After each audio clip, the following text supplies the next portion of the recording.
Recorded Books and RB Digital present Broken Bone China by Laura Childs, narrated by Barbara McCullough. Chapter 1. Red and yellow flames belched from propane burners, inflating the hot air balloon to heroic proportions and propelling it skyward. High above the grassy flats of Charleston's Hampton Park, the balloon joined a half-dozen others as they bumped along on gentle currents, looking like a supersized drift of colorful soap bubbles. "This is amazing!" Theodosia cried out to Drayton, as the wind blew her auburn hair into long streamers. "Almost as good as sailing or jumping a horse." Her blue eyes sparkled with merriment, and a smile lit up her face as she reveled in her first ever balloon ride. With her fine complexion, natural endowment of hair, and pleasing features, Theodosia Browning was the apotheosis of what Lord Byron might have described as an English beauty in one of his novels. She was, however, modest to a fault, and would have blushed at the very thought. "Is this not the coolest thing you've ever done?" Theodosia asked, as blips of exhilaration filled her heart. "No, it's terrifying," Drayton Connolly responded. He'd wedged himself into the corner of their wicker basket, teeth gritted, knuckles white, as he hung on for dear life. "When you talked me into serving afternoon tea for the Top Flight Balloon Club, I had no idea you'd twist my arm and make me go for an actual ride." "It's good to live a little dangerously," Theodosia said. As the proprietor of the Indigo Tea Shop on Church Street, she was often tapped to host weekend tea parties. This one in Hampton Park, smack dab in the middle of Charleston, South Carolina, was no different, except that after pouring tea and serving her trademark cream scones and crab salad tea sandwiches, Theodosia had been offered a hot air balloon ride, gratis. And really, who in their right mind would turn down a wild adventure like that? Certainly not Theodosia. To an outside eye, she might appear tea-shop demure, but she possessed the bold soul of an adrenaline junkie. "I'm afraid the weather's beginning to shift," Drayton said. "Perhaps we should cut our ride short." The sky, which had been pigeon-egg blue just 20 minutes ago, now had a few gray clouds scudding across it. "Wind's kicking up, too," said Rafe Meyer, their FAA-certified pilot. He opened the blast valve one more time, shooting a fiery tongue high into the balloon's interior. "This will keep us at altitude along with the other balloons, but we should probably think about landing in another 15 minutes or so. Weather conditions do look like they might deteriorate." 5 minutes would be better," Drayton said under his breath. As Theodosia's resident tea sommelier and self-appointed arbiter of taste, he was definitely not a devotee of adventure sports.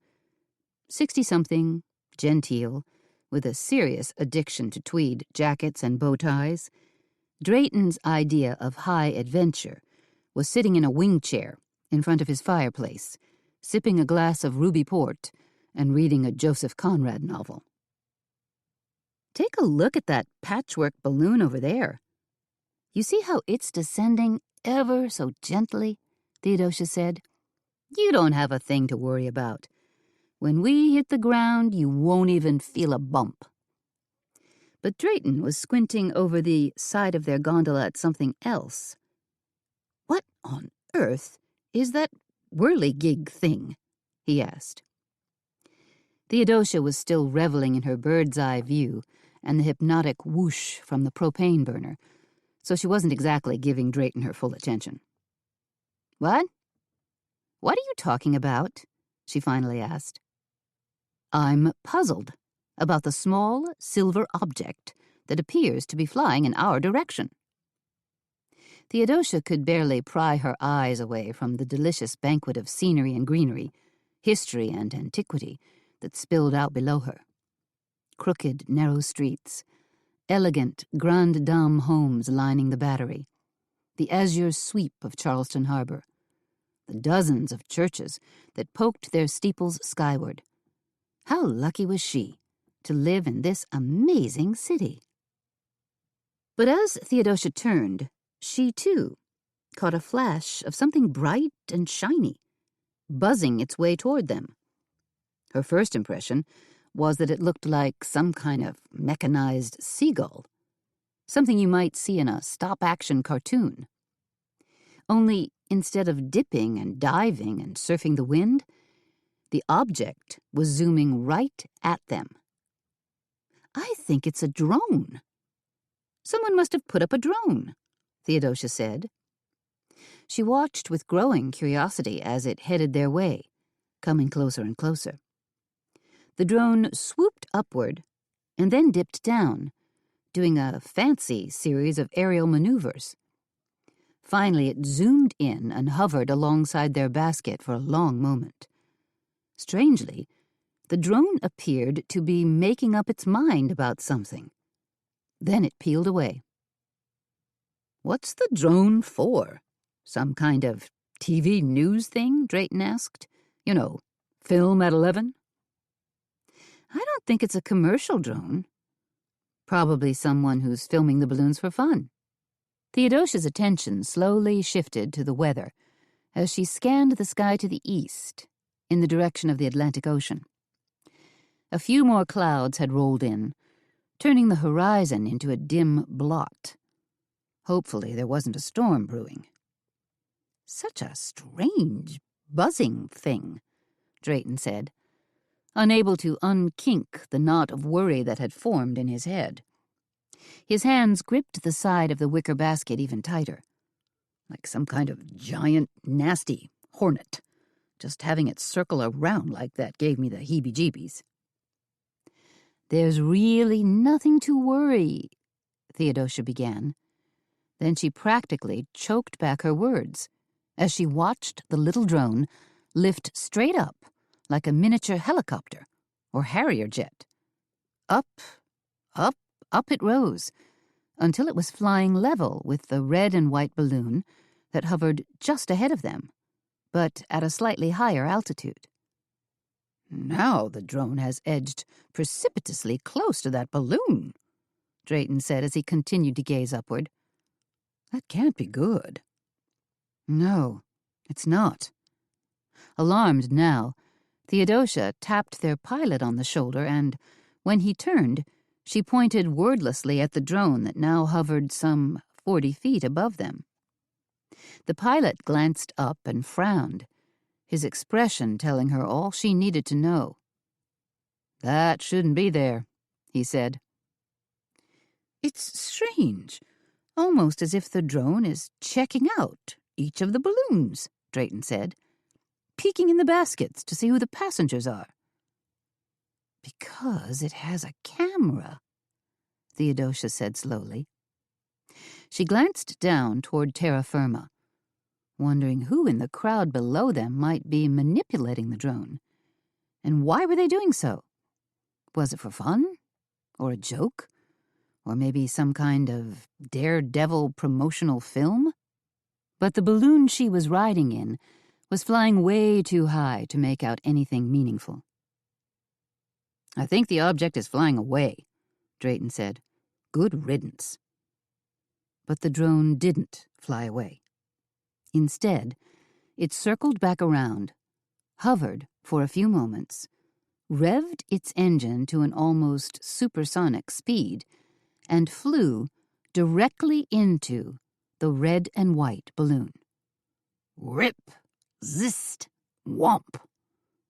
A burst of brilliant light, bright as an atomic bomb, lit the sky. "No!" Drayton cried out. Theodosia threw up an arm to shield her eyes, and then watched in horror as the red and white balloon was ripped wide open, top to bottom, like a hapless fish being gutted. Tongues of ugly red and purple flames roiled and twisted, practically drowning out the screams, of the hapless passengers. Then the gigantic balloon exploded in a hellish conflagration, sizzling and popping and wobbling for a few long seconds. Finally, the whole thing began to slowly collapse inward as the fireball deflated. "Dear Lord, it's the Hindenburg all over again," Drayton said in a hoarse whisper. Against the darkening sky, the burning balloon and dangling basket looked like some sort of Hollywood special effect. Then, almost in slow motion, the entire rig tumbled from the sky like a faulty rocket dropping out of orbit. Screams rent the air. Maybe from the dying passengers, certainly from the horrified observers on the ground. Hearts in their throats, eyes unable to resist this gruesome sight, Theodosia and Drayton continued to watch the sickening spectacle unfold. "What a catastrophe!" Drayton cried out. "Will anyone survive?" Theodosia whispered a quick prayer. She didn't think so. The burning balloon roared and rumbled as it continued its downward plunge, unleashing a blizzard of blistered nylon, hot metal, and exploding propane. Ash and sparks fluttered everywhere. The sound was like a blast furnace. Then, in a final, ghastly, incendiary burst, the balloon and its seared basket smashed down on top of Theodosia's tea table. Tongues of flame spewed out as bone china teacups were crushed. A pink and green teapot exploded like a bomb. And lives were surely lost.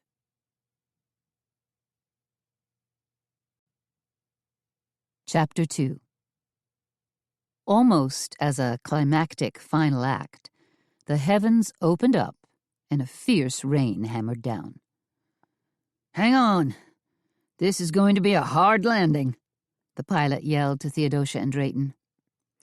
Grim-faced and stunned, they dropped as fast as the pilot and the laws of physics would allow. Then, like an out-of-control elevator, they slammed into the earth with a bone-jouncing, filling-rattling thud. Even before Theodosia hopped from their half-toppled basket, she was overwhelmed by the terrible scene that awaited them. Her tea table was an enormous pile of burning debris. Panicked bystanders were screaming and crying. Dozens of tables and chairs had been upended, and clouds of dark, acrid smoke were spreading everywhere. And bodies. Theodosia didn't see any at the moment, but she knew there had to be bodies. No one could survive this. "This is just unbelievable," she said to Drayton. "Senseless," Drayton said, shaking his head. "Tragic." Gazing around, he saw that several onlookers had also been injured by falling debris. Anger and outrage bubbled inside Theodosia. She tilted her head back to hastily scan the skies overhead, searching for the drone. But the drone, the cause of all this misery, had seemingly disappeared. Like a supersonic fighter jet on a stealth bombing mission. Or had the drone crashed and burned somewhere as well? And where was the drone's operator? Theodosia wondered. Who on earth had been manipulating the controls and caused this accident? But as the still flaming debris sent up an acrid stink, a tendril of fear touched her heart. Or had it been deliberate?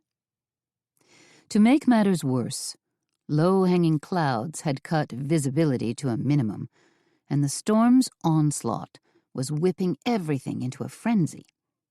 Trees thrashed. Lines for the hot air balloons that were hastily descending were hopelessly tangled, and a couple of metal folding chairs had turned into nasty, flying missiles. "How many people?" a uniformed police officer shouted to Theodosia as he ran toward her. He was heading for the crash site, a radio clutched in his hand. "Did you see it happen? How many people in the explosion?" "2, I think," Theodosia shouted. Her jaw felt leaden, like it was wired shut. "No, wait, maybe 3 people, counting the pilot." The officer skidded to a halt next to her, touched a hand to his cheek, and muttered, "Dear Lord." Then he was on his radio, his voice rising in panic as he called for first responders.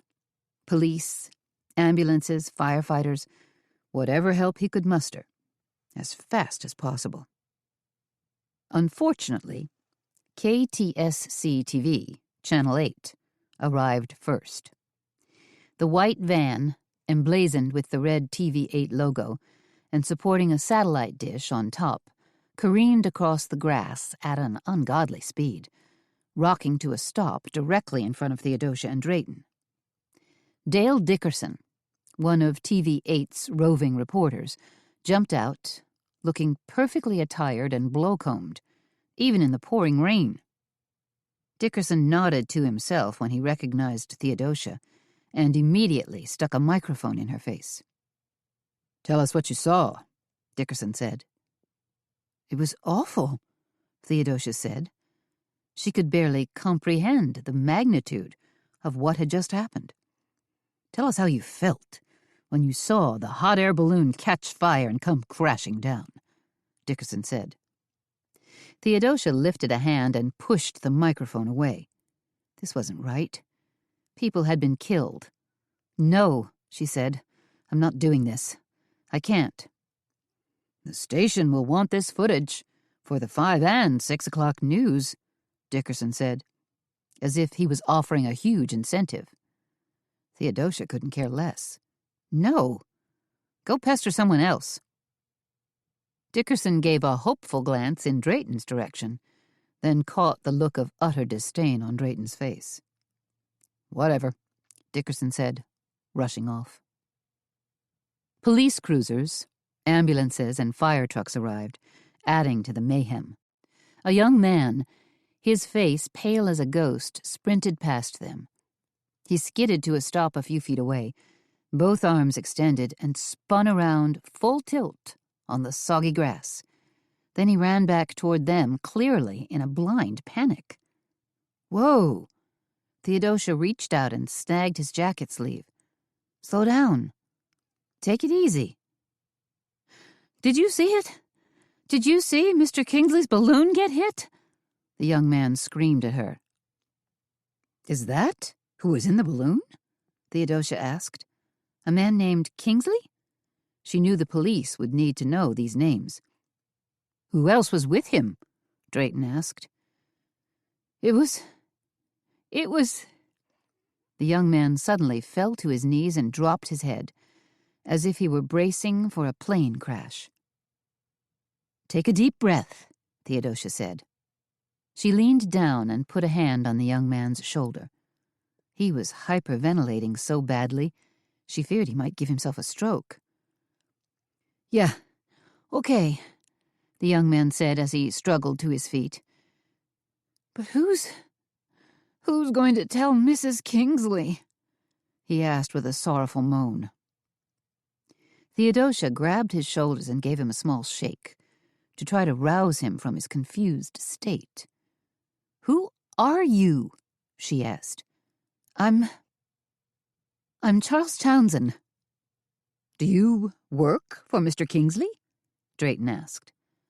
Townsend bobbed his head. "I'm Mr. Kingsley's private secretary." "Oh, dear," Drayton said.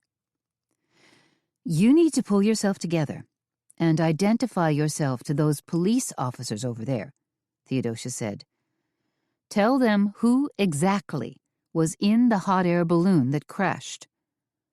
But Townsend seemed rooted in place, his expression a mixture of sorrow and distress.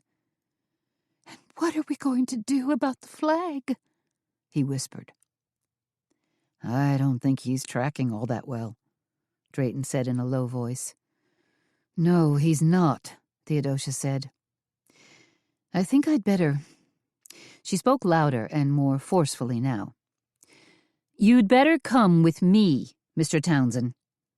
She took him gently by the arm. "We're going to get you some help." Theodosia led Charles Townsend over to the nearest ambulance and tapped a blue-coated EMT on his shoulder. "Excuse me?" The EMT, a young African-American man, whose name tag read T. Russell, turned around to face her. "Yes?" "This young man was a witness to the crash," Theodosia said, "and he's right on the fine edge of hysteria. Could you give him some oxygen or even something stronger to help him calm down?" "We'll take care of him," the EMT promised. "Thank you," Theodosia said. An officer standing nearby said, "You witnessed the crash?" "My friend and I were up in one of the balloons. We saw the whole thing." "We need to interview you folks then," the officer said. "Get a statement." "Sure. Okay." The officer's radio crackled with static. "Yeah?" he responded. "We're working on that now." Then he turned to Theodosia and said, "Just hold on, will you?" Theodosia walked over and joined Drayton, who had somehow scrounged a dilapidated umbrella. They stood there, huddled beneath it, trying to find temporary respite from the pouring rain. But the umbrella wasn't doing much good. Rain pelted down, then made a nasty side trip and dripped down the backs of their necks. They were cold, miserable, and wet. Worse, they were stunned and trying desperately to process the horrible explosion they'd just witnessed. "We have to wait and give a statement," Theodosia said. "At least we don't have anything to pack up," Drayton said. Theodosia glanced at her ruined tea table and grimaced. Then she turned away and watched as the crime scene van arrived, along with a canine officer who had a German shepherd straining against his leash. Theodosia immediately thought of her own dog, Earl Grey, waiting for her at home, and hoped they wouldn't be held here in limbo for too long. Finally, a motorcade came screeching in. 3 police cruisers, red and blue light bars flashing and sirens blaring, followed by a shiny black Suburban with smoked windows. "Who's that?" Theodosia asked. "Must be the mayor or police chief," Drayton said. "The big cheese." The rear passenger door flew open, and Detective Bert Tidwell, head of the Charleston Police Department's Robbery and Homicide Division, stepped out, albeit a bit ungainly. He was a large man, wearing a voluminous dark suit. His eyes, always twin pinpricks of intensity, immediately roved across the entire park, taking in the still smoldering balloon, the ambulances, the injured, the scrambling first responders, and the basic confusion of people. "Looks like he might have a driver now," Theodosia said. They watched as Tidwell spoke with 2 officers, barked out new orders, and hastily inspected the wreckage. Finally, the officer Theodosia had talked with earlier gestured toward Theodosia and Drayton.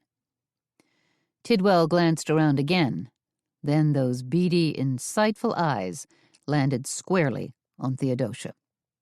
He huffed across the grass toward her, a big man moving at a surprisingly fast pace, the 2 uniformed officers following behind him, straining to keep up. "Miss Browning," Tidwell said, giving a hurried, acknowledging nod. "I understand you're a somewhat integral part of this situation, this debacle." It was a statement, not a question. "I'm afraid so," Theodosia said. That is, Drayton and myself, were up in one of the hot air balloons when the one next to us exploded. The red and white one well, it's over there." She swallowed hard. "What's left of it." Yes, Tidwell said, digesting her words and ready to brush past her. "We've already alerted the FAA and are bringing in investigators from the NTSB. In cases such as this, error is generally either human, machine, or environment. So we need to determine— No! Theodosia shook her head. I can tell you exactly what happened. Tidwell pursed his lips, clearly annoyed by her interruption. Then he seemed to bite back his frustration. Excuse me, didn't I just say we had to wait for an NTSB investigator? It was a drone, Theodosia said. What? Tidwell barked, as if he were suddenly hard of hearing. What did you say? We saw a drone buzz in and fly among all the hot air balloons, Drayton said. A good-sized, silver drone. Tidwell was glaring at them, as if he didn't believe their story. Wait a minute. You're telling me you actually saw a drone, and that it was responsible for this crash? We witnessed the whole sorry mess, Drayton said. From one of the balloons, Theodosia said. She glanced over her shoulder, saw that their hot air balloon was still half inflated. We were riding in that blue one right over there, when we saw the drone come buzzing in like some kind of giant, mechanized bird. The drone flew around for a while, kind of checking out all the balloons. Then it zeroed in on the red and white balloon and flew directly into it. Caused a huge explosion. Let me get this straight, Tidwell said. The drone flew into the hot air balloon that crashed? More like attacked it, Drayton said. The balloon that crashed, yes, Theodosia shouted, trying to underscore her words. Was Tidwell not hearing her? Was he not understanding her? But it turned out he was. Oh, no, Tidwell said, his voice suddenly going dull and hoarse. So you truly did witness the explosion? Yes, Theodosia said. As well as the crash? Theodosia just nodded. Officer Anson, Tidwell shouted out as he threw up a chubby hand. Anson came running over to join them. Sir. We need to take witness statements from both Miss Browning and Mr. Connolly here, Tidwell barked. Immediately. Find a dry spot where you can question them and perhaps get them a cup of coffee. He peered at Theodosia, who looked shaken and ashen-faced, not quite her usual confident self. Then Tidwell's face gradually softened, as if he were gazing at a fragile Dresden figurine. Better yet, find them a cup of tea.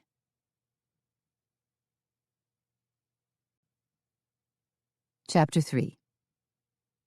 Clouds of tea-infused steam hung in the air as brass kettles chirped and whistled.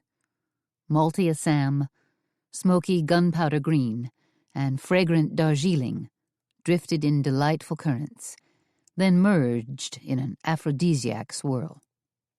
It was 8 o'clock Monday morning at the Indigo Tea Shop, and Theodosia and Drayton were sitting at a rustic wooden table, drinking cups of Assam tea and nibbling on fresh-baked strawberry scones. They were also bringing Haley, their young chef and baker, up to speed on yesterday's hot air balloon crash. This, of course, had sent Haley scrambling to the front door to pick up their rain-soaked morning newspaper.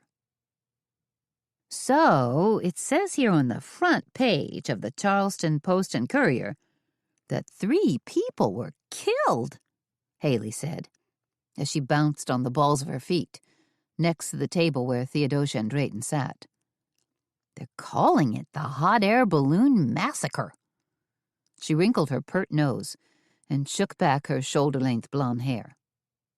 Haley was in her early 20s, deeply sensitive, and took everything to heart. Balloon crashes, homeless kittens, and sad movies all had an equal effect on stirring her emotions. It was dreadful, Drayton said. like riding a zip line into hell. Along with a tweed jacket and yellow bow tie, he also wore a stoic face. But the crash, the senseless deaths, had affected him just as much as it had Haley.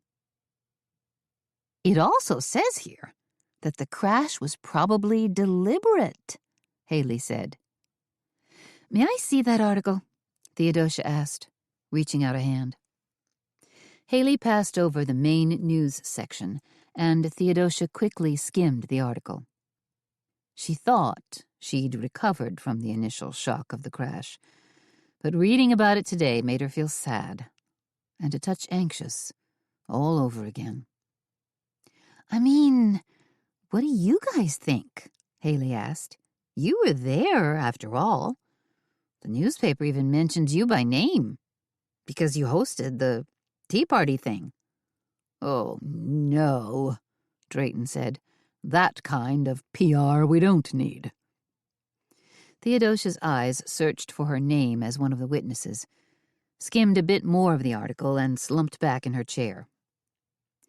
One of the crash victims was Don Kingsley, the CEO of SyncSoft. They seemed to think, the reporters, not the police, that Kingsley might have been the prime target.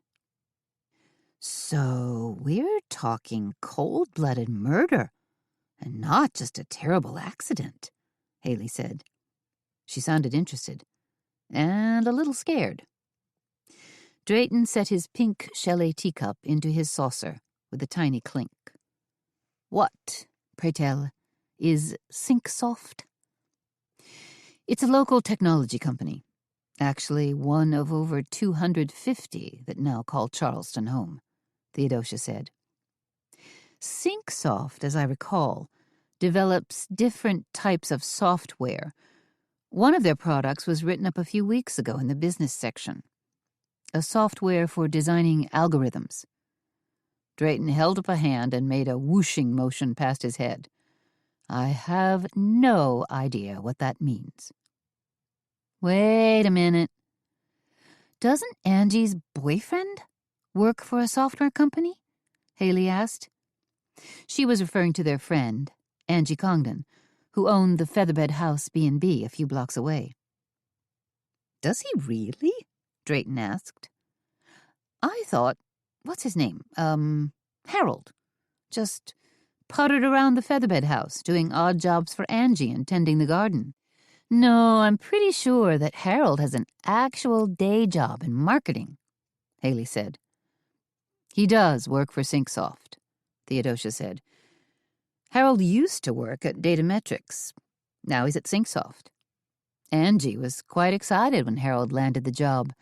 It was a big step up for him." Haley jabbed a silver teaspoon in her direction. "What else does that article say?"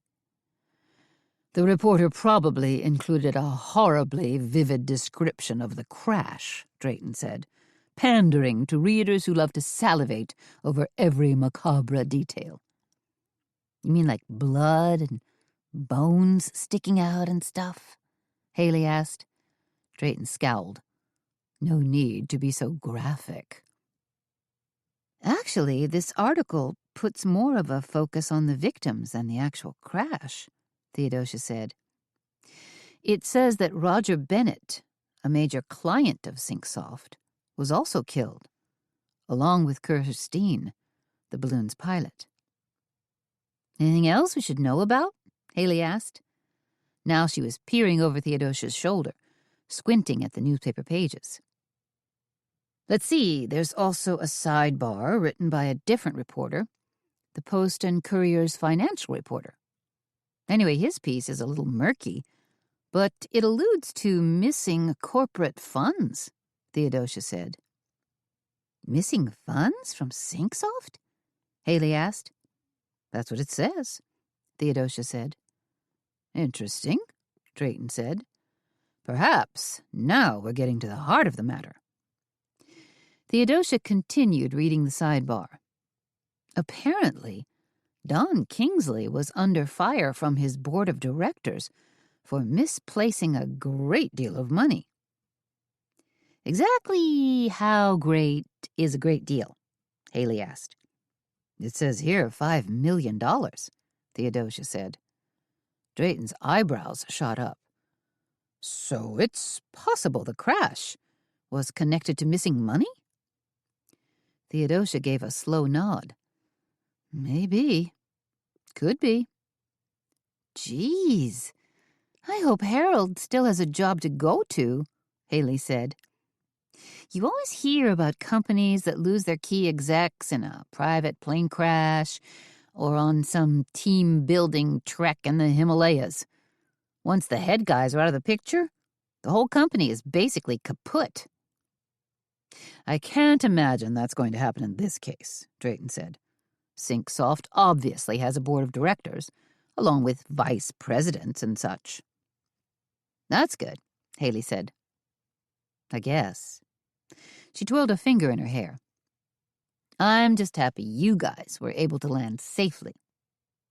So am I, Theodosia said.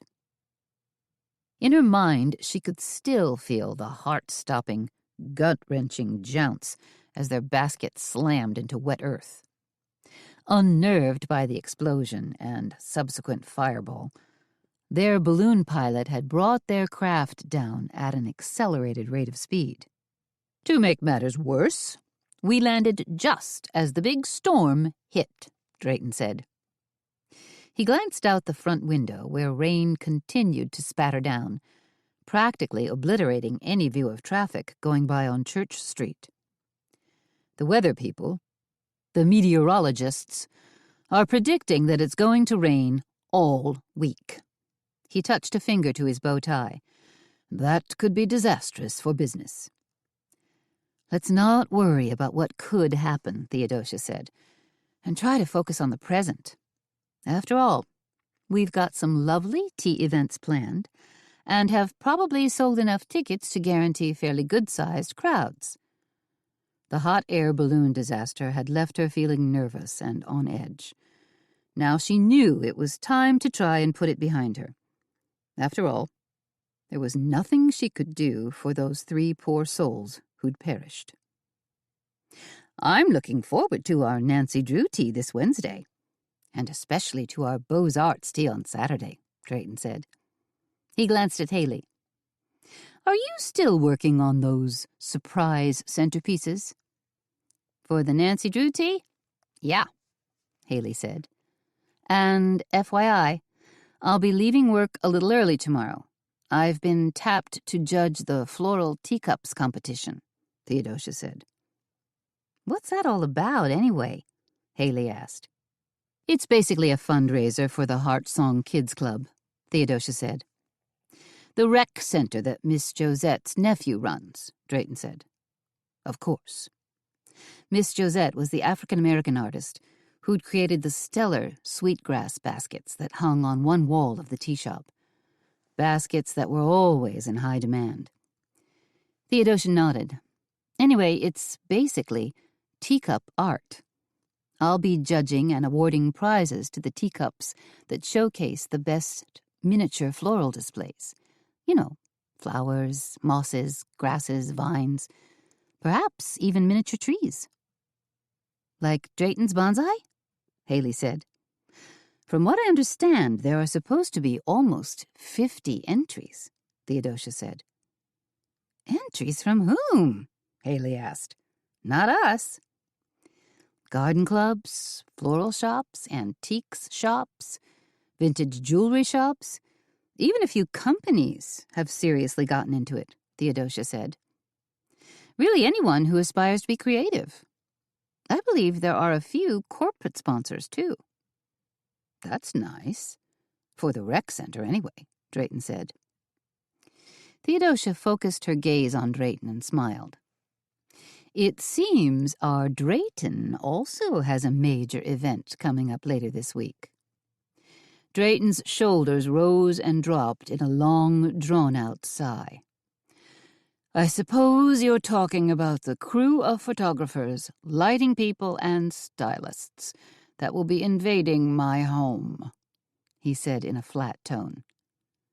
That's going to be so exciting, Haley enthused. Southern Interiors magazine is a really big deal. It's so cool that they selected your house to feature in an article. I mean, shots of your house will be in their magazine right along with photos of fancy celebrities' homes and country and western stars and homes owned by people who are so rich you don't even know their names. I'm afraid I don't share your abundant enthusiasm. In fact, I view this as a bit of a distraction and inconvenience, Drayton responded. Whoa, Theodosia said, holding up a hand. What changed? You were positively over the moon when Southern Interiors magazine first called. Yes.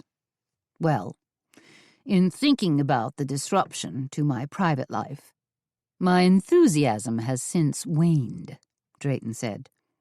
But it's fabulous publicity, Haley said. Publicity. Drayton spat out the word as if he were referring to llama dung. Who wants publicity? Who would go so far as to court it? You? Haley asked in a squeaky voice. Drayton let loose a shudder. Never. 5 minutes later, the Indigo Tea Shop turned into a hub of activity. Haley scurried back to her kitchen to finish baking her scones, muffins, and quick breads, and began prepping for lunch. Drayton slipped behind the front counter, where he reigned supreme over his prized floor-to-ceiling shelves of tea. This private domain featured the finest in loose-leaf teas and included First Flush Gumti Garden Darjeeling from India, Nelua Garden BOP from Ceylon, and Haoya A black tea from China. Of course, there were hundreds of other varieties, along with his custom house blends. Theodosia, on the other hand, focused all her efforts into turning her cozy little enterprise into a sparkling jewel box of a tea room. She smoothed white linen tablecloths over wooden tables and folded linen napkins just so. Today she managed a tricky bishop's cap fold. Then there were the table settings to consider. Theodosia pulled out a set of Spode china in the Golden Valley pattern and decided the gold trim and purple and green peaches and pears would be the perfect antidote to such a rainy, gloomy day. Silverware was added along with sugar bowls, creamers, and tea-light candles in small glass jars. When the tables were finished and gleaming with perfection, Theodosia stepped back to admire her handiwork. Actually, her life's work. Several years ago, she'd left a hustle-bustle 24/7 job in marketing to take the plunge and open the Indigo Tea Shop. She'd borrowed money, drawn up plans, worked like crazy, and eventually converted a former stable and blacksmith shop into a cozy, welcoming enterprise. Now the tea shop featured wood plank floors, a stone fireplace, gabled ceiling, and small windows with wavy antique glass. The perfect spot to offer elegant cream teas, luncheon teas, and high teas. Drayton, as tea master, had also been a rare find and a true compliment to her shop. Haley, her chef and baker, had been a lucky strike. Now, after almost a half-dozen years together, they operated as a well-oiled machine. Theo! Theodosia's tea shop reverie burst like a soap bubble. Yes, Haley, she said. I've got today's menu for you to look at. Haley dodged 2 tables and a wayward captain's chair to hand Theodosia an index card filled with her left-canted printing. Strawberry scones and lemon scones, Theodosia read out loud. And for lunch, cheddar and pimento tea sandwiches, another sandwich to be determined, citrus salad, 3 cheese quiche, and beef barley soup. We can combo a cup of soup and half sandwich if you'd like, Haley said. Good idea. Hot soup is always appealing on a cold day.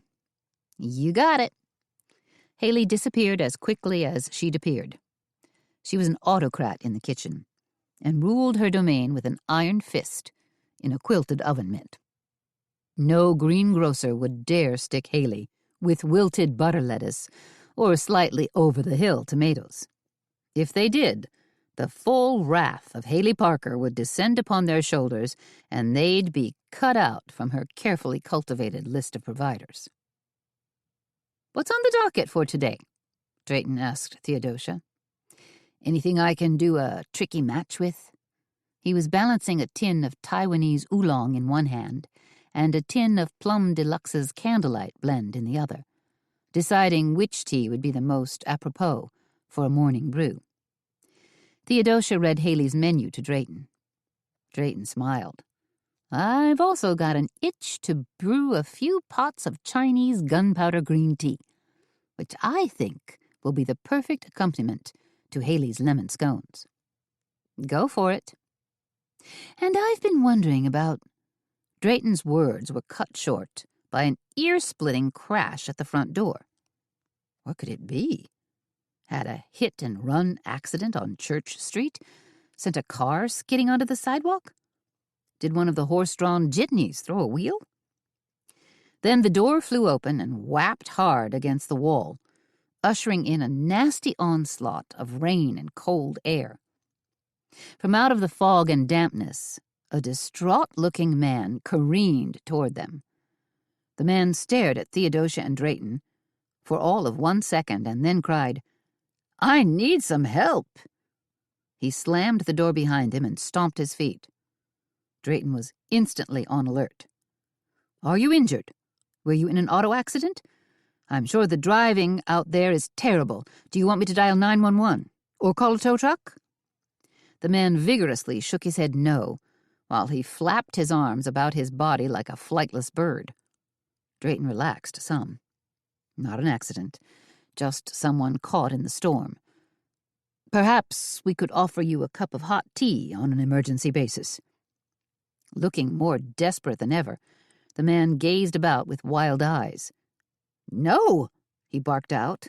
"What I need, what I have to talk to someone about, is yesterday's hot air balloon crash."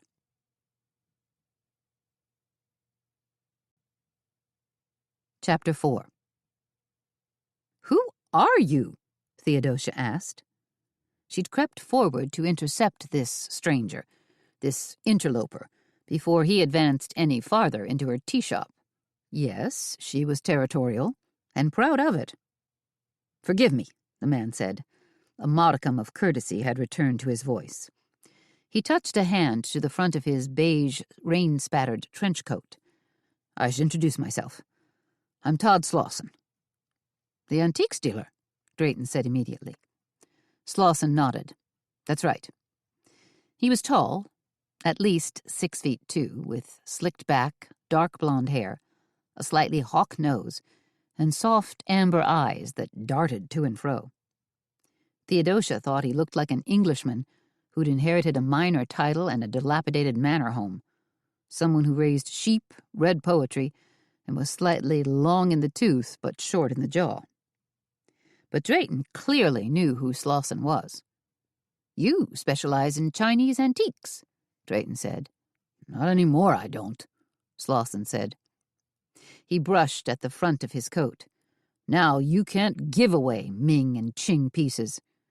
After the market in Chinese antiquities was flooded with thousands, maybe millions, of fakes and forgeries, it dropped like a brick. Oh, no. Now I've completely moved into Americana. That's where the up-and-coming market is. Early American furniture, paintings, and decorative pieces." He waved a hand in the air as if to erase his words.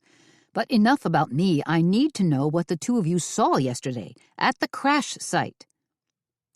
"Why exactly are you asking?" Theodosia said. "Because it's critical. Practically a life-and-death matter," Slauson said. "I'm afraid, Mr. Slauson, that I don't know you from Adam," Theodosia said. "And how do you know that Drayton and I were at the hot air balloon rally yesterday?" Then she thought, oh, the newspaper. Slauson looked supremely injured. Then, deciding he ought to come up with a more suitable angle for this conversation, said, "What is it you want to know about me?" "Probably a tad more than you've already told us," Theodosia said.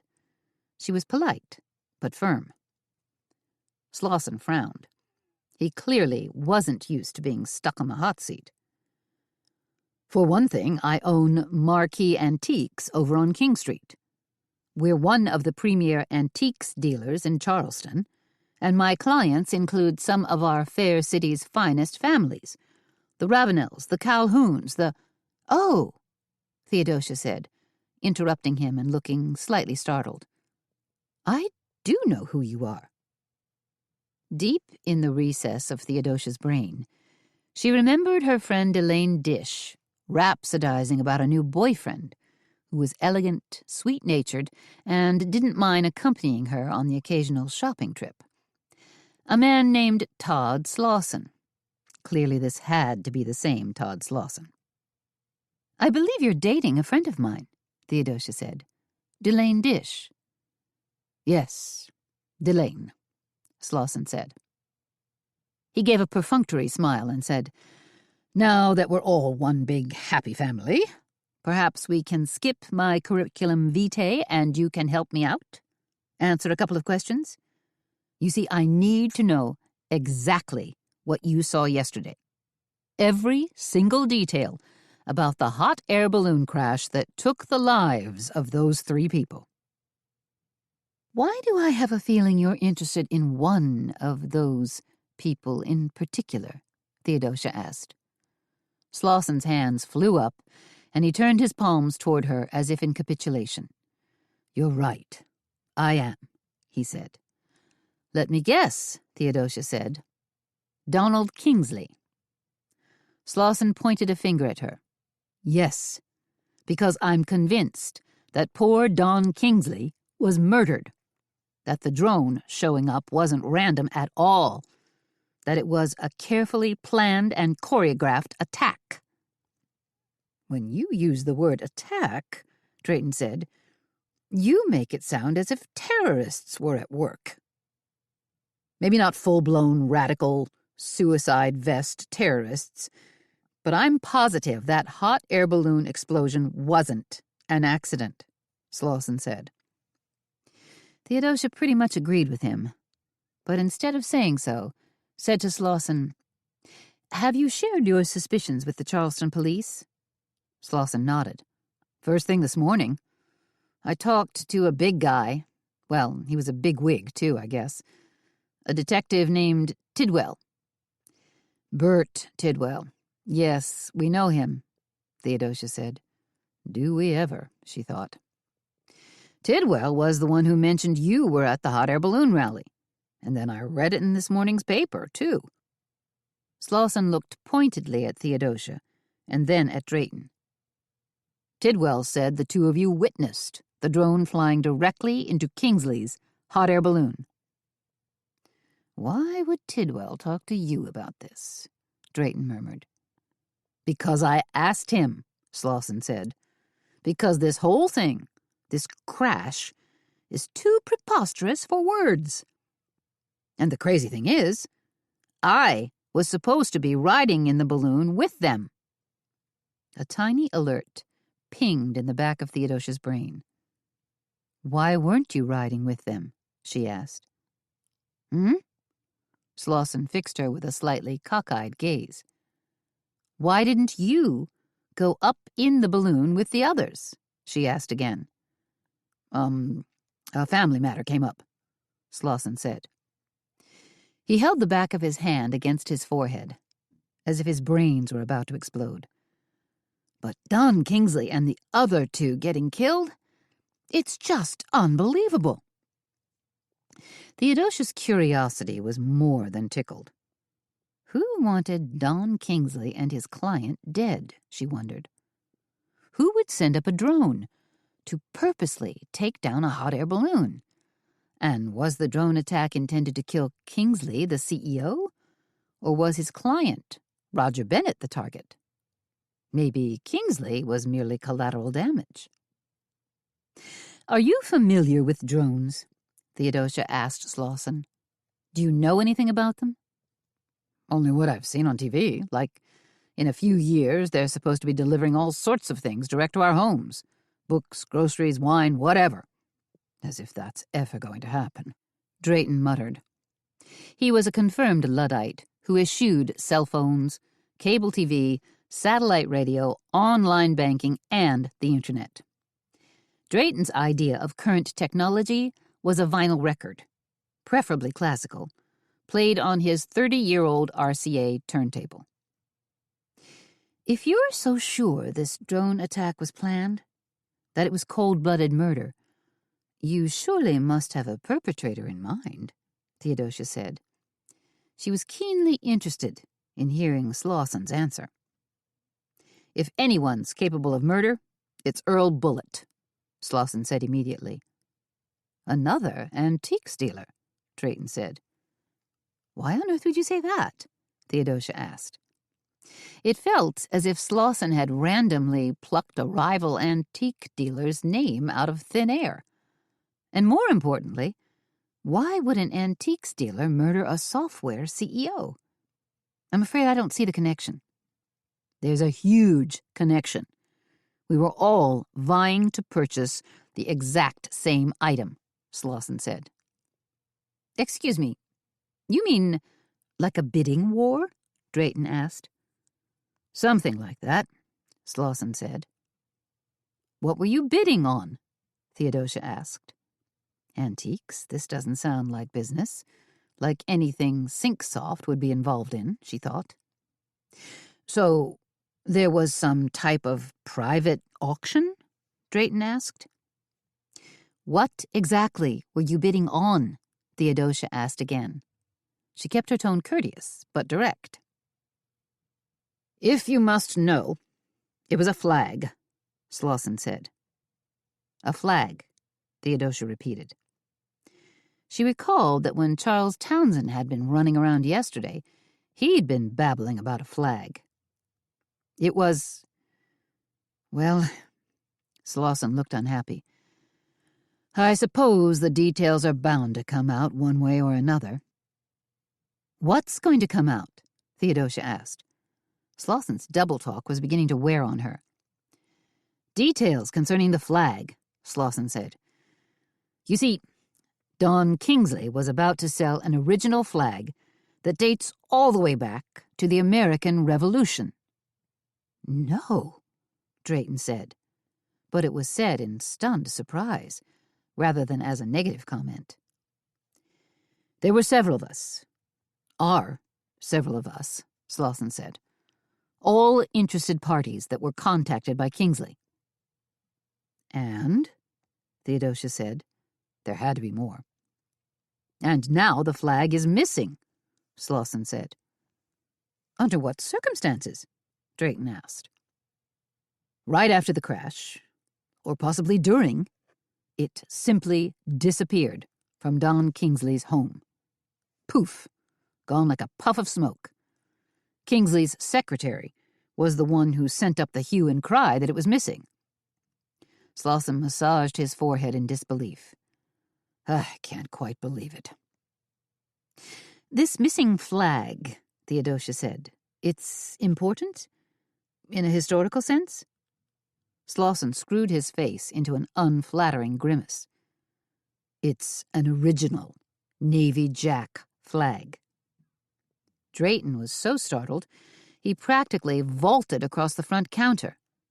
"Gracious me," he said, in what was clearly a stunned tone of voice. Theodosia knew something important had just been revealed. Feeling that her knowledge of early American history was somewhat challenged, she focused on Drayton, who possessed a much keener grasp of historical data. "Translation, please?" she asked him. "Mr. Slauson is referring to the Don't Tread on Me flag," Drayton said in a hushed, almost reverent tone. "The what?" Theodosia was rocked back on her heels. She'd seen the Don't Tread on Me flag depicted in various history books and on posters. It was a Navy Jack flag with a red and yellow snake wriggling against a background of red and white stripes. Amazing, Drayton breathed. Theodosia opened her mouth to speak, then closed it. She let Slauson's words sink in for a moment. Then, like a Roman candle streaking across the night sky, she was struck with the realization that a flag such as that, if it proved to be genuine, would surely be priceless.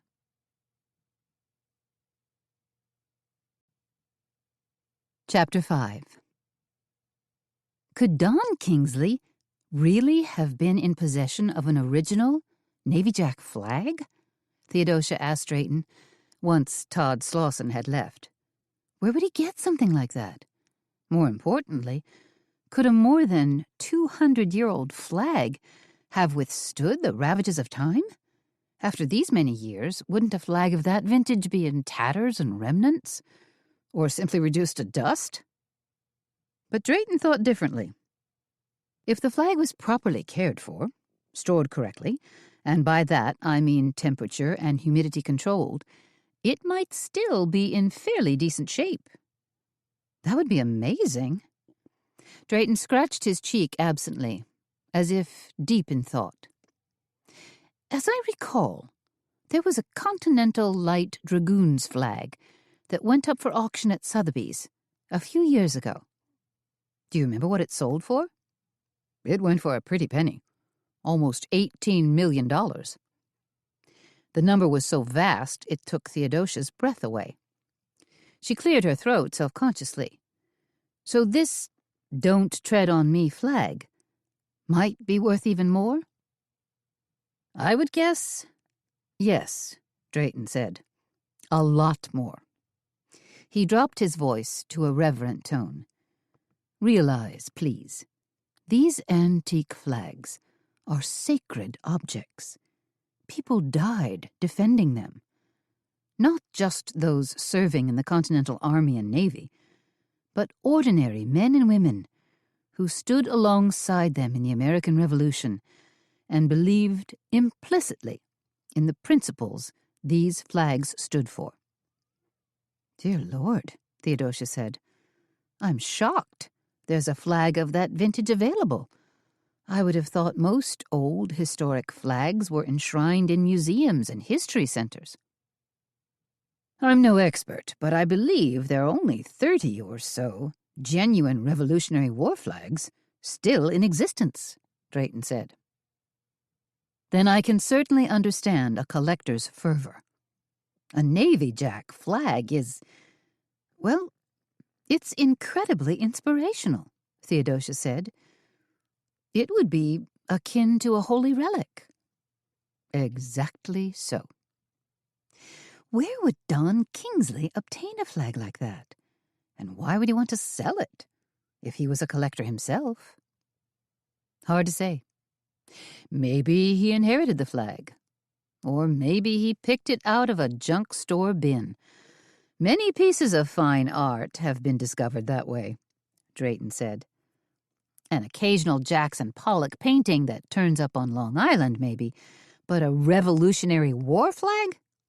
You never know. Who could tell us about this type of flag? Are there any flag experts in Charleston that could offer an opinion? Possibly someone in the Americana Club. What is that? Some historical group? I've never heard you mention them before. And I'm sure the members would prefer to keep it that way, Drayton said. He cleared his throat as if he were about to impart a deep, dark secret. The Americana Club is a small group of wealthy men who collect rare pieces of American history. Old documents, flags, medals, militaria, you name it. Civil War pieces, too? Of course. Theodosia felt her heart blip with interest. And you say this group is local? Most of them live right here in Charleston. They reside in the historic district, of course, and own homes along the Battery and Trad Street. So really a hop, skip, and a jump away from us. Correct. Does this Americana Club have its own private museum? Drayton chuckled. No, but all the members probably have a secret room in their home. Sounds like they fly under the radar. You know, Theo, I don't think you should get all wound up about this purported Union Jack. Now that I think about it, there's a good chance the flag isn't genuine. But what if it is? Well, what if it is? Drayton said. What's the problem? For one thing, the flag's owner was just murdered, along with 2 other innocent people. So it wasn't just an indiscriminate killing. I mean, there was a reason behind it. Somebody must have wanted something from Kingsley, and when they didn't get it, boom. I suppose you do have a point. And now there seems to be a mad scramble going on. A treasure hunt to see who can possess that flag, Drayton said slowly. Or steal it, Theodosia said. Missing money and a missing flag? How very curious, she thought. The rain didn't keep customers away this morning, and 5 minutes later the tea shop was busy. The door flew open constantly as merchants from up and down Church Street came in to grab their morning cuppa and to take out scone. Tourists came in to seek refuge and get a bite to eat, their faces aglow when they saw what a lovely tea shop they'd discovered. Theodosia took orders and ran them back to Haley. Drayton brewed pots of tea. Theodosia ran Haley's finished orders back to their guests, picking up the steeping pots on the way. And all the while, Theodosia's mind was in a whirl. Thinking about the deadly explosion yesterday, wondering about this missing flag. When there was a lull in the action, she said to Drayton, "Do you mind if I skip out for 5 minutes and run next door to the bookshop?" Drayton cocked an eye at her. Looking to do a little research? Couldn't hurt. Theodosia grabbed an umbrella and ducked out into the storm. The rain had let up some, but the wind was whooshing down the street. It caught her hair and made the auburn tendrils stream out like ribbons on a maypole. Theodosia gritted her teeth. When her hair got wet, or slightly damp, it took on a life of its own. Not exactly frizzing, but expanding in size until it became an abundant halo around her head. Luckily, the antiquarian bookshop was only 3 doors down from the Indigo Tea Shop. It was housed in a tall, red brick building and had a classic storefront, with gold curlicue letters painted on the window. Theodosia ran in, shaking rain from her umbrella, and breathed a sigh of relief. Inside the bookshop it smelled like old paper, ink, and leather book covers. Tall wooden bookcases were crammed full of used books, as well as new books written by local authors. Antique library tables held interesting displays, and vintage leather club chairs were scattered about, so you could sit a spell and do some reading. Lois Chamberlain, the owner and a former librarian, was at her usual place, hunched over the front desk. She was a compact woman, late 50s, wearing a purple shawl and bright red half-glasses. Her long gray hair was plaited in a single braid that extended halfway down her back. With her sharp eyes and crinkly smile, she reminded Theodosia of one of the traditional low-country wise women who knew just when and where to gather healing herbs and tender roots in the forest. Lois looked up and smiled as Theodosia approached her desk. "Rainy out there," Lois said. "Bad for business. Keeps the tourists indoors." "Hopefully this weather won't last all week." "It will, because this Thursday I'm supposed to have a booth at an outdoor book fair over in Columbia." Lois rapped her knuckles against the front desk and said, "What can I do for you?" "What do you know about flags?" Theodosia asked. "Not much, but we probably have several books about them." "From the Revolutionary War era?" Lois's chair creaked as she stood up. "That could be tricky, but let's go take a look." Theodosia was in luck. Lois found 2 separate books about Revolutionary War uniforms, battle dress, and flags. "I need to purchase these books," Theodosia said. "You're welcome to borrow them." "No, I want to buy them. It's important." "Well, let me at least wrap them in plastic, since it's raining cats and dogs out there." "Hurry up! We're really getting busy," Drayton called to Theodosia the minute she stepped through the front door. Theodosia glanced around the tea shop. Only 4 tables were occupied, and none of the guests looked particularly anxious or irritable. They nibbled scones and sipped cups of tea, seemingly enjoying their respite from the inclement weather. Theodosia held up an index finger. "Give me 1 more minute." She disappeared behind the celadon velvet curtains that separated the tea room proper from the kitchen and her own small office. She tossed her purse on her messy desk and dumped the 2 books alongside it. She turned, ready to get back to work, and then stopped and glanced back at the books. Just 1 quick peek. What could it hurt, she thought. Theodosia flipped through the book entitled Emblems of the American Revolution.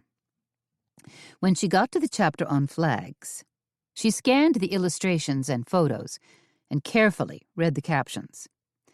The fact that all the flags were homespun and hand-sewn gave them a resolute do-or-die feel.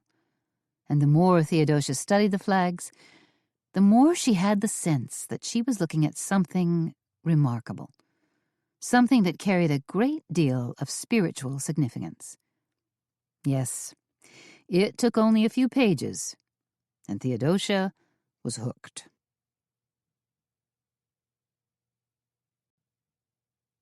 Chapter 6. "The tea sandwich you mentioned that was sort of up in the air," Theodosia said. "Have you settled on a particular filling?" She stood in the doorway, looking in at their postage stamp kitchen.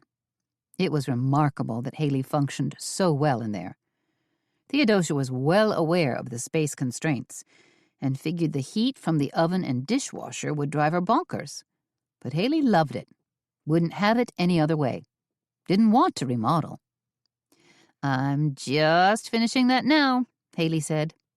She stirred a cream cheese mixture in a silver bowl, tossed in a cup of chopped almonds, and stirred some more. "So what is the filling exactly? I don't want to keep our luncheon guests guessing." "Just my basic cream cheese, green olive, and almond mixture," Haley said. She gave it a couple more quick stirs and then tapped her spoon against the rim of the bowl. "There. Done. And you're spreading it on white sandwich bread. But you know I always keep my bread frozen so I get a nice clean cut." Haley grabbed a loaf of bread from the freezer and dealt the slices out onto the counter. "I spread my mixture on the bread while it's still frozen, pop on a top piece, and trim the crusts. The mixture stays cool while the bread thaws out nicely in about 4 or 5 minutes. Haley explained her technique as she worked. "See how crisp the cut is?" she said, as she sliced the sandwich into 4 triangles. "I use frozen bread when I do double stackers, too." "Are you doing a double stacker tea sandwich today?" "I could. Maybe do 3 slices of bread with cheese spread between the 2 top slices and ham on the bottom." "I love it," Theodosia said. Then the oven bell dinged loudly. Haley peered in. "Lemon scones are done." Out in the tea room, Theodosia seated a few more customers and took their orders for tea. "Table 6 is asking for Japanese green tea," Theodosia told Drayton. "Good. I've been itching for a chance to brew a pot of gyokuro." Like Haley, his hands worked efficiently as he talked. "A measured scoop and a pinch for the pot. Then we steep for about 2 minutes. Have you gotten over your nervousness about your home being photographed?" "Not a bit.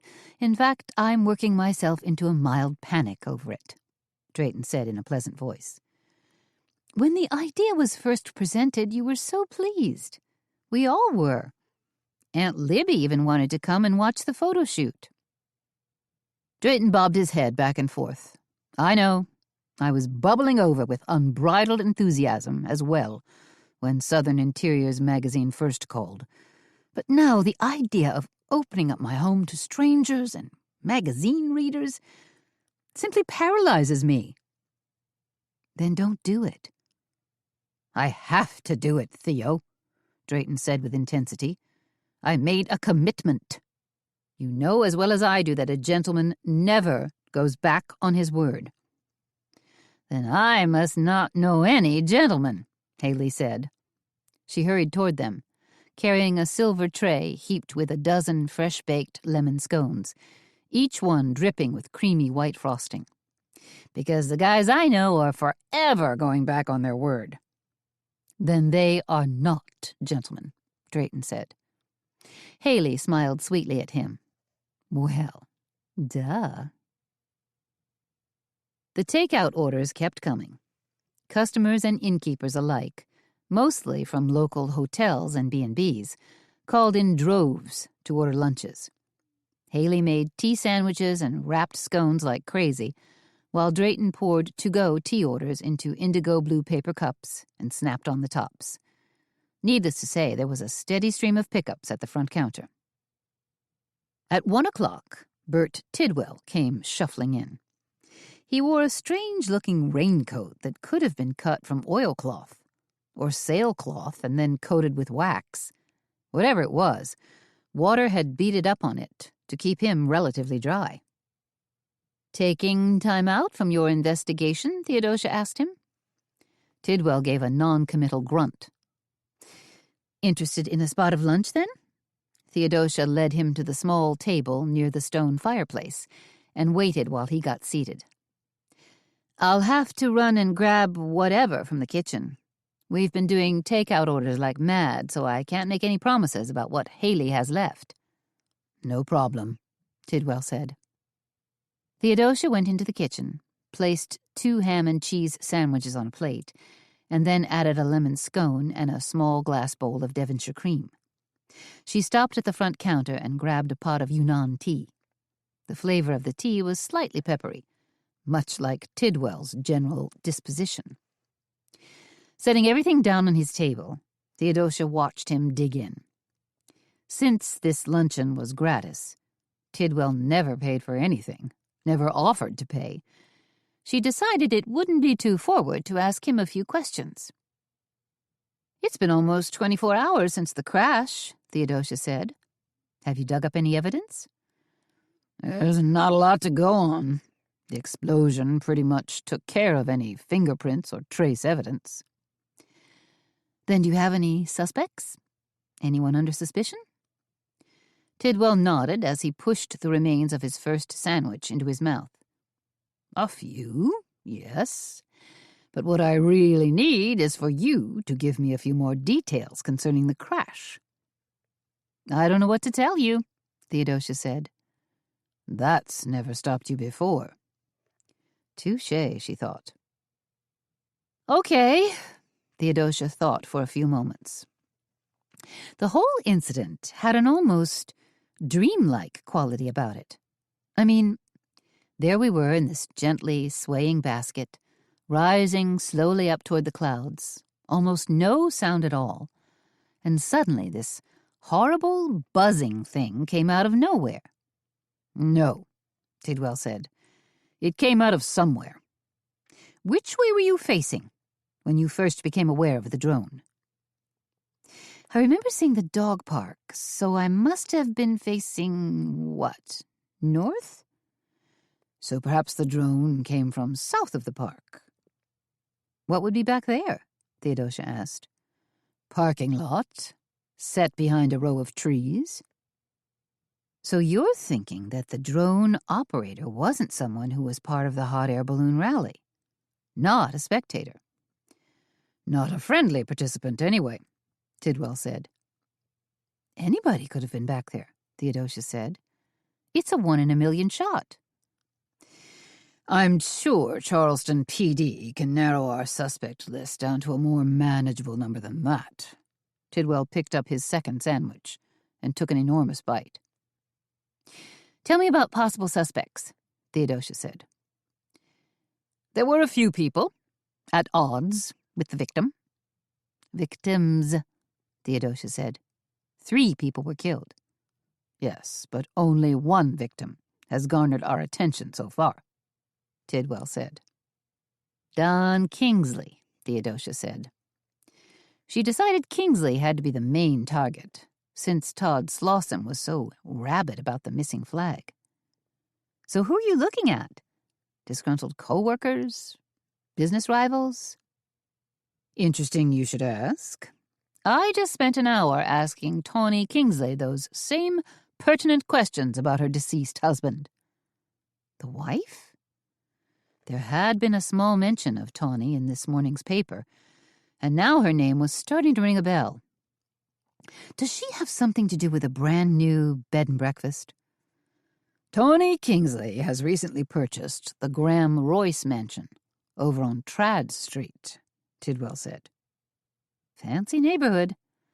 Then, fishing for a few more details, Theodosia said, "I imagine she's in serious mourning." "More like bright and cheery as a morning glory," Tidwell replied. "The newly minted Widow Kingsley did not appear to be shedding a great deal of tears." "That's interesting. Especially since her husband was just killed," she thought. "As for the newly purchased mansion, it would appear that Mrs. Kingsley is giving it a much-needed spit and polish," Tidwell said. "I think the place was in pretty tough shape," Theodosia said. "Not anymore, it's not. She's renovating her new white elephant from top to bottom." "I'd guess that mansion is about a block away from the Featherbed house," Theodosia said. Tidwell took a sip of tea and puckered his lips. "About that." Theodosia couldn't help but make a rather strange, convoluted connection. The wife of a murdered man, a man who had in his possession a priceless flag, is opening a fancy B&B near the Featherbed house, and the owner of the Featherbed house is the girlfriend of a man who works at Sinksoft. Why does that seem strange to me? A little too close for comfort, she thought. Theodosia decided to tuck this information away for now and ask Tidwell about the flag. "What can you tell me about this valuable Navy Jack that Mr. Kingsley had in his possession?" Tidwell's brows pinched together. "How do you know about the missing flag?" "For one thing, a young man was running around last night like a chicken on crack cocaine, crying about a flag. Then Todd Slauson came storming in here this morning, wanting to squeeze Drayton and me on details of the crash. When we weren't exactly forthcoming, he mentioned the Navy flag, the Navy Jack." "All right, yes. The first inkling I had that the flag was missing was when I followed up with that foppish fellow Charles Townsend. He is, apparently, Don Kingsley's private assistant and possibly his curator." "Don Kingsley has a museum?" Theodosia asked. "More like a dedicated series of rooms in his home, all filled with paintings and documents and such." "And this Revolutionary War flag, if that's what it really is truly missing?" "It would appear so," Tidwell said. He nibbled a bite of scone, then topped it with an extra poof of Devonshire cream. "Do you think someone killed Donald Kingsley over the flag?" "That was my initial gut feeling. The flag is apparently worth a great deal of money. We're talking in the millions." "Then you don't just have a triple homicide on your hands," Theodosia said. "If Don Kingsley possessed this flag, was intending to auction it off to the highest bidder, and now it's gone missing, you're looking at a robbery, too." "Aren't you the astute amateur detective?" Tidwell said. Theodosia smiled at him. "Aren't I just?"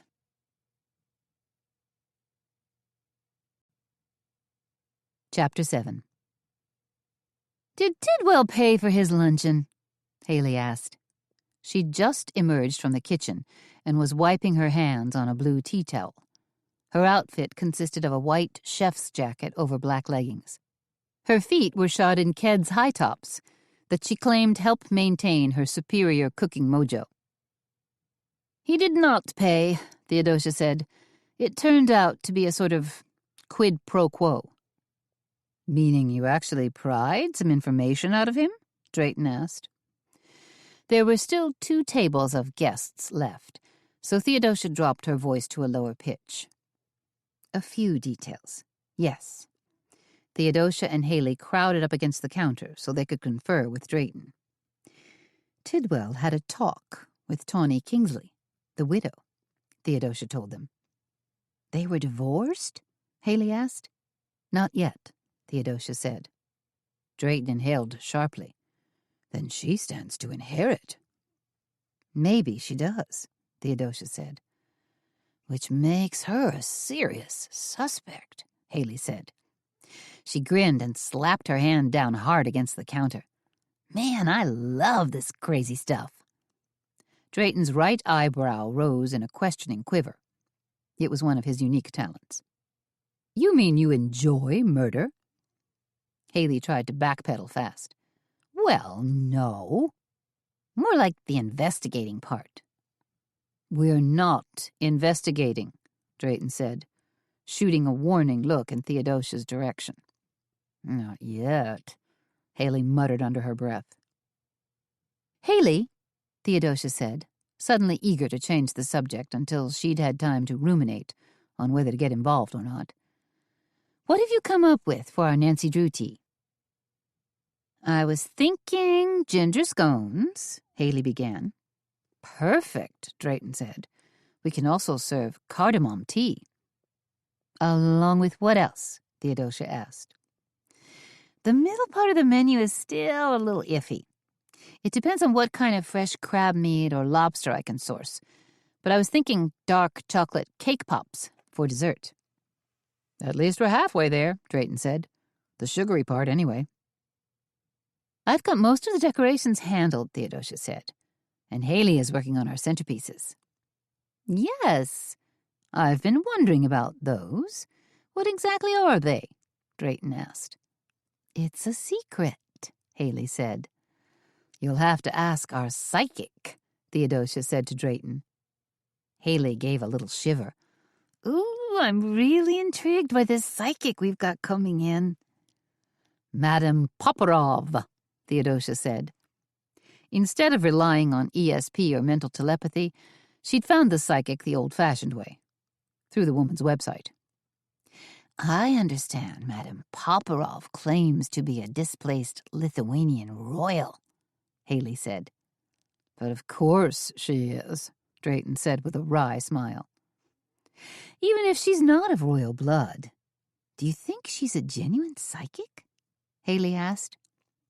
"There's no such thing as psychics," Drayton said. "It's all hocus-pocus and slick chicanery." "Me, I'm reserving judgment," Haley said. "You must want to ask her something." Drayton's eyes twinkled. "Maybe. Romance-wise?" "Hey, Buster. That's between me and the psychic." When it got to be the tail end of afternoon tea, Theodosia strolled into the kitchen. "How many scones do we have left?" she asked. Haley glanced around. 6 lemon scones and 2, no, just 1 because I ate it, strawberry scone. But enough for a nice basket. Maybe if you stick in a jar of jam to round things out." Theodosia packed the remaining scones into a clear plastic bag, placed it in a wicker basket, and added a jar of jam and a jar of honey. She'd decided to take a gift basket over to the Graham Royce mansion and introduce herself to Tawny Kingsley. For some reason, Tidwell's description of the woman had intrigued her. There was also the chance she could scrounge up a little more information. It was still damp and cold when Theodosia hit the streets. She was bundled up in her raincoat and had found a red paisley scarf that she'd tied babushka-style around her head. With her wicker basket, She figured she looked like Little Red Riding Hood's crazy aunt, out for an afternoon jaunt. When Theodosia was a half-block away from the Graham Royce mansion, she noticed a woman exit the very same mansion she was heading toward. The woman had a swirl of dark hair, looked fairly young, and appeared to have an excellent figure, though she had a pink shawl wrapped around her shoulders and upper body. Her head was bent forward, probably because she was being buffeted so hard by the wind, and she looked perplexed, maybe even a little upset. Interesting. I wonder who she is, she thought. Theodosia climbed the steps of the mansion and stood on the wide veranda, watching the woman disappear down the block. Then she focused on the mansion itself. It was built in the classical revival style, meaning a little bit Grecian and a little bit Roman, with large, heavy columns and a fair amount of ornamental statuary. When Theodosia reached out and rang the buzzer, she heard faint music coming from inside. Classical music, light and sweet. Debussy, perhaps? Seconds later, Tawny Kingsley flung open the door with a surprised look on her face. "Hello," she said, as if she hadn't expected to see another caller quite so soon. Tawny was thin, slightly bug-eyed, and looked to be on the fine edge of hyper. She also had the shortest, blondest hair Theodosia had ever seen. It was so short it reminded Theodosia of the skinned, almost shaved heads that the French resistance had bestowed upon the women who'd collaborated with the Nazis during World War II. When Theodosia introduced herself, Tawny gave a knowing nod. "I do know who you are. You own that charming little tea shop over on Church Street, the Indigo Tea Shop." "Yes, and I've come to offer my condolences," Theodosia said. "I was one of the witnesses yesterday. I saw the whole thing happened." She held the basket out. "This is a small offering and certainly can't make up for your sadness, but I've brought you some scones." "Thank you so much," Tawny said as she accepted the basket. "Won't you come in?" "I'd love to," she thought. Theodosia followed Tawny inside. "It's terribly sad about Donald," Tawny said, as she led Theodosia down a hallway and into a small room that was half-furnished. "But the truth of the matter is, we were in the process of dissolving our marriage. We hadn't really been what you'd call together for a number of months." "I'm sorry to hear that." Theodosia seated herself on a blue velvet sofa, and Tawny draped herself in an easy chair across from her. "Don't be. We were both getting along okay. I have my mansion to renovate, and Donald had his company." Tawny stopped as a perplexed expression crossed her face. "Now I suppose the company will have to go on without him." "I understand there might be a problem with the company," Theodosia said. I may as well dive right in, she thought. Tawny stared at her with huge eyes. "Why would you say that?" "There was a sidebar article in this morning's paper." "I haven't paid much attention to the media.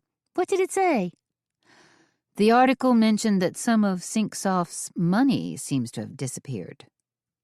"Money," Tawny said slowly, letting the word roll off her tongue as if this was a completely new concept to her.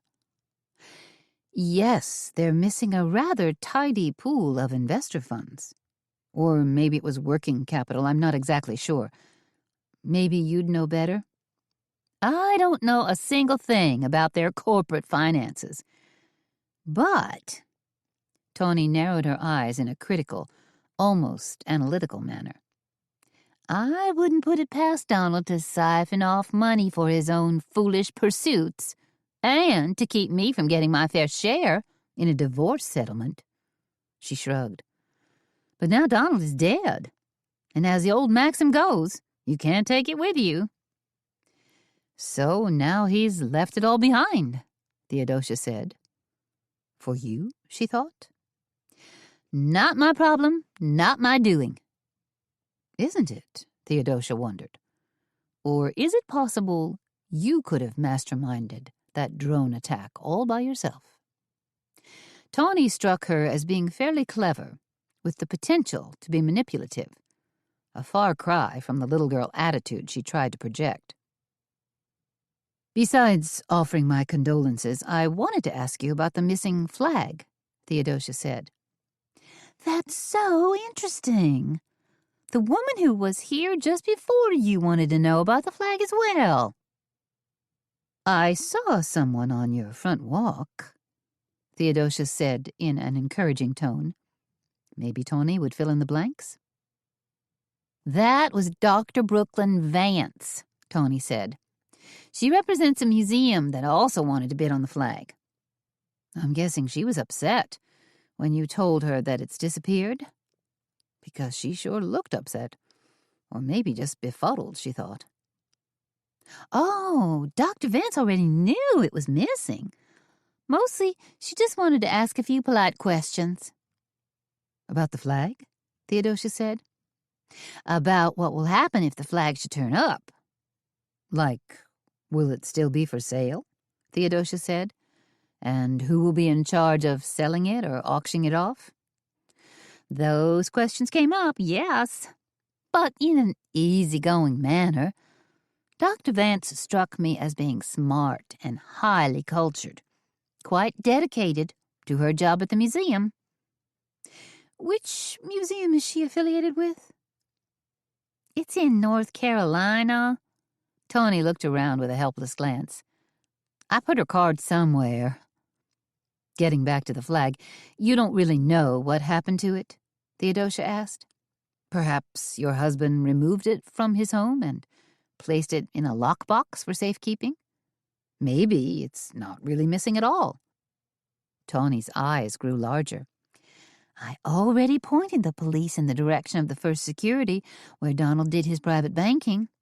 They checked his lockbox, and the flag isn't there. It's not at his country house either.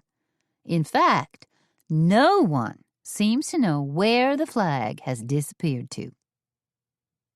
Do you believe it was stolen from your husband's home yesterday? Theodosia wondered if the flag had gone missing before or after the balloon crash. Or during. If it happened during the balloon flight, maybe two people were involved. A stone-cold killer and a master thief. Stolen from his home. Yes, that's what Donald's assistant, Charles Townsend, claims. That's what I've been told by the police. So you have no idea at all about the flag's possible whereabouts? Tawny shook her head. I've never even laid eyes on it. The doorbell rang, a loud bring that reverberated throughout the entire downstairs. Tawny popped up from her chair. Excuse me. 2 minutes later, she was back with a delivery man who wheeled in an enormous package wrapped in brown paper. It looked like it might be an oil painting or large mirror. Tawny signed for it, thanked the delivery man, and then gave a little giggle. I'm so excited it finally arrived. Want to take a peek? She asked Theodosia. Why not? Tawny proceeded to rip the paper away from the painting, or whatever it was. When the wrapping was half off, she grinned and beckoned with her fingers. Come closer and take a look. It was a stained glass window, an enormous stained glass window that must have cost a small fortune to create. It's gorgeous, Theodosia said, and it was. The window depicted birds and trees in the foreground and a small French village in the background. The colors were predominantly gold, yellow, and amber. Custom-made to grace my main salon. You sure are pulling out all the stops here. You have no idea, Tawny said. She grabbed a thick roll of wallpaper off a sofa table and unfurled it. Look at this. Hand-painted wallpaper from France. That's amazing, Theodosia said as she studied hand-dabbed swirls on a background of... Was that silk? Yes, it was. I've ordered eiderdown beds from Switzerland, genuine Art Nouveau lamps from Paris, and prêt-à-zi sheets and towels. You're a veritable United Nations of decor. Visitors to Charleston will be beating a path to your door, Theodosia said. They will, because I'm going to create Charleston's first ever 6-star B&B. There won't be any other hotel, guest house, or B&B that can touch it for first-class service and luxury. When do you intend to open for business? Tawny made a face. Unfortunately, not until September. There's a ton of work still to be done in the upstairs bedrooms. Plumbing for the spa tubs, heated towel racks, skylights, more stained glass, all the little niceties. Theodosia wondered exactly how Tawny was going to pay for all of this. Was she wealthy in her own right?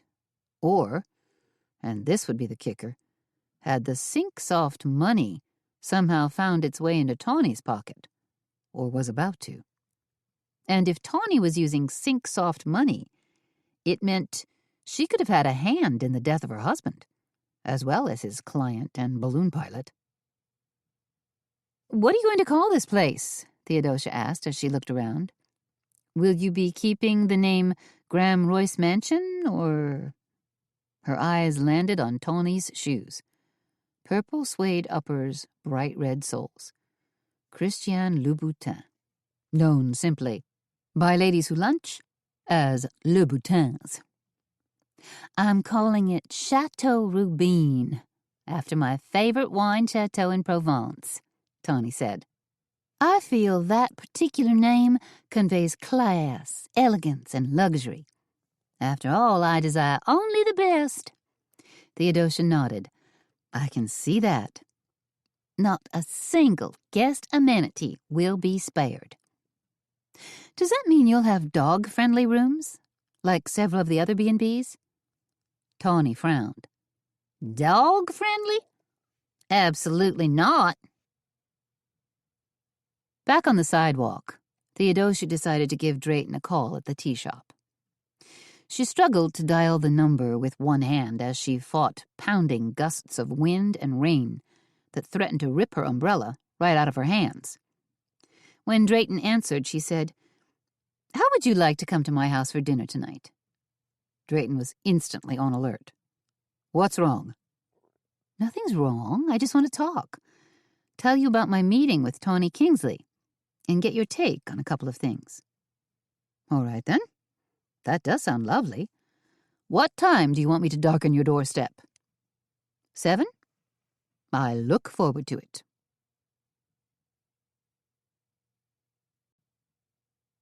Chapter 8.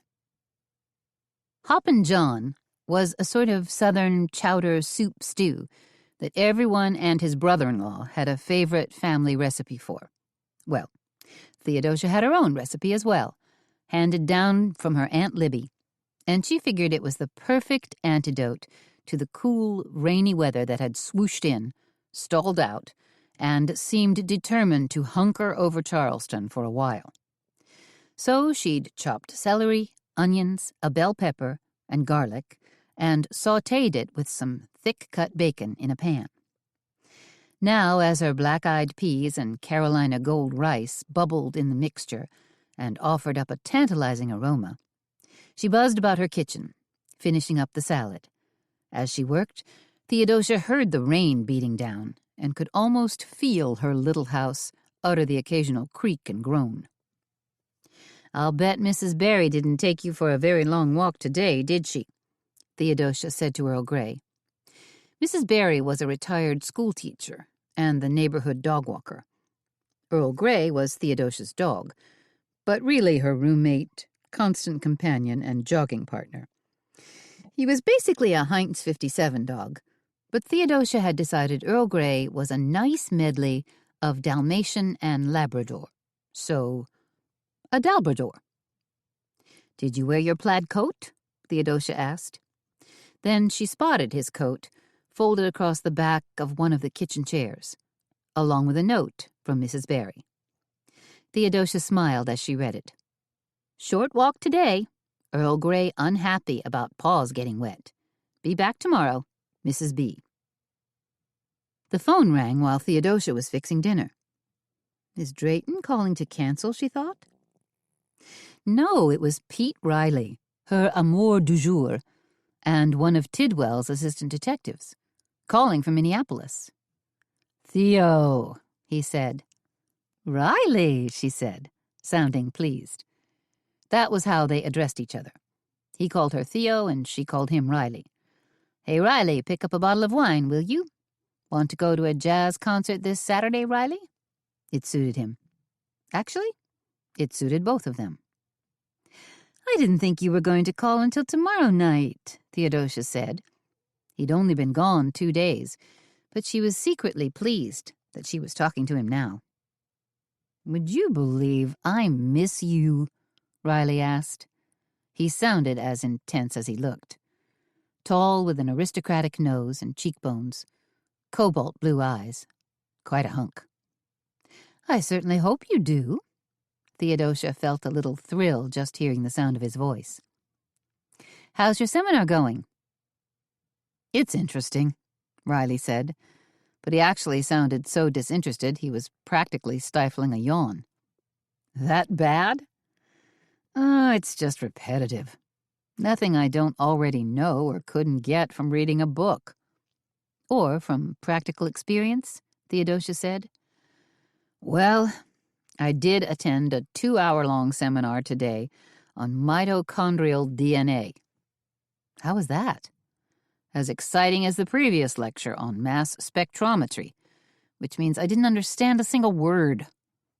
That's what you've got the lab rats for, Theodosia said. Let the crime scene guys do the tricky analysis, once you find some evidence and catch the bad guys. Say now, I heard via the grapevine that you were involved in some major excitement yesterday. The hot air balloon crash, you know about that? Theodosia asked. I know you were there. He'd caught her off guard. But I don't try to deny it, since the rumor mill has already been cranking away. I was there all right, but luckily not in the balloon that was shot down. Is that what happened? Pete asked. I thought it was a drone, hit and run. Same thing, Theodosia said. When Theodosia finally said goodbye to Pete Riley, she realized that time was starting to slip away from her. So she ran around her kitchen like a madwoman, grabbing plates, bowls, silverware, and wine glasses. She set it all out on her dining room table, added a pair of tall white candles, touched a match to them, and heaved a sigh of relief. Theodosia's dining room, which was basically a nice-sized passageway between the living room and the kitchen, was accented with a glass front cabinet that contained some of her treasures. Teapots from her extensive collection, a few silver hotel water pitchers, Chinese vases, and a classic English mantel clock.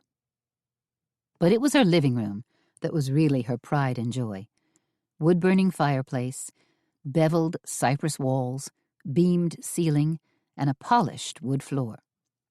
To cozy up this picture-perfect room even more, she'd added damask and chintz-covered furniture, a blue and gold Aubusson carpet, and a few oil paintings hung on the walls for a finishing touch. The house itself was small and compact, built in a classic Tudor style with arched doors, cross gables, and a small turret. Rough cedar roof tiles gave it a thatched look, much like a traditional Hansel and Gretel cottage. Bang, bang, bang. As Earl Grey let out a long woof, Theodosia said, Drayton. She hurried to the front door and let him in. You made it, Theodosia said as Drayton, wearing a Burberry cap and long black raincoat, stepped inside. Earl Grey gave him a quick sniff, his doggy once-over, and then walked away. He'd met Drayton lots of times. If Drayton hadn't stashed treats in his coat pocket or brought along his dog, Honeybee, then Earl Grey wasn't much interested. I made it by the skin of my teeth. The rain's coming down harder than ever now. Drayton slipped out of his raincoat and hung it on a brass coat rack. He held up his collapsed umbrella, which looked like a bedraggled black bat, and said, "This is going to drip everywhere." "Don't worry about it," Theodosia said. The floor in her small foyer was paved with antique bricks, so no harm there. "And I would have stopped to buy a sponge cake, but it probably would have sopped up all this rain. I tell you, this storm seems to be getting progressively worse," Drayton said, as he wandered into the living room and breathed a sigh of relief. "Early hurricane warnings and all that. Going to be with us for at least a few days."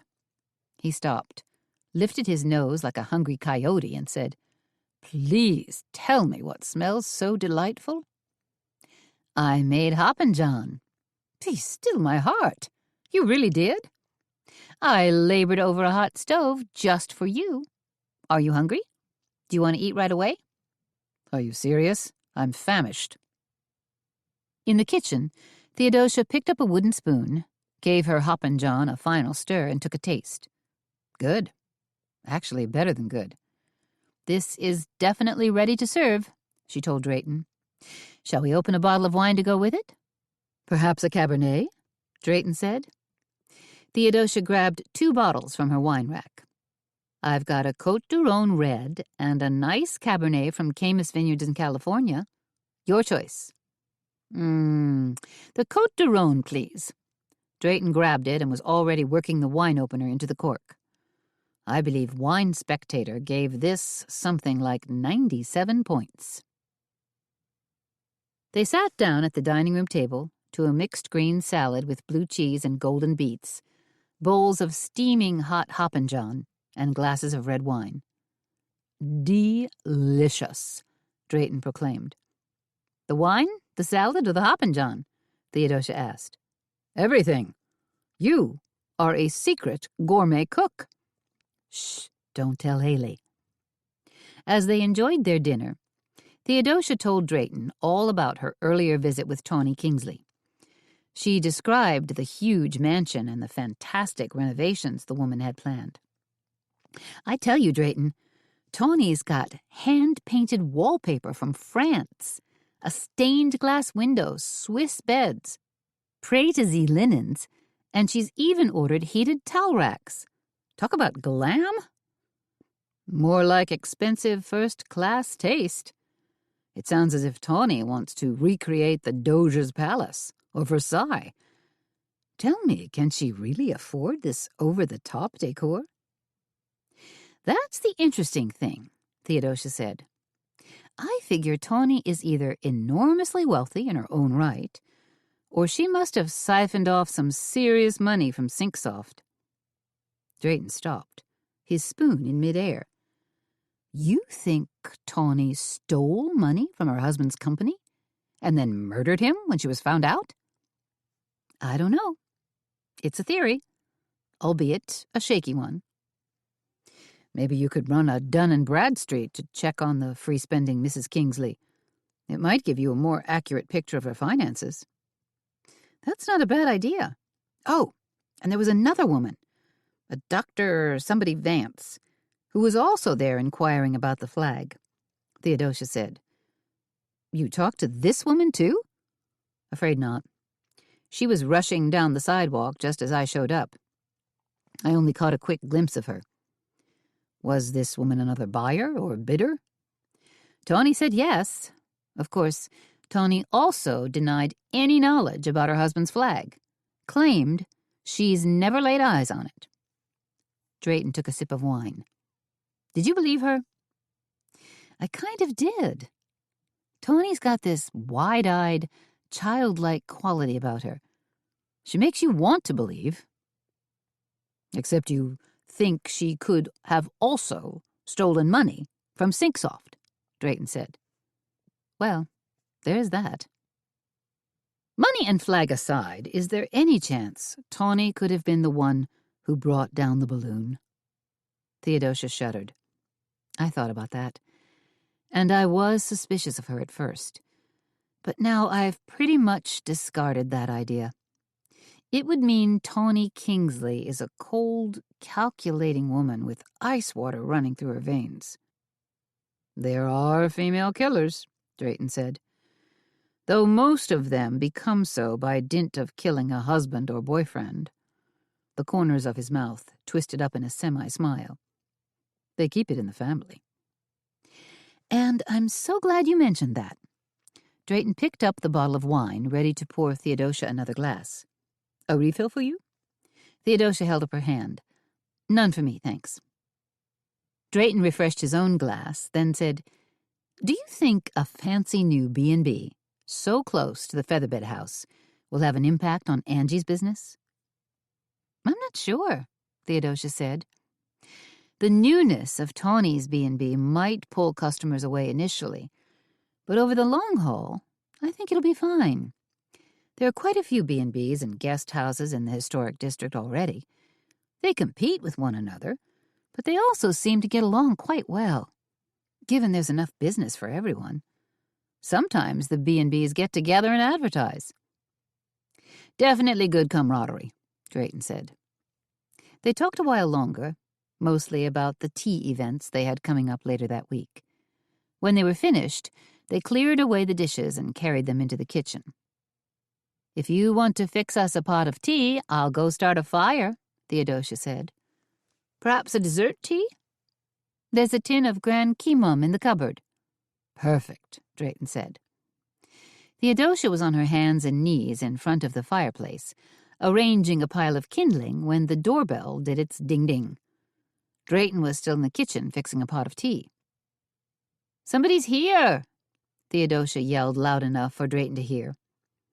Her kindling was starting to burn nicely, so she placed 2 small logs on top of it. "Who could possibly be roaming around outside in this dreadful weather?" Drayton called back to her from the kitchen. He let loose a strange chortle. "Besides me." Now Earl Grey started barking his head off. "Ark! Ark! Ark!" "Shh, that's enough," Theodosia said, as she hurried to the front door and pressed her nose against the lead-paned window to look out. "My goodness, it's Angie Congdon." Angie was the proprietor of the Featherbed house, the B&B they'd just been talking about.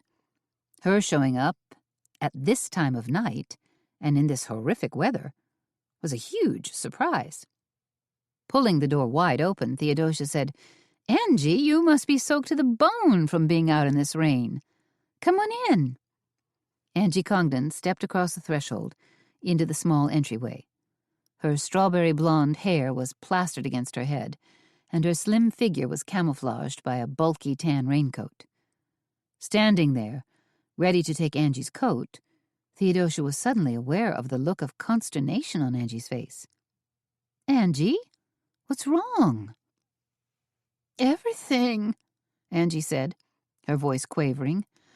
I think I might need your help." Now Angie clutched anxiously for Theodosia's hand. "Or at least your good advice." "What's happened?" "It's about the hot air balloon that crashed yesterday," Angie stammered. "I read in the newspaper that you were there, serving tea, and that you witnessed the crash." "Drayton and I were both there," Theodosia said. "We had the unfortunate luck of seeing the drone dive directly into the hot air balloon and then getting rocked, literally rocked, by the explosion." "That's why I'm here," Angie said. She stood there, dripping water on the brick floor, wringing her hands as if in utter anguish. "The police just took Harold in for questioning." "Harold, your boyfriend?" Theodosia said, just as Drayton walked into the living room carrying a large silver tray laden with a teapot and 3 rattling teacups. "Harold's my fiancé," Angie said. "We got engaged last week." "Then congratulations are in order," Drayton said in a hearty voice. He set the tea tray down on a leather bolster and smiled broadly. He'd completely missed the part about Harold being hauled in for questioning. "It's not exactly a congratulatory moment," Angie said to him, as she slipped out of her coat and handed it to Theodosia. "The police just took Harold in," Theodosia quickly explained. "Why on earth would they do that?" Drayton asked. "Come in and sit down," Theodosia said. "We'll warm you up with some nice hot tea, and you can tell us all about it." Angie collapsed into a wing chair, while Theodosia and Drayton fussed with the tea. When everyone was seated and had a cup of tea on their lap, Theodosia said, "Okay, tell us why the police are questioning Harold." Angie grimaced. 2 years ago, Harold bought a drone. It was a spur-of-the-moment thing, a lark. They were starting to be all the rage, and he just wanted to have fun with it. After a while, the newness wore off, and he stashed the drone in my basement. I don't think he's even thought about it or looked at it in over a year. But after that terrible hot air balloon crash yesterday, the police went through all the records of local companies that sold drones. Eventually, they hit on Harold's name and came calling. "They're questioning everyone who bought a drone? That doesn't seem efficient," Drayton said. "There could be hundreds of buyers, thousands." "The problem is, Harold works at SyncSoft," Angie said. "So the police are a little more than 50% suspicious that it could have been Harold's drone that brought down the hot air balloon." "What?" Drayton cried. His teacup quivered in its saucer, and he wasn't smiling any more. Suddenly he looked dead serious. "You'd better tell us all about Harold and his drone," Theodosia said, "and his job at SyncSoft. Start from the beginning, and don't leave out a single thing."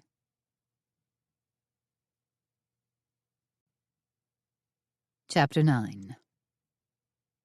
Tuesday morning, and Theodosia and Drayton were standing at the front counter, still puzzling about Harold being taken in for questioning. "Wait a minute," Haley said. She waved both hands in the air as if to interrupt them.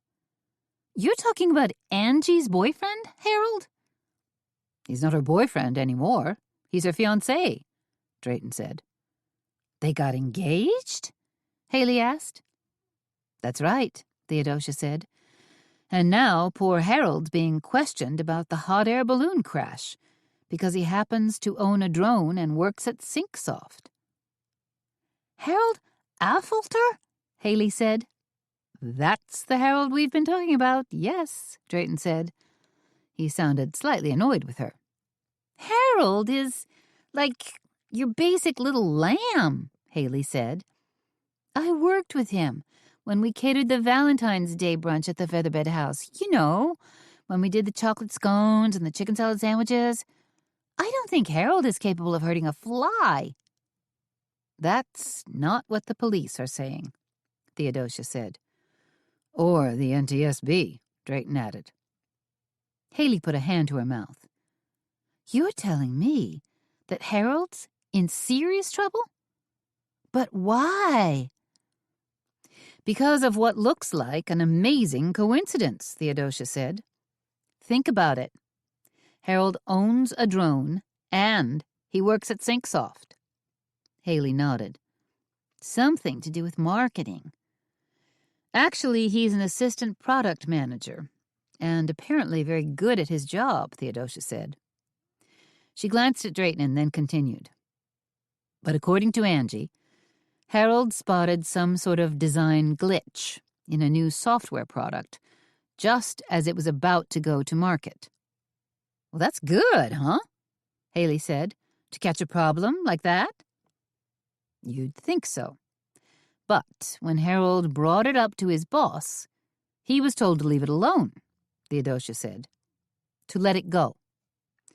Harold was so offended at being rebuffed, he took it all the way up the ladder and wrangled a meeting with Don Kingsley, the CEO. But Kingsley pooh-poohed Harold as well. It seems he wanted SyncSoft to be the first out with their new product." "And that's why the police think Harold caused the crash?" Haley asked. "That's one theory the police think is quite plausible," Theodosia said. that Harold tried his best to be a whistleblower, but was ignored. The police just assumed that Harold was walking around with this gigantic chip on his shoulder, that he wanted to retaliate for being dissed, Haley asked. That's nutty. Even so, the police see a connection, Drayton said. Haley pounded a fist against the table. But the police are wrong. They probably are, Theodosia said. But that doesn't change the facts. Harold is probably going to be questioned repeatedly by the police and may end up persona non grata at work.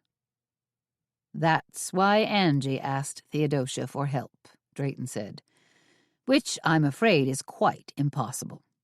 He gave a helpless shrug. I mean, our Theo is bright, but she's not exactly a criminal attorney or software engineer. But Harold's predicament isn't an insurmountable problem, Haley said. She turned toward Theodosia with an impassioned look on her young face. All you have to do is get your cute little detective boyfriend on the case and have him straighten things out. Therein lies another problem, Theodosia said. My cute little detective boyfriend is out of town right now. Out of town where? Haley asked. He's in Minneapolis. There's some sort of big-time forensics conference for non-techs, and Pete was selected to represent the Charleston PD. Haley put her hands on her hips. Well, you have to get him back here, immediately. It's not that simple. Theodosia knew that Pete Riley wasn't about to blow off his conference. He was far too dedicated to his job. Then what are you going to do? Haley asked. I honestly don't know, Theodosia said. Angie did ask for my help, but... Angie's our friend, Haley said, which means we have to help her. Angie asked Theo for help. Not you, not us, Drayton said. But his voice was kind. But if Theodosia's involved, aren't we all involved? Haley asked. Aren't we a team? I don't think, Theodosia began, but Drayton interrupted her. I'm afraid Haley's got you there, Theo. On second thought, she's quite right. We are a team. And you've already done a little snooping, Haley prompted. I know you took that basket of scones over to Tawny Kingsley. So you must have asked her a bunch of questions. I mean, you did, didn't you? Drayton made a noise somewhere in the back of his throat, a tentative note of agreement. Theodosia put an elbow on the table, rested her chin in her hand, and said, Oh, dear. Theodosia wondered and worried as she readied the tea shop. She checked the highboy and straightened out the dozens of jars of jam, honey, and Devonshire cream that were on display and available for sale. There were also teacups, teapots, wooden honey dippers, tea cozies, and a few tea books. She studied the wall where sweetgrass baskets, made by their favorite artisan, Miss Josette, hung alongside homemade grapevine wreaths that she'd woven with gold gossamer ribbon and hung with teacups. Looks almost perfect, she thought. But her brain was still in a whirl about helping Angie as she went into the kitchen, grabbed the luncheon menu from Haley, and brought it out to Drayton. Maple cream scones and almond muffins, Theodosia said, gazing at him across the counter. Which tea would you like to pair them with? Let's suggest a chai masala black tea to our guests, Drayton said. Obviously, they can order anything they'd like, but I think this particular tea will go well with Haley's baked goods. I was also thinking of a nice, tippy Yunnan China black tea. That also makes an excellent pairing, Drayton said. I say, you're getting as good at this as I am. Oh, I don't think so. Did you make up your mind about helping Angie? Drayton asked. Still working on it. As soon as Theodosia hung the open sign on the front door, Delane Dish careened in like a grand duchess driving an Indy car. Dressed to the nines in a nipped-in purple skirt suit with a matching purple fur boa, she bounced off the front counter, caroomed off a nearby table, and ended up at a small table next to the window. Theodosia approached Delane's table with a friendly, "Nice to see you, Delane." Delane waved a hand in front of her face, as if she didn't have time for pleasantries. "Isn't this weather dreadful? Couldn't you just die for all this nasty wind and rain? And the thunder, I tell you, it's driving my poor cats insane." That's how Delane talked, in italics and exclamation points. "Has the storm hurt your business?" Delane was the proprietor of Cotton Duck, one of Charleston's premier boutiques. If you were in the market for a silk blouse, leather slacks, a pashmina, sparkly jewelry, or a formal evening dress, Cotton Duck was the place to go. Delane gazed at Theodosia. "Business has been steady, but it's just about impossible to get around town. Do you know the storm sewers over on Bay Street actually backed up? And that my invitation to an outdoor luncheon at Linden Gardens was canceled." "Life's tough," Theodosia said. "I'll say." Delane pulled a compact out of her Fendi bag and carefully studied her heart-shaped face. She was dark-haired, dark-eyed, and had, Theodosia thought, the tiniest bits of Botox injected to smooth the lines in her forehead and plump up her lips. Delane was also silly, frivolous, gossipy, and a tad indiscreet. She was the Scarlett O'Hara of her day. "Are you meeting someone here for tea?" Theodosia asked. "No, it's just little old me today. Popping in to say how do," Delane said as she dug into her voluminous bag, scratching around for a lipstick. "I've got Janine watching the store with strict instructions to call me if anything major occurs." "You mean like a hurricane or a hot air balloon crash?" Delane blinked. Now she was busy applying her Jezebel red lipstick. "What did you say, dear?" She snapped the cap back on her lipstick with a hard click. "Never mind. What can I get you?" 2 more parties had just come into the tea shop, so Theodosia decided she'd better hurry Delane along. "I'd love a pot of your delicious peaches and ginger blend, along with a small snack, but nothing with carbs. You know me. I'm seriously into brothing, so I try to avoid carbs at any cost." "So, no tea sandwiches? No scones?" Theodosia asked. "Oh, I'll have a scone." Theodosia waited on the other 2 tables and seated another group of 4 that had wandered in. She took orders, gave the tea requests to Drayton, and went into the kitchen to give Haley the food orders. "Is there such a thing as a no-carb scone?" Theodosia asked. Haley looked at her like she was crazy. "Are you asking me to mash up some chickpeas and carrots and bake them into scones?" It was just a question. Although chickpeas and carrots are carbohydrates, are they not?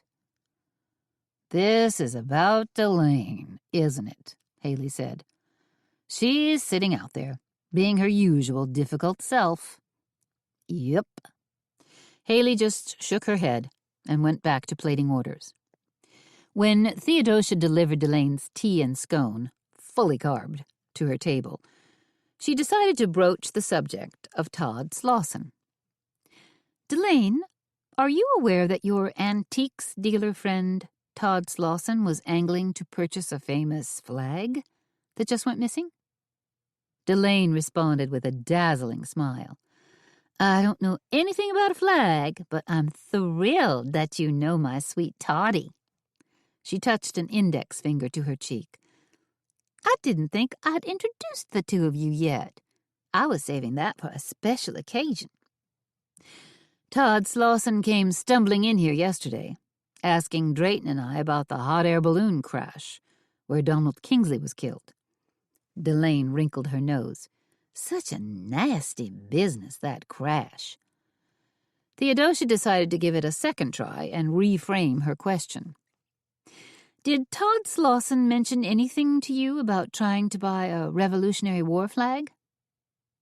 Delane broke off a piece of her scone and slathered on some strawberry jam. He might have mentioned something about it, but I rarely pay attention to other people's business dealings. Theodosia nearly choked to death. That's all Delane did, was poke her nose into other people's business. It was her main reason for living, her driving force. Now Delane had a dreamy look on her face. Toddy is really quite a wonderful man. So kind and considerate. I know it's a little premature to say this, but he might even be husband material. Delane. Seriously? Theodosia was gobsmacked. The last time Delane had gotten divorced, she'd sworn on a stack of designer bags that she'd never walk down a church aisle again. And, truth be told, Delane didn't have the best track record when it came to choosing dateable men. If you lined up 9 perfectly respectable gentlemen and stuck a single heel-cad stinker rat reprobate in among them, she'd unerringly pick the rotten egg. You know, a girl can't play the field all her life, Delane giggled. Todd Slauson is really quite dreamy. You might say I'm head over heels. All Theodosia could manage to stammer out was, lots of luck with that, Delane.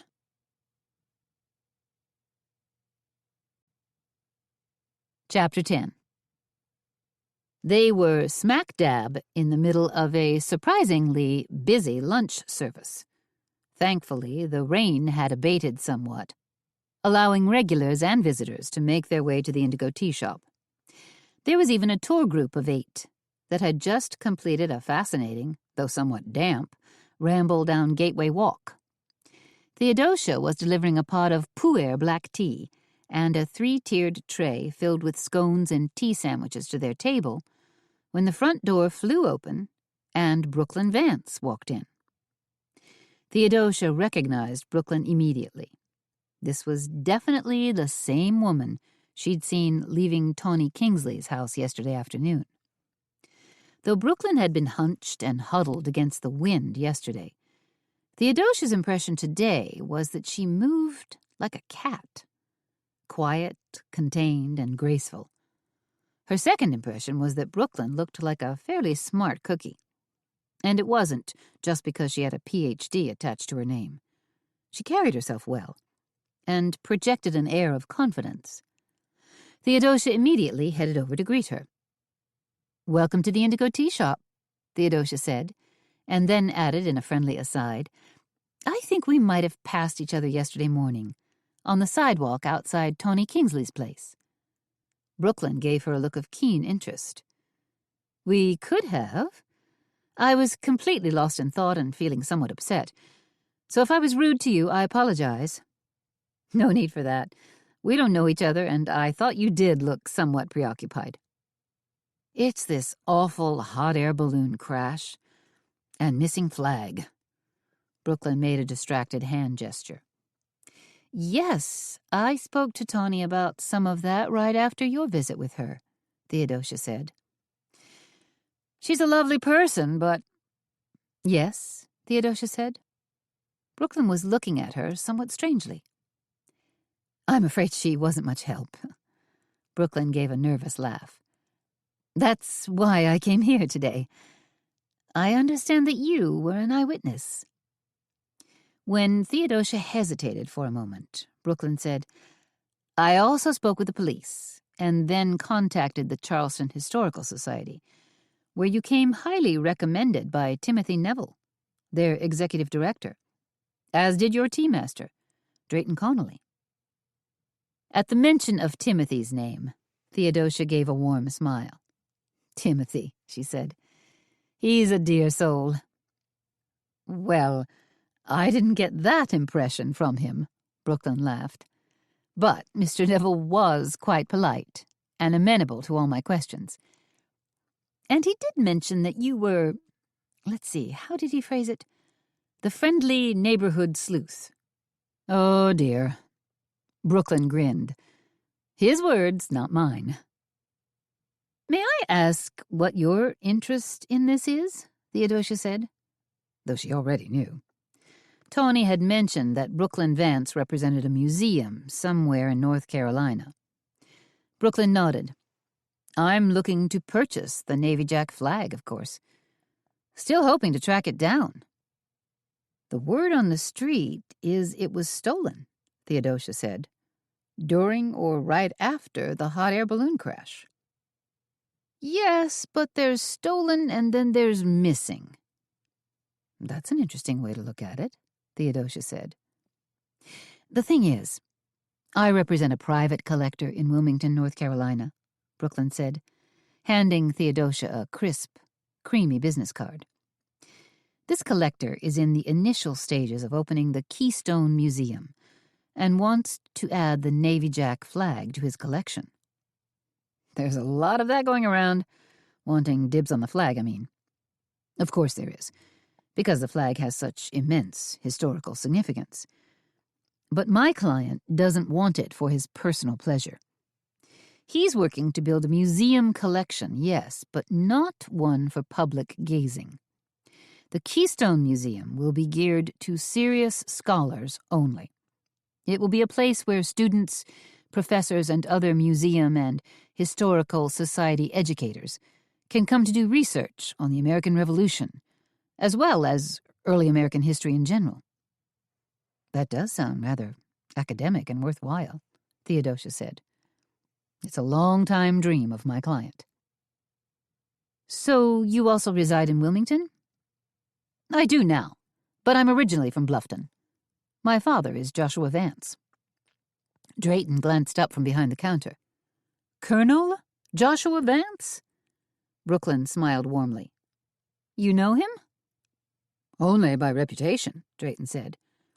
He looked at Theodosia and raised his eyebrows, a subtle signal that Vance was some kind of big-deal VIP. I wish I could be of help, Theodosia said. Unfortunately, Drayton and I only witnessed the drone fly into the hot air balloon and cause it to explode. We've never seen the flag and actually don't know Don Kingsley, except by reputation. Ah, Brooklyn said. She looked disappointed. You were my last hope. I'm sorry we're such a dead end, Theodosia said. Brooklyn waved a hand. That's okay. I'm not about to give up. You say you've spoken with the police? I have, and they appear to be quite stumped, Brooklyn said, which surprises me. Then, because Brooklyn seemed to be at loose ends, Theodosia said, What did you do before you worked for this private museum? After I got my Ph.D. at NYU, I interned at the Gardner Museum in Boston.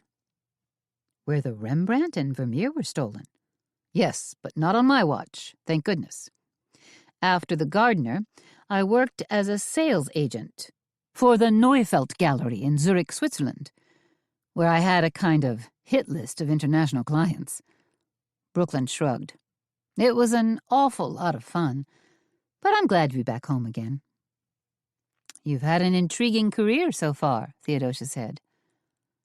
I'm passionate about working in the art world, no matter what I'm dealing with. Paintings, decorative arts, sculpture, photography, antiquities. They all nourish my soul. As she spoke, Brooklyn glanced about, taking in her surroundings, obviously charmed by the tea shop. It looks as if you've found a rewarding career, too. I mean, this place is just too cute for words. And the aromas, Brooklyn rolled her eyes, are basically to die for. Then you should probably sit down and enjoy a cup of tea and a scone, Theodosia said. Brooklyn glanced at her watch. Unfortunately, I only have time for takeout today. But I do want to come back later for a proper tea. Tomorrow, Drayton murmured. Brooklyn turned toward him. Excuse me, she said. Drayton and I are hoping you can come back tomorrow, Theodosia said, jumping in to second his suggestion. It might sound kind of funny to you, but we're having a Nancy Drew tea, a special luncheon tea. Brooklyn's face lit up like it was Christmas morning. You're not serious, she gasped. Nancy Drew was my hero. Those mysteries were some of the first books I fell in love with. She grinned and ducked her head, reading under the covers with a flashlight. The sign of the twisted candles, the mystery of the tolling bell. Well, I could rhapsodize about those books forever. Better that you just come here tomorrow, Theodosia laughed, and enjoy yourself. Indulge in a little Nancy Drew nostalgia.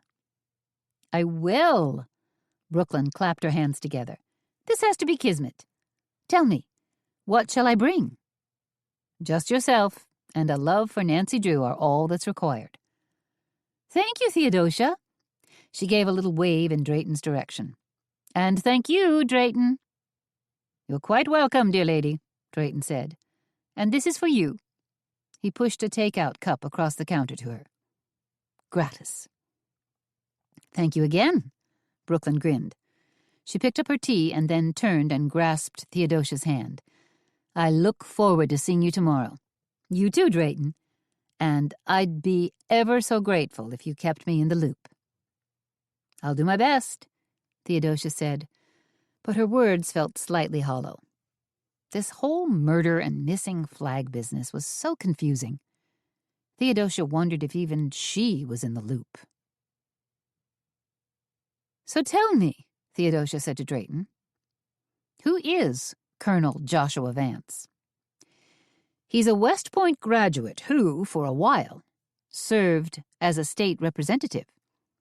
Is colonel an honorary title, or is he ex-military? He's an ex-military man who became a bird colonel the hard way. He was in the Tet Offensive in the early days of the Vietnam War. Story is, he rallied his men and held off a huge attacking force in Khe Sanh. Now Colonel Vance is retired and lives on his horse farm. Raises Morgans, I believe, trotting horses. Shows them at events all around the country. So, Brooklyn's from a good family, Theodosia said. In the South, breeding always counts, be it horses, dogs, or people, Drayton said. He cocked his head and looked past Theodosia's shoulder. Aren't you running a little behind schedule?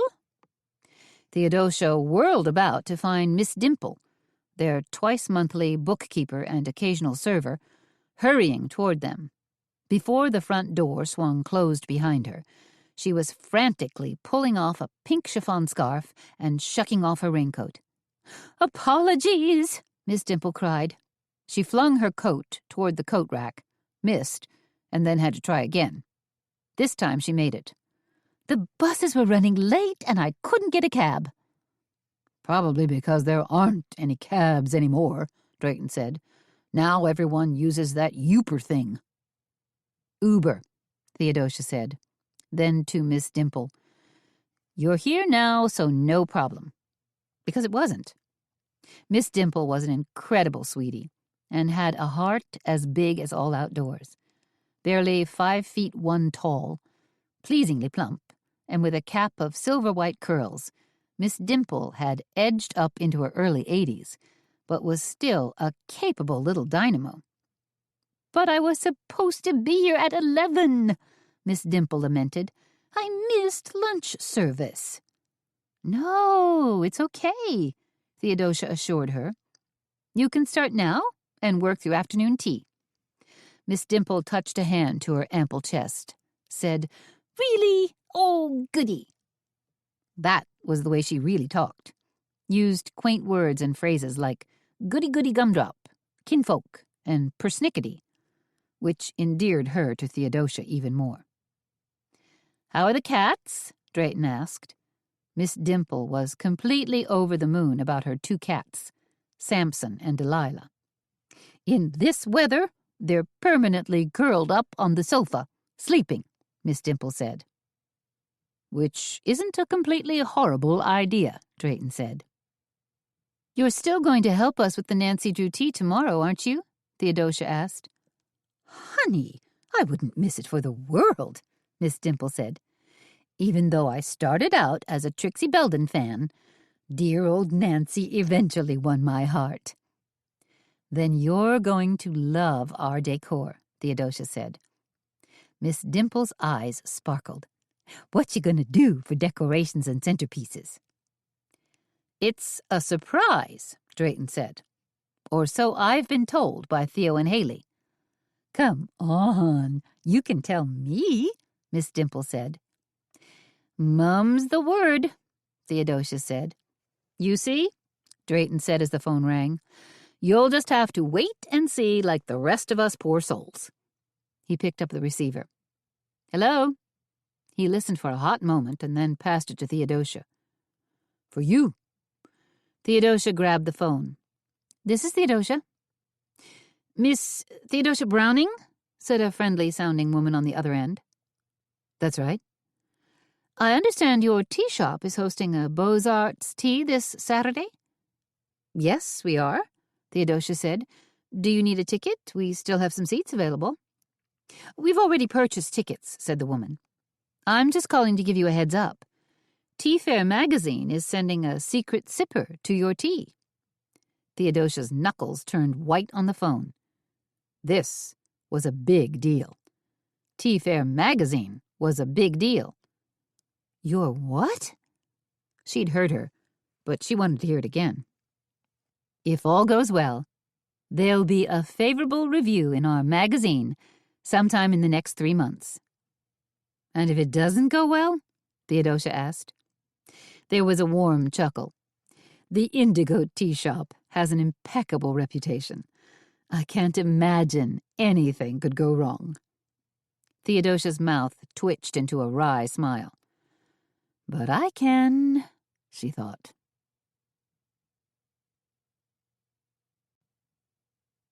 Chapter 11. Miss Dimple draped a black Parisian waiter's apron around her neck, grabbed 2 pots of tea, and bustled her way through the small maze of tables. As she poured refills, she chatted amiably with their guests. She's a gem, Drayton said. Theodosia was still feeling astounded. That phone call I just took, she said to Drayton, it was from Tea Fair magazine. They're sending a secret sipper to our Beaux-Arts tea this Saturday. Good gracious, Drayton said. For real? A secret sipper? Is that anything like a secret shopper? It must be. This changes everything, doesn't it? We'll have to make sure that every aspect of our event is pure perfection. Menu, tea selections, service, decor, the whole ball of wax. That's for sure, Theodosia said. She watched as Drayton picked a tin of orchid plum tea off the shelf. And I'll have to... The phone rang again before Drayton was able to finish his sentence. Maybe that's Tea Fair magazine calling to cancel, Theodosia said. Bite your tongue. Drayton snatched up the phone, listened for a few moments, and passed it to Theodosia. Someone else for you. Theodosia took the phone with some trepidation. Hello? It was Alicia Kellig from KTSC-TV, Channel 8. You remember me? Alicia asked. I used to be a production associate. Now I'm a producer. That's terrific, Alicia. Congratulations on your promotion, Theodosia said. Thank you. I'm really having fun with it. Alicia cleared her throat, ready to get down to business. As you know, we're right in the middle of our action auction where we raise funds for a select number of charities. And since the Indigo Tea Shop donated some teas and teapots, Theodosia said. Yes, Alicia said, which got me to thinking, wouldn't it be fun if you were the one to talk about the tea and tea accoutrements and help us get the bidding started? Was that a question? Alicia laughed. Actually, it was. Would you do it? We'd need you for, 5 or 10 minutes. When would this be? Theodosia asked. This Friday afternoon, Alicia said. If you could be here around 4 o'clock, we'll just slide you in. I know this is last minute, and I apologize. But does that give you enough time to prepare?" Theodosia did a mental calculation. No special events on Friday. Just business as usual, so that should work fine. "Wonderful, you just saved my life," Alicia said. "We had the herbal lady cancel on us, something about drowned marjoram." "I'll be there," Theodosia said. Then she hesitated. "Now, just to be clear, this is really about tea, right? Not the hot air balloon crash." "Tea. That's right," Alicia said. "And you can mention the Indigo Tea Shop if you want to." Theodosia was pleased. "I definitely want to." At 1:30, just as lunch ended and afternoon tea was ramping up, Detective Bert Tidwell sauntered in. He was wearing the same weird raincoat he had on yesterday, only this time he didn't bother hanging it up. He just stood there silently, dripping, shoulders drooped, waiting for Theodosia. Deciding she wanted to talk to him in confidence, Theodosia led Tidwell to the small table next to the stone fireplace. Once he'd eased himself into a captain's chair, no small feat at his size, Theodosia said, "Well, is there anything new in the investigation?" Tidwell gave a non-committal shrug. "Oh, you're going to be like that, are you?" she thought. "Perhaps you need a cup of tea to warm you up. And get you talking," she thought. Tidwell gave a brusque nod. Theodosia brought him a pot of Darjeeling and 2 chocolate chip scones on a plate. Tidwell's brows went into full beetle mode. "What are these?" he asked as he peered at the scones. "Chocolate chip scones," Theodosia said. "But you usually serve fruit scones. Apple, strawberry, blueberry." "Haley baked something different today. Have a taste. I think you'll like them." Tidwell still looked disconcerted. "Do I put jam and Devonshire cream on these?" Theodosia sighed. "Whichever you prefer." "Actually, I prefer apple scones." "I know you do, but Haley didn't bake those today." "So, the investigation?" Tidwell took a tiny bite of scone and chewed slowly. "It's proceeding. Not as quickly as I'd like, unfortunately. As you might guess, I'm anxious to get Detective Riley back in town." "So am I," she thought. "Here, let me pour your tea." Theodosia picked up the Chinese blue and white teapot and poured him a cup. "This Darjeeling is from the Margaret's Hope estate, full-flavored and smooth, with just a hint of crispness." "Thank you." Tidwell had taken a bigger bite of his scone and seemed relatively content as he chewed. "Perhaps this tea could use a lump or 2 of sugar?" "Perhaps." Theodosia knew the tea didn't really need sweetening. She also knew Tidwell was stalling, and it was beginning to royally bug her. If he didn't want to share information, then why was he here? Yes, he was a sugar fanatic, never averse to stuffing his face. But you could find cake, brownies, muffins, and scones all over Charleston County. After several minutes of frustrating, one-sided conversation, Theodosia said, "I have an idea. Why don't we engage in a little quid pro quo?" "Whatever do you mean?" "Cute. Now he's getting cute," she thought. "I'm talking about a fair and equitable exchange of information." Tidwell had been stirring sugar into his tea, his silver spoon hitting the edge of his Balik teacup repeatedly, incessantly. Clink, clink, clink. It was driving Theodosia crazy. Now Tidwell stopped and cocked his head like an interested magpie. "What information might you have?" "You first." "All right." As Tidwell shifted his weight, his wooden chair let out a loud groan. He didn't seem to notice. We are currently investigating all persons who have purchased drones in the last 18 months. And what have you found, besides receipts on drone sales? I think you know. Your friend at the Featherbed House, Angie Congdon, her paramour, is apparently in possession of a drone. When we checked with Blue Sky Flying Machines, Mr. Affolter's name magically appeared on their customer list. The FAA is beginning to tighten up ownership on drones, you see, and sellers are required to keep careful records.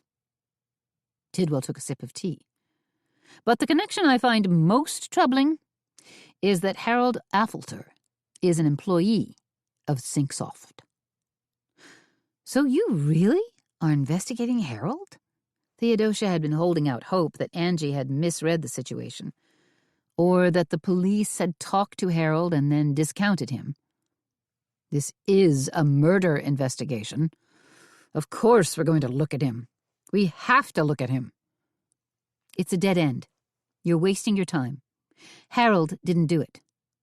That, Miss Browning, is your personal opinion. I base my conclusions on evidentiary findings. I can't believe you have any evidence at all, Theodosia said. Mr. Affolter was a disgruntled whistleblower at Syncsoft. Not really whistleblowing, more like acting as a friendly watchdog. I'm positive Harold thought he was doing the right thing for his company. That was obviously not the company's opinion.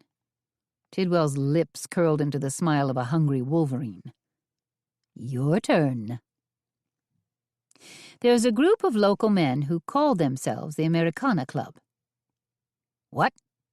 She'd caught Tidwell off guard. There's a group of local men who— No, I heard you just fine. He waved his hand.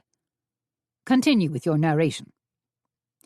These men are collectors, possibly underground collectors, of rare and antique Americana, Theodosia said.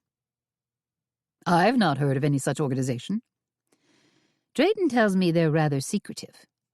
And based on what they collect, I'd imagine quite wealthy, too. That goes without saying, Theodosia said. Do you have a list? Does Drayton have a list? Tidwell asked. No list. Only rumors. That doesn't help much, Tidwell said. You didn't give me much of anything either, Theodosia said. Are there— Theodosia leaned forward. Yes? Any more of those scones? Theodosia was feeling frustrated. Tony Kingsley didn't know anything. Angie was frightened to death.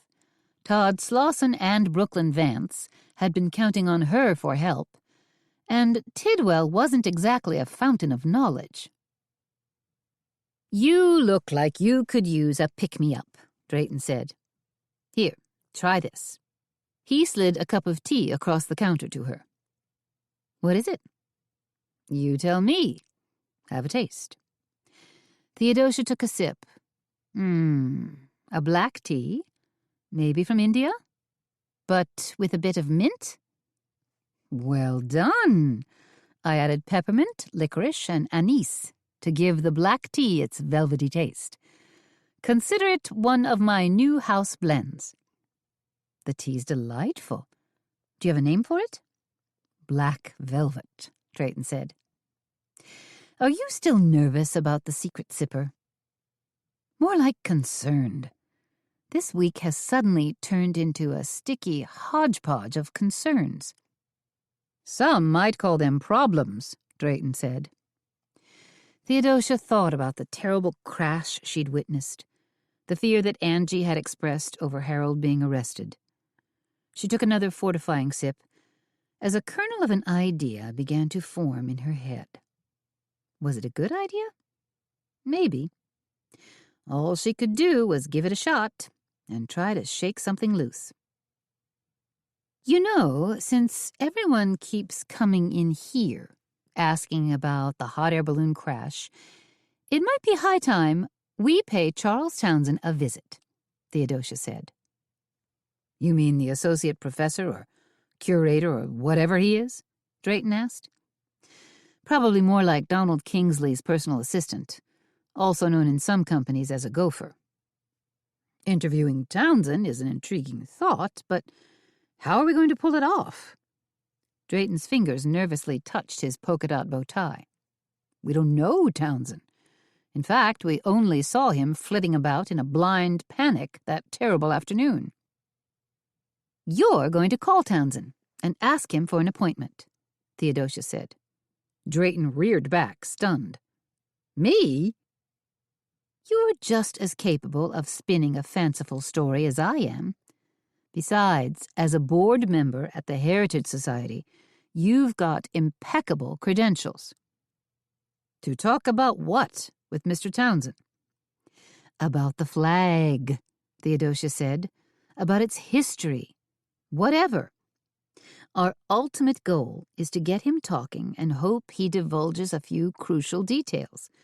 Like, when did he know the Navy Jack flag was missing? And was there an actual physical break-in at Kingsley's home? So you have decided to investigate, Drayton said. For Angie's sake. When would we want to meet with Townsend? Theodosia picked up the phone and handed it to Drayton. How about right now? We can kill 2 birds with 1 stone. Talk to Charles Townsend and then pop over and take a second look at the Portman mansion, which is just a few doors down from Kingsley's place. Haley's been bugging me about the Portman's kitchen facilities, and we need to eyeball the dining room. Make sure we don't have to rent any additional tables and chairs. How many people do we need to accommodate for our Beaux-Arts tea this Saturday? We have 57 reservations so far, with a secret sipper embedded in there somewhere. But I expect a few more guests will call at the last minute, so I want to be ready. My goodness, aren't we just a rousing success, Drayton said. Trying to be, Theodosia smiled sweetly. Make the call? Drayton called Townsend and immediately ran up against some strong opposition. He sputtered for a few moments and then lowered the phone to his chest and hissed, Theo, you talk to him. Theodosia squared her shoulders and took the phone. Mr. Townsend, she said brightly, I've been meaning to get in touch with you ever since our hasty meeting this past Sunday. I felt so bad that Mr. Kingsley was killed in such an unfortunate manner. It must have been a terrible shock to you. Well, it was to all of us, I assure you. And of course, you and I only exchanged a few brief words that terrible day, so I was unable to fully express to you my deepest sympathies. Drayton raised his eyebrows as Theodosia rattled on for another few minutes. Sweet-talking young Mr. Townsend, working her southern charm and magic on him, until he couldn't help but agree to see them. That's it, Theodosia said, hanging up the phone. We're in. When? Drayton asked. Right now. Grab your raincoat and let's go. Where are we going? 221 Lambole Street, Theodosia said. It's only a couple of blocks from here. Oh, the old Darrow mansion, Drayton said. Ever the historian.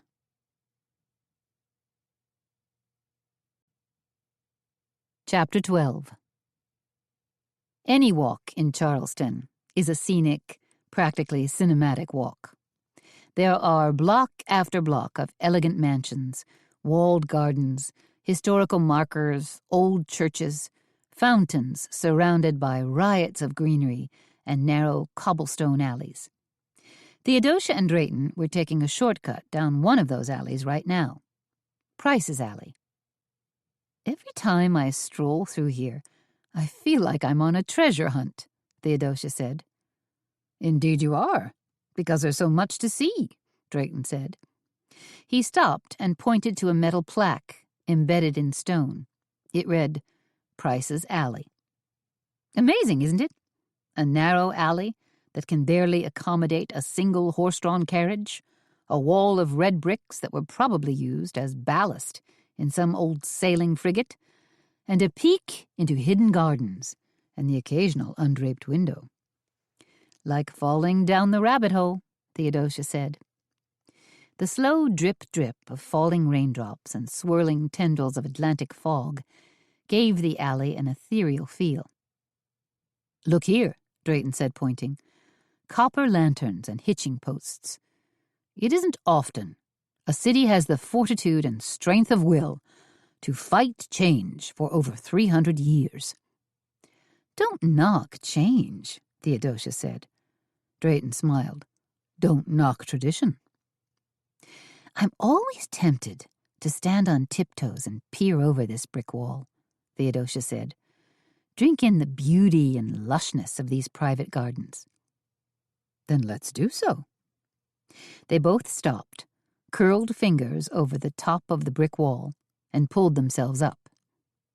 "Spectacular," Theodosia said. "A picture postcard waiting to happen." They gazed into a lush backyard garden that featured a long, narrow reflecting pool teeming with Japanese koi and flower beds that were a riot of color.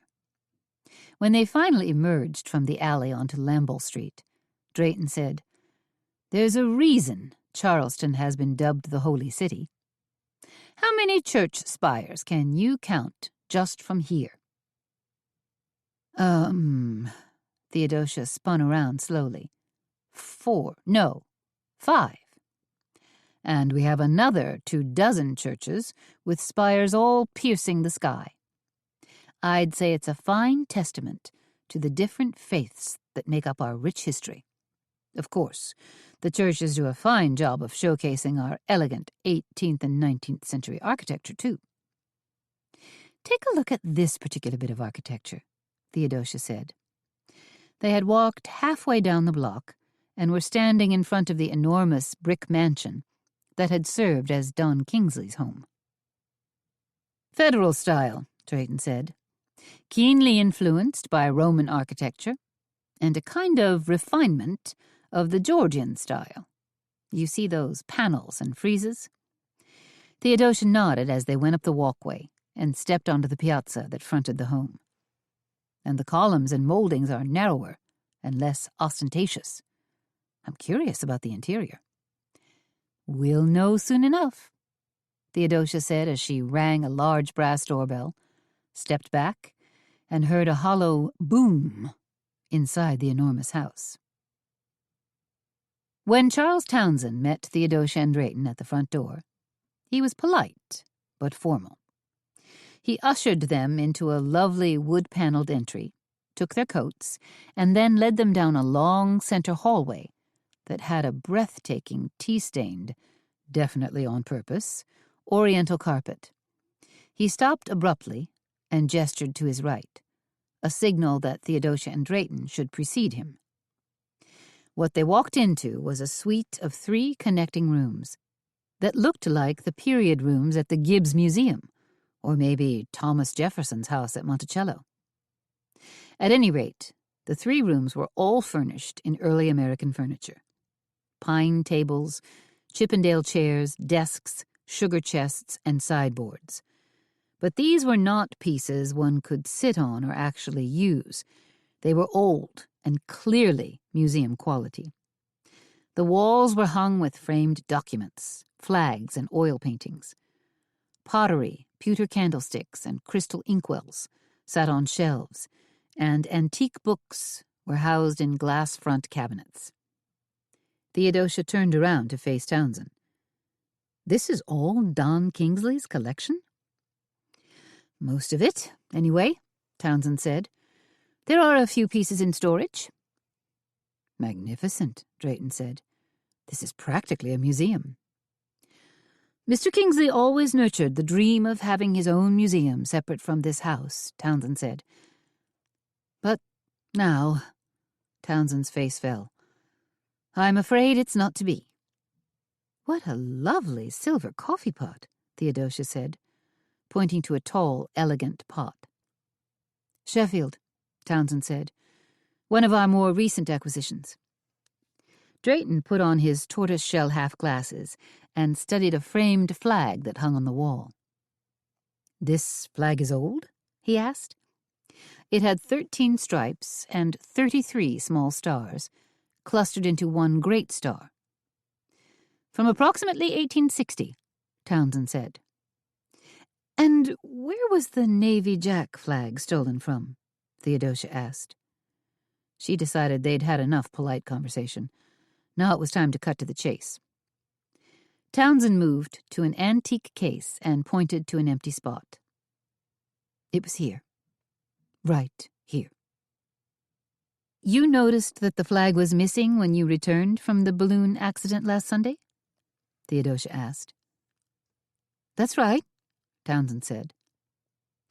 Why did you come here instead of going to your own home? Theodosia asked. Townsend stared at her. I don't know. I suppose I wasn't thinking too clearly at that point, and this is where the police cruiser dropped me off. So you had a key? Of course. And you came in here to look around, and that's when you discovered that the flag was missing? Theodosia asked. No. I went directly to Mr. Kingsley's office and made some calls. Notification calls, Townsend said. A difficult, gut-wrenching task, as you might imagine. And after that? Then I came in here. He glanced around. I thought these rooms would serve as a kind of touchstone. A calming, well, you know. And that's when you noticed the flag was missing. Exactly so, Townsend said. At which point I immediately notified the police. Busy night for the police, Drayton said. He was standing there, arms crossed, listening intently to their conversation. Townsend shook his head. A sad night for all of us. Had any of the door locks been tampered with? Theodosia asked. Not that I could see, Townsend said. And the police checked all the doors, front and back. Windows? Drayton asked.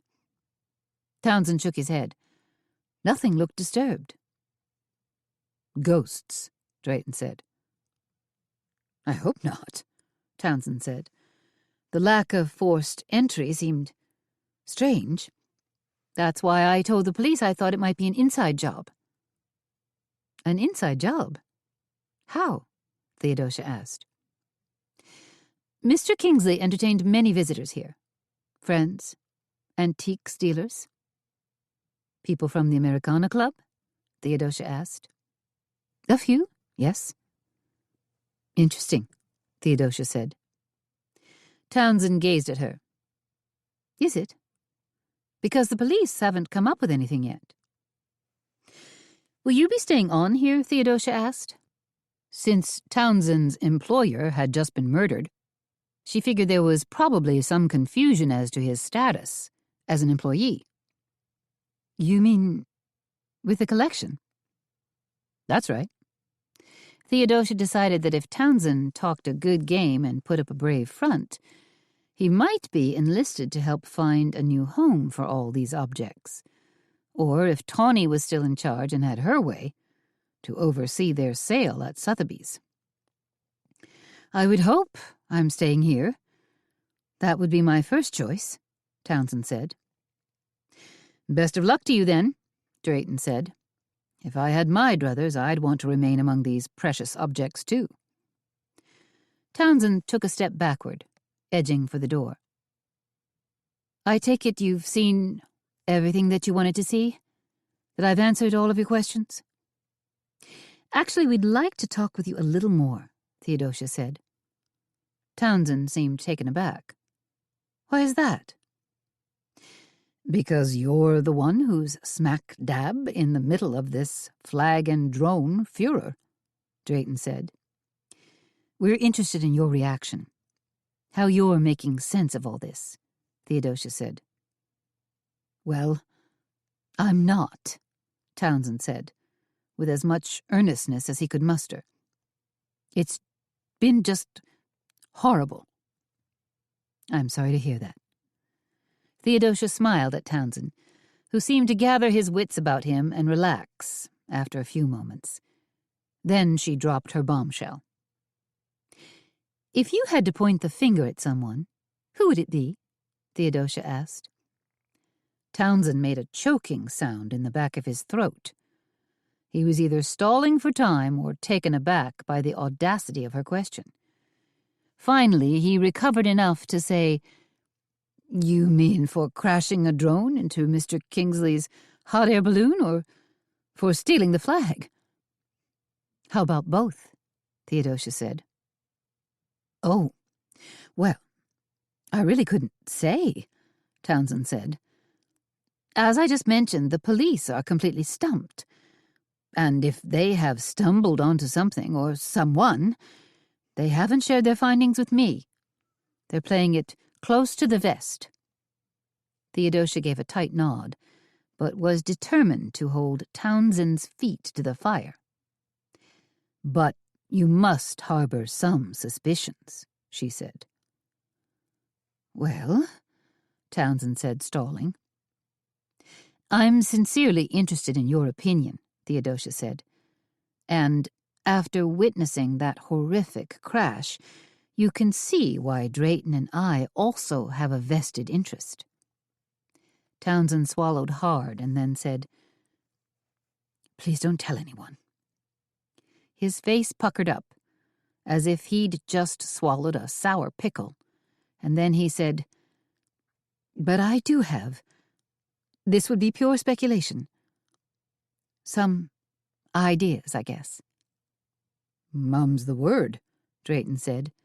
He made a zipping motion across his mouth. Theodosia gave an encouraging nod.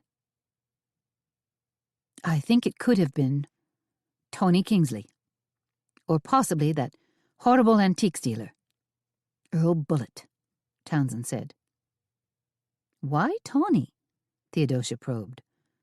"Why suspect her?" "Two reasons. One, I think she still might have a key to this place," Townsend said. "So she could have come in here any time Sunday afternoon and grabbed the Navy Jack. She could have hidden it in that new albatross of a home of hers, or at her condo on John's Island." "And reason number two, why it could be Tawny?" Theodosia asked. "The woman adores money more than life itself," Townsend said. "From what I've heard, her credit card bills were astronomical. I think that's why Mr. Kingsley wanted to divorce her. She was just too darned expensive to maintain. It was like owning a home in Monaco, a Lamborghini, and a stable of racehorses, all at the same time." "Amusing," Drayton said, though he didn't look particularly amused. "Would Tawny have the wherewithal to steal the flag and then sell it?" Theodosia asked. Townsend took a few moments to form his answer. "Tawny's shrewd and fairly well connected, so I think she could pull it off. She's constantly flying to New York or London on various shopping trips where she could easily connect with wealthy collectors or dealers."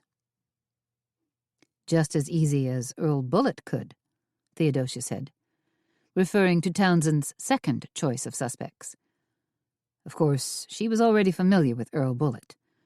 Todd Slauson had also named him as a possible thief.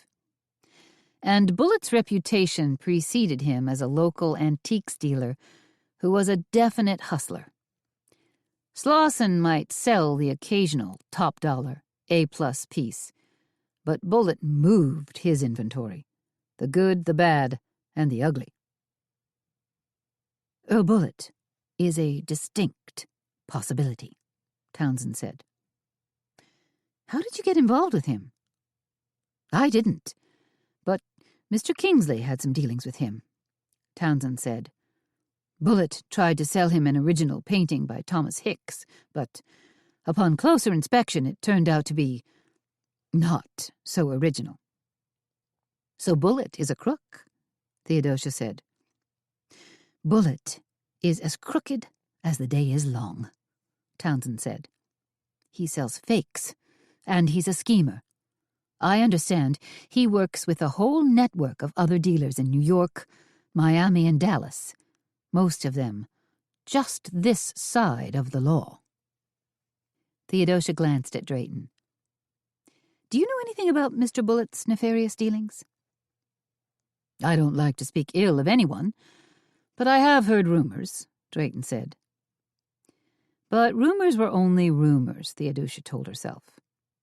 They weren't the solid, hardcore evidence that Tidwell craved. The evidence she needed to help pull Angie and Harold out of this sticky mess. Mr. Townsend, Charles, we appreciate your being so open with us, Theodosia said. I don't know if I've been any help, because I'm not sure what you're looking for. Townsend's eyes took on a curious gleam. Are you investigating this on your own? Just helping out a friend, Theodosia said. Harold Affolter? Townsend said. You know about him? Drayton asked. Townsend shrugged. I know that Mr. Kingsley was quite unhappy with Mr. Affolter. The man called here several times, pestering him about something. I think he was more likely sounding an alarm, Theodosia said. Townsend turned glum. If that's what it was, then he was too late. What do you think? Drayton asked as they walked down Lamble Street. Did we learn anything? Townsend mostly just reinforced the suspect names we've already heard bandied about, Theodosia said. What about the young man himself? You mean Townsend as a suspect? I think he's mostly a frightened fellow who's hoping to keep his job. Miss Chatfield, the event coordinator at the Portman Mansion down the street, was eager to show them around. In her early 60s and petite, she wore a conservative black suit and sensible shoes. Her silver hair was rolled into a tidy bun, and her eyeglasses dangled on a silver chain. She looked like someone's great-aunt who worked as a docent in a museum. We've never hosted a tea party here before, Miss Chatfield said. It will be a first for us. For us, too, Drayton said, since we usually host them in our tea room. Oh, I've visited the Indigo Tea Shop, Miss Chatfield said. You have a delightful little place. Delicious food and killer scones. And tea, Theodosia added. Don't forget about our tea. Are you kidding? Miss Chatfield said. Last time I stopped in with a couple of friends, I brought home 3 tins. That's what we like to hear, Drayton said.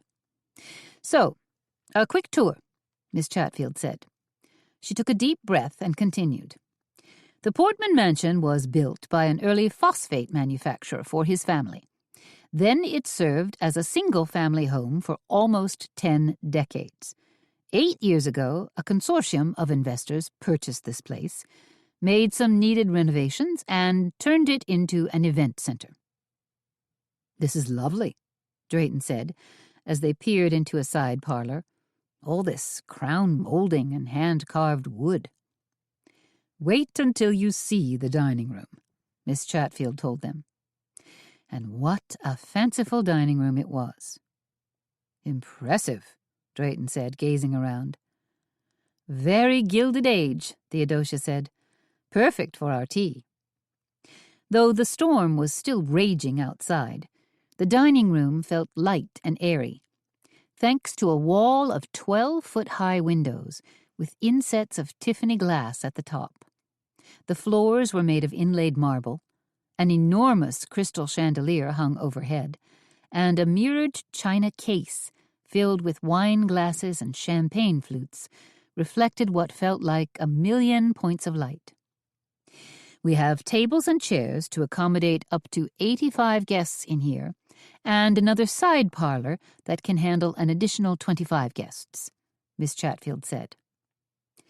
I see ample room for us to set up some paintings on easels, Drayton said. It was an idea he and Theodosia had talked about to help lend authenticity to their Beaux-Arts tea. And we have facilities to set up a custom bar if you like. Plus, we offer valet parking, audiovisual, and Wi-Fi access.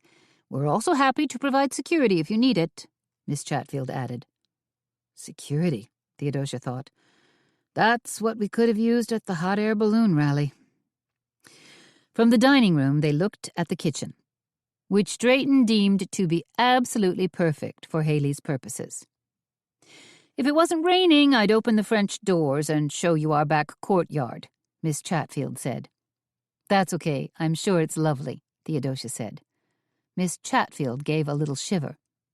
"I hope all this wind and rain isn't going to turn into a rip-roaring hurricane."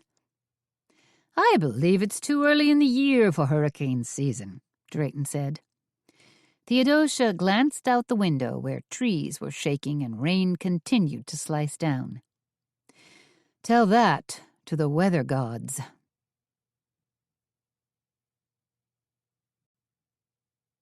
Chapter 13. The Tolliver Building was a large, yellow brick building, a former textile mill, that had been rehabbed through a grant from the State Arts Commission. Earmarked now as a home for nonprofit organizations, its major tenants included the LeBeau Theater, Xenon Dance Troupe, and Ceramics Guild. There was also below-market-rate studio and gallery space for a dozen or so artists and potters, as well as the large meeting hall, where Theodosia was now standing. It was the night of judging for the floral teacups competition, and Theodosia had never seen so many gorgeous antique teacups overflowing with amazing bouquets and creative arrangements. Tea roses, herbal bouquets, wildflowers, miniature fairy gardens, nosegays of violets, and small green plants filled the teacups. One teacup held a green carpet of moss, sprigs of lady fern, and a strand of pearls. Another teacup held a miniature bonsai, what was known in Japan as mame. The room smelled like a luxurious mix of flowers, peat moss, and freshly cut grass. Theodosia's heart jumped with wonder as she gazed across the dozen or so tables where the teacup arrangements were displayed. It was as if she was seeing some sort of magic carpet composed solely of greenery, bright-colored flowers, and elegant bone china teacups. "Theodosia?" said a woman at her elbow. Theodosia turned. "Julie?" She recognized the tall blonde in the floral dress as the president of the French Quarter Garden Club and the show's organizer. "Yes, it's me," Julie said. "Lovely to see you again. Our club is thrilled that you've agreed to help judge this show. Everyone speaks so highly of you and your tea shop. But for sheer impact, it can't compete with this amazing display of color and creativity." Theodosia glanced around again, taking it all in. The room was starting to fill up with people, those who'd come to wander through the maze of tables and enjoy the show, as well as private exhibitors and floral artists who were probably waiting for the results, her votes, with bated breath. "I don't envy you your task of choosing our winners," Julie said. "This isn't going to be an easy task," Theodosia said. "Perhaps you'd better give me your parameters for judging, so I can do this strictly by the book. I take it you have several different categories?" "We do," Julie said. "But let me pull in our other judge, too. Then I can explain the categories and judging protocol to both of you." Julie looked around and then threw up a hand and said, "Earl, over here, please." Theodosia watched as a stocky, pug-nosed man shouldered his way through the crowd. With his freckled scalp, nicotine-stained fingers, and ill-fitting sport coat, he didn't look like the sort of judge a garden club would enlist. On the other hand, who was she to judge? "Theodosia," Julie said, "I'd like you to meet Earl Bullitt." "Earl—" Theodosia faltered momentarily, and then quickly recovered. "You're the antiques dealer," she said, shaking his outstretched hand. "Lovely to meet you." "I hope it is, anyway," she thought. "Yeah, likewise," Bullitt said. He shook hands with barely a perfunctory glance. "Mr. Bullitt is an orchid aficionado," Julie explained. "He specializes in tropical varieties." "Sounds exotic," Theodosia said, while Bullitt just shrugged. "So, here are your judges' name tags and clipboards," Julie said, handing over the materials. As you can see by scanning your judging sheets, there are 3 distinct categories: floral, greenery, and whimsy. In each of these categories, you'll want to pick a first, second, and third place winner. So 9 winners in all, Theodosia said. She studied her clipboard while Bullet seemed oblivious. 10 winners, actually. You two will have to put your heads together and choose a grand prize winner, Julie said. We've got a big purple and gold ribbon for that honor. Great. Got it, Theodosia said. When do we start? Right now, Julie said. I suggest you both wander among the tables first to get a feeling for the entries, then start making a few preliminary selections. Bullet hitched up a shoulder. Do we both have to agree on everything? He asked. Theodosia and Julie just looked at him. Yes, of course you do, Julie said finally. Bullet gave a terse nod. Okay, and walked away. Interesting choice for a judge, Theodosia remarked. Bullet seemed like he didn't want to be here, like this was an enormous bother for him. One of our board members recommended him based on his skill with growing orchids. Julie's teeth nibbled at her lower lip. I hope he's taking this seriously. I hope you can work with him. Not a problem, Theodosia said, hoping it wouldn't be. She tucked her clipboard under her arm and started off. She decided to do exactly what Julie had suggested. Wander through the show, try to get a feel for the various entries, and keep an open mind. Then she could start narrowing down the entries she thought were outstanding in their categories. Theodosia was perusing her 4th table when Bill Glass walked up behind her and tapped her on the shoulder. Hey, tea lady, Glass said. Theodosia whirled around. When she saw who it was, she let out a sigh. Bill Glass was the pushy, acerbic, somewhat shady publisher of Shooting Star, a tabloid-type newspaper that chronicled goings-on in and around Charleston. Glass viewed his tabloid through rose-colored glasses and fancied it as an upscale society paper. Among his readers, it was generally agreed that Shooting Star was, at best, a gossip rag. What are you doing here? Theodosia asked. Shooting pictures, Glass said. Looking for the beautiful people. He aimed a lopsided grin at Theodosia. What? You think I like flowers? He lifted up a Nikon camera that was strung around his neck. Hey, I hear you were tapped to do the judging tonight. Trying to, anyway. Aw, don't be like that. Glass was wearing one of his beige photojournalist vests tonight, a saggy, baggy khaki thing that contrasted sharply with his skinny legs. Theodosia studied him. How come your face looks so tan? Would you believe it if I told you I'd just returned from some war-ravaged country in the Middle East? On assignment for National Geographic? No. Chronicling society babes in Palm Beach? No again, Theodosia said. How about bikini babes in Cocoa Beach? If you'll excuse me... Hey! I also heard you were front and center at that hot air balloon fiasco last Saturday, Glass said, shuffling after Theodosia. He was harder to get rid of than a hunk of chewing gum stuck to the bottom of your shoe. It was more than a fiasco, Theodosia said. 3 people were killed. One of Glass's eyebrows crinkled up. Got a line on who was responsible? Of course not. Theodosia jotted down entry number 148.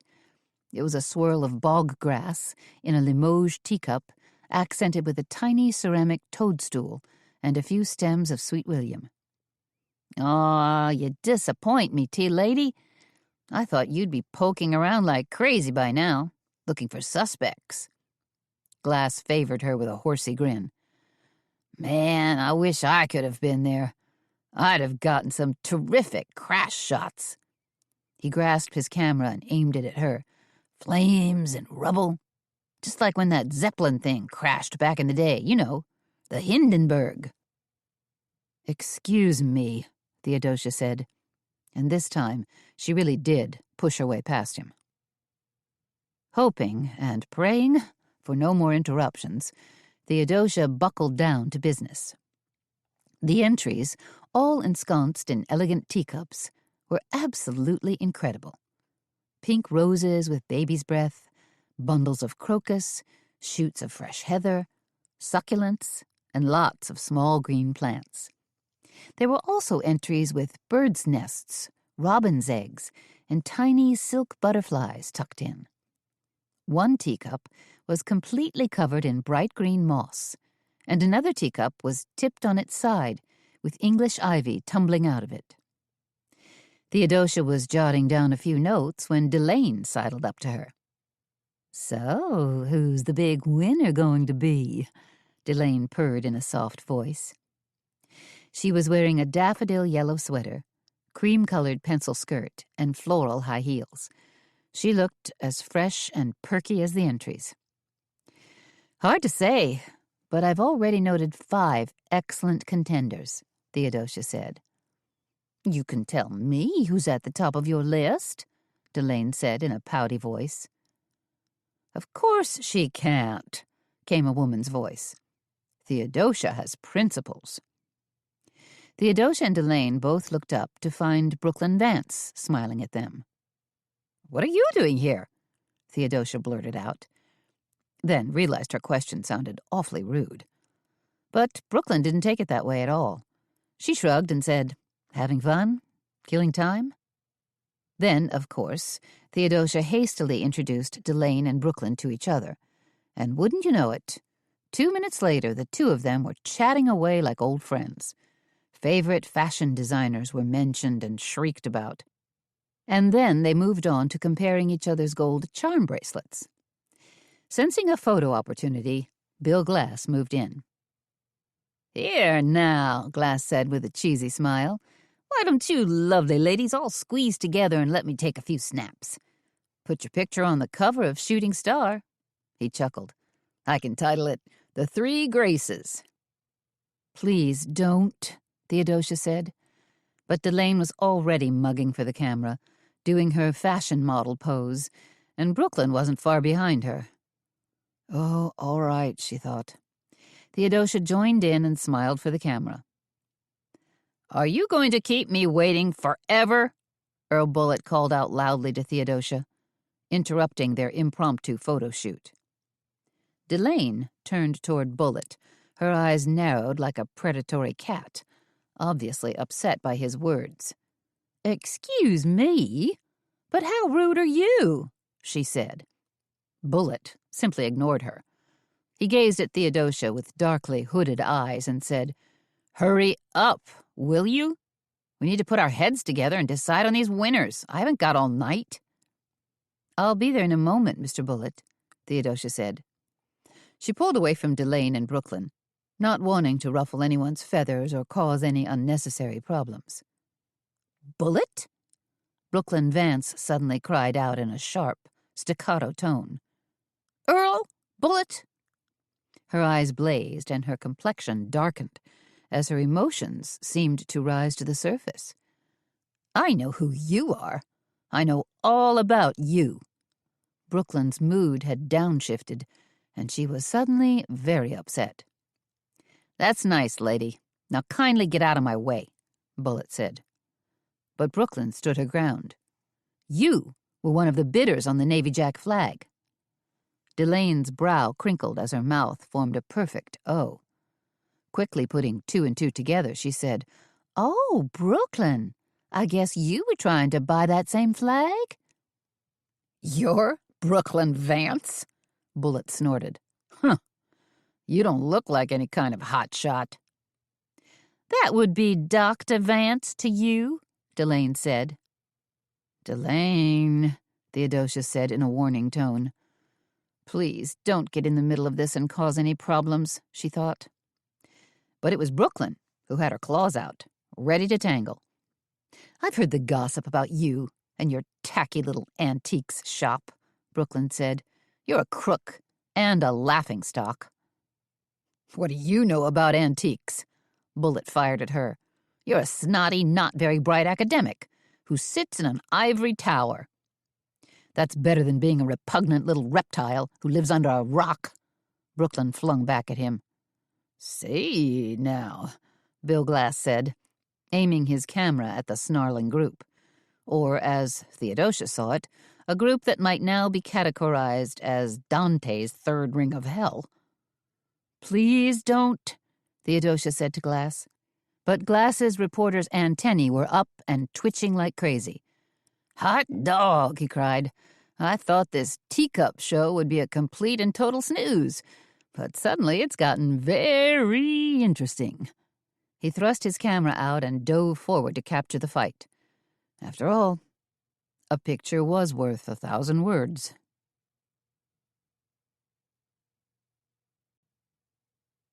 Chapter 14. Wednesday morning, and the rain still hadn't let up. The day looked about as dour as Theodosia's mood.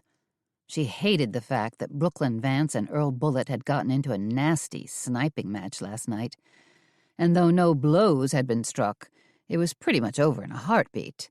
That one sour note had sucked the joy out of the evening. Of course, Delane had been no help whatsoever when she tried to butt in. And if I hadn't introduced Brooklyn and Delane, maybe none of this would have happened, she thought. Or maybe, unbeknownst to her, Earl Bullitt and Brooklyn Vance had already been set on a collision course. When Theodosia told Drayton about the almost fisticuffs last night, he'd been surprisingly philosophical. He assured her that it wasn't her fault, and that she'd done a good deed by judging the show. He said he was proud that she had managed to work with the rather surly Earl Bullitt in selecting the prize winners. In fact, what Drayton really wanted to know was, who won? And what kind of rare and antique teacups had her keen eyes spotted? Oh, well, better today, she thought. Theodosia finished folding a stack of cream-colored linen napkins and placed them on the tables. She looked over to where Miss Dimple was fluttering about the highboy set against the far wall. Miss Dimple was sipping a cup of tea, while she stocked shelves and hung some of the new teacup wreaths that Theodosia had created. "Where'd you find this grapevine, honey?" Miss Dimple asked Theodosia when she noticed her watching. "Pulled it off a few trees at my Aunt Libby's plantation," Theodosia said. "The stuff grows wild and crazy out there, almost as bad as kudzu. I love how you make these freestyle, cloud-like structures out of grapevines." She held one up to study it. "Then you tie in all these dainty teacups and tuck in a bird's nest, too. You're so clever." "Thank you. I needed that," Theodosia said. She walked over and looked at the replenished highboy. "Do we need to add a few more tea bath products?" These were Theodosia's private label facial and bath products, formulated from gentle antioxidant teas. "Haley said she'd bring some out." "Good. And maybe a few jars of Dubosby's honey as well, and some of those wooden honey spoons."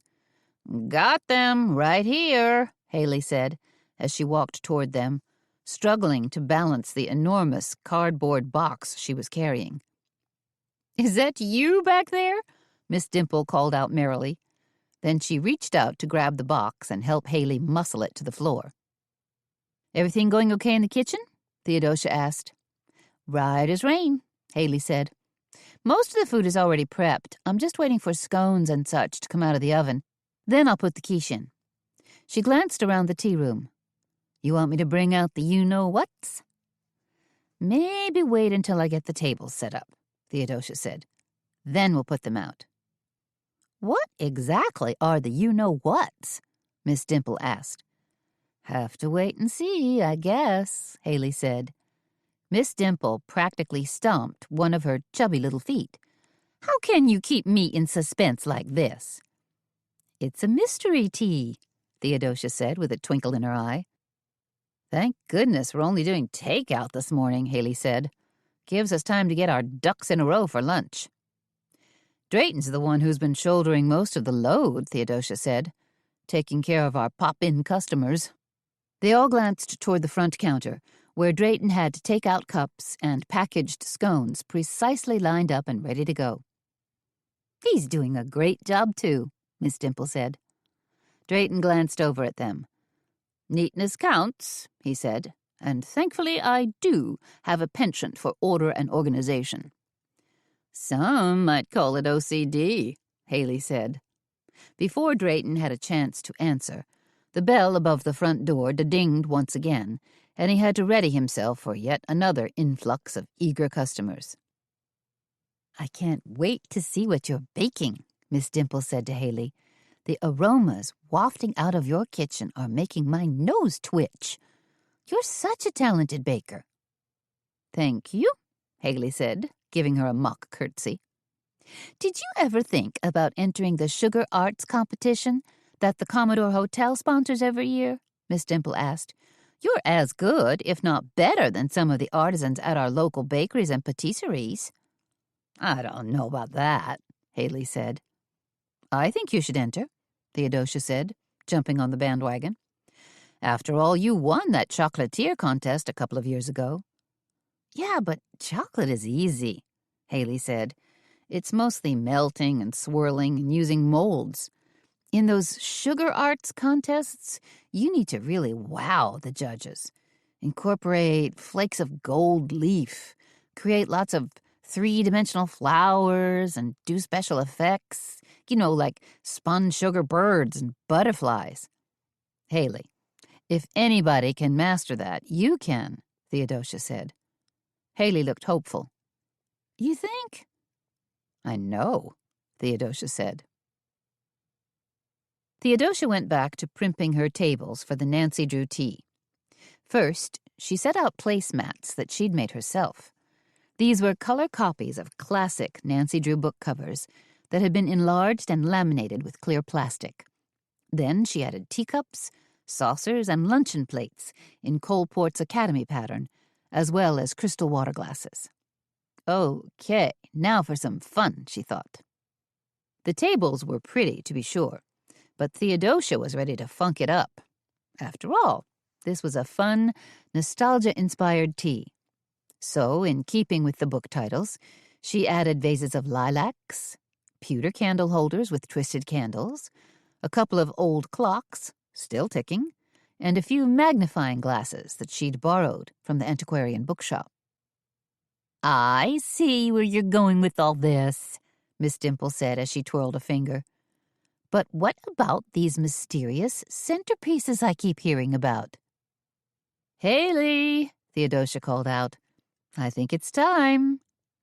Haley came bustling out from behind the curtains. "Ta-da!" she exclaimed. With a flourish, she held up a clutch of old-fashioned lunchboxes that she'd decoupaged with dozens of small images from Nancy Drew book covers. "Oh, my goodness!" Miss Dimple exclaimed. "Aren't these just as cute as a bug?" She took one of the lunchboxes from Haley and turned it around to study it. "How many did you make?" 12, Haley said. "One for each table." Now Drayton came over to lend his 2 cents. "So this is the big surprise," he said. "Highly creative and very well done, Haley." "I just hope our guests like them," Haley said. "They're going to love everything," Drayton assured her. An hour later, the psychic came swooping in. She wore a red swirling skirt, white peasant blouse, purple velvet cape, and a matching purple and gold turban with a jeweled pin. She was 50-ish and jovial-looking, with frizzy blonde curls that stuck out from beneath her turban. "Madame Poparov, I presume," Drayton said, meeting her at the door and inclining his head slightly, as if she were visiting royalty. Madame Poparov smiled warmly at Drayton. "You know who I am. Do you possess psychic powers as well?" "No," Drayton said. "I am simply well prepared. And your turban did give me a gentle hint." Madame Poparov put a hand up to touch it. "I keep forgetting I'm wearing this." "It's really quite stunning," Drayton said. "We have you sitting at your own table," Theodosia said, hurrying over to greet Madame Poparov. "I hope that's okay with you." Perfect, Madame Poparov said. And you are Theodosia? Yes, it's wonderful to finally meet you in person, Theodosia said. I'm so glad you could make it on such a blustery day. I brought along my crystal ball as well as a deck of tarot cards, Madame Poparov said. Do you have a preference? Whatever you feel like channeling, or really whatever our guests are most comfortable with, Theodosia said. Then we shall play it by ear, Madame Poparov said. Now Haley came slinking out from the kitchen. She gave a shy wave and said, Hello. You must be the baker, Madame Poparov said. Haley's eyes widened. You're good. How did you know that? Perhaps it's the smidgen of flour adhering to your left cheek, Drayton said. Oh. Haley hastened to wipe it off. Then shyly asked, Are you really a Lithuanian royal? Madame Poparov smiled, revealing an actual gold tooth. Of course I am. I thought so, Haley said. Madame Poparov got busy then, fluffing out her cape and arranging her table. Haley, on the other hand, was all whipped up as she followed Theodosia and Drayton back to the counter. Let's ask her who committed the murder at the hot air balloon rally, she whispered. Drayton plucked a tin of Puchong tea from a shelf. Let's not, he said. Haley's face fell. Why on earth not? Because Drayton prefers to do things the old-fashioned way, Theodosia said. Instead of relying on a psychic, he'd rather investigate. Drayton pursed his lips and shook his head. I am not investigating. You are. The first guest to show up was Brooke Carter Crockett, the owner of Heart's Desire Jewelers, just down the block. Leave it to you, Theo, to come up with such a fun idea, Brooke said. She was a youthful 50, with a pixie cut of silver-gray hair and an aristocratic bone structure. Brooke was also a jewelry designer who specialized in working with silver. Her specialty was silver charms that incorporated the images of Charleston: palmetto trees, sea turtles, magnolia blossoms, church spires, sweetgrass baskets, tiny sailboats, and mansions. Oh, you like Nancy Drew? Drayton asked Brooke playfully. Who doesn't? Brooke cried, as another dozen or so guests came pouring in behind her. Theodosia greeted her guests, seated them at tables, and then ran back to the front door to greet a few more. Brooklyn Vance arrived, still chattering about last night's encounter with Earl Bullitt. Then Mindy Reinert from the Bag Lady Purse and Hat Shop, and Lee Carroll, the owner of the Cabbage Patch Gift Shop, came in. Lee was an African-American woman in her mid-30s, fairly close in age to Theodosia, with beautifully burnished skin, sepia-colored hair, and almond eyes. Upon meeting her and hearing her honeyed voice, men often fell madly in love with her. When the tea shop was almost full, when Theodosia didn't think they could accommodate one more dripping raincoat on their coat rack, a familiar face came bobbing through the front door. Gracious me! Tawny Kingsley cried. She stopped dead in her tracks and touched a hand to the hollow of her neck. I came in here hoping for a simple lunch, and it looks as if you're having some kind of marvelous tea event. It's our Nancy Drew tea, Theodosia told her. Tawny's face lit up with enthusiasm. What a fabulous idea! Dare I ask, is it too late to get a reservation? You know what? Theodosia said, consulting her seating chart. You're in luck. We happen to have 2 seats left. Fabulous! Tawny cried. She flung off her coat to reveal a pink Chanel suit and an armload of jangling gold jewelry. In fact, I think, yes. Since you already know Brooklyn Vance, I think I'll seat the 2 of you together, Theodosia said. That would be wonderful, Tawny said. The perfume you're wearing is quite intoxicating, Theodosia said as she led Tawny to her table. May I ask what it is?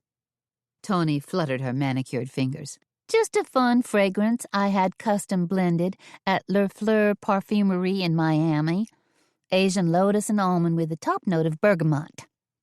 Bergamot. I thought I recognized that scent. It's the same oil that tea masters add to Earl Grey tea, Theodosia said. Brooklyn Vance was thrilled to have Tawny sitting across from her. Like old times, she said, even though we've only met once before. But it feels like more, Tawny said, like we really know each other. Indeed it does, said Brooklyn.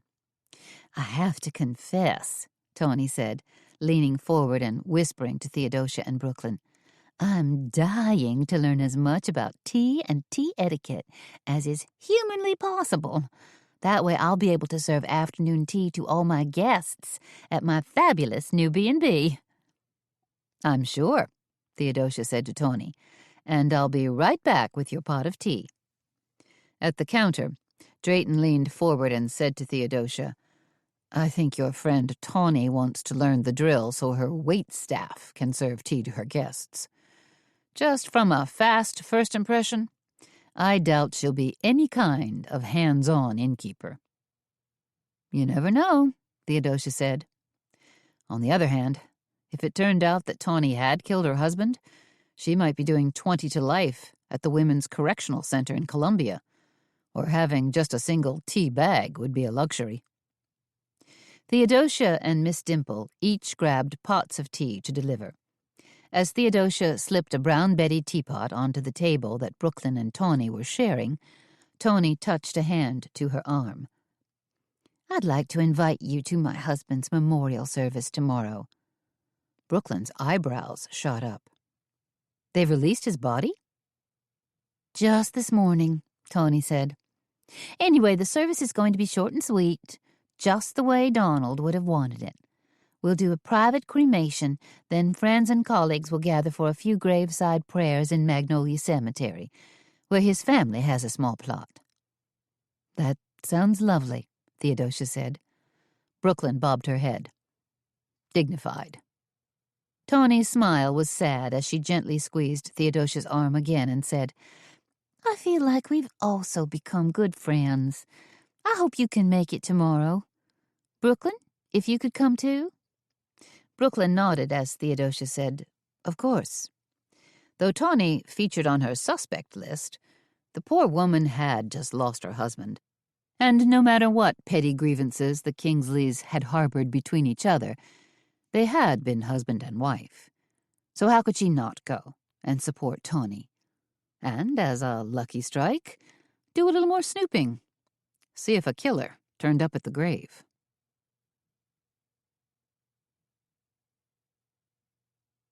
Haley's anxious face peered out from between the velvet curtains. Are we ready to start yet? She mouthed to Theodosia. Theodosia gave an exaggerated nod. Yes, it was definitely time for her and Drayton to kick off the luncheon. Delane was supposed to be here but hadn't shown up yet, even though she'd specifically reserved and paid for 2 seats. But they couldn't delay the luncheon 1 second longer. After all, crab quiche waits for no one. Theodosia strode to the center of the room, smiled, and rang a tiny bell.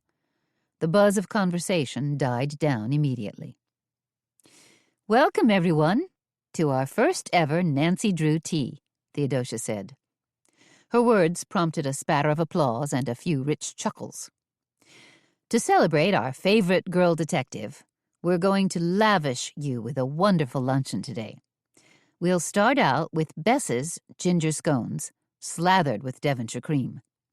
Our main course will be Hannah Gruen's crab quiche, accompanied by a mixed green salad. And for dessert, we have George's favorite chocolate cake pops, along with apple tarts. Bravo! Came an excited voice, one of the guests who could hardly wait to get started. Theodosia held up a finger. And, of course, we have tea. She smiled at Drayton and said, Drayton? He stepped forward into the middle of the room. The tea you're drinking now is Reading Nook tea from the Plum Deluxe Tea Company. It's a Chinese black tea blended with rosebuds, lavender, and chamomile. Very apropos with scones. Our crab quiche will be accompanied by Harney & Sons Chinese silver needle tea. And for a dessert tea, I'll be serving cardamom tea as well as black velvet, my private house blend.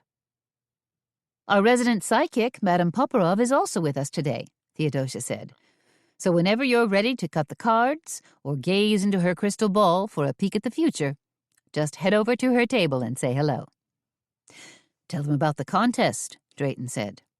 Theodosia continued. On the tables are various clues that relate closely to Nancy Drew books. There was an immediate, excited gasp from the guests as they studied the tables more carefully. Then one woman said, I see twisted candles. Another woman spotted a pot of lilacs. Ooh, lilacs! Must be from the mystery at Lilac Inn. A third woman said, There's an old leather diary on my table. Is that from the clue in the diary? I'll pass out pencils and paper, Theodosia said, so you can write down all the clues along with the book titles. Map! I see a map! Another guest shrieked. Has to be from the quest of the missing map, Brooke said. Drayton nodded. Bravo! It looks as if you all might score an A and win a prize. Just as Theodosia and Miss Dimple were serving the crab quiche, Delane burst through the front door. She had a crazed look on her face and was dragging Todd Slauson behind her. Apologies, I know we're frightfully late, Delane called out loudly, basically interrupting the tea to announce her delayed arrival to everyone. I put the blame squarely on this fiendish weather. Theodosia turned toward her, teapot in hand, and said, That's... It was the only word she was able to get out of her mouth. Upon seeing Todd Slauson, Tawny Kingsley stood up so fast her chair tipped over backward and crashed to the floor. Then Tawny was pointing an index finger iced with a blood-red painted nail and shrieking like a crazed banshee caught in a leg trap. Her words were so shrill and babbled together that it was difficult to make sense of them. You murderer! Tawny screeched in a high-pitched voice at Slauson. It was you! What's that stupid flag? Do anything to get it! There was dead silence in the tea shop. Everyone stopped eating. You could have heard a pin drop. Slauson's face turned Valentine red. Delane let loose a strangled cry. A split second later, Tony launched into Act 2. Grabbing a silver butter knife off the table, she raised it high above her head, and with a murderous look on her face, she rushed directly for Todd Slauson.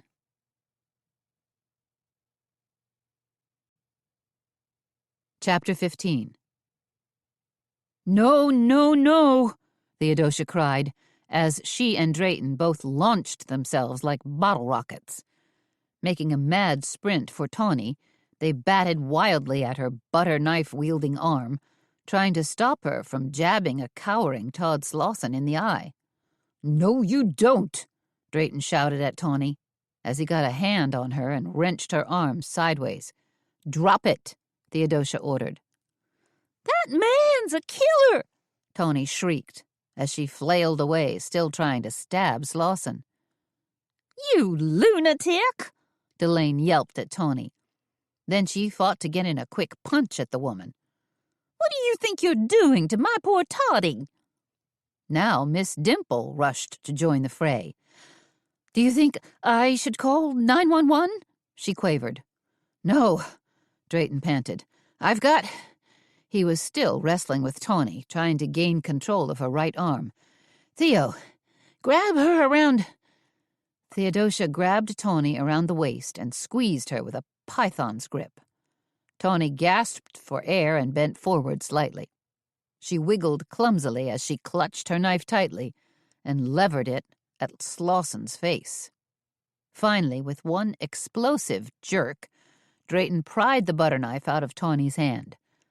I've got it, he cried with a triumphant gasp as he held it high in the air. Don't think I'll hesitate to rip those cheap eyelash extensions off your face, Delane screeched at Tawny. How dare you attack my beloved Toddy? When push came to shove, Delane could be as mean and scrappy as a junkyard dog. Delane, no, Theodosia said. She'd lowered her voice in an effort to lower the temperature in the room. Didn't work. Everyone was still in a red-hot frenzy. Delane was muttering threats, looking like she was going to smack Tawny in the mouth. Tawny was still shrieking like a madwoman with steam pouring out of her ears. And the guests in the tea room were held utterly spellbound by the bizarre tableau. It was a train wreck of epic proportions. "That man killed my husband!" Tawny cried out. She wept copiously now, trying to catch her breath as she flailed away, still trying hard to batter at Slauson's head. "Hush, you don't know that at all," Theodosia said, struggling to put herself between Tawny and the embarrassed, squirming Todd Slauson. "Well, somebody did," Tawny cried, trying for one final punch. When her fist failed to connect again, her shoulders drooped and her arms dropped to her sides. Her eyes glazed over as if she'd just plumb run out of steam. She tottered on her high heels and began to slowly collapse against the overburdened coat rack. Theodosia juked sideways to keep the coat rack from crashing over, while Drayton grabbed Tawny, pulled her up by the shoulders, and spun her around like a top. "Get a grip on yourself," Drayton said. Tawny dropped her head forward and let her tears flow harder. "You don't know what it's like." "Get that crazy woman out of here before she tries to attack Toddy again," Delane yelped, "before I beat her head into tomato paste." As Tawny blubbered uncontrollably, Theodosia physically took her by the arm and dragged her down the hallway in front of the stunned luncheon audience. She pulled Tawny into her office, shut the door, and sat her down in the chair across from her desk. "Sit. Stay," she commanded, as if she were talking to Earl Grey. Tawny obeyed. Sighing deeply, Theodosia handed Tawny a box of Kleenex tissues. Tawny continued to weep for a few minutes, and then pulled out a couple of tissues. She wiped her eyes and blew her nose, dabbed at her eye makeup too, which had smeared horribly, and caused 2 dark rivulets to run down each side of her face. She looked, Theodosia thought, like a sad French clown. "Tawny," Theodosia said, when Tawny's sobs had finally quieted down, "why on earth do you think Todd Slauson killed your husband?" Tawny gazed at her with questioning, red-rimmed eyes. "Because Slauson was negotiating so hard to buy the flag. He was absolutely desperate to get his hands on it. Wanted it more than any of the other buyers." One of Tawny's false eyelashes had come unglued, and now it flicked up and down like a small jumping spider. Theodosia let Tawny's words sink in for a moment, and then said, "Wait a minute. You know who the other buyers are? Your husband confided this to you?" "Yes. Well, somewhat." Still skeptical, Theodosia lifted an eyebrow. "Somewhat?" "Donald and I still talked," Tawny said in a reluctant tone of voice. "It's not like we wanted to work things out between us, because we had serious relationship problems. Money issues, too. But we weren't exactly scratching each other's eyes out, either." "So, who were they? The buyers, I mean." Tawny emitted a series of sharp cries and hiccups as she choked out her words. "Todd Slauson, Earl Bullitt, and Brooklyn Vance were the main ones. But there were a couple of other people, too." "Do you know who they are?" "No, I don't," Tawny said. She gave a loud honk into her tissue. "But you're positive Slauson was desperate enough to harm your husband?" I think so. That's not exactly positive, Theodosia said. What do you want from me? Tony shot back. I want you to be straight with me, Theodosia said, and then paused. You really believe Todd Slauson was the one who sent a drone careening into that hot air balloon? That's what I suspect, yes. But you don't have any suspicions at all about Brooklyn Vance? Tawny shook her head. It couldn't have been Brooklyn. She's the nicest, most sincere person you'd ever want to meet. Theodosia wasn't completely sure about that, but let it go for now. What about Earl Bullitt? Theodosia asked. Tawny lifted a hand and seesawed it back and forth. Maybe, I don't know. He's certainly nasty enough. And so crude. Definitely a sociopathic type. Okay. Wild card question.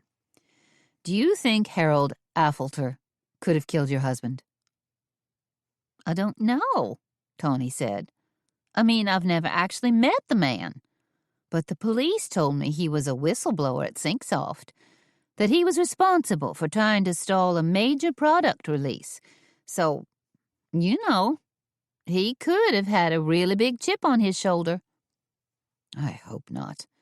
I truly do, she thought. Do you feel well enough to go back out into the tea shop and finish your lunch? Theodosia asked. Tawny shrugged. I guess. And do you promise to remain calm? No more knives or assault with a blunt object? No shattering of teacups? I promise, Tawny said.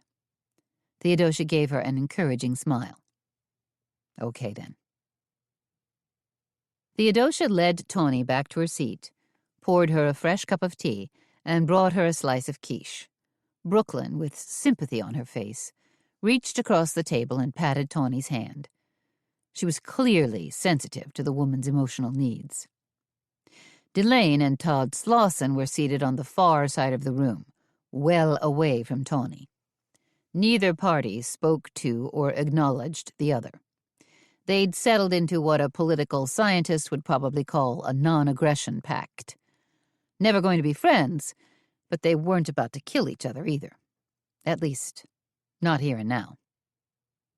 Thank goodness the Tawny-Slauson fracas hadn't dampened any spirits at the tea luncheon. Guests conversed excitedly as Theodosia and Miss Dimple cleared plates, poured cups of dessert tea, and passed out supersized desserts, which were much appreciated. After a while, guests began to flit about, conferring excitedly with Madame Poparov, while Theodosia handed out samples of Drayton's black velvet tea to everyone, as a sort of apology gift. 2 winners were announced for the Nancy Drew contest. Enthusiastic cheering ensued, and prizes of vintage Nancy Drew books, teapots, and tea were awarded. Delane and Todd Slauson slipped out early, while the rest of the guests hung around to savor their tea, visit with Madame Poparov, and shop the gift area. Nobody mentioned the fight.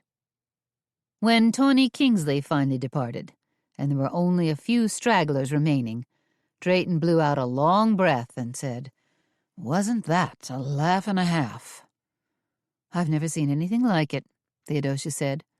She was still stunned that mayhem had intruded into her tea shop, normally such a sane and pleasant oasis. She prayed that nothing like it would ever happen again. Even Madame Poparov expressed her shock. "I didn't see that fight coming at all," she said, "and I should have." She pursed her lips and shook her head mournfully. "I'm supposed to be attuned to disturbances and fractures in the fabric of the universe." "It's the storm," Drayton said. "It's probably knocked everything off kilter." "That must be it," she nodded. "Would you care for another cup of tea and a chocolate cake pop?" he asked her. "We have plenty of both." Madame Poparov smiled. "How kind of you." While Drayton was fixing her a small pot of tea, Haley crept up to the counter. Drayton saw Haley out of the corner of his eye. Theodosia, who didn't consider herself remotely psychic, also saw the inquisitive look on Haley's face and knew precisely what she was up to. "What's going on?" Theodosia asked Haley. "Oh, do you think now we could ask Madame Poparov about the murders, the triple homicide?" "I don't think that would be appropriate," Drayton said immediately. "Why not?" Haley asked. "Because—" Drayton struggled to come up with a good answer, but wasn't able to dredge one up. Haley turned to Theodosia. "What do you think?" Theodosia considered Haley's question. "I think, what can it hurt?" Drayton lifted a single eyebrow. "Looks like we've struck a happy medium, so to speak." So the three of them, Theodosia, Drayton, and Haley, with Miss Dimple looking on expectantly, gave Madame Poparov a sort of Cliff Notes version of the hot air balloon crash, the missing flag, and all the various players. The little frown lines between Madame Poparov's brows grew deeper and deeper, the more she heard. "So, you're on the lookout for a desperate character," she said finally. "Exactly," Haley said. "A stone-cold killer." "And you saw what happened here today," Drayton said. "The victim's wife attacking the antiques dealer." "With a few folks pointing their fingers at other contenders," Theodosia said. "So? What do you think?" Haley asked. Madame Poparov's hands were poised delicately above her crystal ball. "I'd say the killer is close by." "That's it?" Haley said. "That's what you see after just a quick flutter over your crystal ball?" Miss Dimple leaned forward. "You don't want to read your tarot cards, too?" Madame Poparov shook her head. "My advice to every one of you is to use the utmost caution." "Because the killer is close at hand," Theodosia said. "Extremely close," Madame Poparov said. "You're quite positive of this?" Drayton asked. As a non-believer in spiritualists, he certainly was hanging on her every word. Madame Poparov gave a little shiver. "I can actually feel a ghostly presence."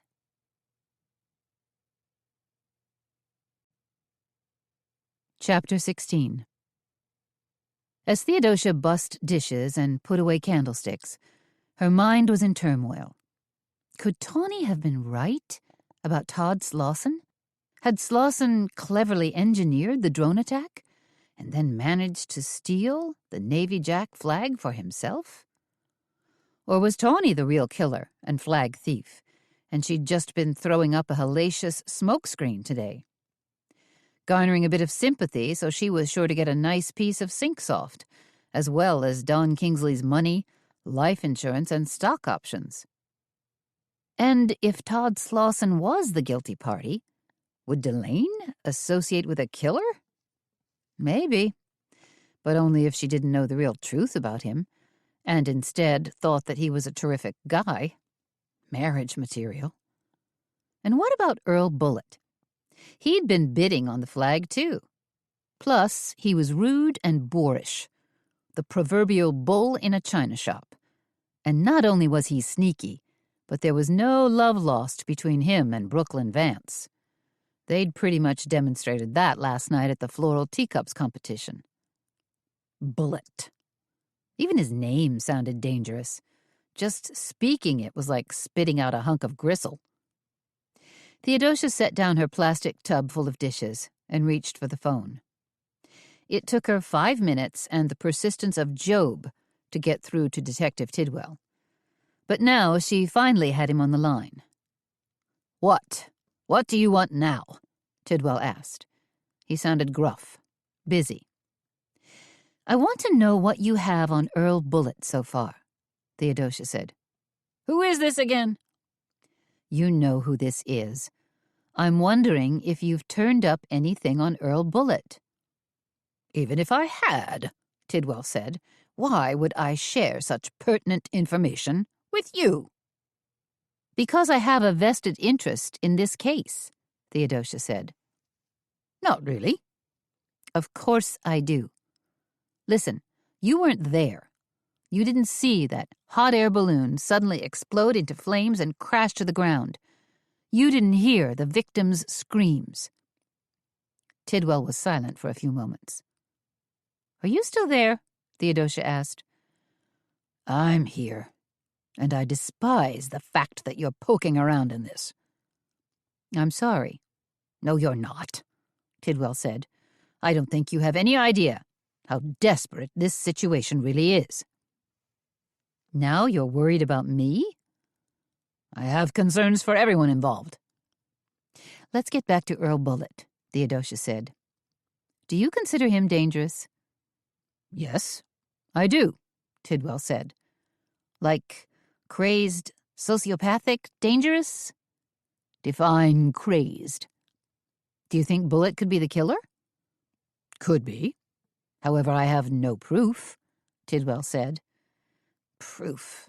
There's that pesky little stumbling block again. How do I go about finding some proof, she thought. As if reading her mind, Tidwell said, Please don't go bumbling about trying to investigate. Just leave Mr. Bullitt well enough alone. Thank you.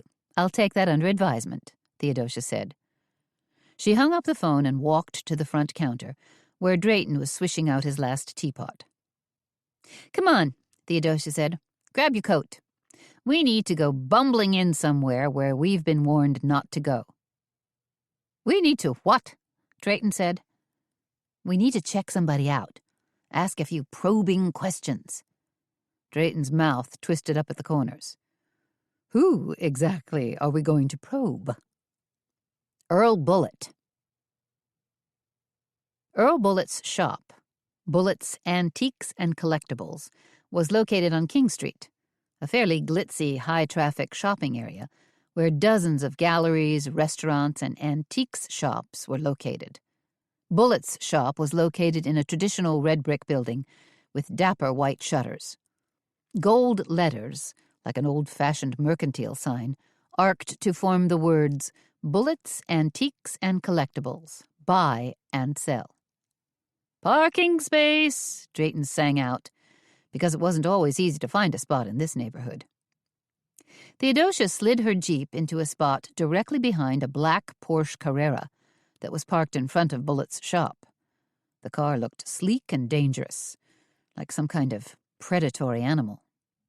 That's some exotic-looking car, Drayton remarked as they stepped out of the Jeep and onto the sidewalk.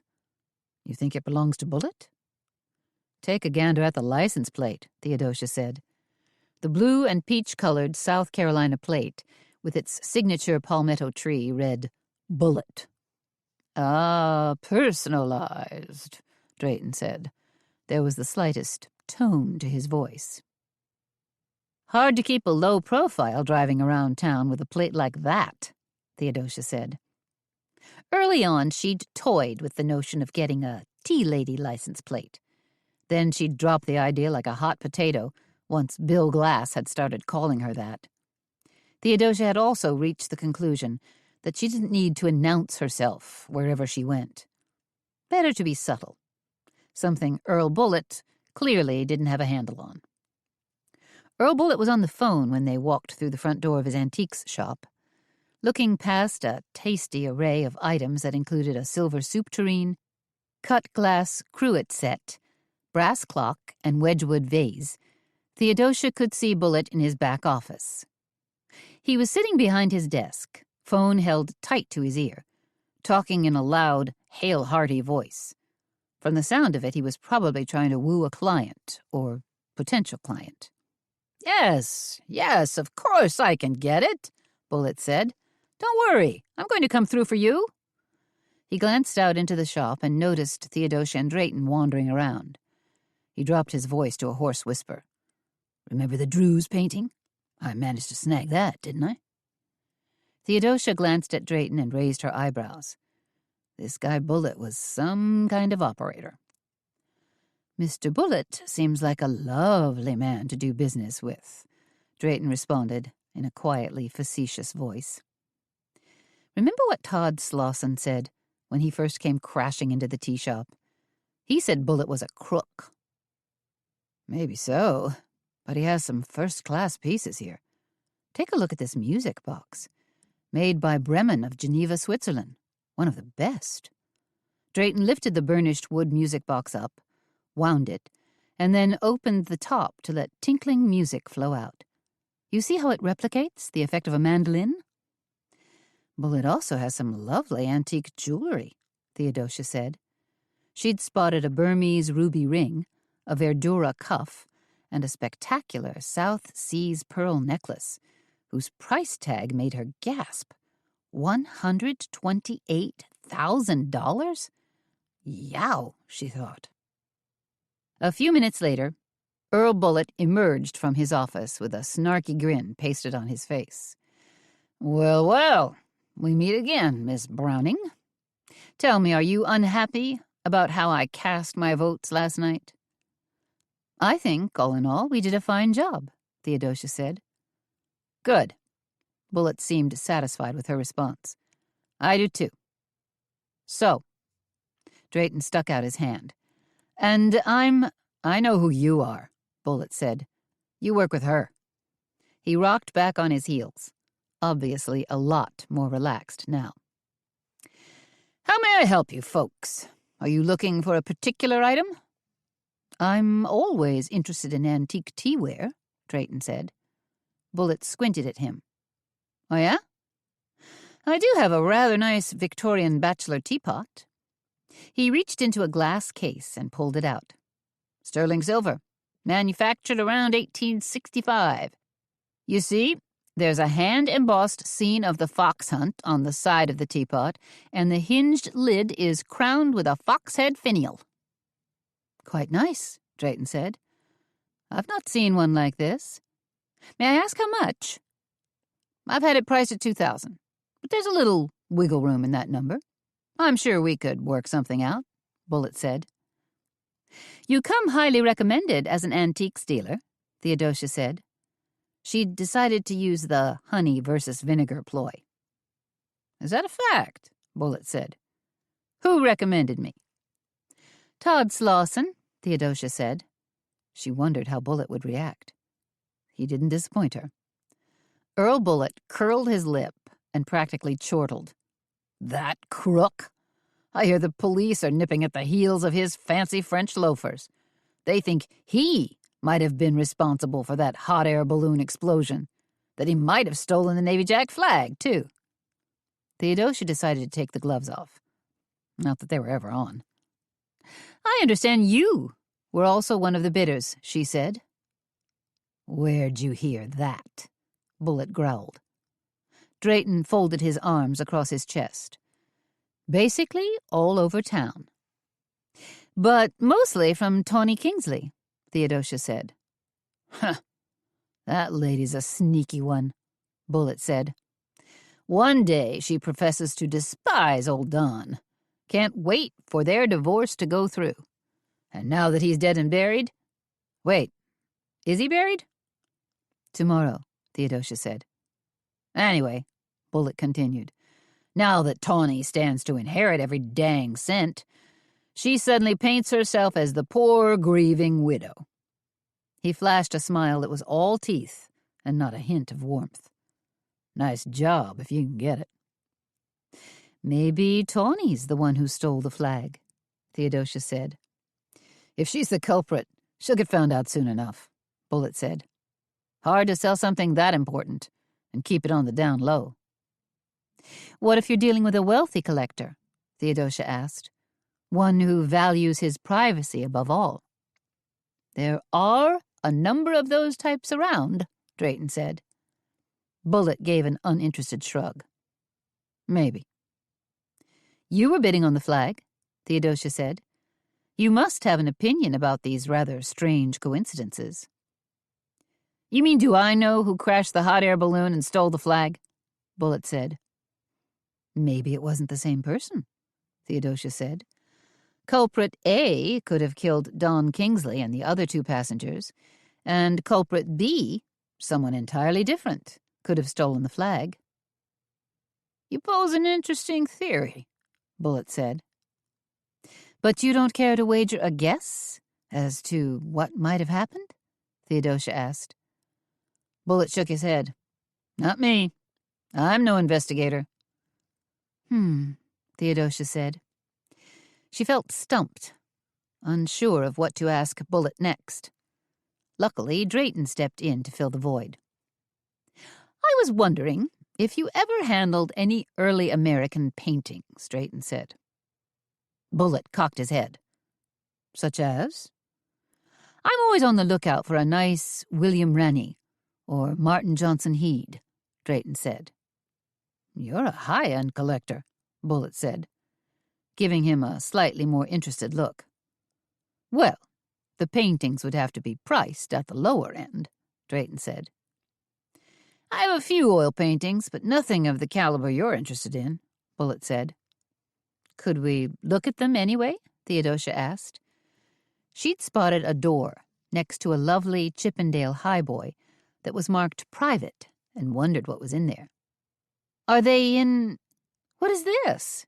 She stepped toward the door marked private, ready to pull open the door. A separate annex? All the paintings I have are on the walls, and that particular room is being used for storage at the moment, Bullet said. For early American pieces? Drayton asked. Sounds interesting. It's nothing you'd be interested in, Bullet hastened to say. He advanced a few steps closer to the door and maneuvered himself so that he was blocking it. You're sure we can't take a peek inside? Theodosia asked. Quite sure, Bullet said. Maybe another time, once I get my merchandise appraised, priced, and straightened out. He made a big show of looking at his wristwatch. Now, if there's nothing else I can help you with, I really have to get back to work. Out on the sidewalk, Theodosia said, he really didn't want us to look inside that room. Maybe it was full of junk, Drayton said, just like he said. Or maybe it's full of stolen goods. You mean like the Navy Jack flag? That thought had crossed my mind, Theodosia said. Bullet seems rather crafty, Drayton said, but he doesn't strike me as being clever enough to pull off a drone attack and a major robbery all in one day. Maybe Earl Bullet is simply opportunistic. What are you saying? Drayton asked. That Earl Bullet heard about the hot air balloon crash, so he immediately rushed over to Don Kingsley's house to steal the flag? It could have happened that way, Theodosia said. I don't see how that scenario could have played out. I mean, how would Earl Bullet know that there'd been a terrible accident involving Don Kingsley? Theodosia was standing right next to Bullet's car. She bent forward and peered inside. Maybe because he's got a police scanner in his car? Drayton opened his mouth as if to say something, and then snapped it shut. I know, Theodosia said. It's an odd coincidence, and it does sound far-fetched. But it could have happened that way. The color drained from Drayton's face. Dear Lord, I suppose it could have. A soft chime echoed from deep inside Theodosia's handbag. Excuse me, I'd better get this, Theodosia said. It might be Haley with a question about closing up the tea shop. She grabbed her phone and punched it on. Hello? Theodosia? Came a quavering voice. Angie? It's Angie Congdon. What could she want, she thought. Can you come over here right now? I mean, to the Featherbed house? Angie's voice veered from a nervous quaver to an almost sob. Angie? What's wrong? Everything.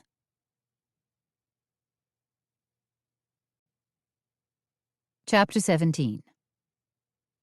There was a squad car, along with an aging Crown Victoria parked in front of the Featherbed house, when Theodosia and Drayton arrived. Theodosia immediately recognized the Crown Vic as belonging to Detective Tidwell. Ford didn't manufacture that particular model anymore, but Tidwell was hanging on tight to his old one. Clearly, Drayton wasn't the only person who was phobic about change. Teddy Vickers, the longtime manager at the Featherbed House, met them in the lobby. He was dressed neatly in a navy sweater and khaki slacks, his dark hair slicked back, but he looked upset. His eyes were unnaturally bright, and his cheeks were blotches of pink. "Where is she?" Theodosia asked. "Angie? She called you?" Teddy Vickers asked. He seemed vastly relieved to see Theodosia and Drayton. "Angie called and asked me to hurry over. She sounded upset." "And rightly so. She's being questioned by a police detective. Harold, too," Vickers said. "Is it Detective Tidwell?"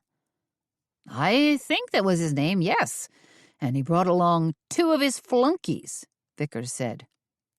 "Where are they?" Drayton asked. "In the dining room," Vickers said. "If you can do anything at all, anything to help Angie, that would be fantastic." "We're going to try," Drayton said. Vickers glanced at his wristwatch. "I don't know if this is a possibility, but if you could convince them to move into the breakfast room next door, that would be helpful. I'm supposed to be setting out wine and cheese for our guests right now, and all the glasses and things are stored in the dining room." "You want to set up here in the lobby?" "That's the plan," Vickers said. Theodosia's eyes flicked around the elegant lobby of the Featherbed House. The walls were painted a pale yellow, but had been shellacked or glazed, so they fairly glistened in the light from a dozen flickering candles. A persimmon-red oriental carpet covered the polished wood floor, and wing chairs and 2 sofas, all covered in yellow chintz, invited guests to come and sit a spell. Angie's trademark geese were all over the place, too. Needlepoint geese pillows on the plump sofas. Hand-carved wooden geese decorating the fireplace mantel. Bronze goose lamps, and an entire flock of ceramic geese. Theodosia touched the door that led into the dining room. "I'll see if I can move things along." Vickers nodded. "I'd appreciate it." When Theodosia walked into the dining room, it felt like a scene right out of a B-movie. Angie was sobbing quietly into a hanky, while Harold Affolter, her fiancé, sputtered away indignantly. Detective Tidwell sat across the table from them, looking like the judge on Doomsday. His face wore a scowl that veered between angry and indignant. A young man sitting next to Tidwell just looked as if he were extremely interested in the proceedings. A uniformed officer sat next to him. Theodosia cleared her throat. "Excuse me?" Tidwell glanced up at her. "Miss Browning," he said. He didn't seem surprised to see her, but he didn't give her a welcoming look either. Theodosia focused on the young man sitting beside Tidwell. "And who might you be?" she asked. "I'm," the young man started to say, but Tidwell cut him off immediately. "This is Archibald Banks, a criminologist from our crime lab," Tidwell said. "Archie," the man said. "Call me Archie." "Crime lab?" Drayton said. "Has there been a crime committed here?" "I'm asking the questions," Tidwell said, putting some grit in his voice. "And I don't appreciate the 2 of you barging in here." "We didn't barge in. Angie invited us," Theodosia said. She stared directly at Tidwell. "I take it you've come to ask more questions about Harold's drone?" "It is an ongoing investigation," Tidwell countered. Theodosia looked at Angie. "Did you call a lawyer?" Angie shook her head. "Not yet." "Do you want me to call my uncle?" Theodosia asked. Before Angie could answer, Tidwell said, "I don't see any need for legal interference. We're not here to arrest anyone. We merely want to take a look at Mr. Affolter's drone." "You're here to look at Harold's drone," Theodosia repeated. "That's correct," Tidwell said. "Why do you want to inspect his drone?" Theodosia asked. Anger flashed behind Tidwell's beady eyes for a split second. And then he turned a smile on her, but it was anything but warm. Upon analyzing nylon shreds from the downed hot air balloon, we discovered several small fragments of metal that were embedded, almost scorched into it. If we can locate the drone, we can match the metal, Archibald said. It's that simple. He sounded excited, almost happy. Wait a minute. I thought the drone crash-landed, Theodosia said. Last she'd seen of the drone, it had dipped low and flown away as if trying to avoid the fiery explosion. She'd just assumed that the drone had spiraled down and ended up in a pile of metal, not far from the hot air balloon's crash site, and that the police had already confiscated the wrecked pieces. No such luck, Tidwell said. The drone went rogue, apparently buzzed off and made a clean getaway. Tidwell turned his gaze toward Harold. Or maybe not so clean. So you just want to look at it? Theodosia said. We're at the stage in our investigation where we need to physically examine a number of drones, Tidwell said. How many drones are you looking at? Theodosia asked. 6, all told. Unfortunately, we're not getting the kind of cooperation we hoped for. Tidwell lifted a hand and pursed his lips as if to say, What can you do? This request doesn't seem unreasonable, Theodosia said to Angie and Harold. Why don't you show Detective Tidwell your drone, and then he can be on his way? If you think it's okay, Angie said. Where is the drone? Theodosia asked. The last I recall, it was stashed in the basement, Harold said. Right downstairs. They all trooped out of the dining room and down a narrow hallway.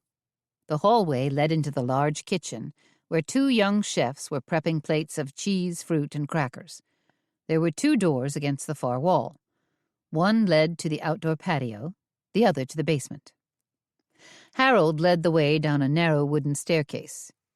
Be careful, he warned. These steps are somewhat rickety and difficult to negotiate.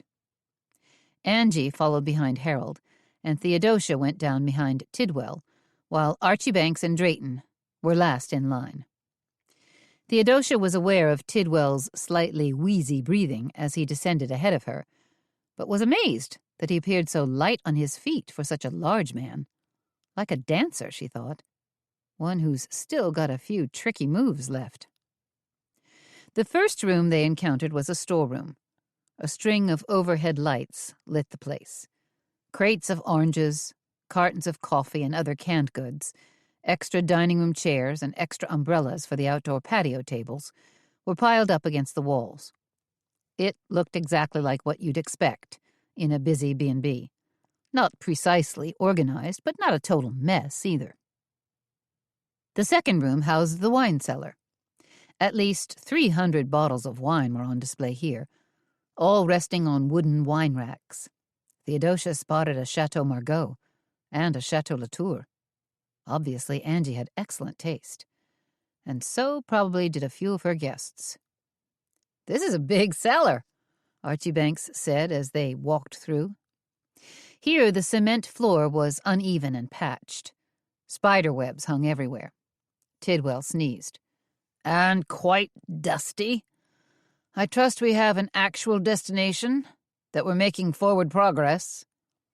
It's just up ahead, Harold said, still leading the way. They came to a room with hewn stone walls, the largest basement room yet. Though the light bulbs were yellow and it was considerably more dim in here, they could make out dozens of objects scattered around. Lawn chairs, 4 fat tire bicycles, a pair of sawhorses, tools, a pile of lumber, a weed whacker, and bags of fertilizer. It was messy, but not hoarder messy. Harold scuttled ahead of the group. It should be right... He stopped abruptly in his tracks and peered down into a large cardboard box. Everyone gathered around him and peered into the box, as if it held some wonderful, mystical answer. Only problem was, the box was empty. There was no drone inside. Harold lifted a hand and scrubbed hard at the side of his head. Well, the drone was here. He looked puzzled. I mean, it should be here. Unless your drone makes use of a Romulan cloaking device, I don't see it, Tidwell said. Neither do I, Theodosia said. She felt a surge of worry. Had Harold been involved in the hot air balloon crash after all? No, she didn't think he had. Then again, Harold Affolter was literally spinning in circles, tearing through the mishmash of stored junk. It has to be here somewhere. I can't imagine where it went. A drone doesn't just disappear. Angie made a small sound in the back of her throat, like a startled rabbit. She looked terrified.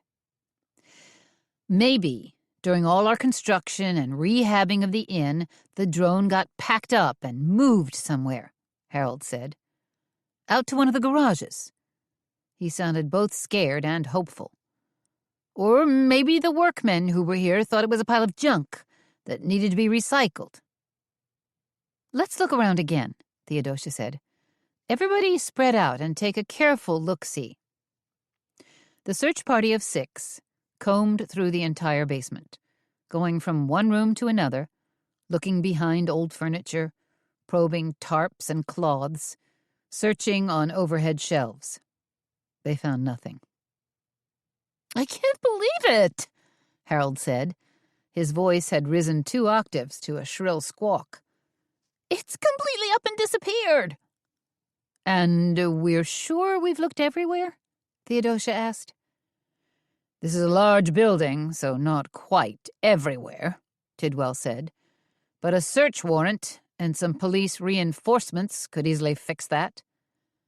Please no, Angie said. I beg you not to go poking around the premises. You've got to respect our guests. This inn is her only livelihood, Theodosia thought. Tidwell rocked back on the heels of his heavy cop shoes. Clearly, the drone is no longer in your possession. Harold was truly befuddled. I honestly don't know where it could have disappeared to. Don't you really? Tidwell asked. No, and I don't like the tone of your voice, Harold snapped back at him, or where this conversation seems to be going. I'm afraid, Tidwell warned, that our conversation will remain ongoing until I lay my hands on that missing drone. How much access do your guests usually have to the kitchen? Theodosia asked. Not too much, Angie said. We serve breakfast in the dining room and wine and cheese in the lobby. What about in between? Theodosia asked. We don't have lunch service, but we usually have cookies, fresh fruit, and bottles of water available all day in the breakfast room, Angie said. So guests are invited to help themselves. And the breakfast room adjoins the kitchen, Theodosia said, which isn't exactly off-limits. So it's possible someone could have slipped in there and gone downstairs. I suppose it's possible, Angie said. But... She stopped and shook her head. She didn't have anything else to add. Drayton led the way back upstairs, but Theodosia gestured to Tidwell to stay behind. She wanted to talk to him. With only a modicum of politeness, Tidwell remained with her in the basement. What? He asked, as he wiggled his nose, trying to contain another sneeze. Have you investigated any of the members of the Americana Club? Perhaps one of them. There's nothing there, Tidwell said. They are all solid, upstanding citizens. Are you sure about that? Tidwell sighed and started up the stairs. With his back to her, he said, I'm quite positive.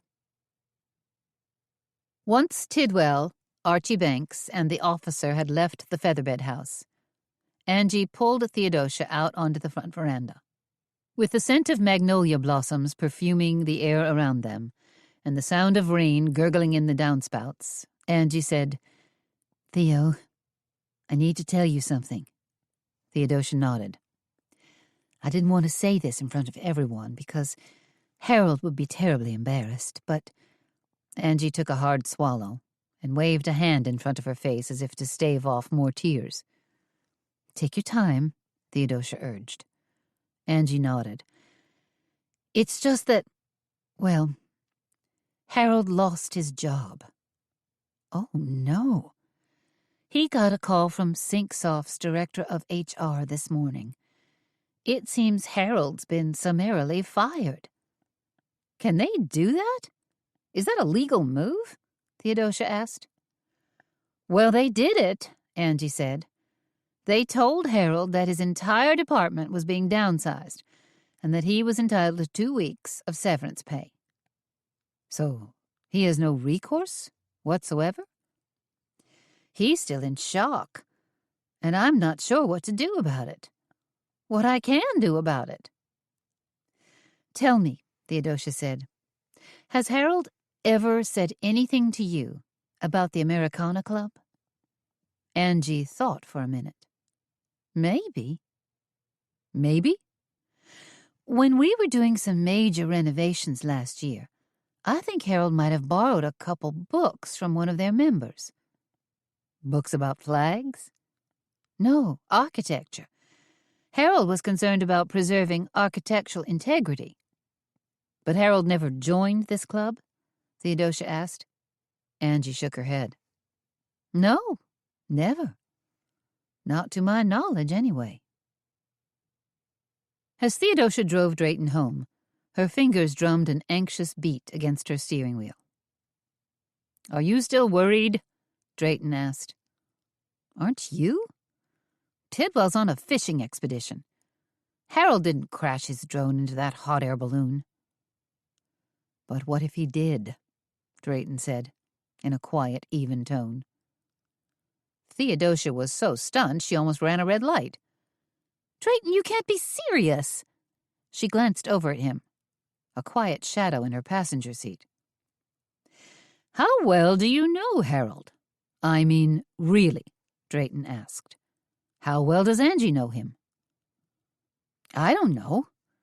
Theodosia lifted her foot off the gas pedal. She'd been cruising at 40 in a 25-mile-an-hour zone. Gotta watch out. She didn't want to hit a tourist or something. Angie's been dating Harold for a while, I guess. Maybe a year and a half. Harold could be one of those guys who keeps everything bottled up tight inside himself. Every anger, grievance, and imagined slight. Then one day the cork blows sky high, and all those emotions come ripping out. Kerpow! Now you're really making me depressed. A sage piece of advice, Drayton said. If you want to avoid a case of advanced clinical depression, then I suggest you not attend Don Kingsley's funeral tomorrow. I can hardly back out now. Not after I promised Tawny that I'd be there to support her. Besides, I told Tawny that you were coming with me. Me? Drayton yelped.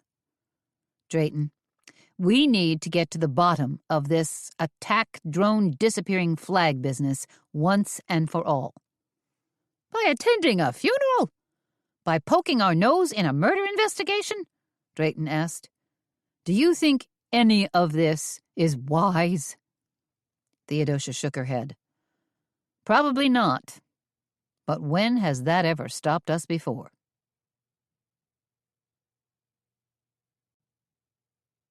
Chapter 18.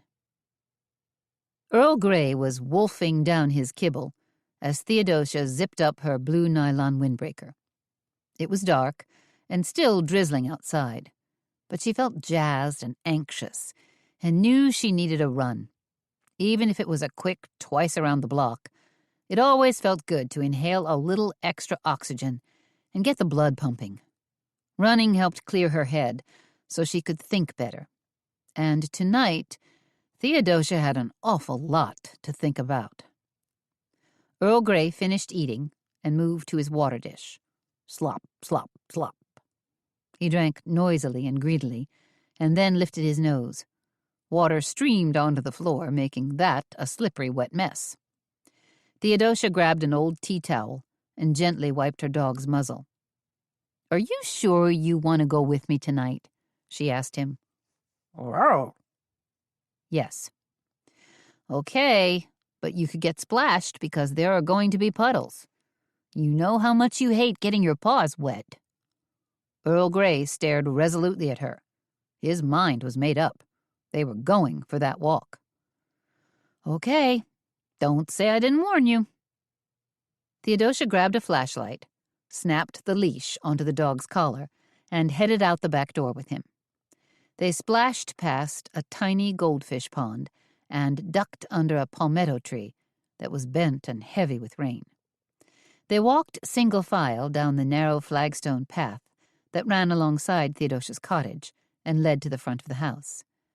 Because the stones were wet and slippery, some with damp, velvety moss growing on top of them, they had to pick their way carefully. Just as Theodosia and Earl Grey emerged onto the front sidewalk and were about to set out in the light mist, a shadow floated toward them from across the street. "Who?" "Hey!" A teenage boy raised a hand and hailed Theodosia with an enthusiastic wave. Then, with a goofy grin lighting his face, the boy dashed toward them. Theodosia recognized him immediately. It was Shep O'Neill, one of the neighbor kids. Though at almost 6 feet tall, Shep probably couldn't be classified as a kid anymore. "Hey there, Shep," Theodosia said. "How's it going?" "Miss Browning," Shep said in a friendly voice. "What up?" He wore a dark hoodie, jeans, and tennis shoes, just like every other young high school guy. He also looked a little damp and rain-spattered. "What can I do for you?" Theodosia asked. Shep O'Neill was 16 years old, string bean thin, with large feet encased in the latest tennis shoes Nike had to offer. He had a permanently crooked smile and was favoring her with that smile right now. "It's what I can do for you, Miss Browning," Shep said. He took a step back and made a vague gesture in the direction of her house. "It's your gutters, ma'am. With all the rain that's been pounding down lately, most folks' gutters are clogged up real bad." "I suppose they are." Shep held out his hand for Earl Grey to sniff. "I could clean him out for you if you want. I've been going around the neighborhood, cleaning out the muck and leaves and stuff for a lot of the neighbors." "Well," his sales pitch faltered a bit as he shifted from one foot to the other, "I usually charge folks around $25. Theodosia hesitated. Not because of the price. It was quite reasonable. But because Shep was not exactly known for finishing his odd jobs.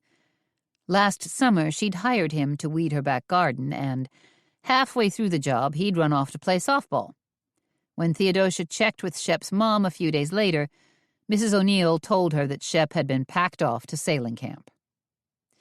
But Theodosia figured that after all this pounding rain, most gutters and downspouts were clogged with great globs of leaves and pine needles, and Lord knows what else. Heck, if you listened carefully to all that gurgling, they actually sounded clogged. "Okay, Shep, that would be fine. When do you suppose you can get to them?" "We've got a deal, then?" Shep seemed pleasantly surprised. "In the next couple of days for sure." "You've got a ladder, or do you need me to—" "I got a ladder," Shep said. "Okay. See you later, then." Theodosia tightened up on Earl Grey's leash, and they jogged off down the block. The night was as dark as a coal bin, the street lamps rimmed with faint yellow halos. There wasn't another soul on the street. Nobody walking their dog or taking an evening constitutional. Theodosia heard the hiss of tires on wet streets from the occasional car, but that was blocks away, over on Concord Street. They jogged down East Bay and then turned into White Point Gardens, which was located at the exact tip of the peninsula. Wild gusts of wind swept in to thrash the trees. Streamers of fog drifted in, and the salty smell of the Atlantic hung heavy in the air. When Theodosia and Earl Grey stepped onto the grass, it was rain-soaked and squishy, so they wisely ran on the sidewalk that stretched along South Battery Street. They passed elegant mansions of all varieties, Victorian, Federal, Italianate, Gothic Revival, and Georgian. Like so many homes in the romantic city that was once christened Charlestown, these grand old homes were painted in a soft French palette: dove gray, pale pink, eggshell white, cornflower blue. Halfway down the length of the park, they came to a gravel path and veered onto it. They wound past antique Civil War cannons that stood like sentinels, and an old bandstand where concerts and weddings were still held, ending up at the very tip of the point. Here, where the Ashley River flowed into their right and the Cooper River did the same on their left, was where early settlers had first set foot on this land, and rogue pirates had been hanged to death. Just across Charleston Harbor, a lighthouse beacon at Patriot's Point glowed warmly, always a welcome and reassuring sight. Rollers pounded the shell beach where just last week children had played in sunbeams and dabbled their toes in gentle flotsam. Now enormous waves surged in, and white foam bubbled and hissed at the shoreline. In the morning, seabirds would flock there, pecking and probing, eagerly looking for tiny crustaceans that rough tides had swept in. Feeling buoyed from the surge of oxygen that the waves had stirred up, Theodosia led Earl Grey down King Street. They jogged past enormous homes with tall, illuminated windows and turned down a narrow alley. This was one of the super cool things about the historic district: the narrow paths, alleys, and ancient carriage lanes that spread through it like a system of tiny capillaries. But this one, the one that Theodosia had chosen tonight, wasn't one of the infamous Charleston alleys like Duller's Alley or Philadelphia Alley. It was far more private, so narrow and hidden that most people didn't even know it existed. But it was one of Theodosia's favorites. Unlike the more traditional walled alleys, this one allowed an easy peek into fabulous backyards where fountains, fern gardens, reflecting ponds, and English rose gardens held sway. This is how the other half lives, Theodosia thought. The homes are all large, luxe, and upper crust. Lovely, but not exactly her cup of tea. "We prefer a residence that's small and cozy, don't we?" Theodosia whispered to Earl Grey. "Row?" As they walked down the narrow lane, Earl Grey lurched forward. Then, a split second later, he put on the brakes and skidded to a sudden halt. On guard and hyper alert, the dog stared into one of the backyards with absolute concentration. His ears pricked forward. The hackles on his back wrinkled up like a hedgehog that was anticipating something. "What is it, boy?" Theodosia asked. Then she realized her dog was staring into the darkness that surrounded Don Kingsley's house. Don Kingsley's house? The murdered CEO? This is very weird, she thought. A few lights burned behind heavy curtains, so maybe Charles Townsend was there, working late? But Earl Grey wasn't looking at the lights. There was something in the dark backyard that had caught his attention and riled him up. Earl Grey let loose a growl, deep and throaty, a canine warning. Slowly, carefully, Theodosia lifted the latch on the wrought iron gate. She pushed it open gradually, trying not to make a sound as they stepped into the backyard. What has got my dog so hot and bothered? What's wrong with this picture, she thought. They padded along a stone path, weaving their way through a tumbled, unkempt garden. Though the path was lit by small accent lights, snugged low to the ground, they were few and far between. And Theodosia's overall impression was of walking through a veritable tunnel of overgrown magnolias, palmettos, and crepe myrtles that closed tightly around them. It was intriguing, but disturbing, too. This was probably a bad idea. We shouldn't be in here, she thought. Come on, Theodosia whispered to Earl Grey. They continued through the dripping, damp tunnel of greenery and exited onto a small back patio. There, the house seemed to loom larger, and far more imposing than when viewed from the street. Theodosia tilted her head back and sniffed the wind, testing for danger, looking for danger. Nothing here? Something here? Earl Grey was holding himself rigid, his nostrils slightly flared. Did he sense that something was amiss? Should she trust her dog? He wasn't any kind of hunting dog. Then again. A car splashed by out front on Lambole Street, bringing Theodosia back to reality. It was time to get moving. There was nothing going on here. False alarm. Theodosia tugged on Earl Grey's leash. If they hurried along the side of the house, they'd pop out on Lambole, where they should have been walking in the first place, and nobody would be the wiser about their impromptu, clandestine detour. As Theodosia carefully led Earl Grey around a bow window, her foot struck something and she nearly tripped. What the? A root, or maybe a coil of garden hose left out, had caused her to stumble?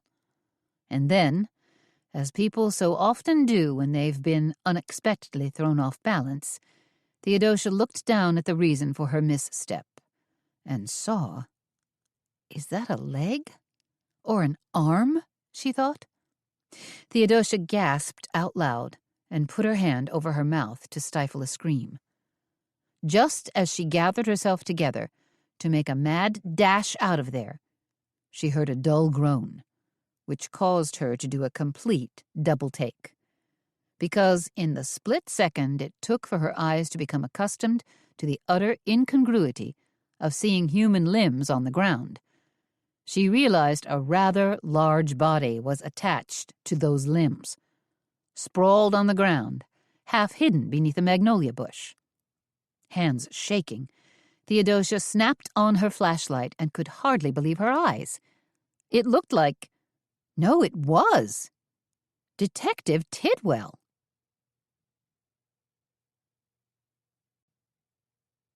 Chapter 19. "Detective Tidwell!" Theodosia shouted. Stunned beyond belief, she dropped to her knees and touched a hand to his broad shoulder. "What happened? What are you doing here? Why are you sprawled on the ground like that?"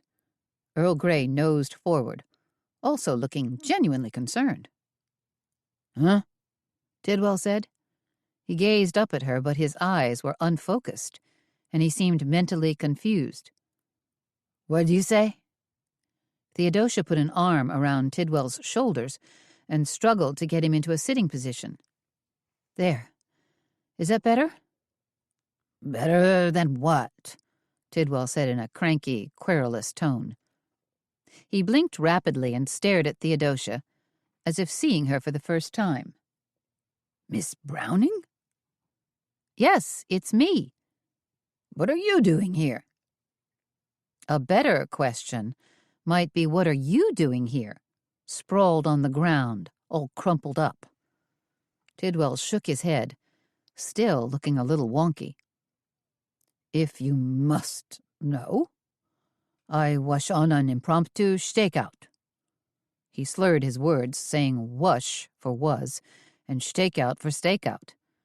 He sounded like he'd been drinking, but Theodosia knew better. He hadn't been drinking. He just got his bell rung. "You were on a stakeout? Right here?" Theodosia asked. "At Don Kingsley's home?" "Yes, right here," Tidwell shouted, as if she was hard of hearing. "Or more to the point, I was taking a casual look around the yard when some lunatic snuck up behind me and struck me on the head." "Who was it? Did you see?" "If I knew who the miserable degenerate was, I would have radioed for a police unit and had them arrested. Better yet, I would have shot them." Tidwell let loose a loud, shuddering wheeze. "Unfortunately, I stumbled and must have lost my balance." "Must have lost consciousness, too." Perhaps," Tidwell said. "That's not good at all. I think we'd better get you to a hospital." Tidwell's hands flew up, and he slashed wildly at the air. "No, absolutely not. I was only out for a minute or two." Still, there could be neurological damage. No hospital. No damage, he barked. You don't know that, Theodosia said. Dear Lord, this man is bullheaded, she thought. Just let me... I have to catch my breath. Do you think Charles Townsend was the person who hit you? Tidwell touched a hand to his head and groaned. I don't know. I don't think so. But he's in there all right, pussyfooting around like Hamlet's ghost. Townsend could have spotted you and hit the panic button, Theodosia said. He might have thought you were a prowler, or maybe he recognized you and got scared. It's not like you're inconspicuous. Point taken, Tidwell said, as he brushed bits of dirt and leaves from his suit jacket. Can you get that dog away from me? Theodosia pulled back on Earl Grey's leash. Come on, fella. Then, I don't know if I should be so nice to you after the way you treated Angie and Harold this afternoon. I was just doing my job. You were browbeating my friends. Oh, boo-hoo, Tidwell said. Just let it go, will you? And help me get to my car. Are you sure you can walk? Theodosia asked, as Tidwell pulled himself up and took one lurching step. No, you can't. I think we'd better ring the doorbell, go inside, and call for help. But when they limped up to the back door, Theodosia noticed that it was open a crack. Somebody's either come running in or out of here, Theodosia said, and didn't stop to latch the door. Huh? Tidwell said. He was up on his feet and walking, but he still staggered like a drunken sailor. Charles, Theodosia called out. Mr. Townsend, are you in there? She rapped her knuckles hard against the partially open door. Moments later, a shadow moved across the window, and then the door opened with a low moan. Townsend peered out. Yes? There's been an accident, Theodosia said. A sort of mugging right here in your side yard. When Townsend noticed that Theodosia was trying to prop up the listing to the left Tidwell, he looked utterly stunned. What happened? He gasped. I found Tidwell lying under the shrubbery outside your house, Theodosia explained. Somebody hit him on the head, and he apparently lost consciousness for a few minutes.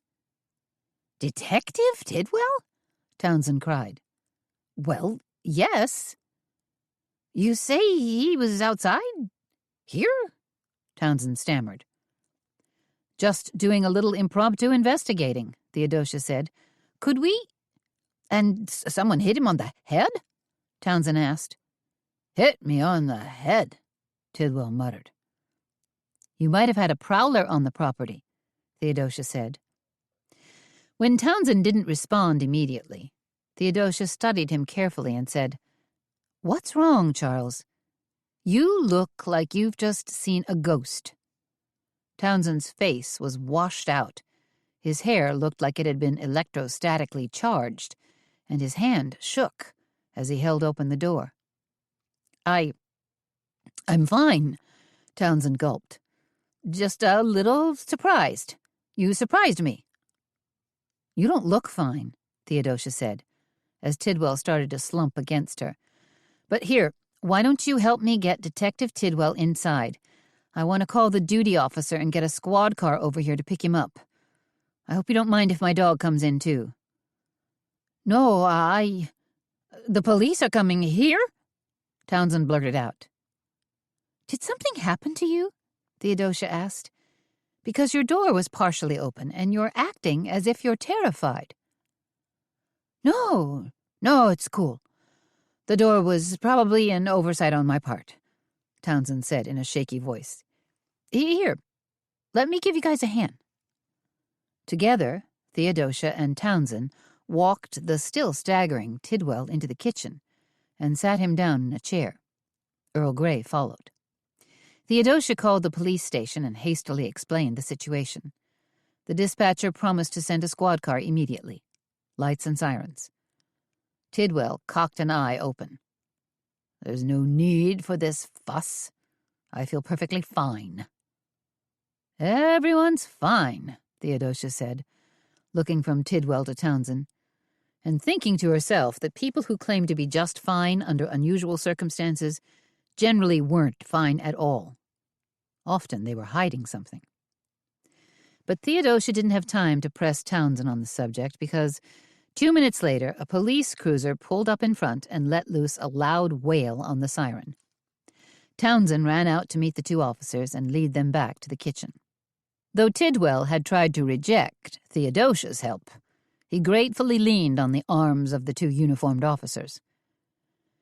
"Thank you," Theodosia said to Townsend, as they all walked out onto the front veranda. "You've been very helpful." Townsend fluttered a hand.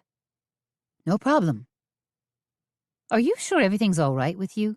Theodosia asked him again. "You seem a little discombobulated." "No, I'm fine and dandy," Townsend said. His voice sounded shaky, as if he were trying to keep up a brave front. "Good night. Take care." The officers gingerly loaded Tidwell into the back seat of their cruiser. Tidwell got himself situated and then put down the window and gazed out at Theodosia and Earl Grey. "Where are you going now?" Tidwell asked her. "Home. You want to tag along? Maybe poke around and look for a discarded drone?" Theodosia's tone was slightly acerbic. She was still rankled that Tidwell had been so rude when he questioned Angie and Harold this afternoon. "Hardly. Though if you have the offending object stashed somewhere, I'll gladly take it off your hands." "I wish." Theodosia leaned toward the car and dropped her voice. "Detective Tidwell, if you were here tonight, snooping around, you must be wondering the same thing I am." "What am I wondering about?" Tidwell asked. "What if the flag wasn't stolen by outside people at all? What if Charles Townsend took it himself and is biding his time? Maybe he stuck it in some deep, dark corner of that big house, and he's sitting on top of it like a greedy little spider." She glanced at the Kingsley house. Townsend had shut off the lights on the front veranda. Now the house was couched in shadows. "You saw how he acted tonight? He was scared out of his mind. He's hiding something for sure." Tidwell thought for a few moments. "There's no proof of his involvement." "None whatsoever," Theodosia agreed. On the other hand, Townsend worked for Kingsley and had complete and unfettered access to his collection and his home. "So you have a hunch?" "Let's call it a spark of intuition," Theodosia said. "I'm afraid female intuition is not the sort of evidence I can take to a prosecuting attorney." "What do you need?" "Proof positive, my dear Miss Browning. Always hard proof." Tidwell closed the window and banged the flat of his hand against the metal grate that separated the front of the police car from the back. "Go!" he shouted. "What are you waiting for?" Theodosia and Earl Grey walked the few blocks home. It had started to rain a little harder, and nobody was moving around on the streets. Nobody but the person who conked Tidwell. And maybe they were home by now, chuckling about it, warming themselves the hot cup of coffee, she thought. No, better a cup of tea, at least for me anyway. Theodosia was just about to slip down the cobblestone path alongside her home, when a panel truck slid quietly to the curb. It was white, with a satellite dish on top, and though it was dark, Theodosia saw that the side of the van was emblazoned with the TV8 logo. "You're out late," a voice called to her. Theodosia and Earl Grey waited as Dale Dickerson jumped out of the passenger side and hurried over to join them. "Not so late," she said. Dickerson smiled broadly at her as he gave a shrug back and ran a hand through his roving reporter, finely coiffed hair. Theodosia wondered how he could look so Pepsodent perfect when she felt like a drowned wren that had been fished out of a storm sewer. She guessed that roving reporters always had to look picture-perfect, as if they were carved out of cream cheese. They had to be ready to emote and sparkle for the camera. "Have you had any more thoughts about the hot air balloon massacre?" Dickerson asked her. "Are you taping this? Are you wearing a lapel camera I should know about?" Dickerson grinned to show off his set of perfectly expensive teeth. "Of course not." "It wouldn't matter," Theodosia said, crossing her fingers for the little white lie that was about to come, "because I really haven't given it much thought." "Truly?" Dickerson cocked his head, looking as if he didn't believe her. "Because word on the street is you're a pretty fair amateur detective." "Just fair?" she thought. Dickerson stared at her and bounced on his heels. "Where were you tonight? Did something happen?" "Why on earth would you ask that?" Theodosia tried to keep her voice steady. Dickerson tried to downplay his question. "I don't know. You look a little secretive. I can see it in your eyes. They're smiley, but they're hiding something. Like maybe you're involved in... I don't know. What are you involved in?" "Absolutely nothing," Theodosia said. "Look, it's been a long day. I want to go inside and warm up.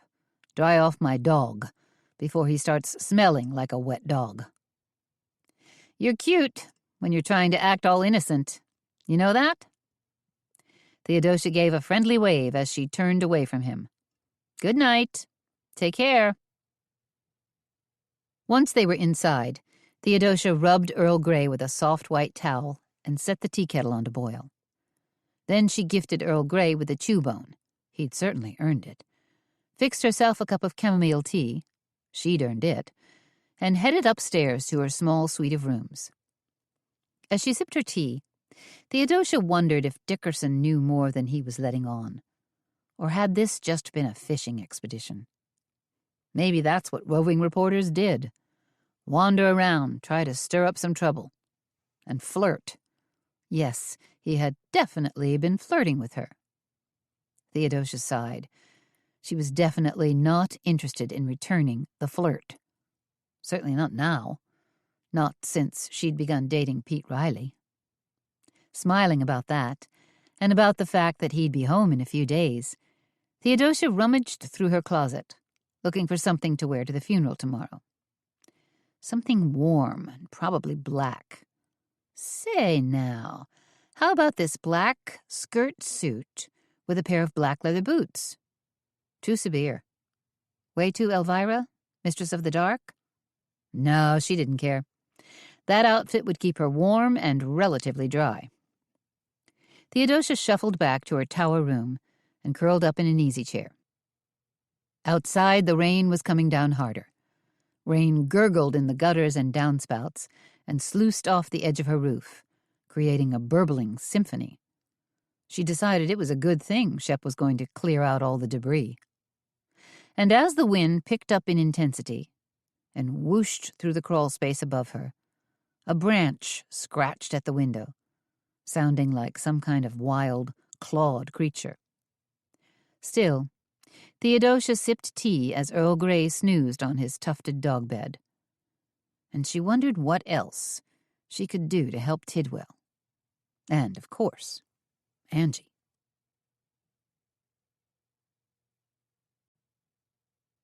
Chapter 20. Magnolia Cemetery had never been a particularly upbeat place.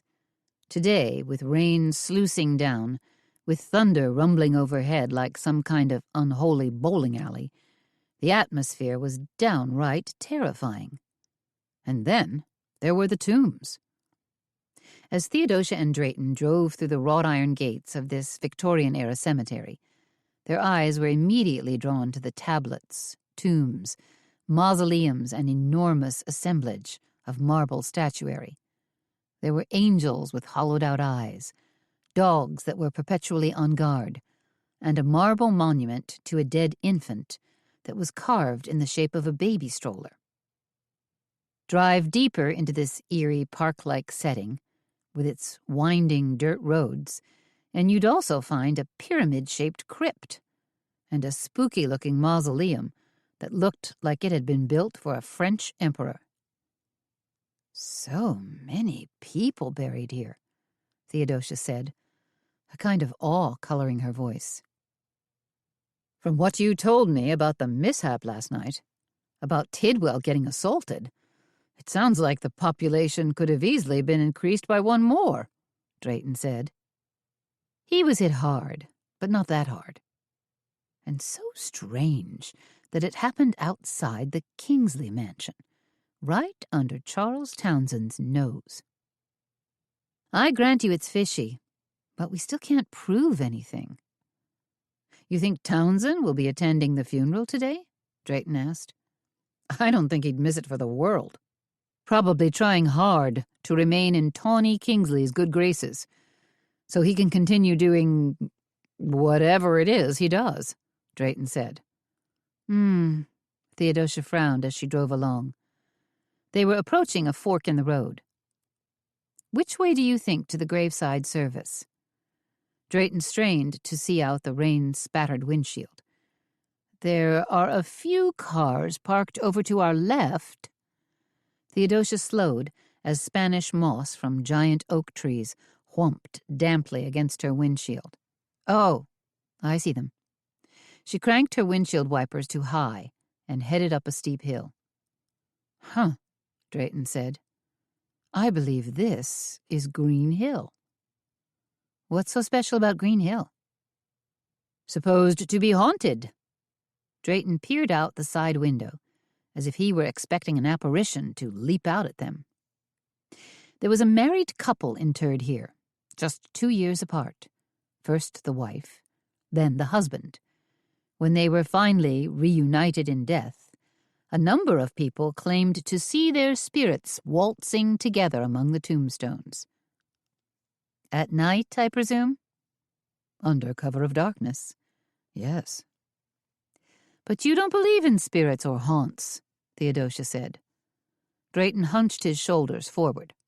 "No, I don't."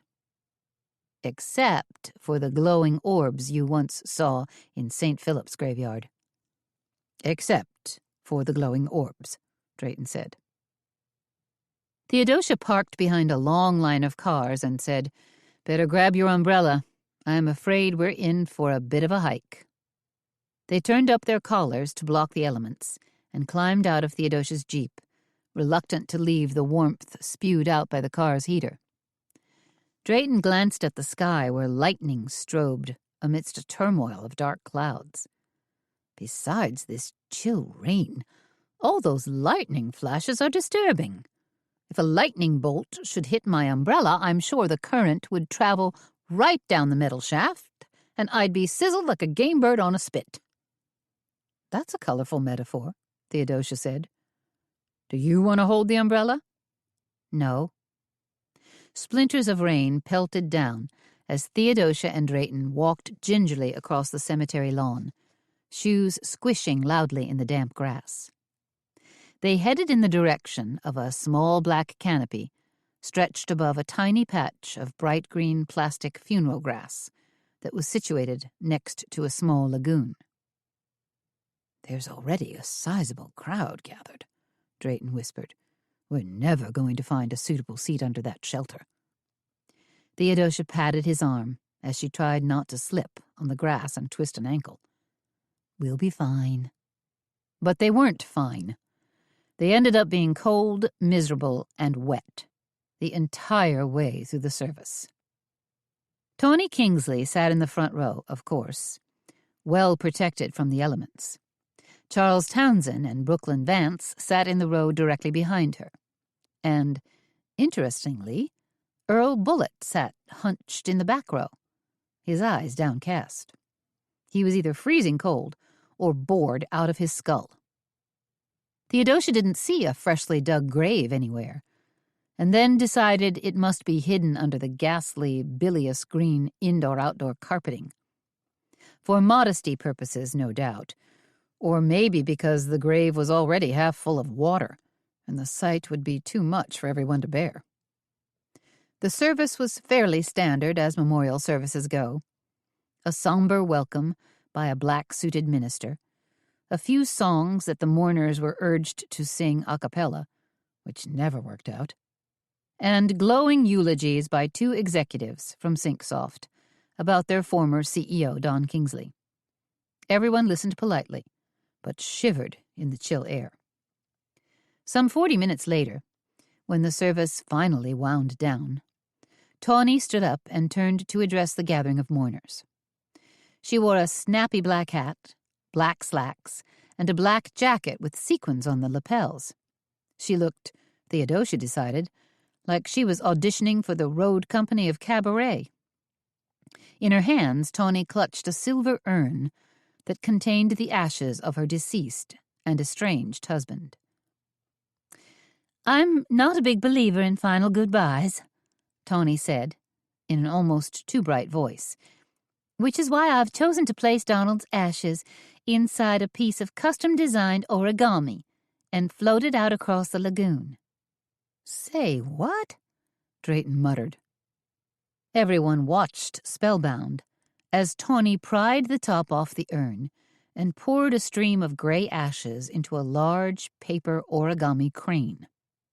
The crane was bright red and measured about 10 inches high, with a wingspan of maybe 18 inches. Once the ashes were securely folded inside the paper crane, the minister beckoned for all the mourners to follow along. So once again, all the mourners squished across the grass to the soggy bank of the nearby lagoon. "Feet feeling damp?" Theodosia whispered to Drayton. "I'll have you know these are English shoes, from George Cleverly," Drayton said. "Not exactly your run-of-the-mill hush-puppies." "I guess that's a no," Theodosia said. They stopped at the edge of the lagoon, where Tawny placed the crane gently in the water and gave it a farewell shove. "Sad, so sad," Tawny said, as the origami crane slowly floated away. She'd managed to conjure up a tear in one eye. "Ashes to ashes, dust to dust," the minister intoned. Because everyone was still looking perplexed, he hastened to explain. "Since this lovely lagoon is tidal-fed, Mr. Kingsley's ashes will be carried along where they will eventually migrate to the Cooper River." "How weird," Theodosia said under her breath. But there was still another event on tap. "Thank you all for coming here today to bid farewell to Donald," Tawny said in a chirpy voice. "I've arranged for a lovely post-funeral luncheon at the Veranda Bistro over on King Street, so I'd love you all to come." "Do you want to go?" Theodosia whispered to Drayton. "Maybe. At least it would give us a chance to dry off," Drayton said. "We can do that at the tea shop." "You're right. Perhaps we should skip the luncheon. What if Haley and Miss Dimple are horrifically busy?" "Let's call them and find out," Theodosia said, as the crowd around them dispersed quickly. Haley answered on the first ring. "How was the funeral?" "Sad," Theodosia said. "Damp," Drayton said loudly into the phone. "The thing is, Haley, we've been invited to a funeral luncheon, but we don't want to leave you and Miss Dimple short-handed," Theodosia said. "Go," Haley told her, "and don't stress about us. We're not one bit busy, so Miss Dimple and I can easily take care of lunch.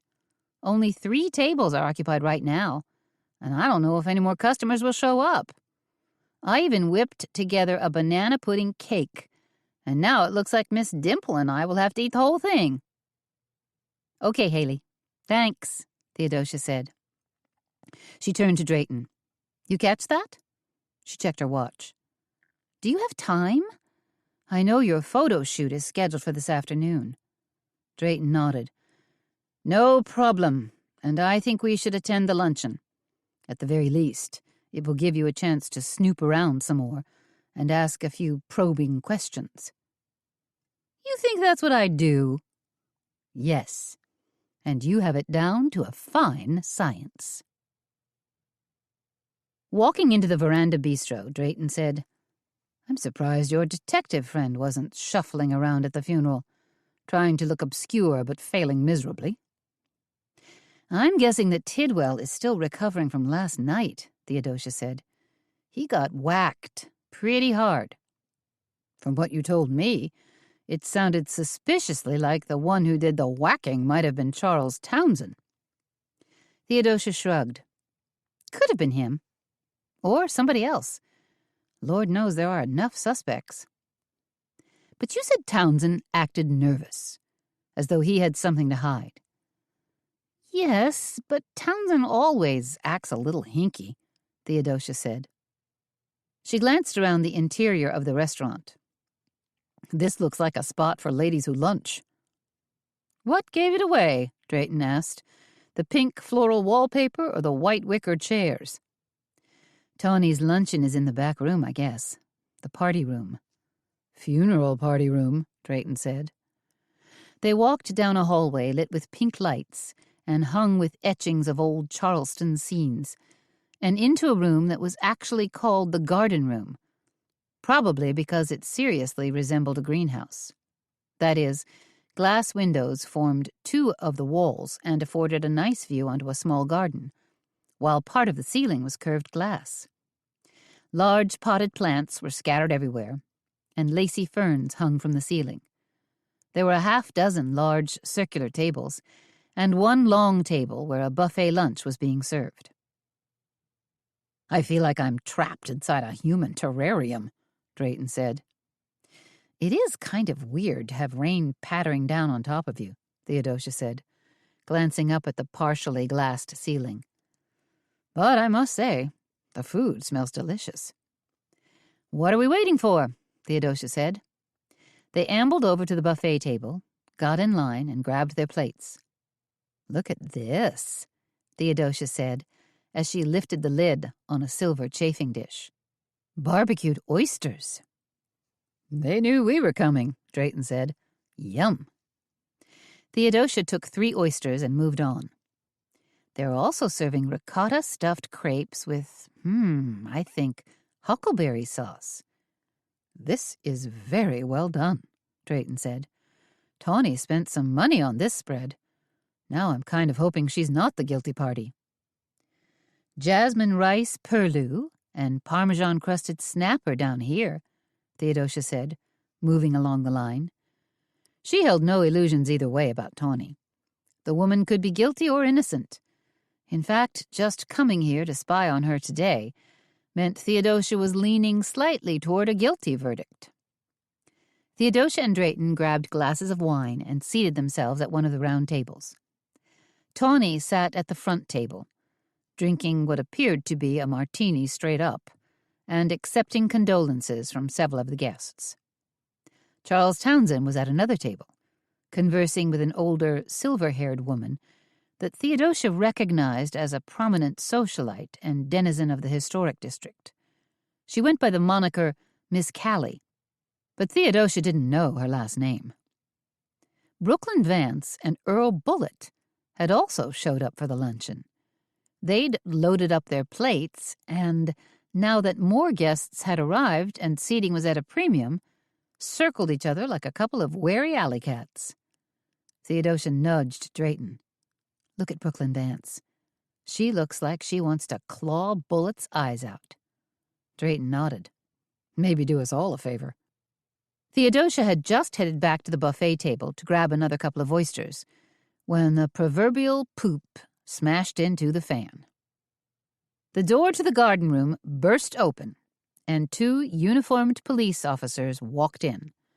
They were both tall and imposing, looking natty and official with their gold badges and neatly pressed blue shirts and slacks. "Excuse me," one of the officers called out in a loud voice. "We're looking for Charles Townsend."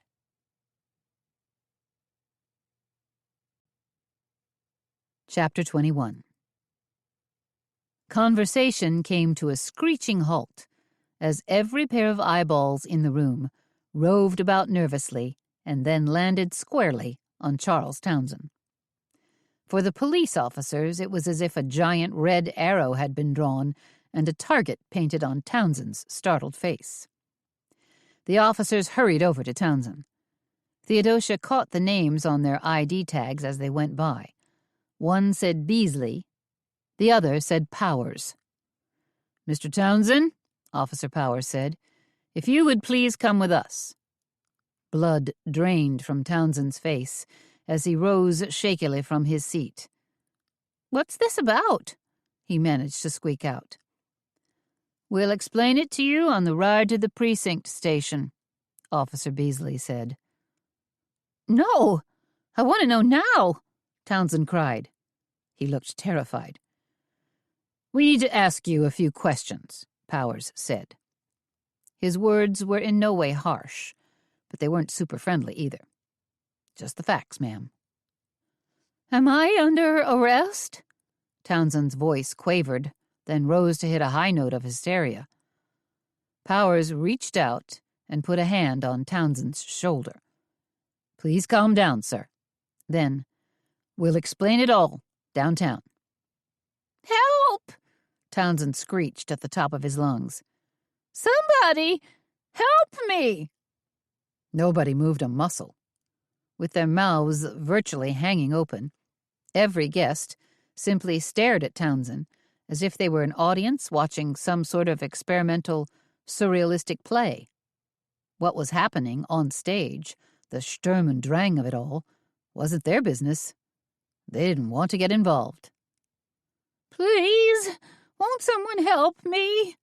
Townsend yodeled again as Beasley gently took Townsend's other arm, and the two officers eased him toward the exit. "Do you think we should somehow intercede?" Drayton whispered to Theodosia.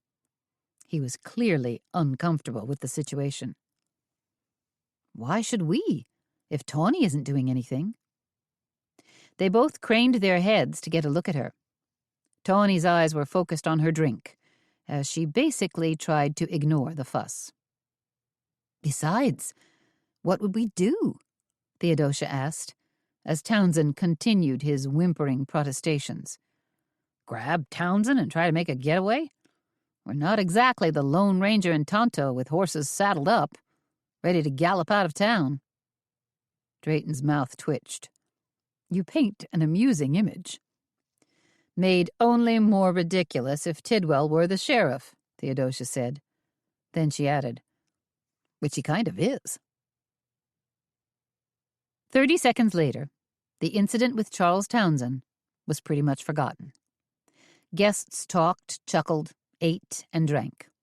They streamed back to the buffet table for seconds. Theodosia, on the other hand, had turned her attention to Brooklyn Vance and Earl Bullitt. They'd ended up at the same table, and now, through some bit of musical chairs, were seated next to each other.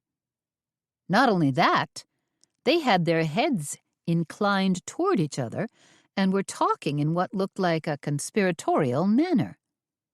"Look at Brooklyn and Bullitt," Theodosia whispered to Drayton. Drayton glanced at them and said, "That's odd. Even though Bullitt has all the charm of a rattlesnake, they look positively friendly." "Don't they?" Theodosia stood up and casually walked toward their table. She was hoping to catch some of their conversation.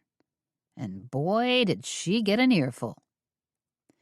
"Now we're going to get some answers," Bullitt was saying. "I just knew it," Brooklyn responded. "I had a feeling Townsend killed the old man and stole the flag." "He surely could have," Bullitt said. "I understand he was front and center at the hot air balloon rally." "Townsend could have ducked out, grabbed the drone from his car, and sent it skyward," Brooklyn said.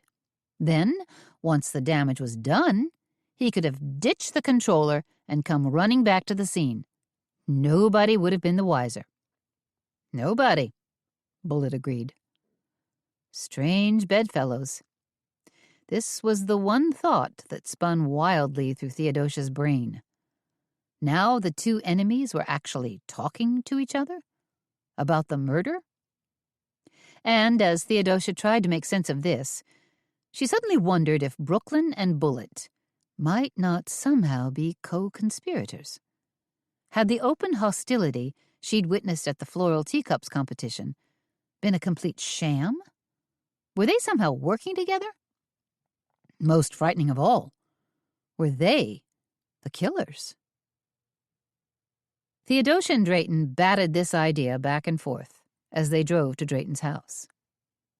"You told me Brooklyn Vance and Earl Bullitt fought like cats and dogs at the floral teacups competition," Drayton said. "They did. But now I have to wonder if it was all for show." "You mean they might have been throwing up a smokescreen?" "There's a lot of that going around," Theodosia said. She pulled up to the curb in front of Drayton's house and said, "Good luck. I see the photographer's already here." A brown van that said Woody Hubble Photography was parked in front of Drayton's 175-year-old home that had once belonged to a prominent Civil War doctor. "And so it begins," Drayton said, looking unhappy. "I gave a key to Barbara Layton, the photo editor at Southern Interiors magazine. She said she'd have the lighting and everything set up for the first shot by the time I got home." Theodosia nodded toward Drayton's home. "Is Honeybee at home?" Honeybee was Drayton's Cavalier King Charles and the love of his life. "She's staying with a neighbor today." "Well, good luck with the shoot." Drayton lingered, not getting out of the car.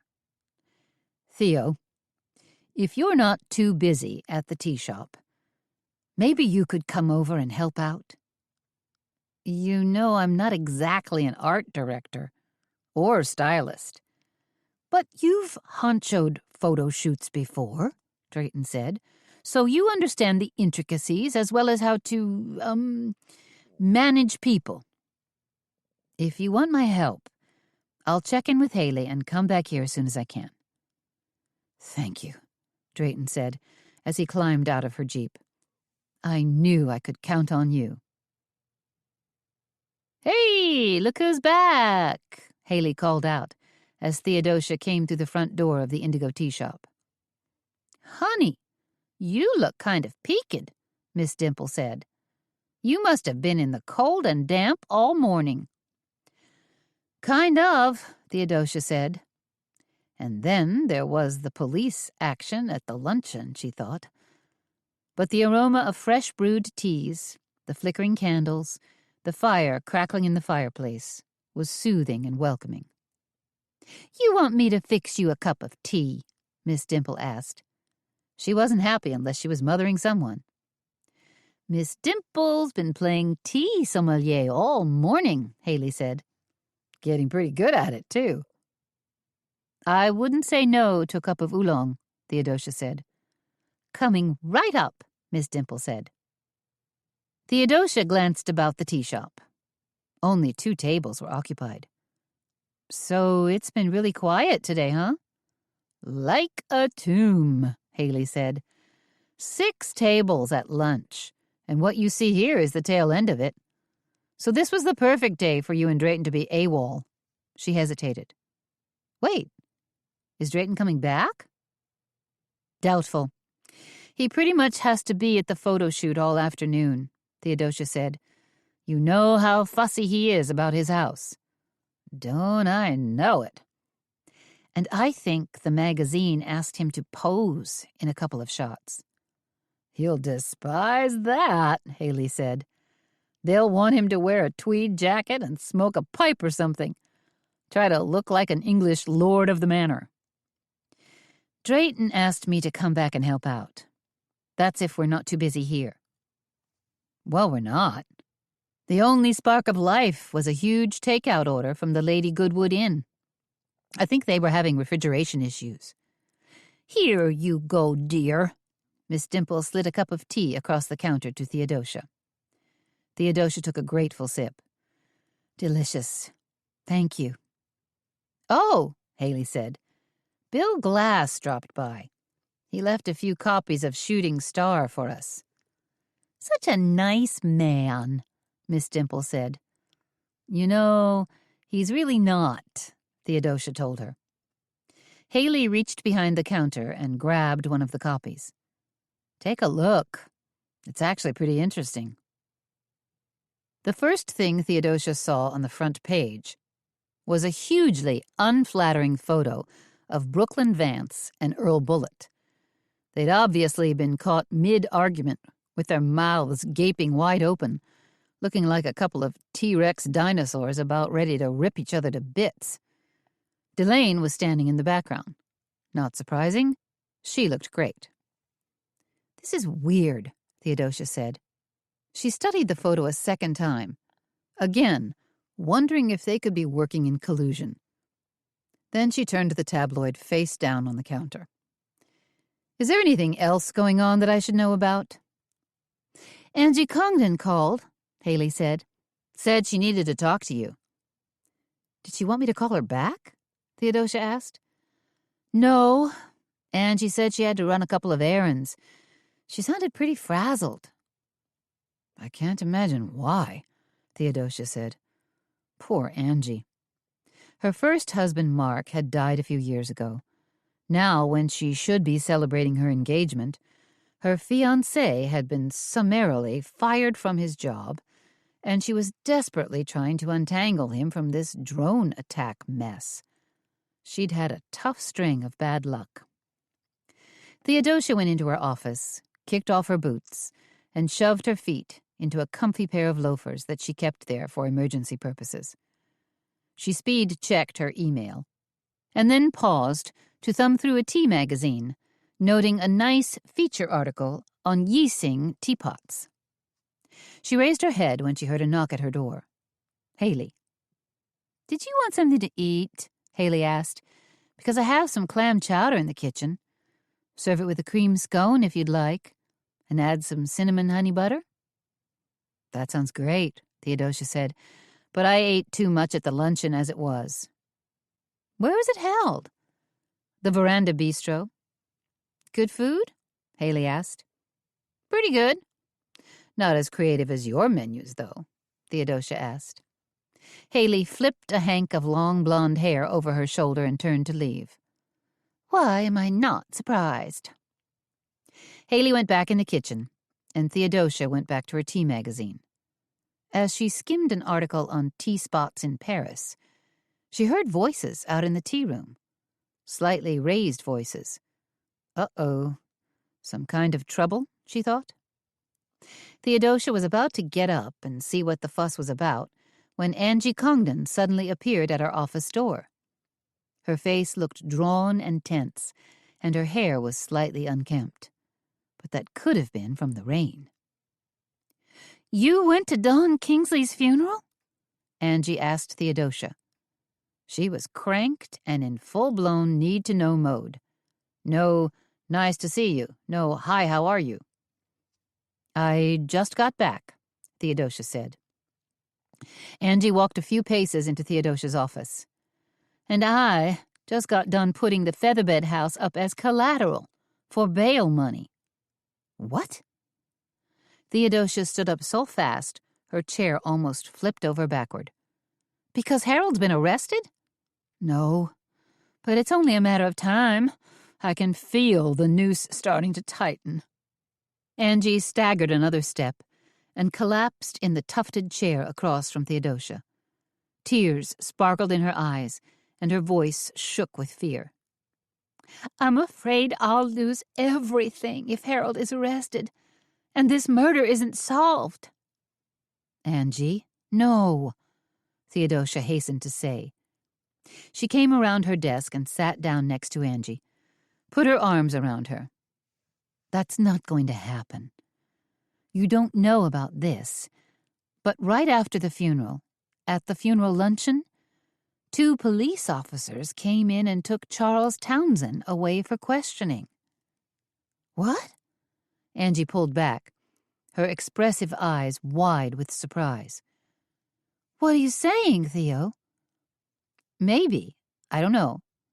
I probably shouldn't read too much into it. But I got the distinct feeling that perhaps they were going to charge him." "You mean charge Townsend with murder?" "I'm taking a wild guess, but possibly," They might do that. Theodosia knew she was hedging her words like crazy, but she desperately wanted to make Angie feel better. "Really? That's what you think will happen?" Angie asked. "The police are dealing with a messy triple homicide," Theodosia said, "which puts them under tremendous pressure. And I know for a fact that they're itching to close the book on this, as quickly as possible." Angie clapped a hand to her chest. "Praise the Lord! That means Harold is off the hook." As Theodosia gave Angie an encouraging nod, her common sense kicked in to warn her, to tell her to slow down. Maybe Harold is off the hook. Then again, maybe he's not, she thought.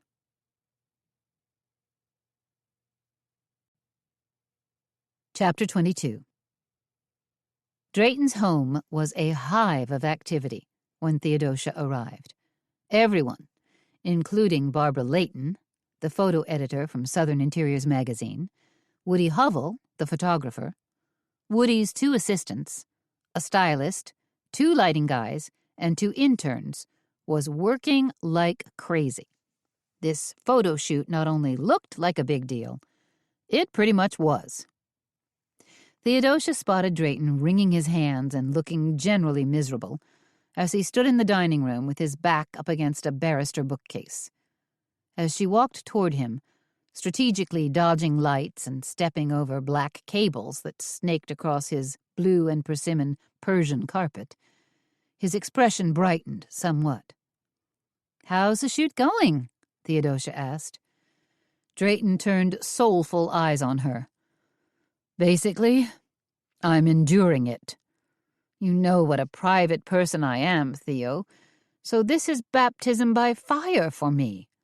Everyone shouting ideas and moving my precious furniture around. It's almost too much to bear." Theodosia glanced around the dining room. Drayton's Chippendale table held an 8-piece setting of his prized Limoges china, plus baccarat stemware and talisman rose silverware, 2 silver candelabras, and an enormous bouquet of red roses and hot pink freesia served as centerpieces. His favored oil painting of Charles Grey, the 2nd Earl Grey and former British Prime Minister, who served from 1830 to 1834, hung on the far wall. "As far as I can see, everything looks terrific.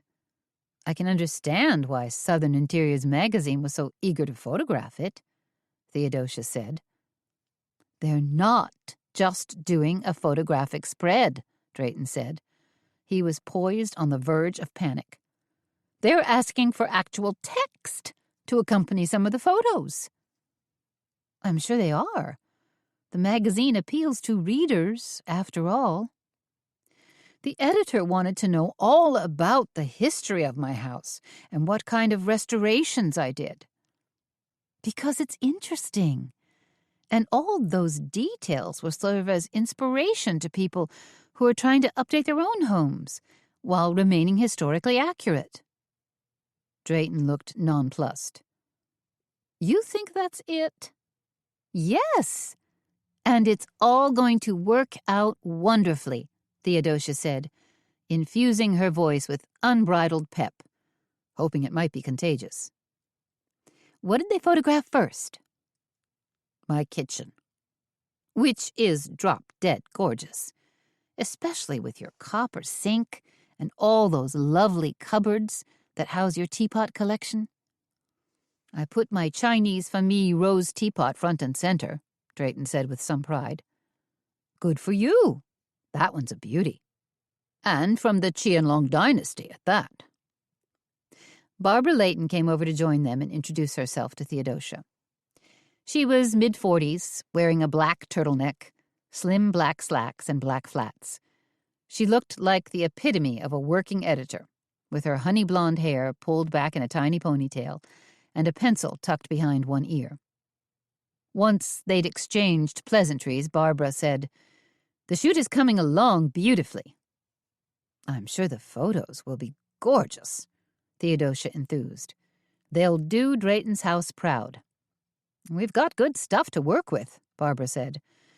You can tell that every room has been lovingly restored, and this heart pine flooring is to die for.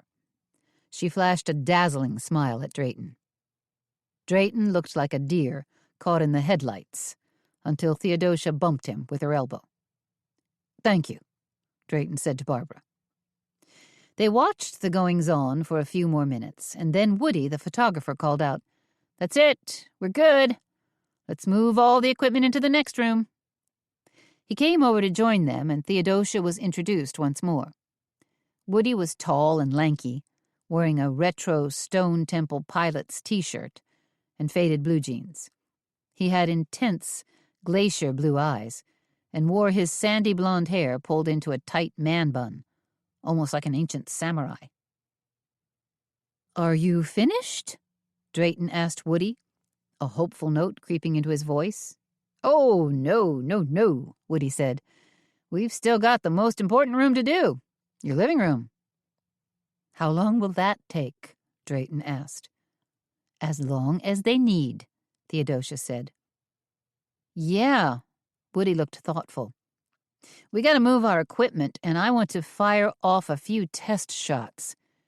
He cocked an eye at Drayton. You're going to pose for a couple of the shots, am I correct? That's right, Barbara said. We definitely want Drayton in a shot or two. Our readers will be interested. She raised a hand and waved to her two interns. Tabitha, Tanya, could one of you grab my shot list?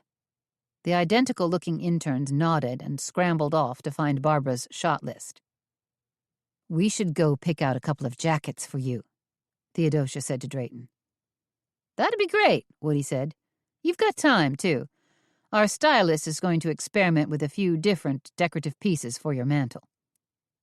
Drayton went upstairs, dug through his closet, and brought 4 jackets down for Theodosia to look at. These are all pretty much the same, she said. They had the jackets spread out in Drayton's small library, and every one of them was a tweed. Not exactly, Drayton said. This one is a Harris tweed. He fingered another one of the jackets, while this one is a Donegal tweed. And this other one is also a tweed, Theodosia said. Yes, but it's done in a Prince of Wales check. I love it. You're not just saying that. Humoring me? No, it's really quite splendid, Theodosia said, fighting to keep a straight face. Drayton paired his jacket with a white shirt and a dark brown silk bow tie by Drake's. Theodosia picked a tiny piece of lint off his shoulder, adjusted Drayton's bow tie, spun him around, and shoved him out into the living room. Drayton's living room was small but elegant.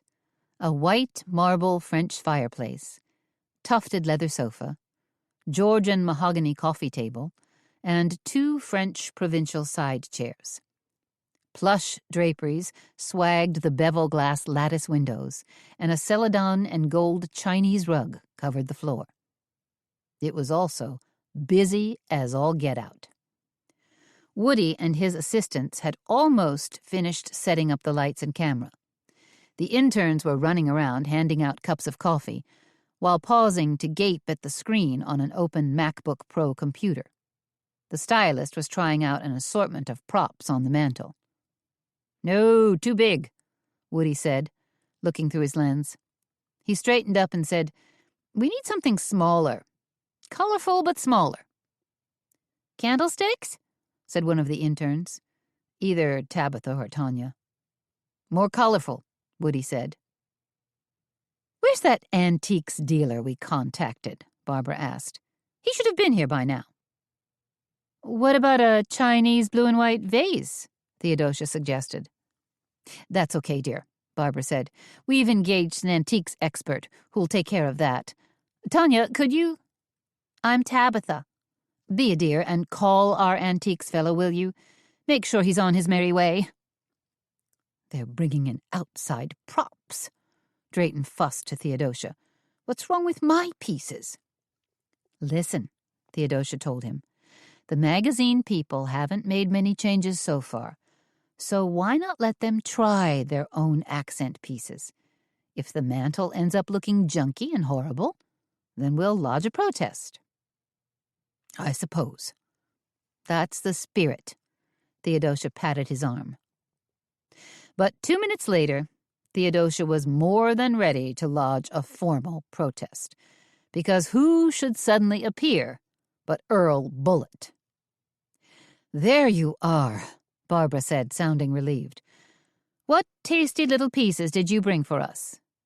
"No."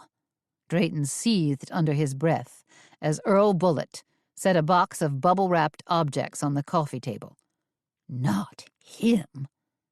"Easy, easy," Theodosia warned, though she would have loved to grab Bullitt by one of his flat little ears and drag him out the back door.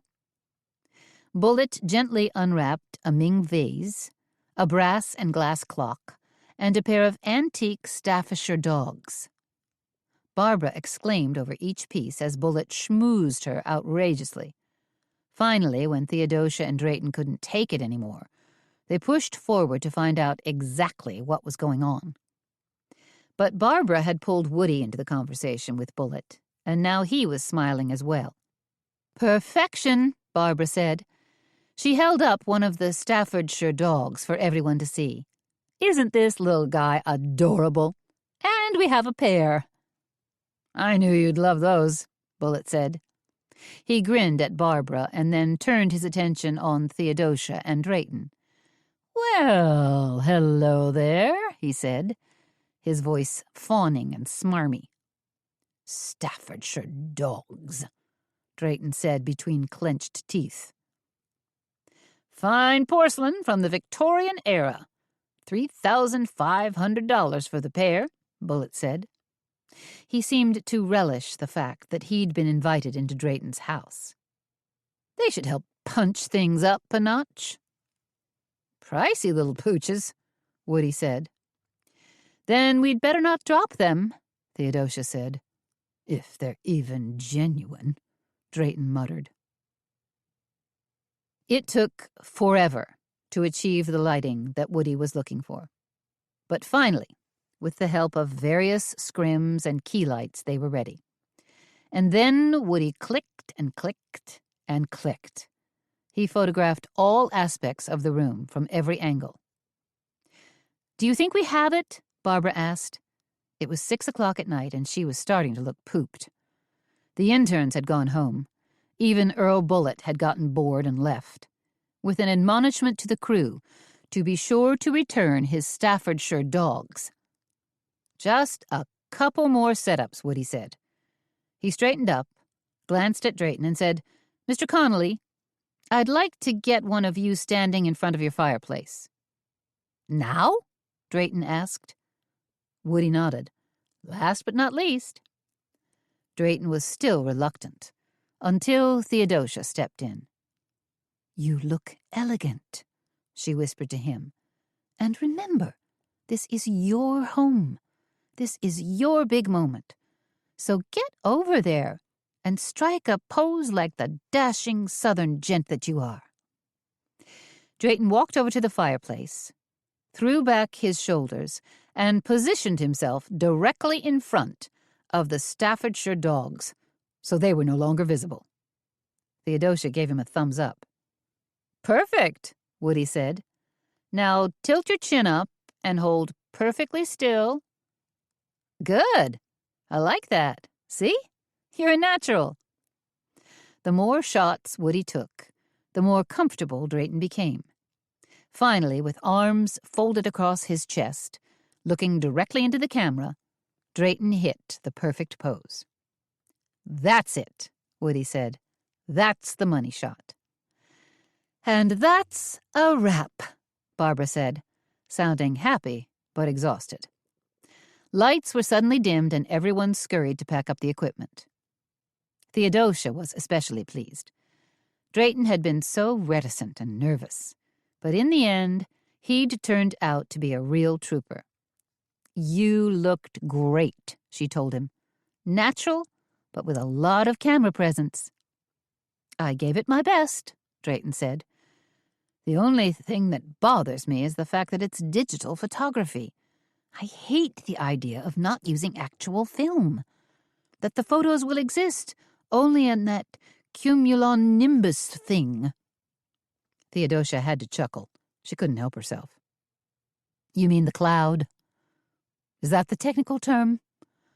I don't think you should be so hasty in your judgment of digital photography. There are a few upsides as well. Drayton put on a pair of tortoise-shell half-glasses and peered at her. Name one. Well, you can see every shot immediately. Right there on Woody's computer. Didn't you notice how he checked to make sure his angles and lighting were spot on? Wait a minute. We can actually see the photos? Drayton asked. When could we do that? Right now, if you want. The photos are ready? Sure, Theodosia said. Come on, I'll show you. They edged their way over to the computer that was sitting on a side table, still booted up. Oh my, Drayton said. These are not bad at all. Are you kidding me? Theodosia touched the mouse and clicked through a few of the shots. These are fantastic. You like them? Woody asked. He'd come over to join them. The ones I've seen so far. By Ginger, I like them very much, Drayton said. They're terrific, Theodosia said.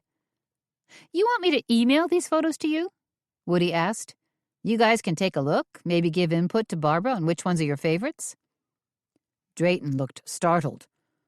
You want to email them to me? Good gracious. I wouldn't know how to...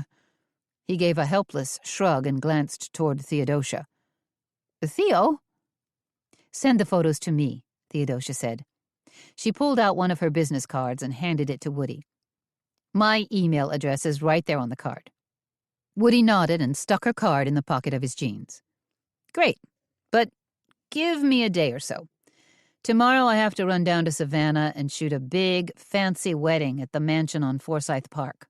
He rolled his eyes. Can you believe it? This crazy bride who hired me is having 12 bridesmaids. By the time Drayton's French fourré clock pealed out 7 melodic chimes, all the guests had left. But the tables, chairs, and sofa hadn't quite been returned to their exact and proper places. The thing to do now is move, Drayton said, looking around. Don't worry, Theodosia said. I'll help you put your home right again. And look, the stylist left those behind, Drayton said, indicating the pair of Staffordshire dogs that stared out at them, beady-eyed from the mantel. I suppose it's up to me to return these dogs to Earl Bullitt. There's no time like the present, Theodosia said. A spark of an idea had suddenly ignited in her brain. What are you talking about? It's... Drayton glanced at his antique Patek Philippe. Actually, it's after 7. Bullitt's shop is probably locked up tight for the night. Hopefully not too tight. Theo? Drayton said in a drawn-out, questioning tone. Pray tell, what are you thinking? I think Earl Bullitt was trying like mad to maneuver us away from that room in his shop the other day. She gave a disdainful snort. Storage room, my eye. Bullitt did act somewhat frantic when you tried to get in there and look around.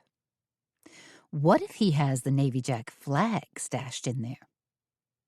What if we sneak in there and get caught? Drayton asked. Theodosia favored him with an angelic smile.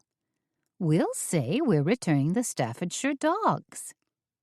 An act of kindness, Drayton said. Not a bad excuse. Actually, quite brilliant.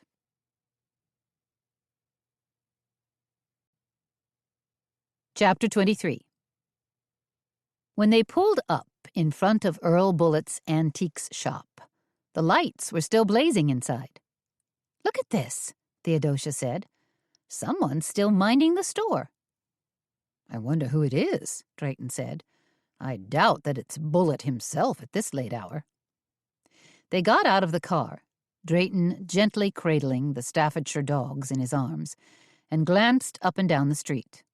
Bullet's Porsche was nowhere to be seen. "Bullet must have an employee who takes care of the store," Drayton said. "Let's see if we can weasel our way in," Theodosia said. "Think you could help me with that?" "This isn't my first rodeo," Drayton said. The bell over the front door dinged as they walked in, and startled a 50-something woman with a frizzle of gray hair. She'd been frowning at something on the counter and turned with an almost fearful look on her face, momentarily forgetting the box she was packing. "Oh!" the woman cried. "Didn't I lock that door?" She looked harried. "I thought I did." She finally gazed directly at Theodosia and then Drayton. "I'm sorry, but we're closed, and I need to rush off to—" "Not a problem," Theodosia said, trying to project a friendly, non-threatening vibe. "We just stopped by to return a pair of Staffordshire dogs that we borrowed from your employer for a photo shoot." Drayton stepped forward and placed the dogs gently on the counter. Tension on the woman's face drained immediately, and she managed a smile. "I was wondering where those little darlings had run off to."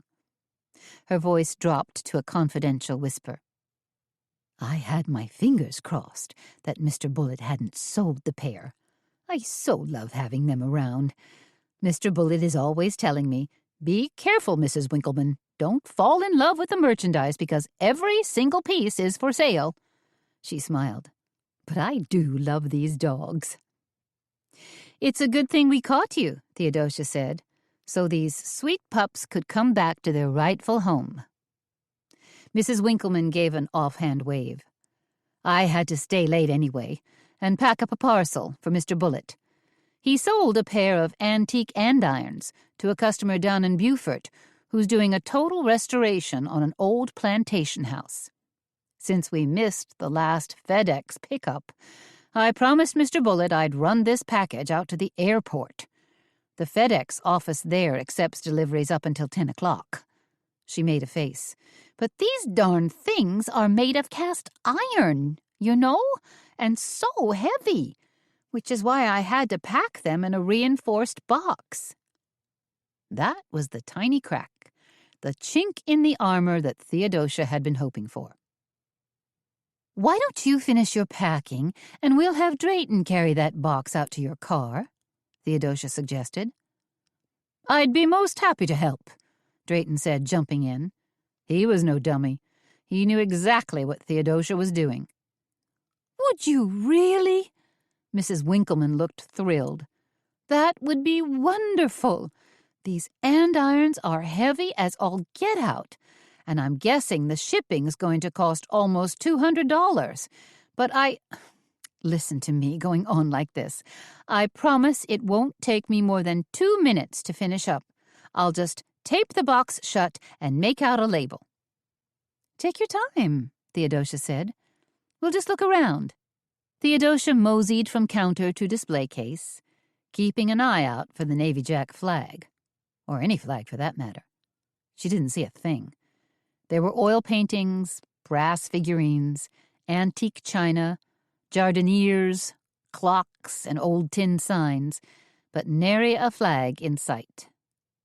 Maybe in that side room? Theodosia raised her eyebrows at Drayton, and he reacted right on cue. "May I help you with that package now?" he asked. "Yes," Mrs. Winkleman said. Yes, we're all set." Drayton picked up the box while Mrs. Winkleman bustled in front of him like a tidy little hen. She held the door open for him and then led him to her car, a Ford Focus that was parked in front of the building. Theodosia watched as they fussed about, deciding whether to wedge the box into the back seat or stash it in the trunk. Good, Drayton is stalling. He's being a gentleman about it, but he's stalling, she thought. Theodosia made a beeline for the side room. She grasped the doorknob, turned it, and nothing happened. The door to the mysterious room was locked. Dipping a hand into her hobo bag, Theodosia pulled out her trusty Visa card. She'd used it once before to jiggle open a lock. Of course, if this was a deadbolt, the old credit card ploy wouldn't work. But this lock looked doable. Ever so carefully, Theodosia slid her card into the door jamb. She angled it carefully and seesawed the card back and forth. She felt, more than heard, a little click. So hopefully it would... Nope. No dice. The door still wouldn't open. Theodosia tried again. This time she pushed her card farther in and worked it back and forth with an even gentler touch. She worked it for 5, 10, and then 20 seconds, always keeping one eye on the front door. And then finally, like Indiana Jones touching just the right stone in a spooky old temple, the door swung open. Almost, but not quite, an invitation. Theodosia dove inside. It was clearly a storage room and filled with merchandise. She didn't know if these were new acquisitions or the dregs of the store. Didn't matter. She dug frantically through box after box, pulled open cupboard doors, searched under a pile of vintage topcoats. Nothing. Okay, where else, she thought. Her searching eyes fell upon an old round-top trunk. She dropped to her knees, lifted the lid, and found an odd collection of dolls, dressed in turn-of-the-century clothing. Not the most recent turn of the century, the one before it. From the musty interior of the trunk, the doll's glassy eyes stared up at her as if to mock her. Theodosia dropped the lid. She heard the faint ding of the front door and jumped to her feet. She rushed out of the room, knowing she had only seconds to spare. She pulled the door closed behind her, just as Mrs. Winkleman stepped into the shop. "You see anything you like?" Mrs. Winkleman asked. Theodosia's hand fell on the object closest to her, an absurd little glass lamp with a monkey curled around the base. "I'm pretty much loving this," she said. "Isn't that adorable?" Mrs. Winkleman said. "A remarkable piece," Drayton said. Theodosia was amazed he was able to keep a straight face. "If you have your heart set on it," Mrs. Winkleman said, "I'll be sure to ask Mr. Bullitt what his best price might be." "Please do that," Theodosia said. "And thank you." Theodosia dropped Drayton off in front of his house. "You want me to come in with you?" she asked. "Help set things straight?" "Thank you for your kind offer, but no thank you," Drayton said. "You may not realize this about me, but I'm a bit fussy when it comes to arranging things." "No," Theodosia said, a smile in her voice. Okay. I know when I'm being humored." Drayton got out of the car, gave her a backhand wave, and disappeared down his front walk. Theodosia drove the few blocks to her house, resisting the temptation to take a late-night drive past Donald Kingsley's house. Theodosia bumped down her narrow alley, parked her car in her small garage, and walked across her patio. Halfway to her back door, a tiny creature was huddled in a puddle of light. Curious, Theodosia bent down to see what it was. It was a little bluebird. Technically an eastern bluebird. Its feathers were bedraggled, and the bird seemed to be breathing heavily. Flew into a window? Had a nasty encounter with a hawk, she thought. Whatever the reason, it couldn't stay out here. Some critter, a raccoon, an opossum, whatever, might come along and munch it for a snack. Theodosia reached into her bag and pulled out a scarf. She placed it next to the little bird and gently scooped him into it. If the little bluebird was just stunned, he should recover in 10 or 15 minutes. Once inside her kitchen, she placed the bluebird in a cardboard box and covered it with a tea towel. Earl Grey watched her with what looked like deep concern. "It's just a little bird that hit its head," she told him. "Probably be good as new in a few minutes." Earl Grey wandered off, while Theodosia brewed herself a cup of chamomile tea. She read the newspaper, puttered around her kitchen, and pretty much forgot about the box on the counter, until some 15 minutes later when she heard the rustle of wings. Peeking in, she saw that the bluebird had almost fully recovered. Excellent. She carried the box to the door, stepped outside, and pulled off the tea towel. 2 seconds later, the bluebird spread its wings and swooped up into a nearby magnolia tree. Theodosia smiled to herself, while silently bidding the little bird to take care.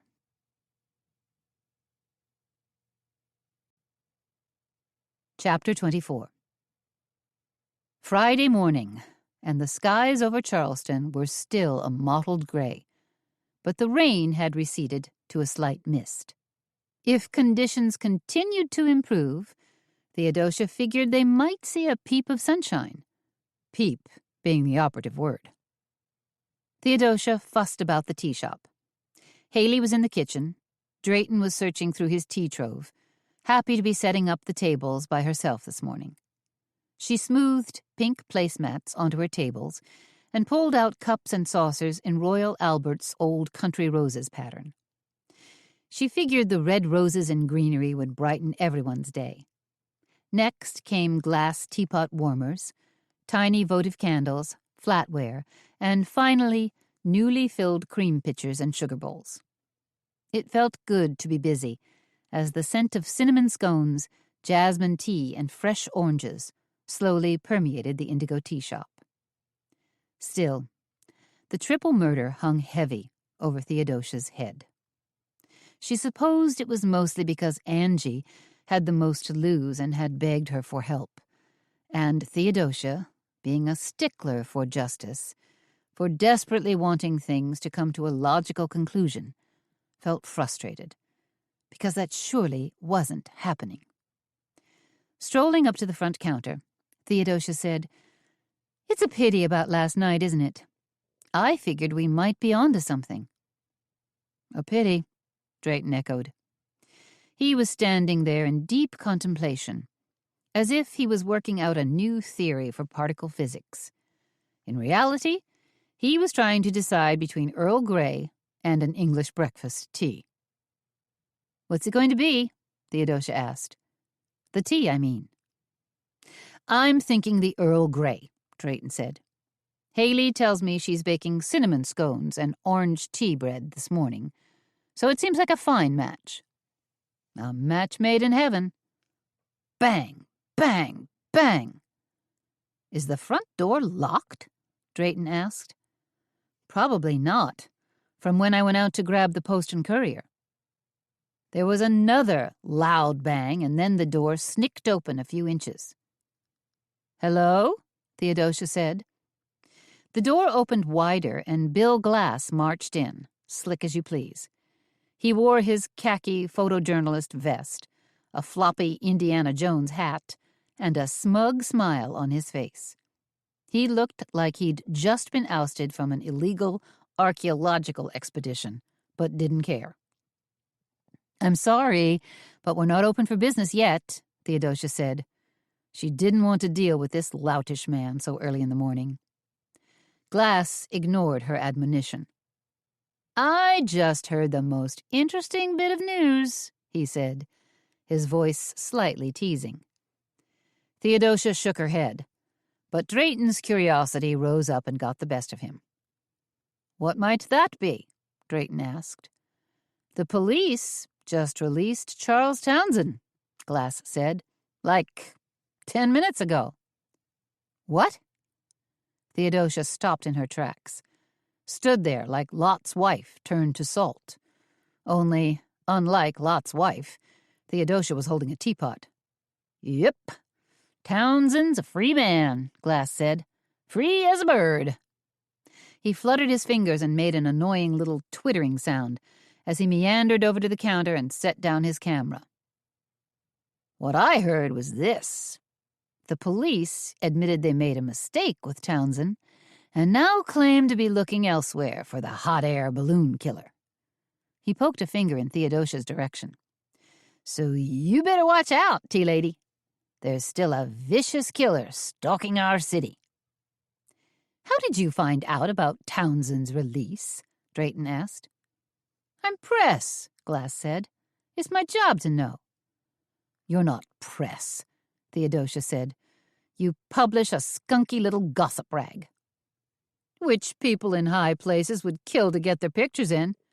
Face it, honey, you'd love it if I did a feature story on you. Glass spread his arms wide. I can see it now.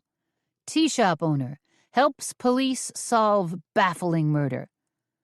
Please stop, Theodosia said.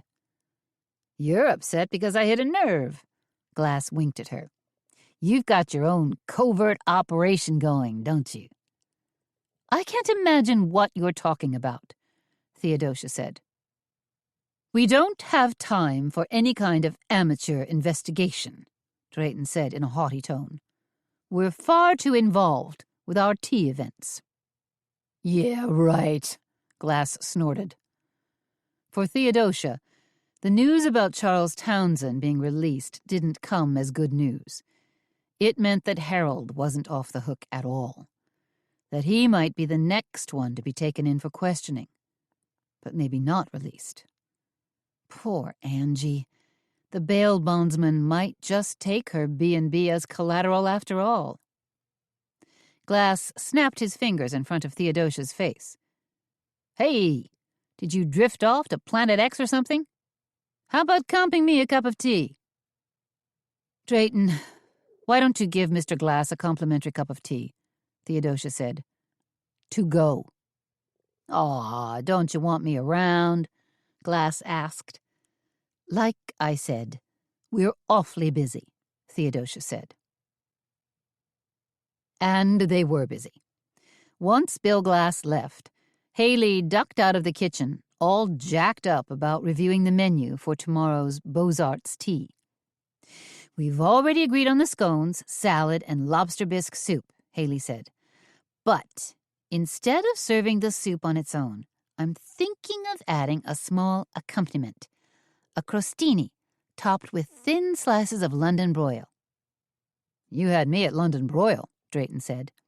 I thought that might tweak your salivary glands, Haley said, which takes us to our entree and dessert. Which we've already got locked down, Theodosia said. And we're still planning to serve champagne, right? Haley asked. Along with the tea? I ordered a case of the good stuff, Theodosia said. Genuine méthode champenoise. Haley turned her gaze on Drayton. Did you remember to order champagne glasses from the party rental place? All taken care of, Drayton said. And in my spare time, of which I have so little, and you seem to have an abundance, I've also prepared a short talk on the Beaux-Arts period. That ought to have them rolling in the aisles, Haley mumbled. Excuse me? Drayton said. Nothing, Haley said as she scooted back into the kitchen. Drayton shook his head while Theodosia just grinned at him. Tea? He said. I brewed a pot of Japanese green tea as well. Don't mind if I do, Theodosia said. Drayton reached under the counter and grabbed a teacup and saucer. Interestingly enough, it was the Chelsea bird pattern by Royal Albert. That reminds me, I rescued a bluebird last night, Theodosia said. You what? I found a little bluebird that had either flown into something or escaped the beak of some larger predator bird. Anyway, I brought the bird inside, let him come to his senses as he dried out, and then released him outdoors. That's almost like the story of Niao Yu tea, Drayton said. I don't think I know that story. There was an old couple in China by the name of Chen who made their living gathering wild tea. One day they found an injured bird. They took the bird home, nursed it back to health, and then released it. A few days later, they heard a huge chatter and discovered that thousands of birds had perched in the trees surrounding their simple dwelling. When the birds flew away, the couple found their courtyard strewn with fragrant tea leaves that the birds had left, tea of a much finer quality than they had ever seen before. In fact, the birds left so much tea they were able to sell it and start a very prosperous tea business. So, Niao Yu tea literally means left by the birds tea. And there really is a tea called Left by the Birds? Theodosia asked. I have a tin right here. I love it, Drayton smiled.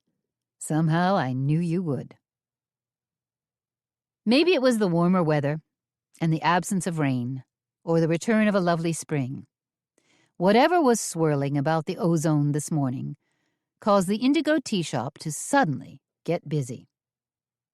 It's all the tourists who are staying in the B&Bs, Drayton said to Theodosia. He was brewing pots of Fujian silver needle, as well as pots of Chinese rose Kongguao and Assam. Lots of new folks have hit town for the weekend and are out and about exploring. Thank goodness the weather is much improved. He tapped an index finger against a blue and white teapot. Theo, this Kartasuri Estate tea is for table 6, but kindly take care. It's a tricky Indonesian black tea that requires an honest 5 minutes to steep. Theodosia poured tea, ferried scones and tea bread, answered questions about teas versus tisanes. Yes, all the Indigo Tea Shop's tisanes were caffeine-free and made from fruits, flowers, and herbs. She also delivered extra pots of jam and Devonshire cream.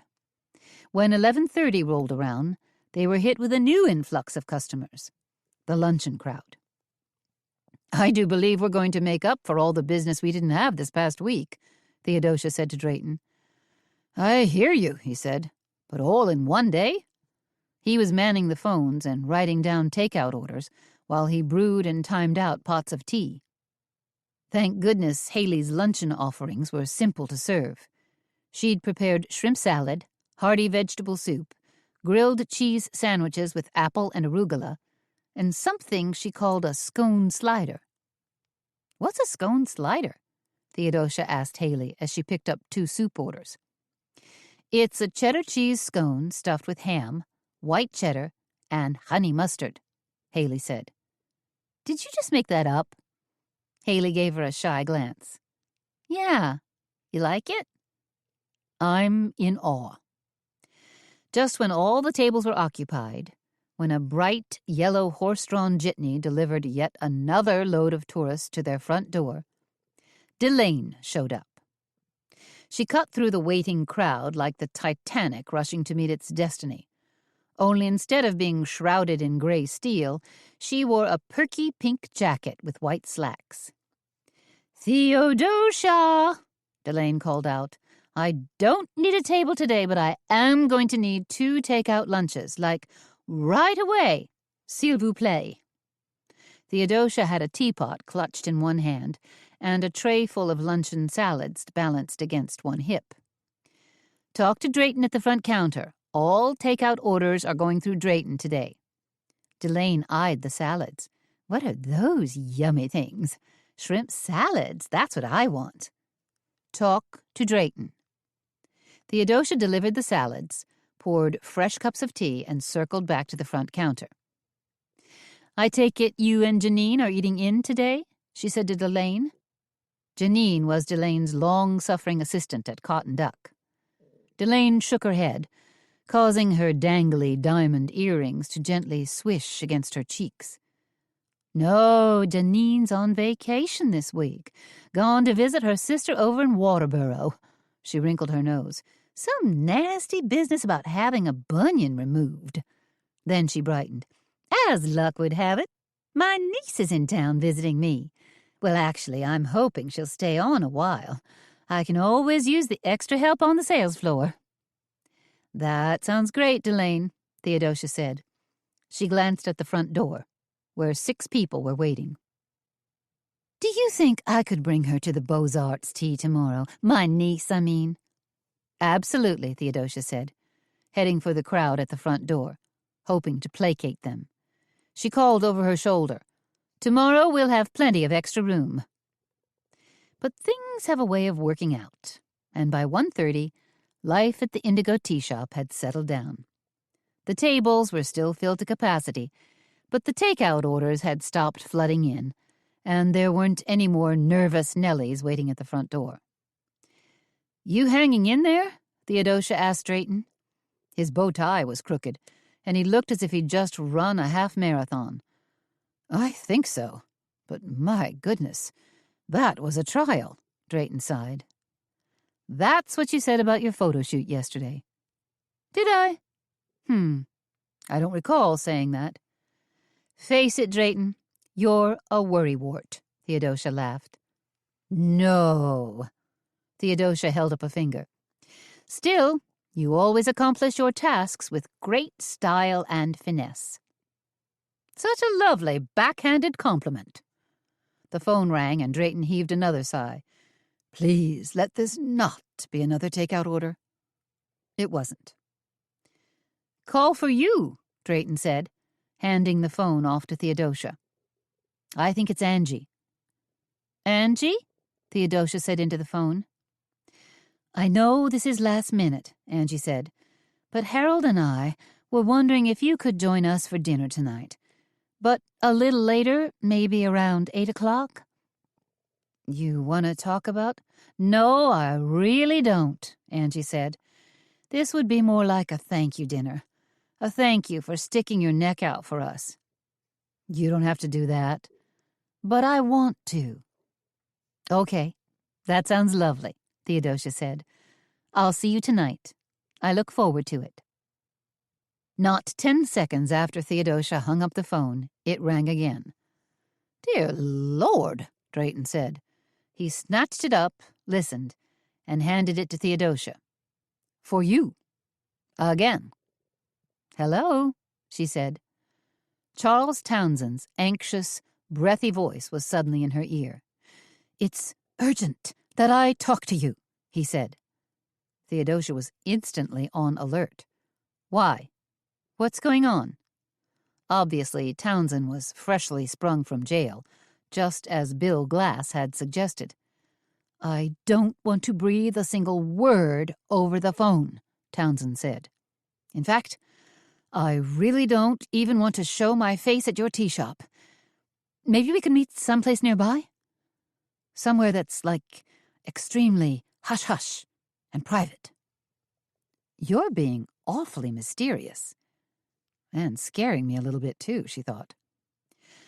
"I know I sound strange, and I apologize for that, but I can't spill this over the phone, and I certainly don't want to do it with other people around." Townsend's words poured out as if a dam had suddenly burst. "I saw how caring and kind you were to Detective Tidwell the other night, and you were nice to me, too, and before that, when you and Drayton came to see me, you weren't pushy and mean like some of the others, so I feel I can trust you." "Trust me with what?" Theodosia asked. This was a strange conversation.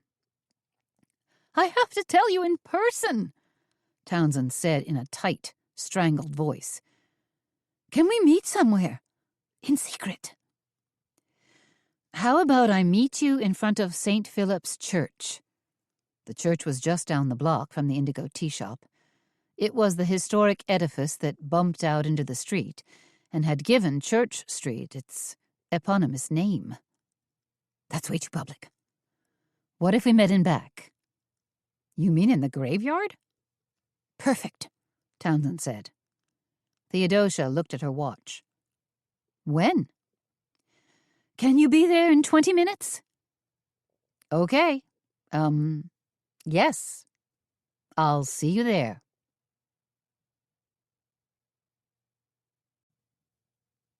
Chapter 25.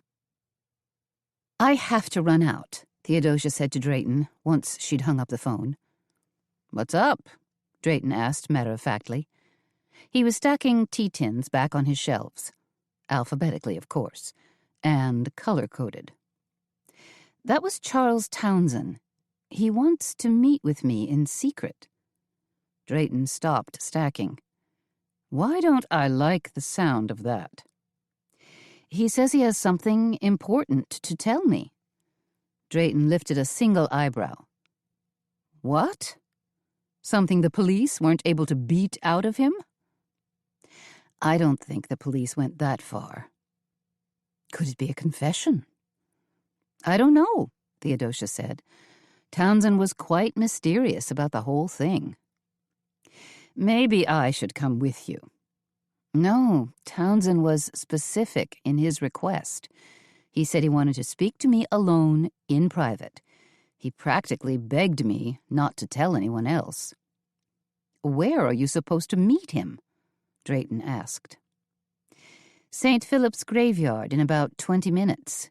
Theodosia glanced at her watch. Well, about 18 minutes now. I still think I should come with you. How about if I put you on speed dial? If something feels the least bit hinky or threatening, I'll give you a quick call. Drayton gave her a hard-eyed gaze. Difficult to call with your head bashed in. That's not going to happen, Theodosia said. We hope. Theodosia hurried along the path that circled around St. Philip's Church. It was the beginning of Gateway Walk, a 4-block pathway that meandered through 4 different churchyards, moseyed past the Charleston Library Society, and ended up near the Gibbs Museum of Art. Along the way were countless pocket parks, filled with flowers, fountains, and sculptures.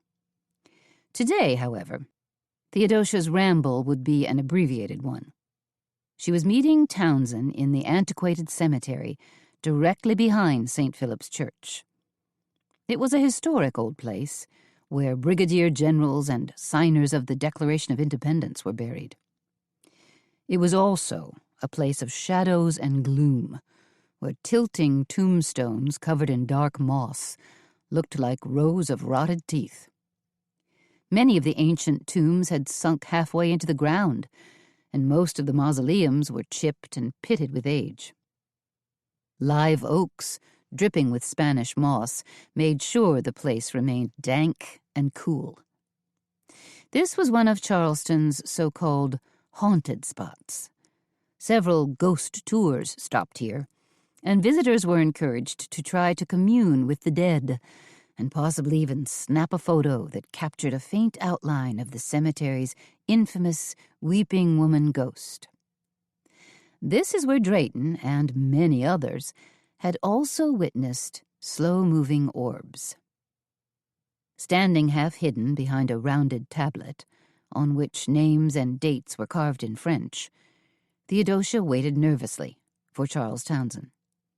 Branches rustled overhead. Raindrops plipped and plopped. The wind, snaking off the harbor, sounded like a faint moan. Theodosia had been waiting a good 15 minutes, and still hadn't seen hide nor hair of anyone or anything. No tourists, no ghosts, no Townsend. How much longer should she wait? Theodosia wasn't sure. Maybe give it another 10 minutes? It was turning cooler, and streamers of fog drifted in, giving her surroundings an ethereal feel. Overhead was the occasional grumble of thunder. It occurred to Theodosia that Charles Townsend might be so paranoid, so upset or obsessed by his employer's murder, as well as his recent trip to jail, that he might have changed his mind and decided not to show up at all. So be it. If that was the case, she'd just walk back to the tea shop. No harm done except some wasted time and energy. Another 5 minutes ticked by without a trace of activity. He isn't coming. Maybe he forgot or changed his mind, she thought. Theodosia stepped around the tombstone, her feet crunching gravel underfoot. She took another couple of steps and heard something. Footsteps. Fast-moving footsteps. Someone running hard in her direction, heading right toward her and really pounding away, as if their life depended on it. Townsend, she thought. Theodosia ducked back behind the tombstone and peered out, feeling a little nervous, a little fluttery. Yes, now Townsend came partially into view. He was running down the path, arms pumping, face bright red as a fire truck, cheeks puffed out as if he could barely draw another ragged breath. What was going on? Theodosia stood up. "Charles, I was worried that you weren't—" Townsend managed a quick glance over his shoulder and then snapped his head back in Theodosia's direction. Pure terror was written across his face as he scrambled toward her. "Watch out!" he screamed. "Get down!" Wow, this poor guy is seriously nervous, she thought. "Calm down," Theodosia said. "You're just being—" Boom! A shot rang out, loud and thunderous, with enough firepower to wake the dead. The word paranoid died on Theodosia's lips as she watched Townsend's entire body twist in midair and his face contort in agony. Then a spray of bright red blood exploded from his left shoulder, as if it were happening in slow motion. Townsend managed one more half-stutter step and then faltered. A second later, he dropped in his tracks like a deer that had been nailed center of mass. Theodosia ducked down and waited tensely for another shot. When it didn't come, she scrambled for her cell phone. Hands shaking, heart beating wildly in her chest, she dialed 911.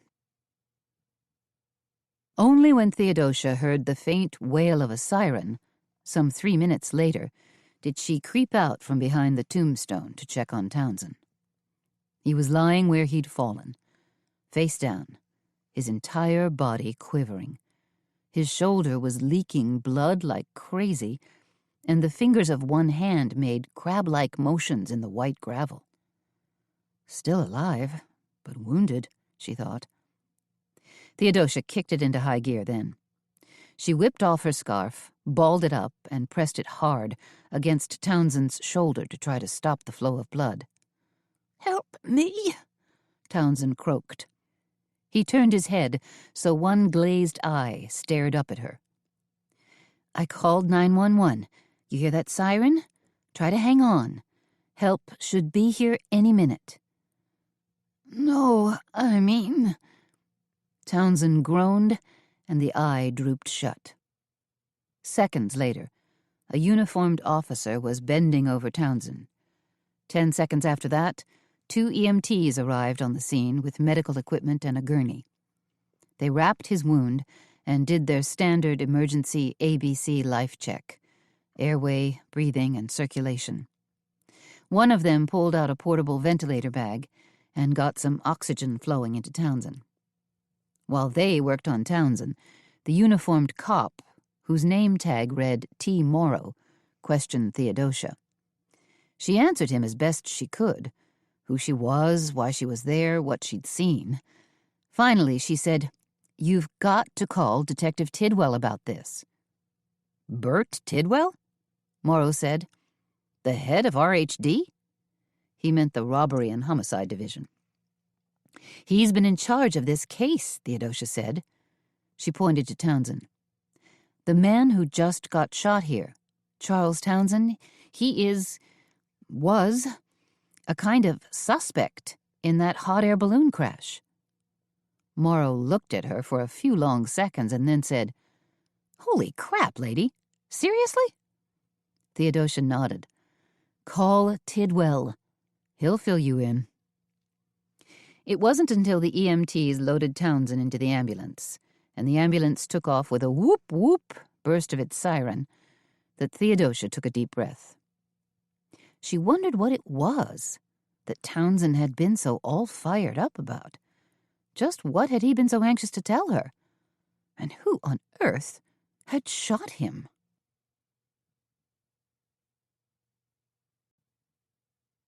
Chapter 26. "How was your meeting with Charles Townsend?" Drayton asked Theodosia when she returned to the shop. Theodosia stopped at the front counter and gazed at him.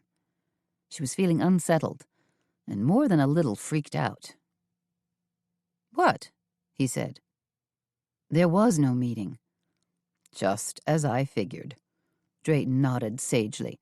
Townsend chickened out. No, he was shot. Drayton's lips twitched into an almost smile, and he gave a low chuckle. You don't have to make up crazy stories for me, Theo. I never thought the fellow would show in the first place. He was simply playing silly games. Theodosia's voice rose. Drayton, the man was shot. Literally. 1 second I was standing in the cemetery watching Charles Townsend run toward me. The next second there was a sharp crack and blood started gushing from a shoulder wound.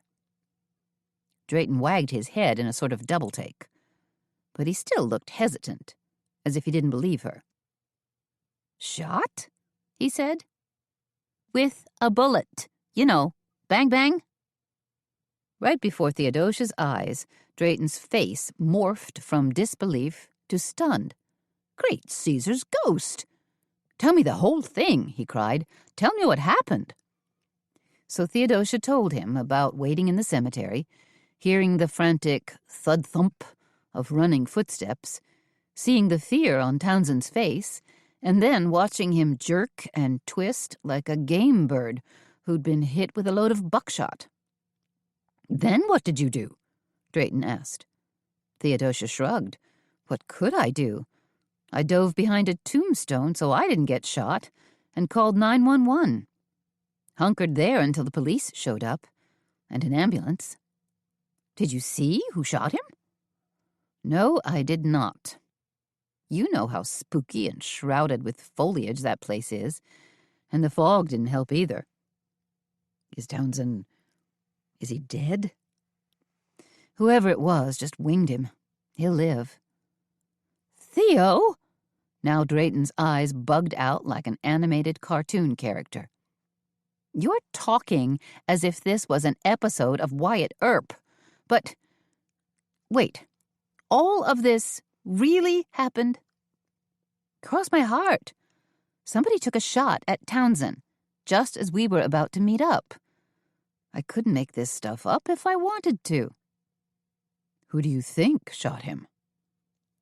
If I had to venture a guess, Theodosia said, I'd say it was someone who didn't want Townsend talking to me.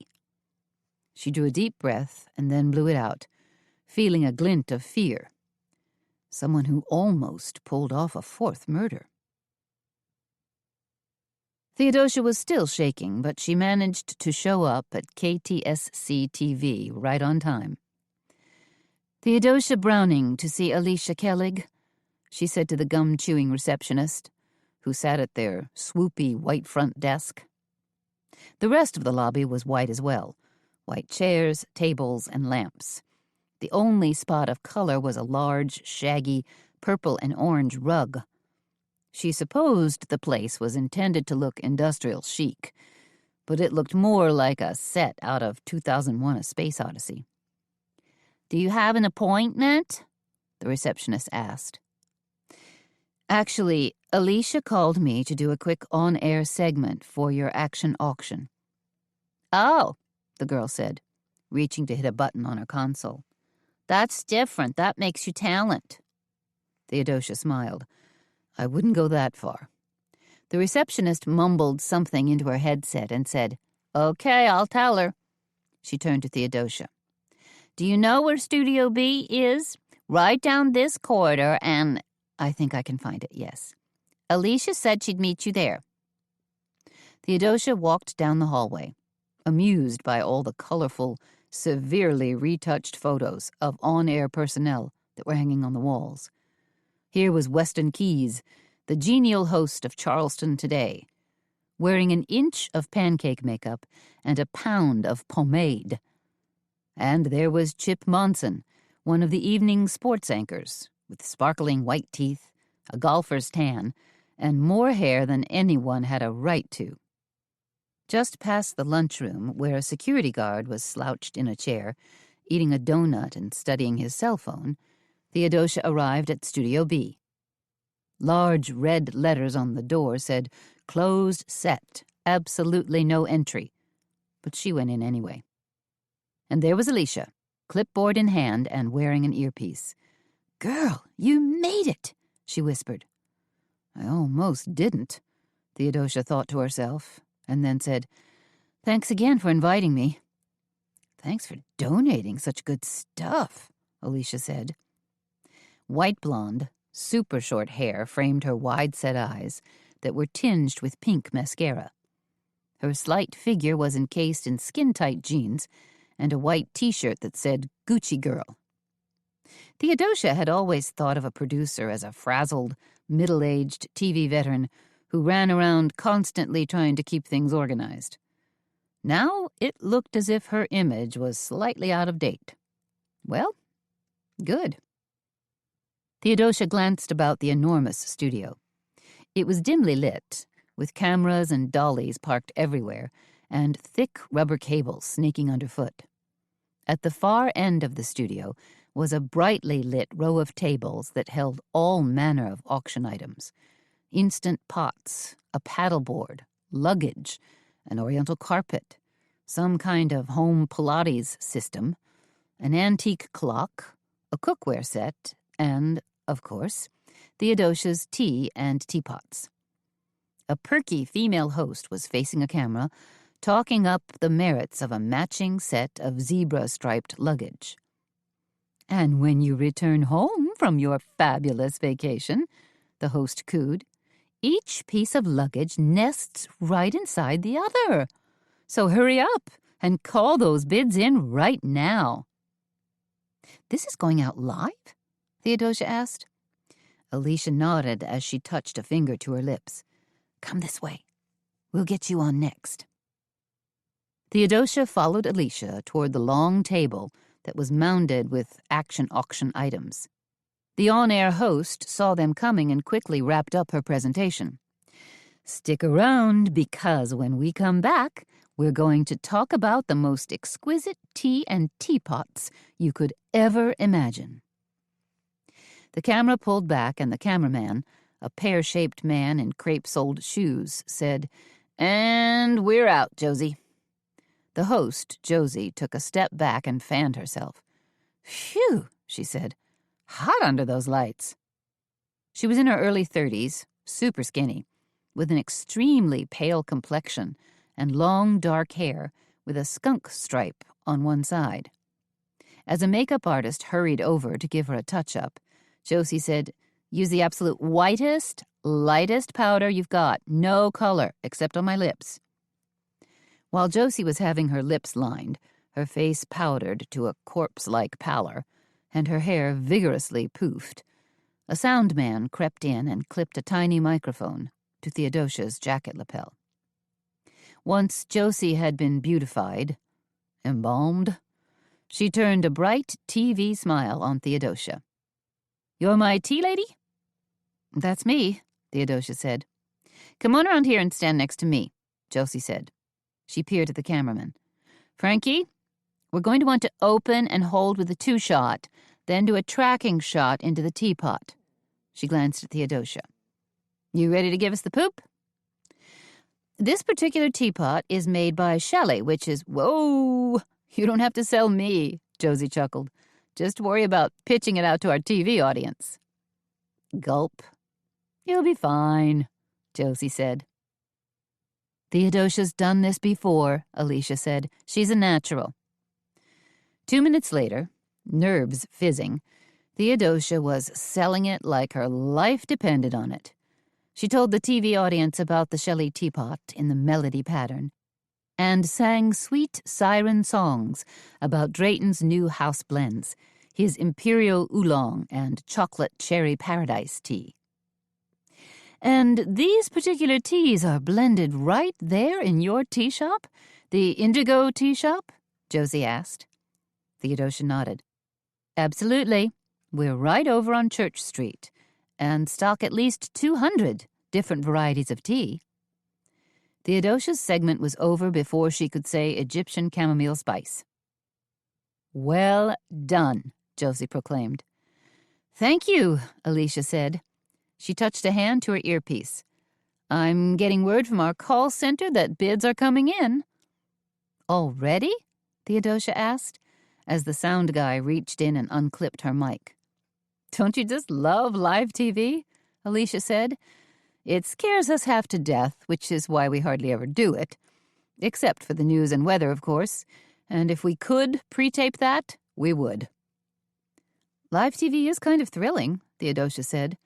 Like walking a tightrope.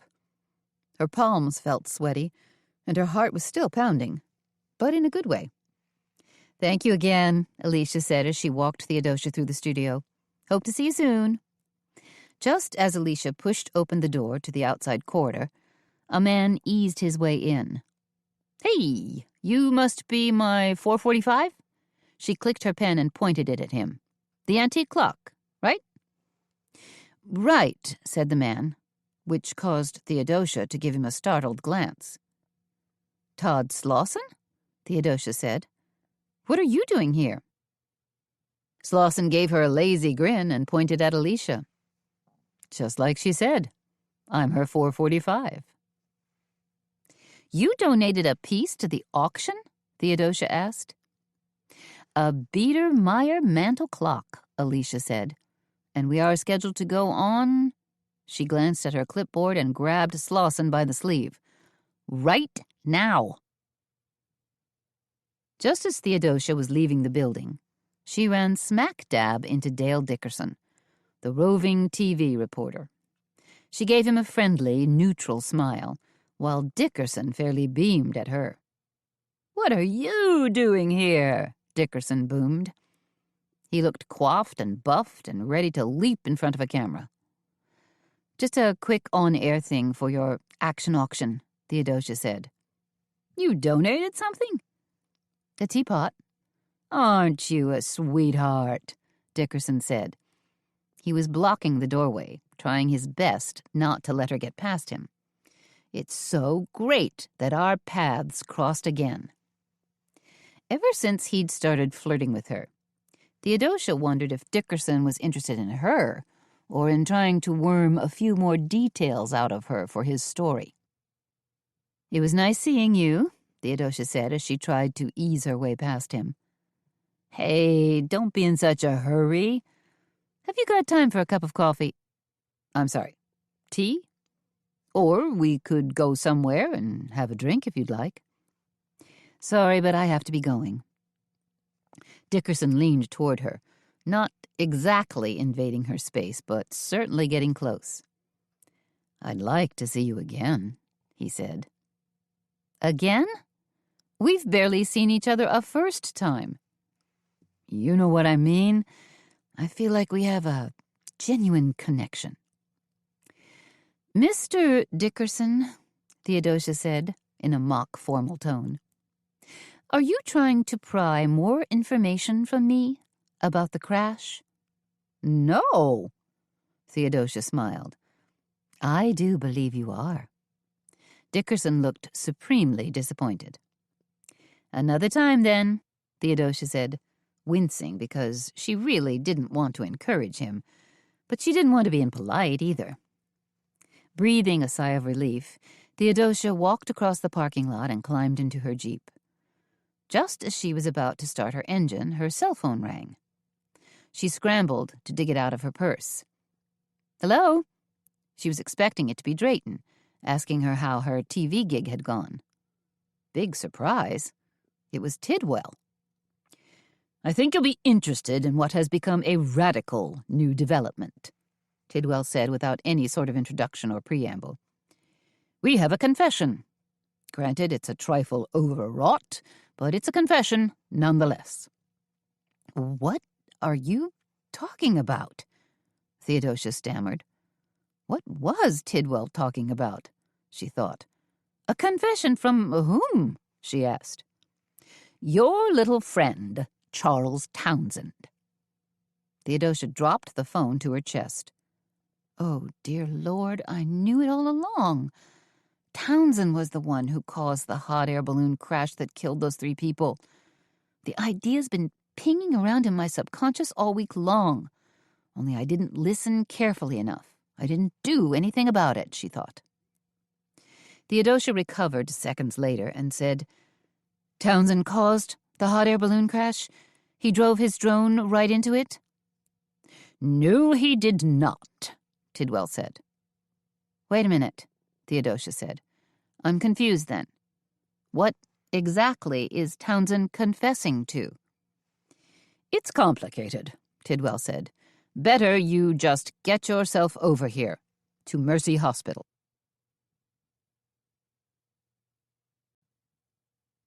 Chapter 27. It was rush hour, so traffic was in a snarl all up and down Broad Street. It took a bit of creative navigation, but Theodosia finally arrived at Mercy Hospital, circled the parking lot twice, and managed to find the only available parking space. She walked through the automatic door into the hospital, mindful of the people on crutches and in wheelchairs, and headed for the front desk, the information desk. But before she could inquire about Charles Townsend's room number, a dark-haired, plain-clothes policeman spotted her and hurried toward her. Leaning in, he said, "Miss Browning?"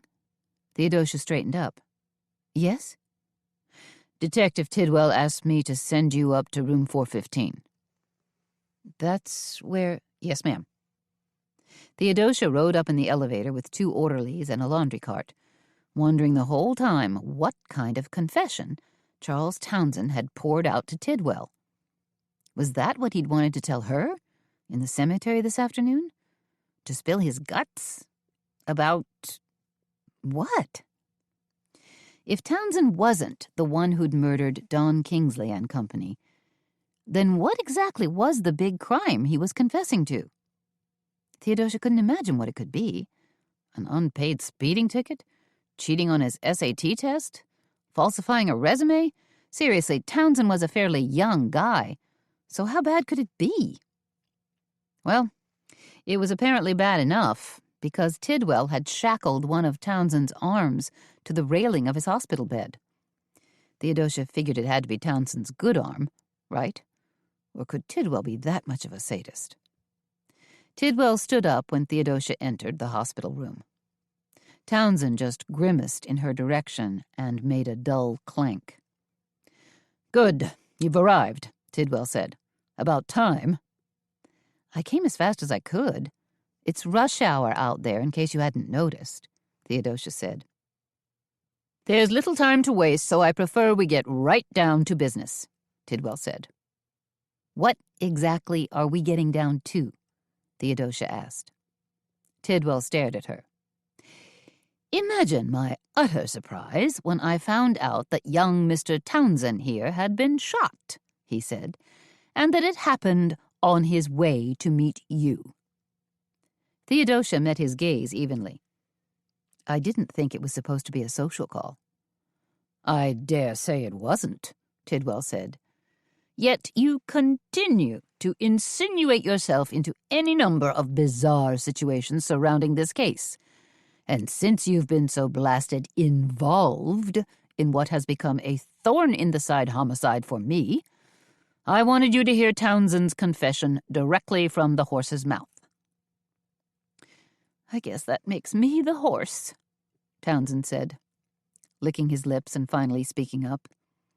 His voice was choked with emotion, and his face looked pinched and ashen against the flimsy white sheets. Part of a large bandage stuck out from the rounded collar of his pale blue hospital gown. "How's your shoulder?" Theodosia asked him. She was wary of Townsend, but felt sorry for him, too. "Terrible," Townsend said. "Hurts like crazy." Tidwell ignored their exchange. "You are now going to relate to us your side of the story, Mr. Townsend, while I record every single dulcet tone you utter." Tidwell held up a small tape recorder and waggled it in Townsend's face. Then he clicked it on and spoke into the microphone, noting the time, date, place, and names of the 3 people present. When he played the recording back, his voice sounded tinny but audible. "Good, it's working. Mr. Townsend, you may proceed. Tell us your tale of woe, and don't leave out any glaring details. Realize, too, that this is not the time to jerk us around or to try to curry sympathy. Those tactics won't work with me." "Me neither." Theodosia told herself. Townsend struggled to sit up in bed. "Can you at least take this handcuff off me?" "Not a chance," Tidwell said. He fiddled with one of the tape recorder's knobs and waited. Theodosia sat down in an ugly, peach-colored vinyl chair between the window and the bed, anxious to hear Townsend's confession, whatever it may be. "I'm no killer," Townsend started out in a barely audible, creaky voice. Theodosia thought he sounded like the man in the Iron Mask, like he'd been locked up in a dungeon and hadn't uttered a word in 20 years. "Go on," Tidwell prodded. "I loved working for Don Kingsley. He was a good guy. A real gentleman." Townsend coughed, reached for his glass of water, and took a long sip. His hand shook as he put it back, and water dribbled down his chin and onto his gown. Finally he resumed. "Mr. Kingsley was giving me more and more responsibility with his collection. He was talking about establishing an honest-to-goodness museum. It was all rather exciting, and I figured I had a real future there. So when the hot air balloon exploded, and it was obvious there were no survivors, I went into absolute shock. I felt like I had died too, and I had no idea what to do or where to turn." Townsend's face was beaded with sweat, his eyes rolling back and forth as if he were experiencing excruciating pain. "Tape's rolling," Tidwell said. "Afterward," Townsend continued, "a few hours later, when I returned to the mansion, I wandered through the place, just going from room to room. It felt so empty and forlorn, and I felt absolutely hopeless, as if my life had ended too. And then?" "And then?" Theodosia said, leaning forward in her chair. Townsend's face took on an almost cunning look. "And then, I don't know why I did it, but I took the flag and hid it upstairs in the attic, way back in a dusty old part where nobody would ever find it. Just to be absolutely clear, you stole Mr. Kingsley's Navy Jack flag," Tidwell said. Townsend hung his head forward and whispered, "Yes." "Louder, please," Tidwell said. "Yes, I took the flag," Townsend said. "So you have the missing Navy Jack?" Theodosia asked. Townsend shook his head miserably. "That's the terrible problem. I don't have the flag anymore. Someone stole it from me." Theodosia stood up.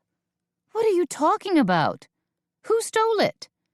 She was knocked for a loop by this revelation and practically shouted at Townsend. "I don't know who stole it," Townsend cried. "Someone broke into the mansion and accosted me at gunpoint, threatened me, told me they'd kill me if I didn't hand over the flag.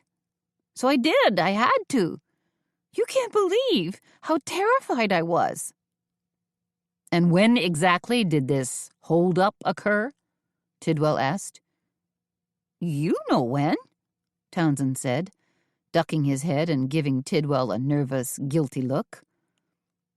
"It was Wednesday night, right before you got hit on the head, and you and Miss Browning showed up at the back door." "You see?" Tidwell said to Theodosia. Theodosia blinked. "My goodness, but this is strange." She was shocked. She hadn't seen this coming at all. "And you can keep asking and asking, but I don't know who the thief was," Townsend shouted, nearly in tears. "Whoever it was, it wore a balaclava, a kind of black ski mask, so I couldn't see their face or hair. And they spoke through one of those voice things." "A voice changer?" Theodosia said. "So they could alter and disguise their real voice?" "Yes!" Townsend cried. The door to Townsend's room opened and a nurse stuck her head in. "Everything okay in here?" she asked. "Fine. Please leave," Tidwell said. He moved his chair closer to Townsend, and his expression hardened.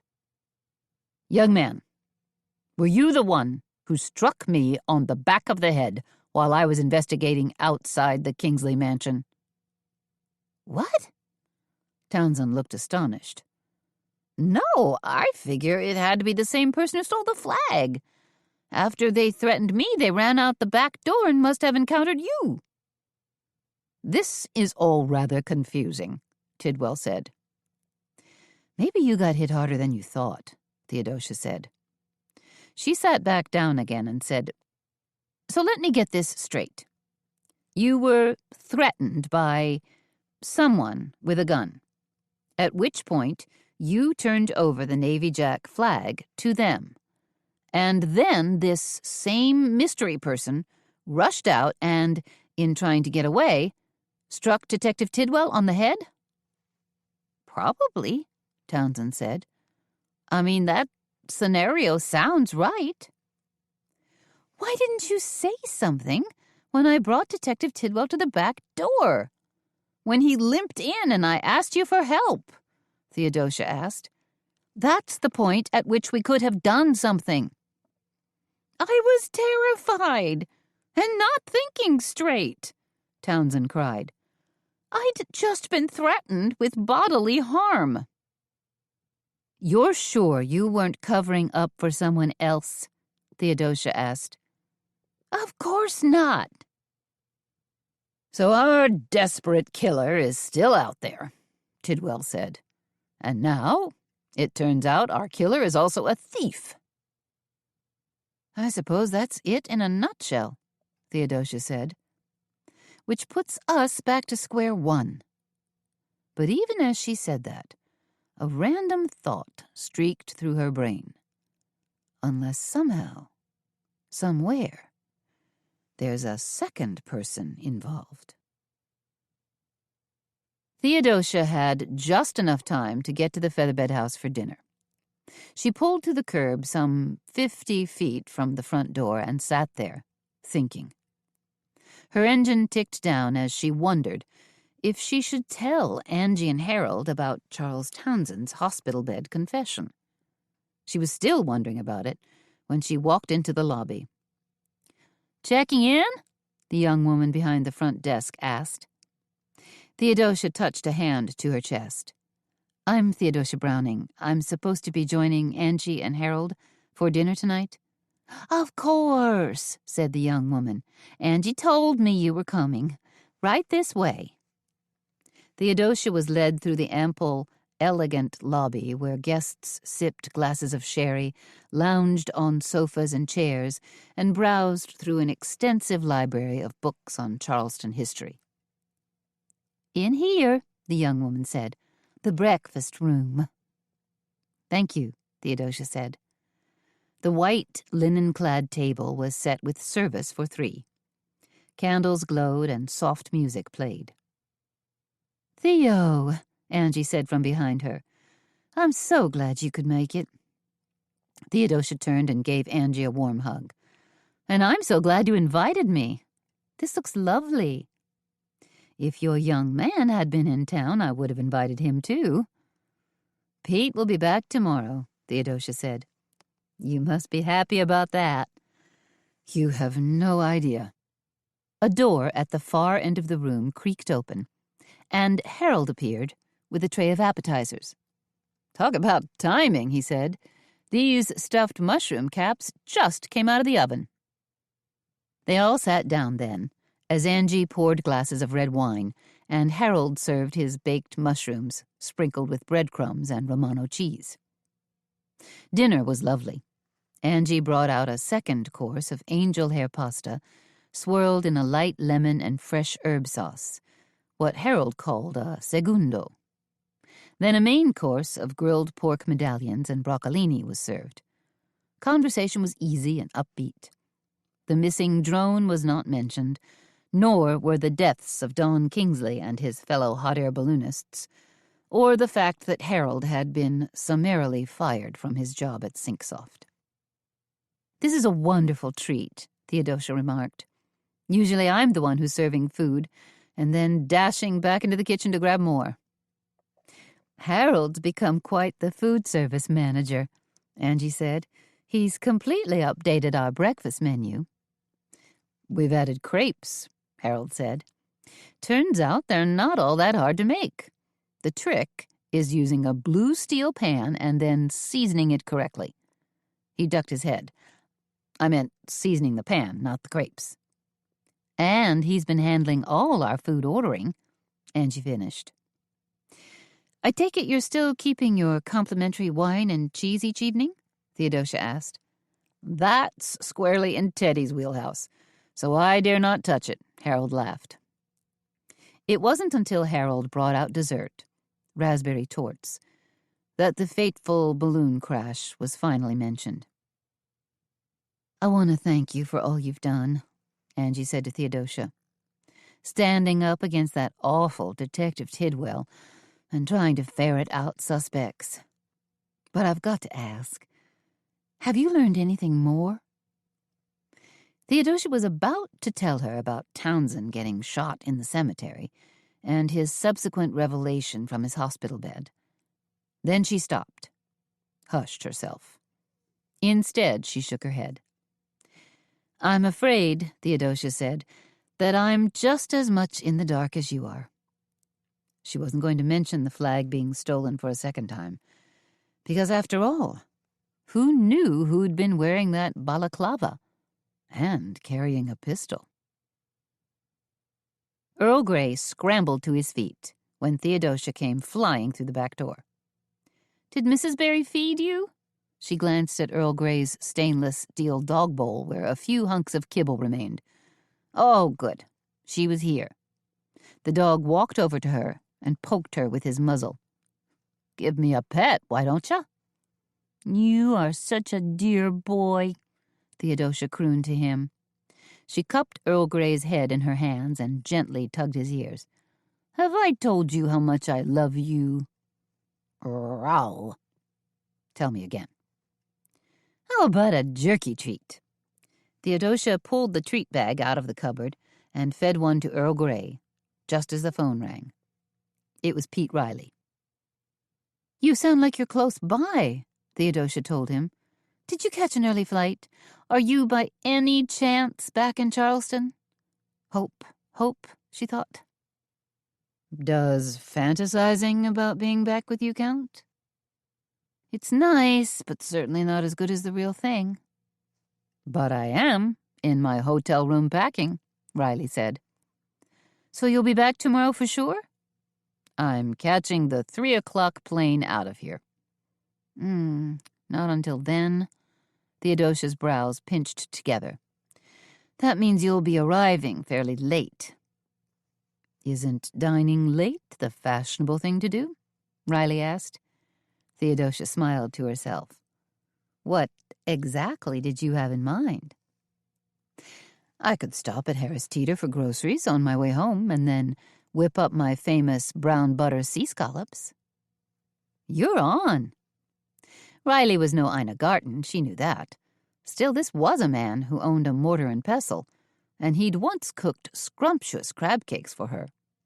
So there were positive signs that he might harbor some fine culinary skills, along with his detecting skills. "Come over to my place tomorrow night around 9, Riley said, "and I'll have everything ready. Wine chilled, candles lit, the whole romantic thing. Bring Earl Grey, too. I'm dying to see him. Though not as much as I'm looking forward to seeing you." Phew, I thought I might be playing second fiddle for a moment. Then Theodosia hesitated. She didn't want to tell Riley how deeply immersed she was in the killer drone case, but was curious if Tidwell had tapped him for a second opinion. "I was wondering, how much have you been briefed on this drone thing?" "Bits and pieces. I've accessed a few reports on my laptop and skimmed through them. Now I'm going to read through all of the police reports and interviews. See if a fresh pair of eyes can help figure something out. Theodosia nodded, though she knew he couldn't see her. Bless you.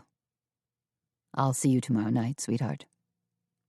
Theodosia went upstairs and pottered around. She changed into comfy clothes, fluffed Earl Grey's upstairs bed. Yes, he had 2 beds, and ran a finger down an enormous stack of books that she'd just had to have, but hadn't gotten around to reading yet. Outside, trees whispered and shuddered, while lightning slashed across the night sky, the storm making a return engagement. Theodosia glanced out the window as another flash turned the landscape into a stark black-and-white image, like a reverse negative. And, just for an instant, she thought she saw a face looking up at her. Then the world went completely dark. She hovered uneasily at the window until the next lightning flash lit up her side yard. There was nobody there. Just nerves, she told herself. Just nerves. Flopping down in her cushy armchair, Theodosia turned on the TV. The late news was on, and, interestingly enough, so was Detective Tidwell. He was standing next to the mayor at a press conference that had clearly taken place just a few hours earlier. Tidwell's posture was stiff, and he didn't look one bit happy. Then again, nobody looked particularly happy. Not Tidwell, not the mayor, not the PR flunky who was trying to inchworm his way into the photo op. Theodosia wondered if Tidwell had talked about the missing flag on TV, and decided he probably hadn't. It would muddy the water too much. Besides, the press was rabid for details about the investigation into the hot air balloon crash. The mayor, looking grim and slightly frantic, as if a pack of jackals was slavering after him, which they were, promised that the triple homicide would be solved in a matter of days. Tidwell flinched visibly at the mayor's words. He obviously didn't think it would be that easy. Neither did Theodosia.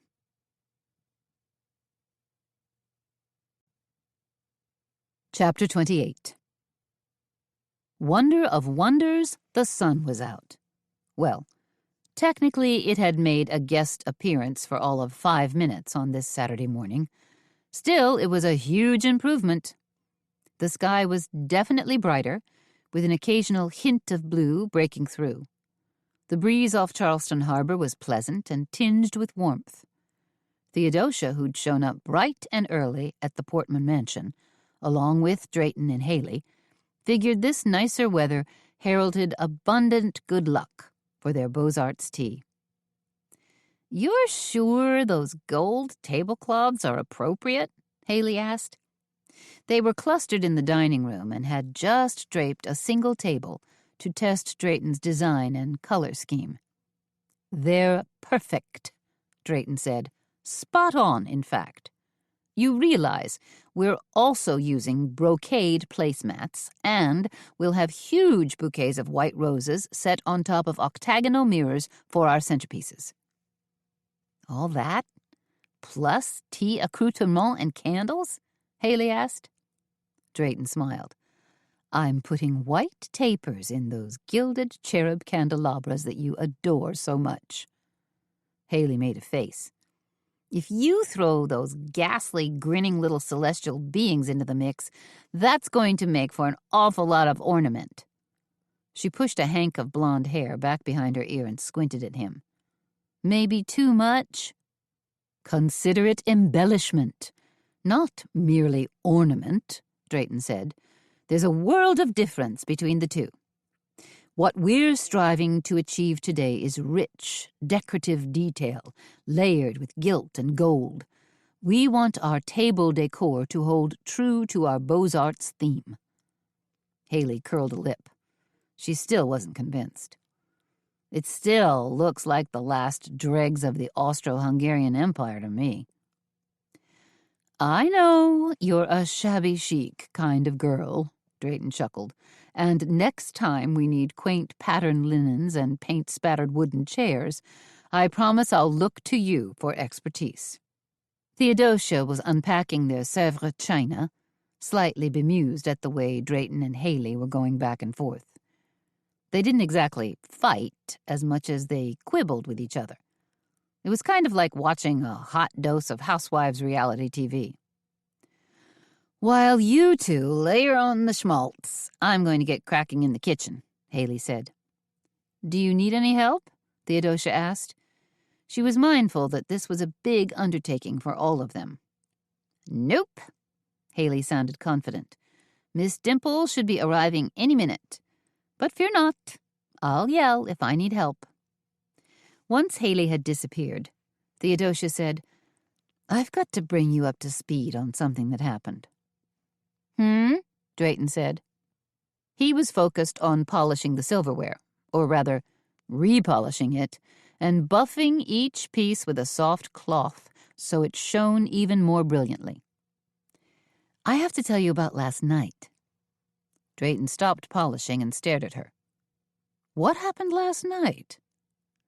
Theodosia told him about being called to the hospital, hearing Charles Townsend's confession about stealing the flag, and then Townsend's blow-by-blow description of subsequently being robbed of the flag himself. "Townsend was actually robbed?" Drayton asked. "At gunpoint?" "That's what he claims." Then Theodosia told Drayton about the rest of her evening, about how, right after the hospital visit, she'd run over to Angie and Harold's for dinner. "Sounds like you had yourself a nice drama-filled evening," Drayton said. "But the big question is, did you spill the beans to Angie and Harold about Townsend's flag confession?" "No, I didn't. Because now it seems like a somewhat separate issue," Theodosia said. "Separate from the hot air balloon crash?" "Yes." Drayton thought for a few moments. "You believe that Townsend, in a moment of self-induced pity after the balloon crash, stole the Navy Jack flag." He paused. "Which in turn was stolen from him a few days later." "That's what Townsend claims, and the events certainly sound plausible enough," Theodosia said. Drayton held up a hand. "And then, whoever chased and shot Townsend yesterday did so because they feared that Townsend was going to confess the flag heist to you?" "I guess so. Although Townsend didn't exactly phrase it that way." Theodosia frowned. "I guess I kind of assumed." "The problem I see," Drayton said, "is that somebody, some third party, possibly the killer, knows that you're involved. That's definitely not good." "I hear you," Theodosia said. "So now we're fairly sure that someone other than Townsend was responsible for bringing down the hot air balloon." Theodosia touched a hand to her cheek. "That's what I'm thinking. That Townsend is off the hook, as far as the triple homicide is concerned.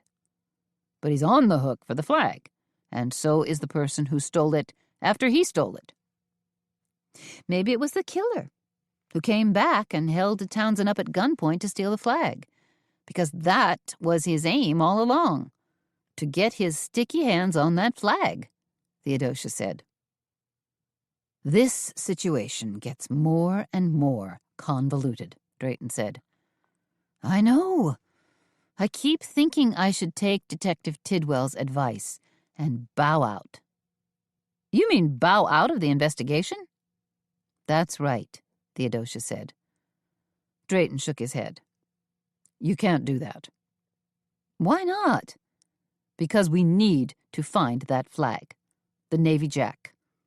It's a sacred, hallowed piece of history, and I don't want some desperate criminal to profit by it. Truth is, I'd love to see that flag recovered and then convince Tawny to donate it to the Heritage Society." "What if Tawny was the one who stole it?" Theodosia asked. Drayton's face clouded. "Then we've got a problem." Miss Chatfield, the event coordinator, was suitably impressed with their table decor. "Wonderful," Miss Chatfield said, practically clapping her hands. "So elegant and refined." "We planned our table decorations to play off the architectural elements of your fine mansion," Drayton told her. He was laying it on as thick as meringue. "And what, may I ask, will be displayed on these lovely easels?" Miss Chatfield asked. Drayton had hauled in 3 borrowed wooden easels and placed them strategically around the dining room. "Oil paintings," Theodosia said. She was just carrying in one of the paintings when she heard Miss Chatfield ask her question. Drayton dashed over to help Theodosia. "Let me give you a hand with that. That gilt frame looks awfully heavy."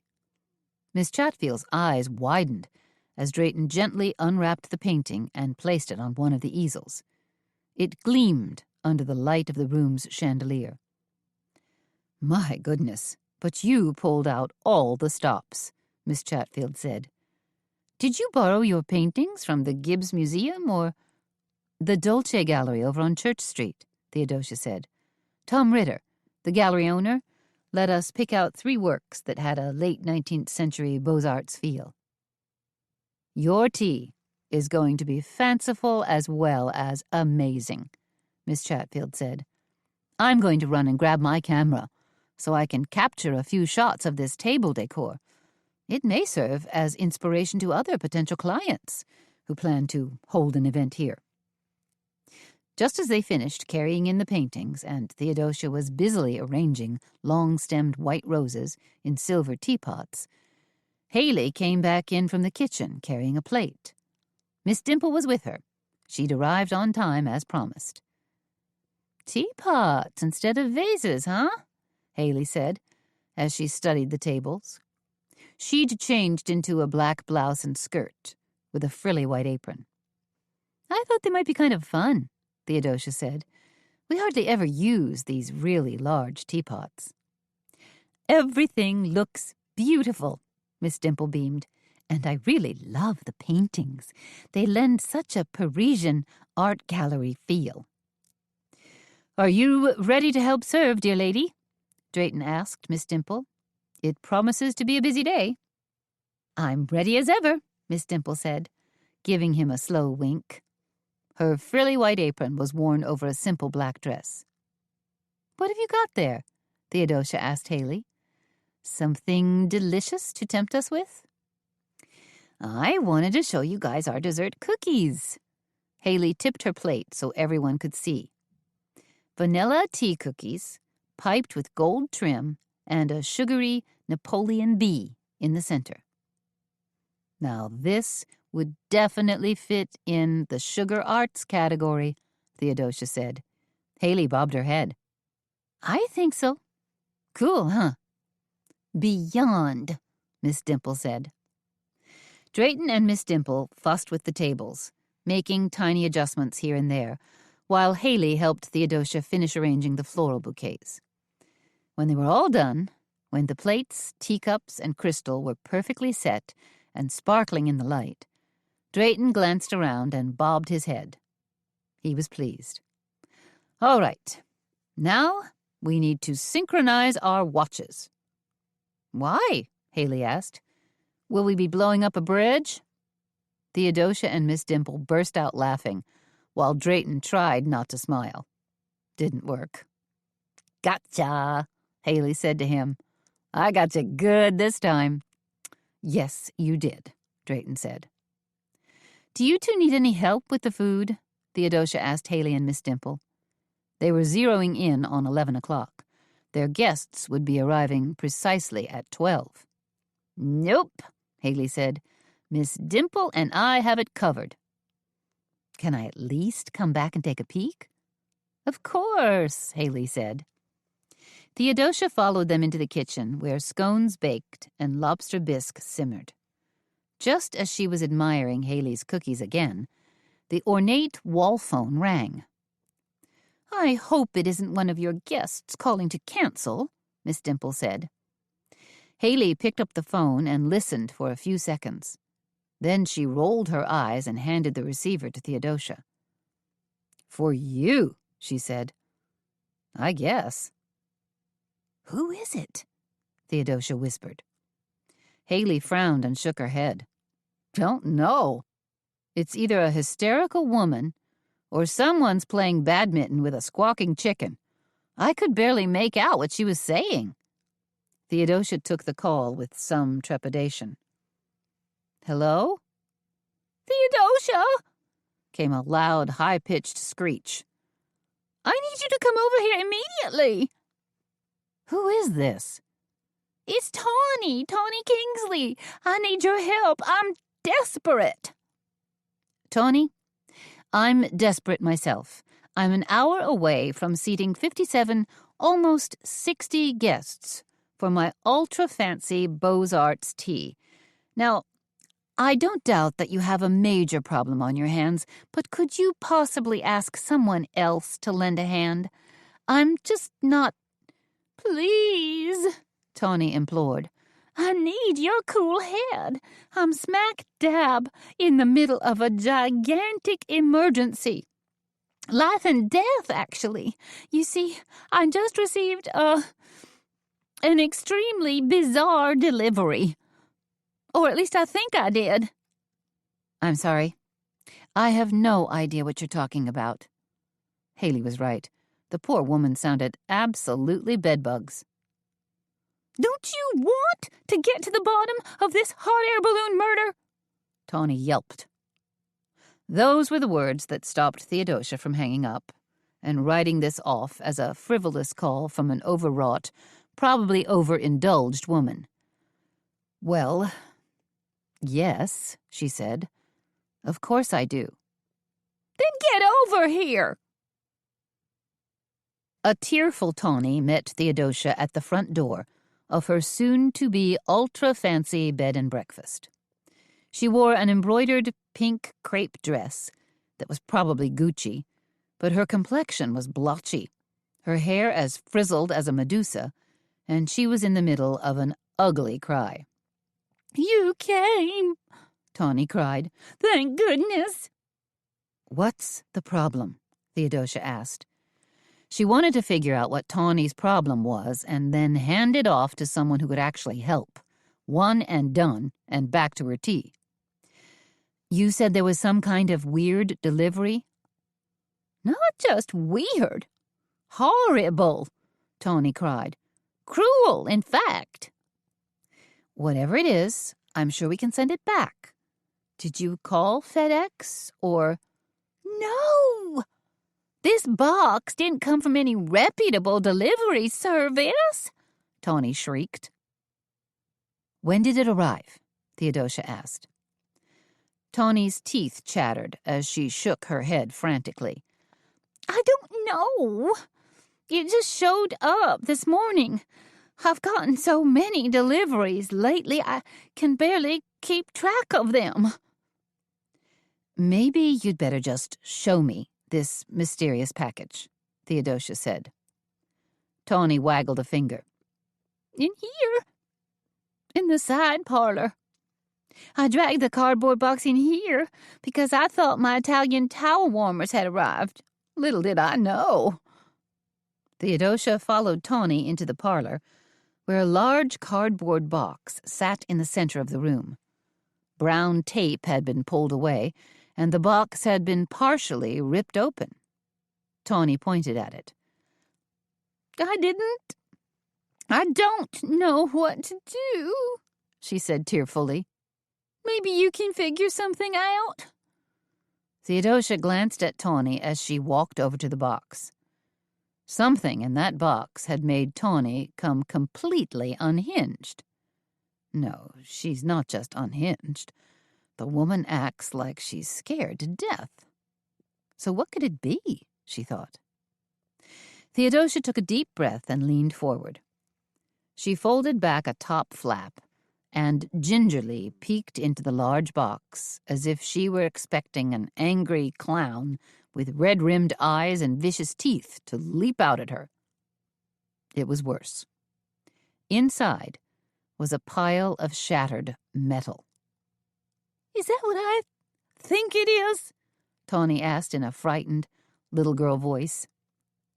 Theodosia was too shocked to answer. Her heart thudded inside her chest as she continued to stare into the box. Tawny's voice sounded like it was 1,000,000 miles away as she fought against the sudden pounding in her head and struggled to recover her bearings. Because just from her initial glance, Theodosia was pretty sure she knew what it was. But she couldn't imagine why it had been delivered here, or who had delivered it. "It's the drone," Theodosia said. Her throat felt dry and constricted, as if someone had wound a cord around it. "It's the killer drone."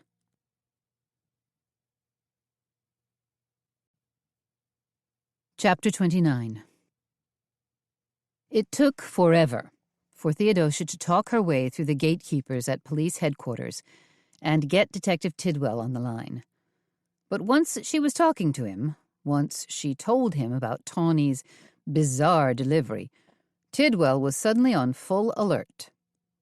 "Don't touch anything in that box," Tidwell roared. "Don't allow anyone into that house. Don't let anyone leave the premises. Do you hear me, Miss Browning? Am I making myself clear?" "Crystal clear," Theodosia told him. "You're coming over then?" "Yes, I'm on my way." There was more shouting, and then the phone slammed in her ear. When Tidwell did show up, some 10 minutes later, he arrived in a blaze of strobing lights and shrieking sirens. "Oh, dear," Tawny fretted as they pulled back the curtains and peered out the front window. "What will the neighbors think?" "That probably shouldn't be your biggest worry right now," Theodosia said. A thunder of footsteps on the veranda sent them scurrying to answer the front door. "Where is it?" were Tidwell's first words. His face was bright red, his jowls shook, and his nostrils quivered. He looked like a blue-tick hound who'd just scented a passel of opossums. "Follow me," Theodosia said, leading Tidwell, his contingent of 2 uniformed officers, and Archie Banks, his crackerjack crime scene guy, into the parlor. Tawny followed behind, trying her best to run on 4-inch stilettos while making urgent little bleats. Tidwell peered into the cardboard box, hesitated for a moment, and then stepped back. "I need photographs of everything," he shouted. "Fingerprints as well. Check that delivery label and any trace evidence that might be in the box." His team immediately snapped to attention and got busy. "Do you want me to string crime scene tape across the front of the house?" one of the officers asked. "No," Tawny said. "Do it," Tidwell said. His beady eyes roved about the room where they finally landed on Theodosia and Tawny. "We need to talk." It wasn't simply a declarative sentence, it was a direct order. "This way," Theodosia said. She led Tidwell across the center hallway and into a second parlor. It was jammed with more brocade furniture than Louis XVI and Marie Antoinette had ever imagined possible. But at least it was a place to sit down.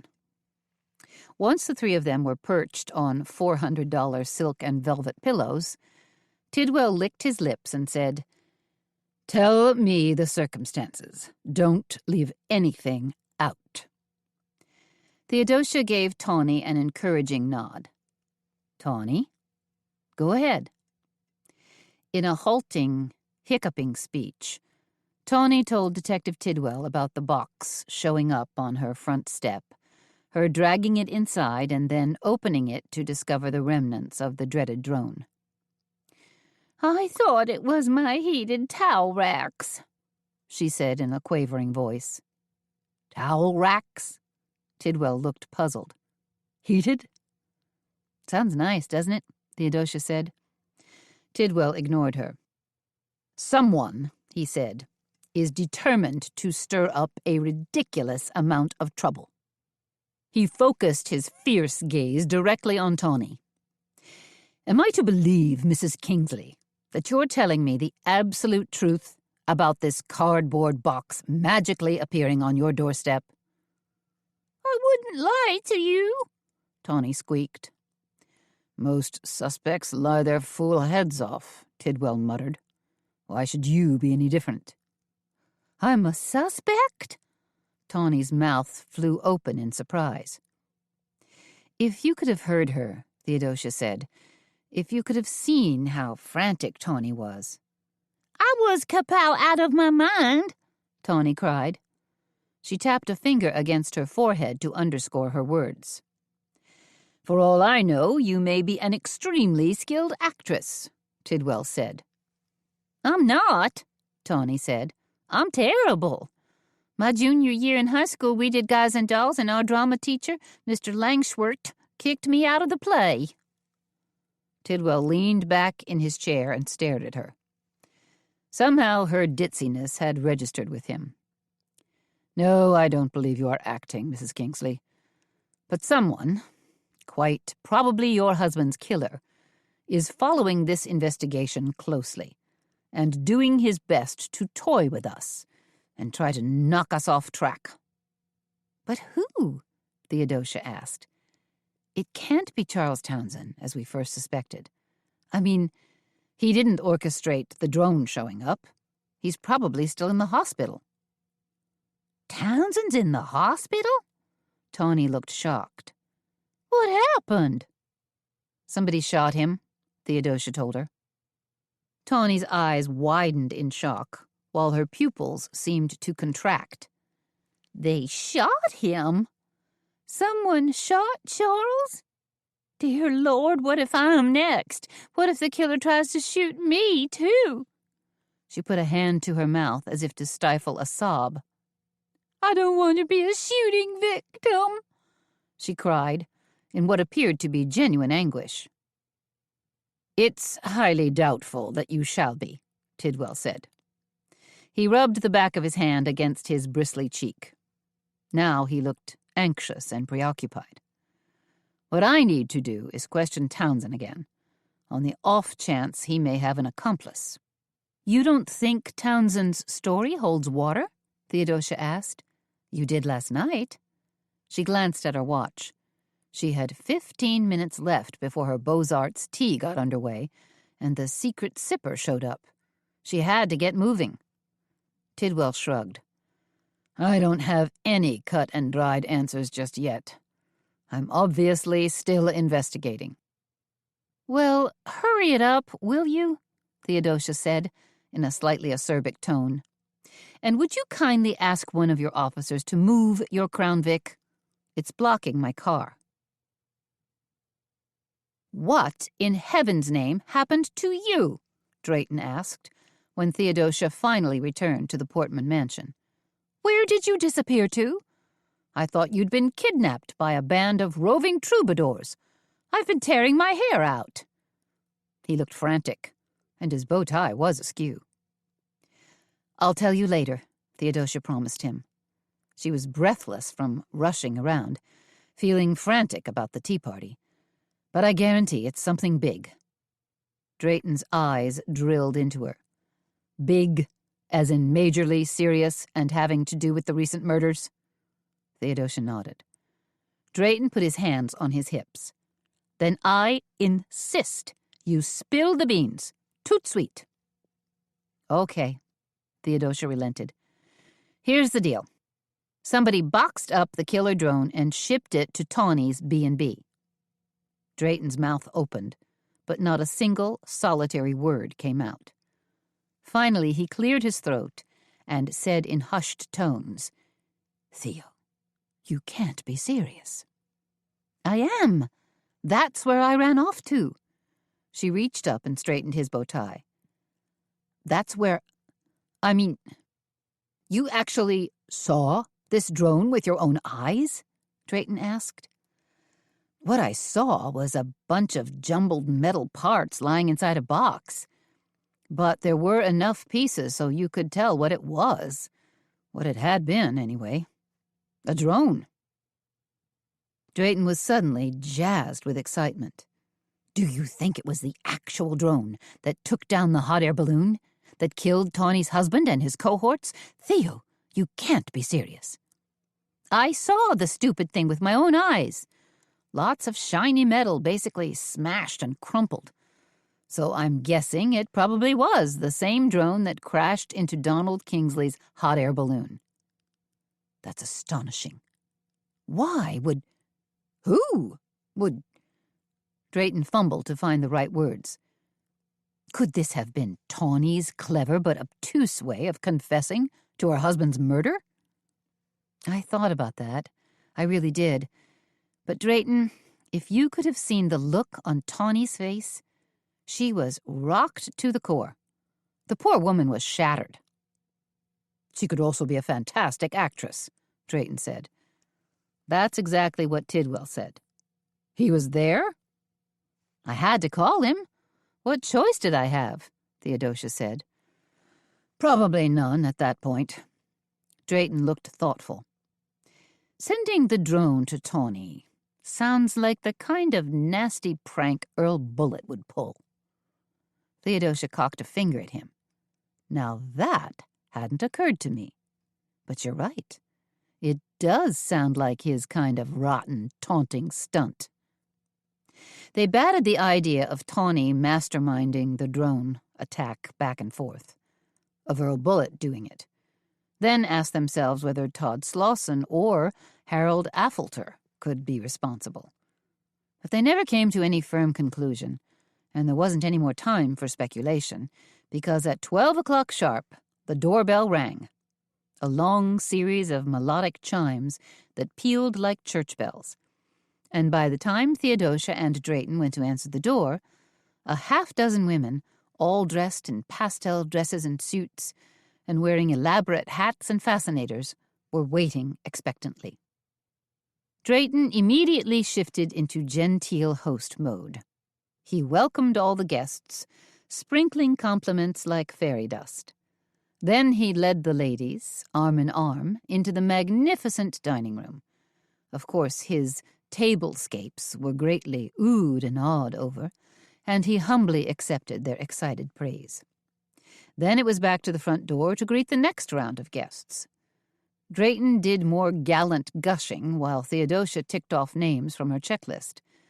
She wanted to make sure that Haley and Miss Dimple had an exact head count for the entrees. Yes, she wanted to think about the drone some more, but reality had intruded, like it usually did. All the guests were seated at the half-dozen large round tables, and Drayton and Miss Dimple were pouring tea when Delane Dish finally showed up. She grabbed Theodosia, administered the requisite air kisses so she wouldn't smear her makeup, and immediately began exclaiming over the Portman mansion. "Isn't this place splendiferous?" Delane cried, talking in her usual italics and exclamation marks. "And you've attracted a huge crowd for your lovely Beaux-Arts tea today. Oh my, will you take a look at the decor on those tables? What a fabulous array of glitz and glam."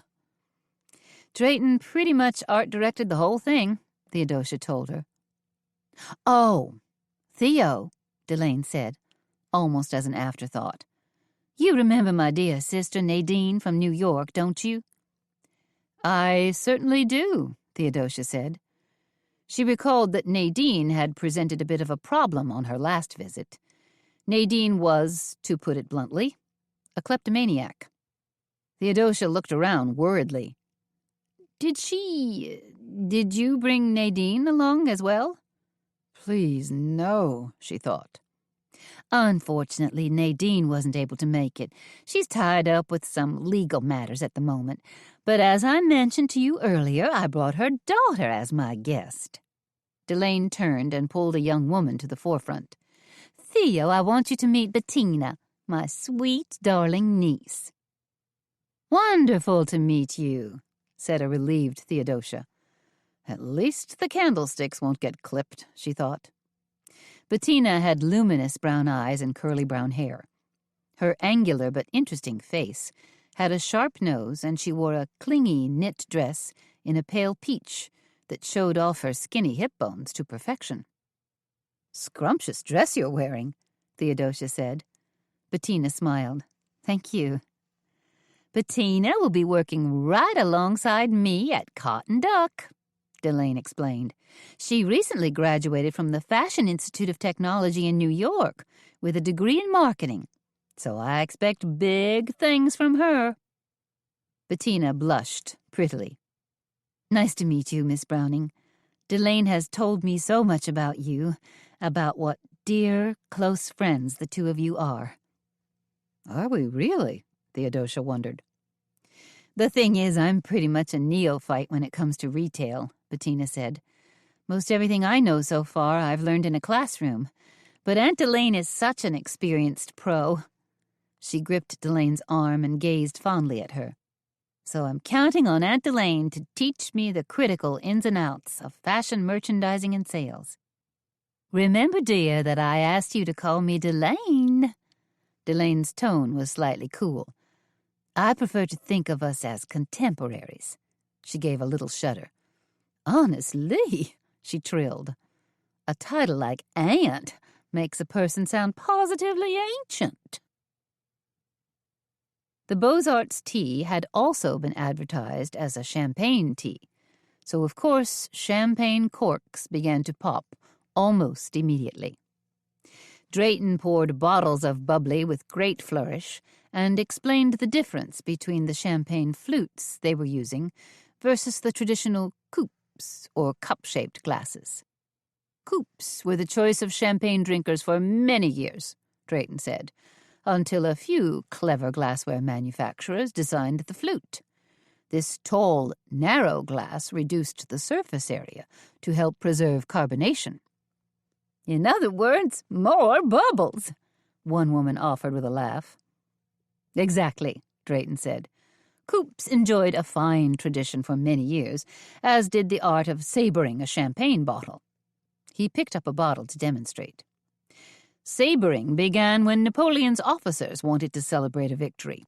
They pulled out their sabers, ran them swiftly along the side of the bottle, and clink, popped off the top." An excited murmur ran through the crowd. Drayton continued. "Then you had to drink your bottle very carefully." He stood smiling, tall and erect, heels together, like a ballet master.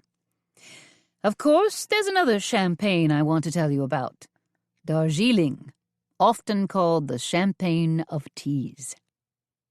At Drayton's cue, Theodosia and Miss Dimple began rounding the tables and pouring refills. "This is the tea we served initially when you first sat down. A first flush Darjeeling, picked in spring, that delivers a light, bright flavor and a floral fragrance." Drayton gave a small bow. "And now that we've got you half tipsy on tea, champagne, and knowledge, I'd like to introduce our hostess, Miss Theodosia Browning." There was more applause as Theodosia walked to the center of the room. "Welcome, everyone, to our first ever Beaux-Arts tea," Theodosia said. "We chose to hold it in this elegant mansion instead of the Indigo Tea Shop in order to give you the full impact of a fancy, French-inspired tea." She smiled at her friend, Helen Winder, who was seated a few feet away from her.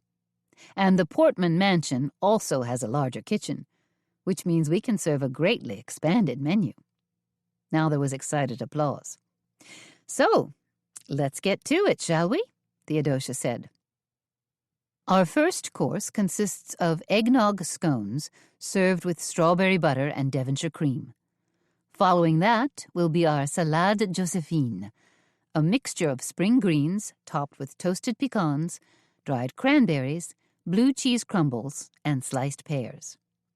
Then, as a sort of mid-luncheon amuse-bouche, we have a small cup of lobster bisque with a surprise crostini.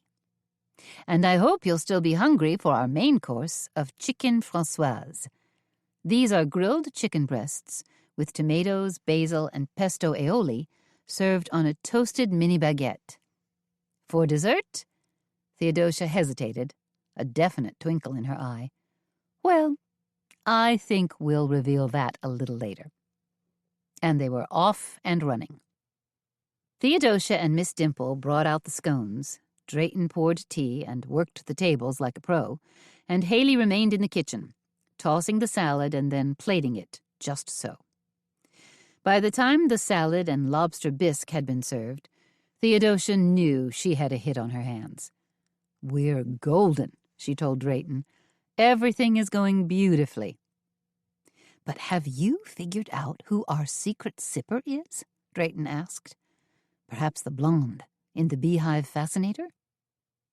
"I'll make the rounds and chat with our guests. See if I can figure it out." "Will you be doing a super fancy tea like this every year?" her friend Bonnie Tracy asked as Theodosia approached her table. "How about holding a fancy autumn tea here?"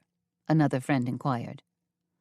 "Oh, but Theodosia should host a holiday tea," said Mrs. Pomeroy, another one of her regulars. "But we adore going to the Indigo Tea Shop," Jill Baetek put in. "That's what my daughter Kristen and I love best. It's such a charming, cozy place." "Not to worry," Theodosia assured them. "We're always going to have special tea events at the Indigo Tea Shop, probably 1 or 2 a week." That seemed to make all their guests happy. But she still hadn't spotted their secret sipper.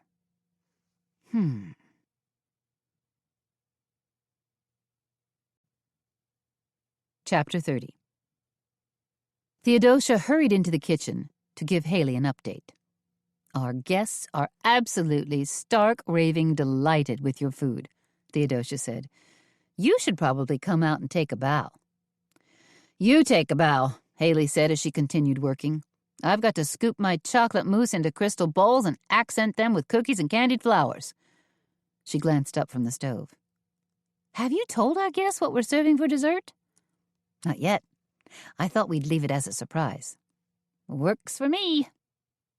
Out in the main dining room, Drayton and Miss Dimple were pouring rounds of gingerbread orange tea, a special dessert tea, as well as one of Drayton's famous house blends. "As you know," Drayton said, his voice rising in an almost oratorical manner, "the Beaux-Arts style is closely associated with the École des Beaux-Arts in Paris. This style of classicism, mixed with opulence, prevailed in Paris in the late 19th century and quickly spread throughout Europe and America. The ornateness combined with delicate balance became a founding principle in architecture, gardens and landscaping, painting and home decor." That was Theodosia's cue to enter the dining room bearing an enormous silver tray. "Which is why," Theodosia said as heads turned her way, "our Beaux-Arts tea dessert consists of a classic chocolate mousse, a special sugar cookie, and candied edible flowers."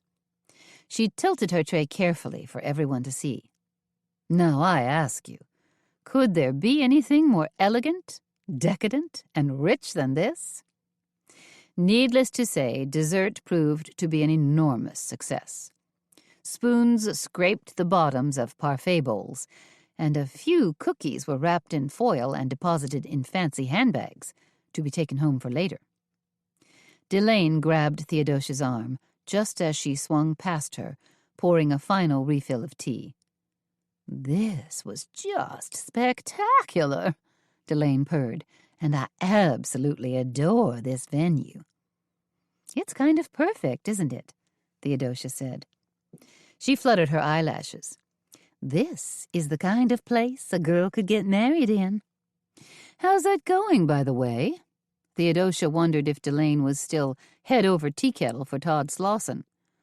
"Are you still dreaming of a future with Todd? Who I still think of as a sort of suspect," she thought. "Maybe," Delane frowned. "The funny thing is, sometimes when you get what you want, you don't want it anymore." "Really, Delane," she thought. Theodosia patted Delane gently on the shoulder and said, "You're a smart girl. I'm sure you'll figure it out." Once the guests had departed, Once the tables were cleared and the dishes either stacked in the dishwasher or hand-washed by Miss Dimple, Drayton collapsed in an easy chair in the Portman Mansion's cozy library. "I'm getting too old for this," Drayton said. "One of these days you're going to have to find yourself a younger man." "I already have," Theodosia smiled. Drayton rolled his eyes. "You know what I mean. To work in the tea shop, to help you host major events." "Unless I'm mistaken, you were the Energizer Bunny today. You ran around all morning and afternoon, decorating, greeting guests, pouring tea, serving any number of courses, and still found time to answer a million miscellaneous questions about tea and tea brewing. Your energy level was heroic." "Yes, but—" Drayton looked past Theodosia. "Say now, what lovely treat do we have here?" Haley and Miss Dimple walked into the library. Both were grinning from ear to ear, and Haley was holding a tray with 4 champagne flutes, filled to the brim with golden champagne. "I thought we deserved this," Haley said. "A post-party pick-me-up." "A dram of bubbly to celebrate our success," Drayton said, brightening immediately. "Good thing we had some champagne left over." "Good thing Theodosia stashed an extra bottle in the vegetable drawer," Haley said. They each took a glass of champagne and held it up.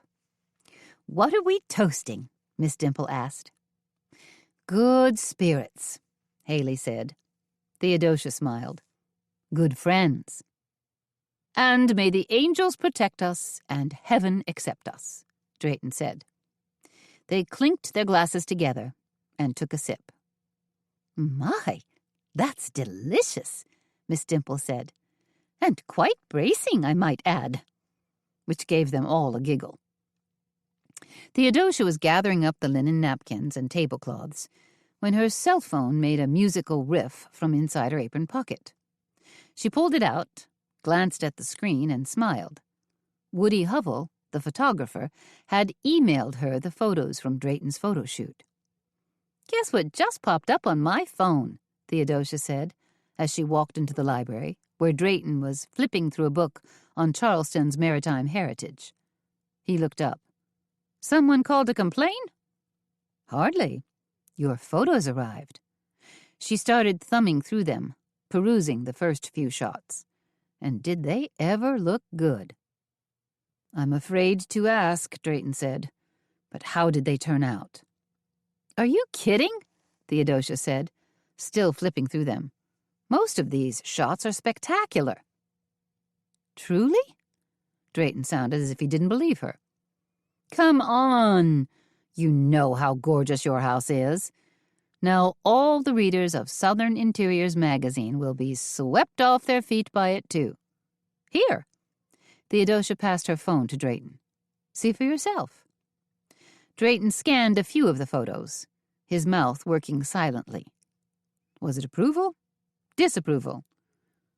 "These are actually quite decent," he said finally. "There are a couple of shots here that show off the fireplace and the seascape hanging above it to perfection. See, I told you the photo shoot was going to turn out great," Theodosia said. "Take a look at some of the other photos." She showed Drayton how to scroll through the photos. Drayton scrolled along gingerly, making random comments as he went along. Yes, I like that. Oh, dear, that one's not quite perfect. But look here, this one is lovely." "Take a look at the dining room shots," Theodosia said. Drayton touched a finger to the screen, and nothing happened. "Here, you find them for me," he said. "I'm all fumble fingers with this thing." Theodosia took back her iPhone and scrolled to the dining room shots. She passed the phone back to him. "See how fabulous it looks? Your Limoges on the table, the candles flickering, the crystal chandelier overhead." "It does look moody and elegant," he said. "I told you there was nothing to worry about. Almost any of these shots will work well in a magazine layout." What's this? Drayton asked. His index finger tapped the edge of the screen. What's what? On the dining room window, just to the left of the curtains. There's some sort of fuzzy blur. Drat. That would have been a lovely photo. Let me see, Theodosia said. She took back the phone and studied the shot. Then she pinched it with her fingers to enlarge it. I didn't know you could do that with a picture, Drayton said. Now do you see that strange blur? Do you think it can be removed? Not airbrushed. I know that's old school. But what do they call that digital technique? You photoshape it? Photoshop. But what you're seeing isn't a blur. It looks more like... Theodosia sucked in a glut of air and then released it slowly. What? Drayton asked. Problem? You're going to think I'm absolutely bonkers. But it looks like a face. Like someone was standing outside your house and pressing their face tight against the window so they could look in. Who would do that? Someone who's extremely curious, Theodosia said. Or someone who meant to harm us, she thought. Whose face could it be? Drayton asked again. I don't know. It's difficult to tell with an image this small. Can you enlarge it some more? Let me see what I can do. Theodosia fussed with the image, touching the screen and trying to expand it a little more. Is that any better? She passed her phone to Drayton. Drayton studied it. Not really.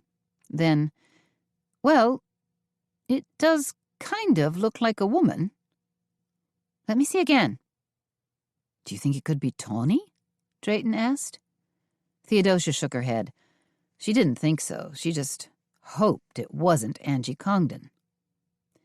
This is weird, Drayton said. In fact, it gives me chills to know that someone was standing outside and watching us. If we really want to enhance this photo, we're going to have to go to the Indigo Tea Shop and punch this image up on my iMac. Drayton frowned. That does seem like a bother. But Theodosia's mind was humming, and alarm bells were starting to clang. No, Drayton, I think we should take a closer look. I've got a funny feeling about this. Good funny or bad funny? Drayton asked. Then he suddenly turned serious himself. Wait just 1 minute. Is this the ghostly presence Madame Poparov talked about? I don't know, Drayton. That's what we need to find out.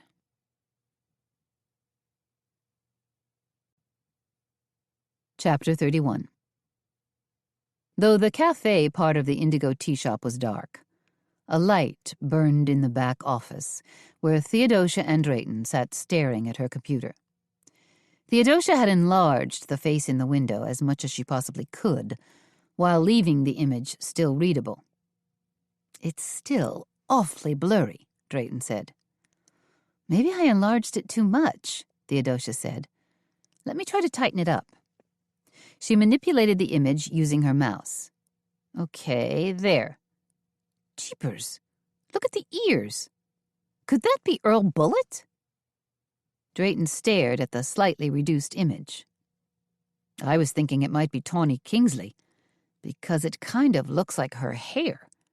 If it is her, then she was lying through her teeth to you this morning, trying to sucker you in. That would point to Tawny being the killer, then, Theodosia said. It would mean that she murdered her own husband, as well as 2 innocent passengers on that hot air balloon. But Theodosia was seriously flummoxed. It would also mean that Tawny lied quite skillfully to Tidwell, because after all was said and done this morning, I got the feeling he believed her. Tawny might have him wrapped around her little finger, Drayton said. He leaned back in his chair, thinking. Of course, the image is not all that distinct. It could be someone else. Theodosia worried her upper teeth against her lower lip. Maybe you should just come out and say it. Okay, I will. That could also be Angie Congdon's face. If she's utterly desperate, if she's covering up for Harold, then she's probably looking for some way to get him off the hook. What if it's a man wearing some type of disguise? Theodosia asked. Then it really could be Earl Bullitt or Todd Slauson wearing some kind of head covering. That would be strange, Drayton said, but not out of the question, especially if someone was desperate to keep a keen eye on us. Because we've been investigating, Theodosia said slowly. Poking our nose in, Drayton said, where it doesn't belong. A lot of people know we've been involved. There's another person who's squarely in the mix as well. Drayton looked at her, puzzled. Who's that? Brooklyn Vance, Theodosia said. That lovely museum lady? Drayton touched a finger to his bow tie. How could you say such a thing? Because that lovely museum lady was also trying to get her hands on the Navy Jack flag. They both peered at the face on the screen, trying to fathom who it might be. Finally, after squinting so hard her eyes felt scratchy, Theodosia said, You know, this really could be Brooklyn. Drayton leaned back in his chair and stared straight ahead, as if the microprocessor in his brain had started to click away on something. Was that a good or a bad Theodosia asked. She didn't know if Drayton had discounted her statement or was weighing it carefully. Finally, Drayton said, I've got a bad feeling about this. As do I, Theodosia said. It would be an impossible long shot, but long shots sometimes come in first.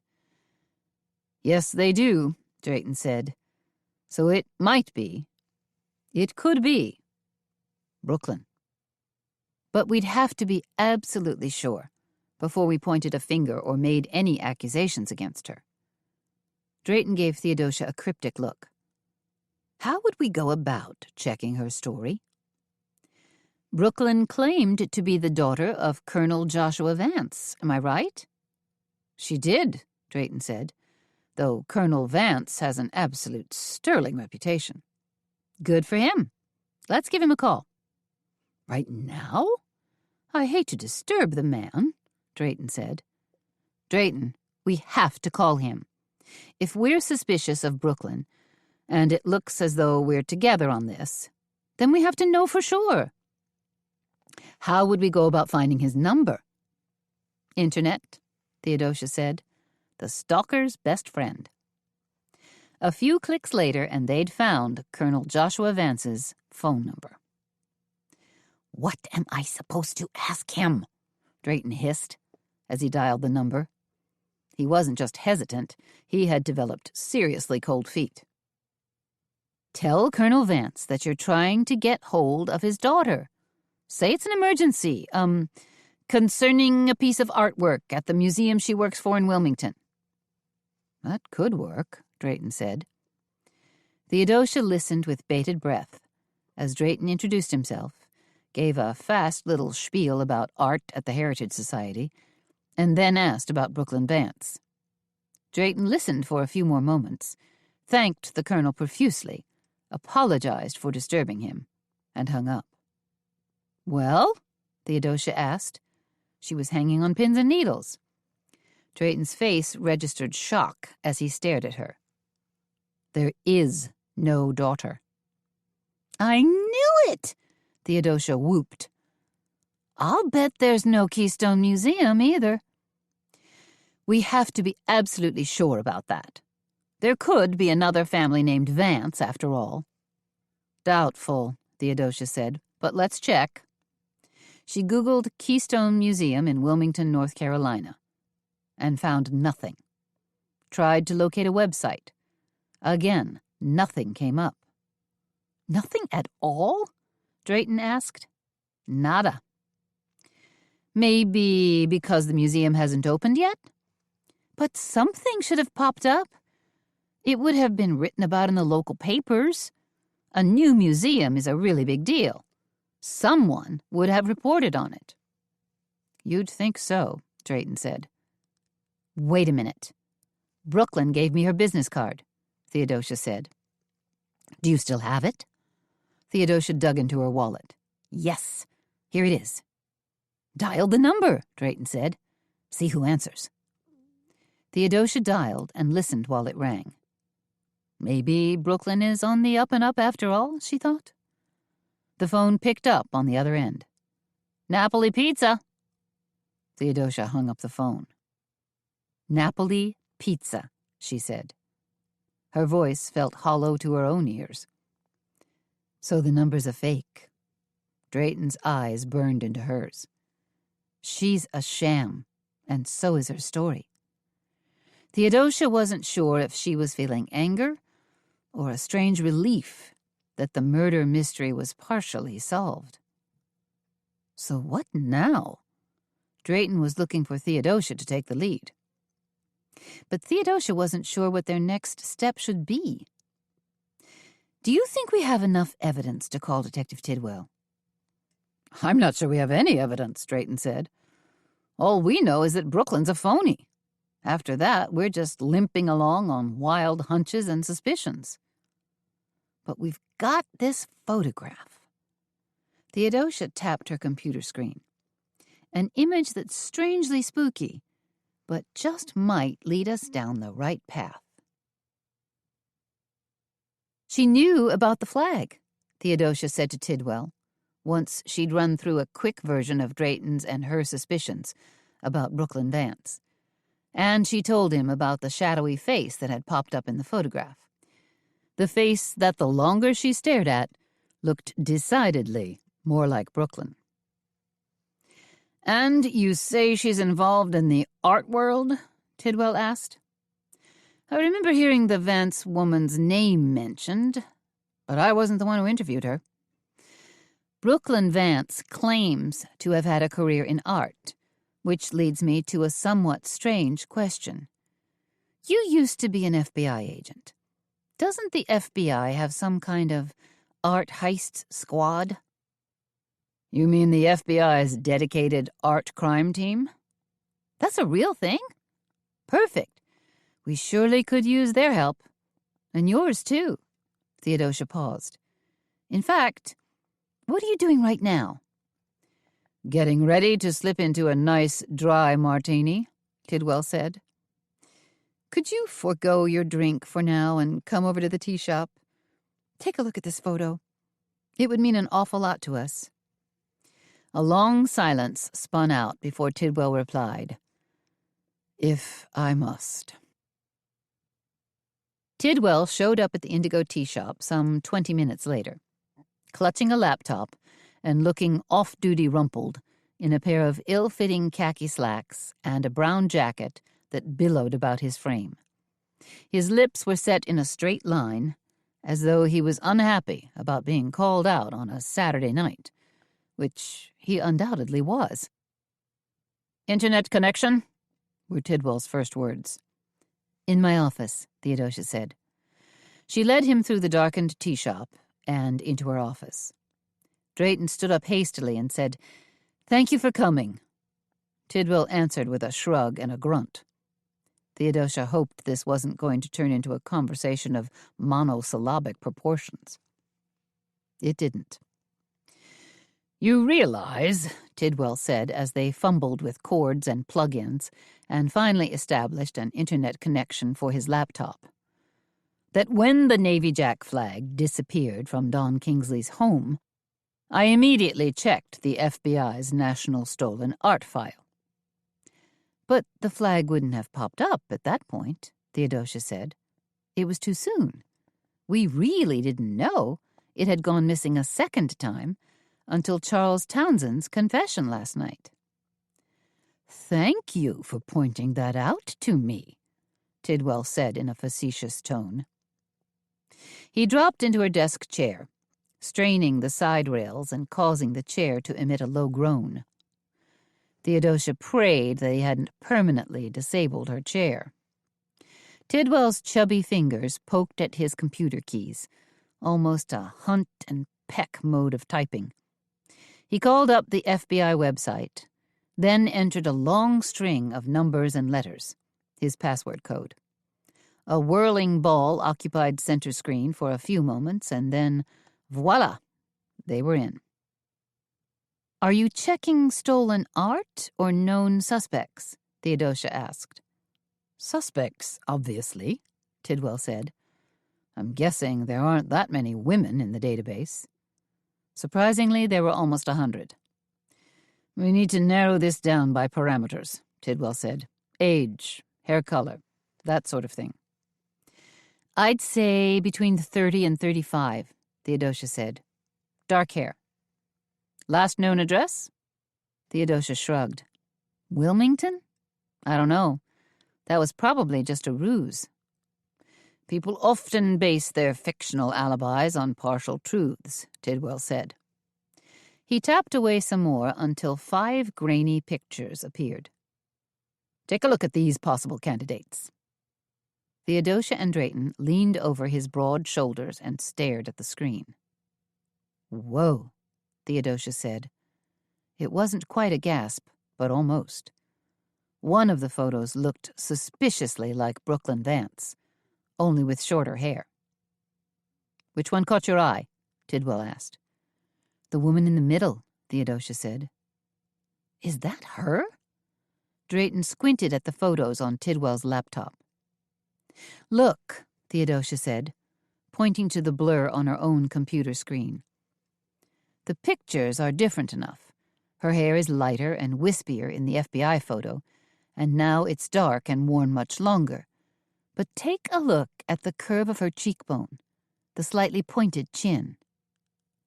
"Sweet Fanny Adams, I think you're right," Drayton exclaimed. "It's practically a match." "Did either of you see the movie Catch Me If You Can?" Tidwell asked. "With Leonardo DiCaprio playing the imposter," Theodosia said.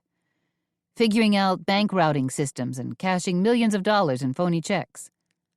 "And using phony identities," Tidwell said. He reached forward and hesitated, then tapped on the screen. "I'll bet you anything. That's our girl." They moved into the tea room then, where Drayton brewed a pot of Indian spice tea, and Theodosia put out a plate of leftover raspberry scones that she'd grabbed from the freezer and heated up. "So, now that we think our killer might be Brooklyn, how do we go about finding her?" Theodosia asked. Tidwell blew on his cup of tea and then took a small sip. "Brooklyn Vance is obviously from out of town. So where has she been staying?" "No clue," Drayton said. "It's going to be like looking for a needle in a haystack, if she's still in town. Then we've got to narrow that haystack down to a single bale," Tidwell said. He grabbed one of the scones, took a large bite, and chewed thoughtfully. What if Brooklyn was staying at the Featherbed House?" Theodosia ventured. "Is that a wild guess out of the clear blue? Or do you know something we don't?" Tidwell asked. Theodosia tried to dredge up an image from a few days ago. It swam up in her memory, circled around, and dove back down again into the netherworld. She focused harder and let it slowly rise to the surface again. "Okay, the first time I ever laid eyes on Brooklyn Vance was when she was leaving Tawny Kingsley's B&B and heading in the direction of the Featherbed House." "If Brooklyn was staying there," Drayton said, "it might have put her right in the catbird seat. She might have been privy to all sorts of rumors and critical information." "Like who are the main suspects, and has the blame shifted to Harold Affolter yet?" Theodosia said. "And what new information Angie had picked up." "Remember at the funeral lunch, when Brooklyn started getting cozy with Earl Bullitt?" Drayton said. Theodosia remembered it well. "I'll bet you anything that was Brooklyn taking the pulse of the investigation." Tidwell scarfed down his final bite of scone and smacked his lips. But he didn't look like his usual satisfied, scone-eating self. He looked unhappy, as if he'd been badly snookered. "And to think," he said, "she was right there under our noses all along."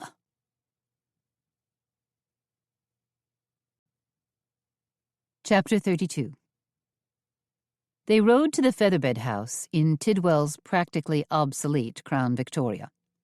It was the color of cheap Burgundy wine, the springs were shot, and it carried a faint aroma of motor oil and spilled coffee. But good coffee. Probably a French roast. Tidwell loved the car. It was his baby.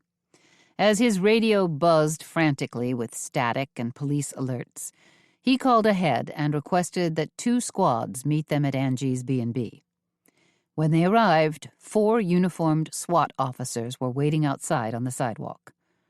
In their dark uniforms, Theodosia thought they looked like a SEAL team, ready to make a major assault on Fallujah. Still, Brooklyn was armed and dangerous, so it was nice to have some firepower for backup. Theodosia ran up the front steps of the Featherbed House and into the lobby.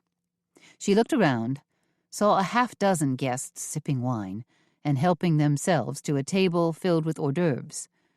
The last thing Theodosia wanted to do was disturb the guests' peace and quiet.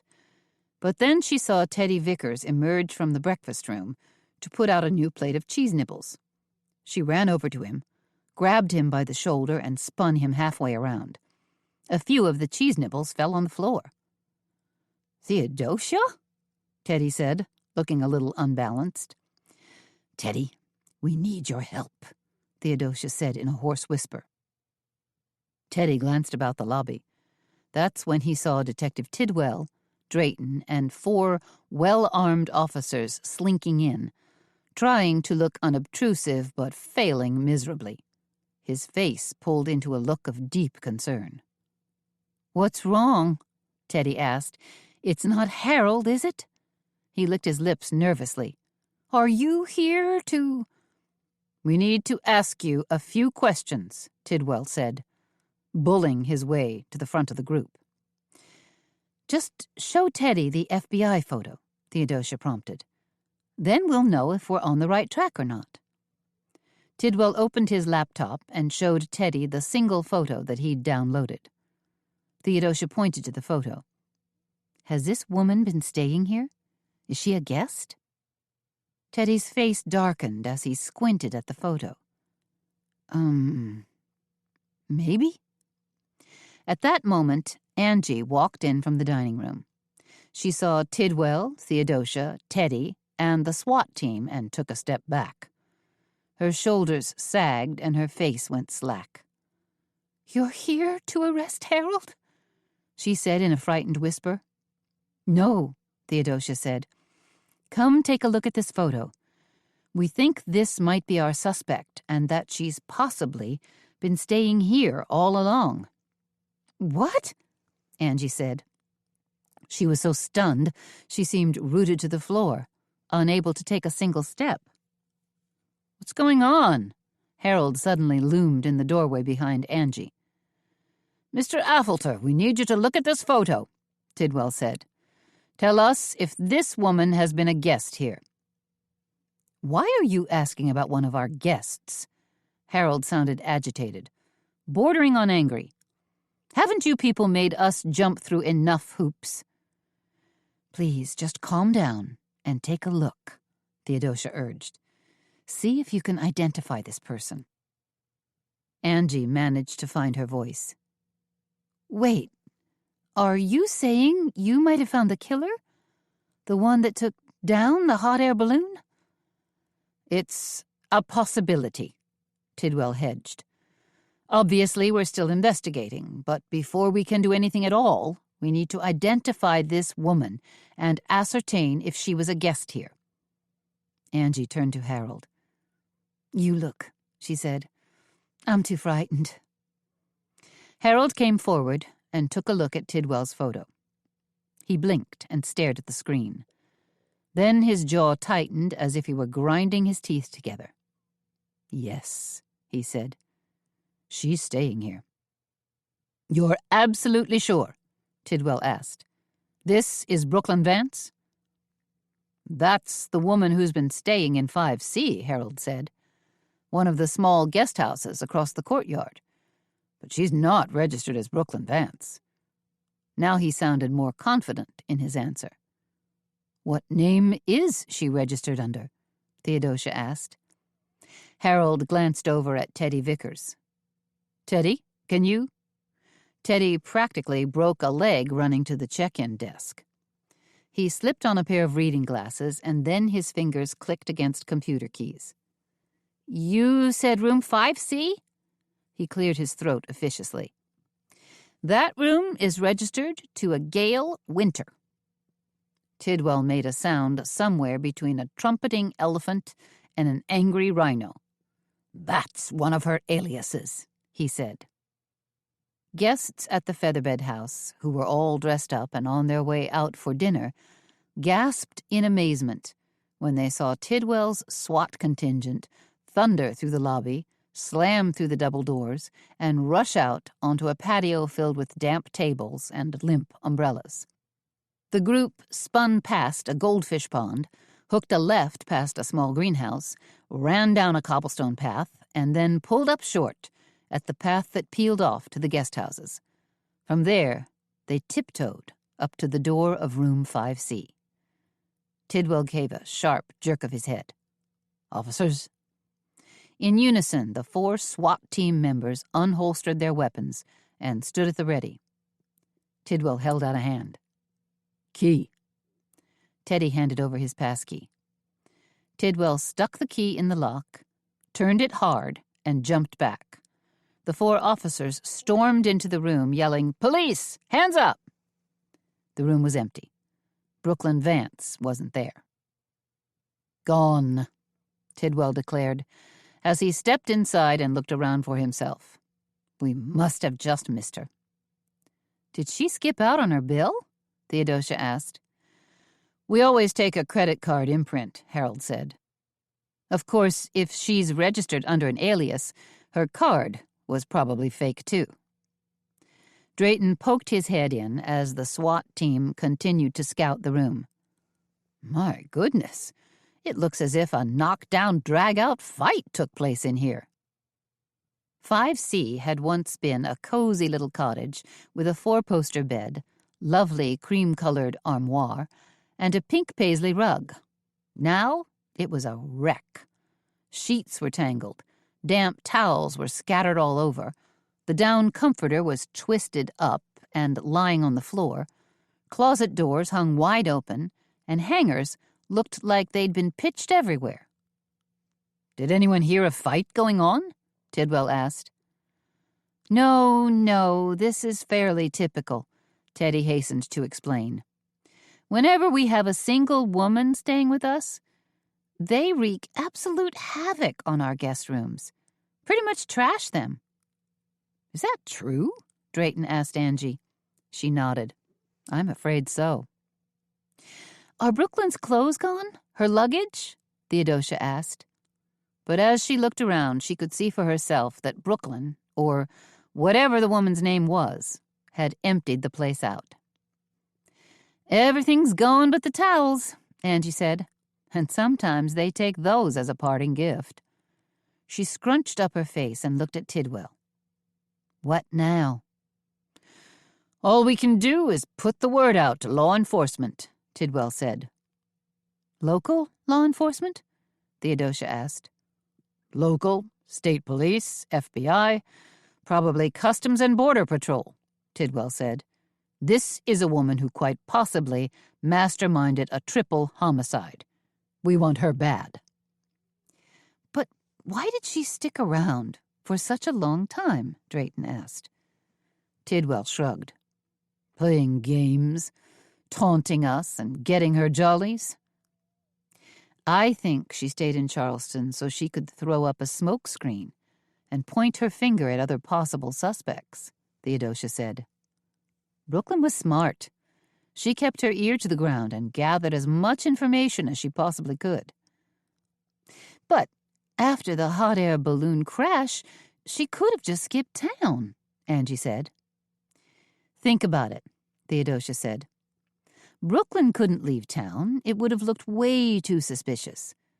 So she stuck around for a while, stirring up trouble, following the investigation as close as she could, and dropping innuendos here and there. And then she played her hunch with Townsend, and was right. He had the flag, and she took it away from him at gunpoint. Or maybe she did a hot prowl on all the players. Tawny, Slauson, Earl Bullitt, even Harold here, and narrowed it down through process of elimination. Do you think she was the one who stole my drone? Harold asked. Most likely, Tidwell said. Theodosia and Drayton stepped outside and hovered at the edge of the patio, watching the SWAT team wrap it up. Tidwell was calling in the crime scene squad. One officer was stringing yellow tape across the guest room door, and the other officers were milling about quietly. They looked subdued and a little disappointed that they hadn't been involved in a major shootout. Face it, Drayton said to Theodosia. You put some serious heat on Brooklyn. Toward the end, she must have known you were on her tail. But I wasn't close enough, Theodosia said. Drayton cast his eyes skyward. Thank heaven for that.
Chapter 33.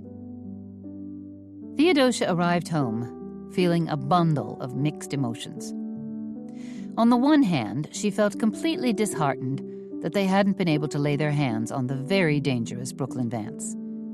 They'd come so darned close, had been hot on Brooklyn's pointy little designer heels. But now the woman had blown out of town like an ill wind. On the other hand, Pete Riley's plane had touched down an hour ago, and right this minute, he was probably turning on lights in his apartment and setting grocery bags on his kitchen counter. He'd be gearing up to cook a fabulous dinner for the two of them. And Theodosia knew that when she walked in, he'd greet her with open arms and tender kisses. Feeling a little drained, it had been a strange and busy day, Theodosia led Earl Grey out into the backyard and went upstairs to change. What to wear, she wondered. Go uptown casual with jeans and a sweater? Go downtown chic with a little black dress? Wandering into her walk-in closet, Theodosia hunted around, trying to shift her mind from being in hot pursuit of a murder suspect to business as usual. After a few minutes of shuffling through racks of clothes, she decided on a black sweater and slacks with a camel jacket tossed over her shoulders. She figured that outfit would project a welcome home, kiss me, feed me message all wrapped up in one. In the powder room, Theodosia had to face her hair. Due to the wind, lingering rain, and industrial-strength humidity, her so-called dew had taken on a life of its own. What most women longed for, tremendous body and fullness, Theodosia had spent her life trying to tame. She brushed her auburn hair until it crackled, and then pinned it up in a messy but hopefully cute chignon. Theodosia touched up her mascara, put a poof of tinted moisturizer on each cheek, and rubbed it in, and added a nice lip gloss in a pinky watermelon shade. Okay, ready to go. Time to hit the road, she thought. Humming to herself, thinking about how the FBI would probably take charge of the search for Brooklyn Vance. Tidwell had called it a barely controlled snake hunt. Theodosia grabbed Earl Grey's leash, a handful of his good dog treats, and headed out the back door. She found Earl Grey with his entire head stuck in the lower branches of a palmetto tree. "What are you looking at?" Theodosia asked him. She hoped he hadn't sniffed out a bird's nest. Last year, a pair of starlings had built their nest in the low-hanging branches of one of her boxwoods, and Earl Grey had practically worried them to death. She'd had an image of the poor mama bird sitting on her nest and pleading with her eggs to hatch so they could all pack up and fly to a safer home. Earl Grey pulled his head out of the shrubbery and wagged his tail at Theodosia. He was in a good mood. She should be too. Okay, Theodosia told herself. Time for a serious attitude adjustment on her part. She was heading over to Pete Riley's apartment, where he'd promised to cook her a fabulous dinner. The brown butter sea scallops would probably be delicious, but whatever he came up with, even if he just opened a can of tuna, would be better than eating dinner without him. She'd missed Riley this past week, more than she thought she would. Theodosia was also bursting with things to tell him. She knew she could keep the conversation rolling for hours, just by bringing him up to speed on the drone killings, the historic flag, the suspects, Townsend getting shot, and the genuine possibility that Brooklyn Vance was the mastermind and killer. Only one thing worried Theodosia. Once Pete Riley joined the hunt for Brooklyn Vance, would he want her to step aside? Probably. Would she? That remained to be seen. Theodosia bent down and clipped Earl Grey's leash to his collar. Unfortunately, the rain had started up again. The warmth of the day had drained away, and a cold drizzle was pattering down. Theodosia thought about ducking back inside to grab her rain hat, the one that made her look like Paddington Bear, and decided not to. The rain, along with the walk over to Riley's place, would do her good, help clear her head. Together, she and Earl Grey picked their way across the wet patio and followed the cobblestone path around the side of the house. Tendrils of fog, a product of the rapidly cooling air meeting the warmth of the day, swirled at her feet, and a dark mist made it difficult to see more than 10 feet ahead of her. Overhead, trees drip-dripped with rainwater, and wind stirred the air. Theodosia could almost smell a hint of saltiness carried in by the surging Atlantic. And there was something else, too. Theodosia felt the tiny hairs prickle at the back of her neck. Something stirred deep down in the limbic part, the reptile portion of her brain. Someone there? Someone watching me? She thought. There was a faint rustle from deep inside the hedge that ran along her path, and then a rapid-fire chai, chai, chai, almost like a bird's warning call. Theodosia stopped dead in her tracks as a new sound, a high-pitched humming sound, filled her ears. Almost as if someone had turned a blender on high, as if the next-door neighbors were sitting on their back patio, whipping up a pitcher of Brandy Alexander's. In this rain? No, that noise sounds more like, she thought. Theodosia took a step backward as a stiff breeze lifted her hair and a whirling, twirling drone missed cutting off the top of her head by a mere 2 inches. If she'd stayed where she was, if she hadn't felt a buzz of anxiety, the drone would have nailed her for sure. Jerking hard on Earl Grey's leash, Theodosia pulled him tight against her hip. Then she ducked down, frightened, but fighting to keep her wits about her, because keeping her wits meant survival. Like an enormous mechanized vulture, the drone circled back and swooped low over Theodosia's and Earl Grey's heads once again. Fighting to defend his turf, Earl Grey struggled against his leash. Growling, his muzzle pulled into an angry snarl, he stretched his head up to snap at the drone, to rip the object right out of the air. "No!" Theodosia screamed. She yanked his leash, pulling him back again. From a crouched position, she dropped to her knees and wrapped her arms tightly around Earl Grey's head and chest, shielding him as best she could. But the drone wasn't about to quit. It came zipping at her again, bobbing and wobbling as if the thing was taunting her. "Stop it!" Theodosia screamed to her unseen adversary. But she pretty much suspected who it was. It's Brooklyn. It has to be Brooklyn. But where is she? She thought. Theodosia's eyes probed the pathway just ahead, as fog continued to spill in. Darkness was thick all around her. Trees and shrubs that flourished along the pathway, making it so hidden and charming, now served as a hiding spot for her attacker. If she could just pull her phone out of her bag and call for help. "You're not such a good little amateur detective now, are you?" Brooklyn's voice cackled from somewhere in the bushes. "Sweet little Theodosia, always getting in the way, trying to pry into everyone's life. Well, not anymore." Theodosia strained her eyes, trying to see. Where is she? She thought. "I know it's you, Brooklyn. Give it up. The police are looking for you," Theodosia shouted out. "You want me to give up and miss all this fun?" Brooklyn called back. Between the darkness and the drizzle and the fog, Theodosia could barely see more than a few steps in front of her. She blinked rain from her eyes and wiped frantically, wondering if she should retreat or try to crawl forward. She had Earl Grey to think of. Reaching the street might give her a chance to cry out for help. Retreating to her backyard could mean she'd end up a sitting duck. What to do? "Get down," she whispered to Earl Grey. "Down, boy." Earl Grey scrunched down obediently. "Stay." Without making a conscious decision, Theodosia began to crawl forward on her hands and knees, inching her way along the cobblestone path. Grit dug into the palms of her hands. The knees of her slacks were damp from soaking up standing water.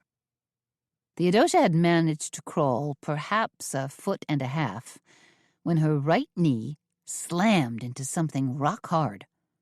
Her face scrunched in pain, and she wobbled wildly, almost losing her balance and falling face first. Instinctively, her hands flew out to steady herself and knocked against something standing in her way. "What is that?" she thought. Theodosia's fingers hastily explored. They touched wood that was splintered and worn. This has to be... It was the wooden ladder that Shep had left leaning against the side of her house. And next to it was some sort of rake. He'd cleaned some of the gutters, but obviously hadn't finished the job. "God bless you, Shep," she thought. Making a split-second decision, Theodosia sprang to her feet. She grabbed hold of the ladder and muscled it around, putting it directly in front of her and shielding her from the drone. Maybe in the darkness, Brooklyn wouldn't see what she was doing. Blips of adrenaline pulsed through Theodosia's veins as she vowed to end this standoff once and for all. This time, when the drone came spinning toward her, Theodosia gave the ladder a powerful shove. It teetered for a sickening moment and then fell forward. She held her breath and prayed the ladder would hit its mark. It did. The wooden ladder toppled against the drone, cutting off its flight path. The wildly spinning drone clunked hard against the heavy ladder like a mosquito hitting a screen door. The motor revved loudly, then was immediately driven to an ungodly, high-pitched scream. The drone whirled and wobbled, batting at the ladder frantically. Then it spun wildly off course. "Stop that! What are you doing?" Brooklyn screamed. As the crazed drone flew into the nearby bushes, Theodosia shoved the ladder away from her. Then, grabbing the rake that had been leaning against the house, Theodosia twirled it like a soldier with a lance and ran forward, jabbing the tines directly at Brooklyn. With a lucky thrust, she managed to hit Brooklyn right above her collarbone. "Oof!" Brooklyn let out a surprised gasp and toppled over backward. Her arms flailed wildly as her fingertips fought to find feeble purchase on nearby branches. Didn't happen. Brooklyn landed flat on her back on the wet cobblestones. Her hands curled into claws as she fought to draw a shaky breath. When she finally gasped, it sounded like a death rattle. "Dear Lord, have I killed her?" she thought. But no, Brooklyn wasn't done for yet. Like the tough-minded killer she was, she struggled to right herself, to get back on her feet. That's when Earl Grey took over and lunged full bore at Brooklyn. Powerful hind legs propelled him upward as he sailed gracefully through the air. When his front paws hit squarely on Brooklyn's chest, his full weight took her down, like a linebacker swatting a broken field runner. This time, Brooklyn stayed down. But she found her voice and started to scream her head off. "Get this miserable dog off me!" Brooklyn's eyes burned black and hard like a pit viper. "Don't let this hideous creature bite me!" "Stay right where you are, Earl Grey," Theodosia commanded. She grabbed the wooden ladder and muscled it toward Brooklyn. "Until I shove this ladder..." Theodosia heard a grunt and then another shocked scream. "That's it. Got her," Theodosia said with satisfaction. The downed drone was still whirling wildly in the bushes, like some weird, automated salad spinner. It shredded leaves, dug up chunks of turf, sent bits of greenery flying through the air. Theodosia didn't mind. She calmly pulled out her phone and dialed 911.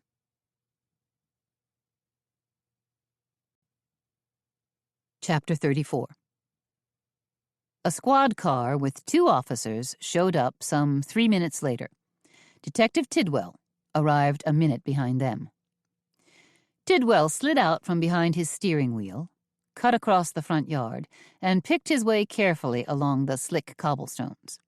When he reached Theodosia, he stopped dead in his tracks. Brooklyn was sprawled beneath the wooden ladder, looking like a medieval torture victim who'd been pilloried in place. Theodosia was sitting on top of the ladder. Earl Grey was standing next to her, munching one of his good dog treats. The corners of Tidwell's mouth twitched, then curled up ever so slightly. "Miss Browning, we have to stop meeting like this." "She came after me," Theodosia said. Her voice was shaky and frayed around the edges. She looked drop-dead tired, edging into sheer exhaustion. "Brooklyn tried to kill me."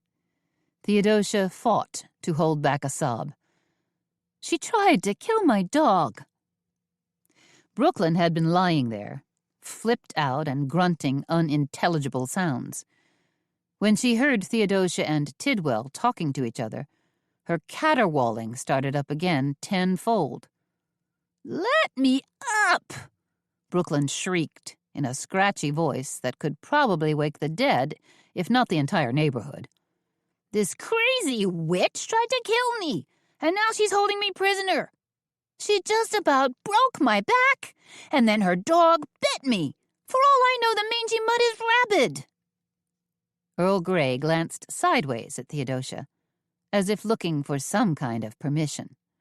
Theodosia shook her head. No. Tidwell stepped closer and kicked the ladder hard, sending a violent shudder up and down its length. "You're the one who's rabid," he said in a steely voice. "Do you know what the law does to someone who's unable to control their impulses? When they murder 3 innocent people in cold blood? We lock them up." "Get me out of here!" Brooklyn screamed again. She gripped the treads of the ladder with dirt-rimmed fingernails and shook it hard. "My ribs are fractured, and I'm in pain. I'm soaked to the bone and freezing to death." "What you need is a ride in a nice warm police car," Theodosia said. "That should cheer you up." As she said it, another car pulled up to the curb in front of her house.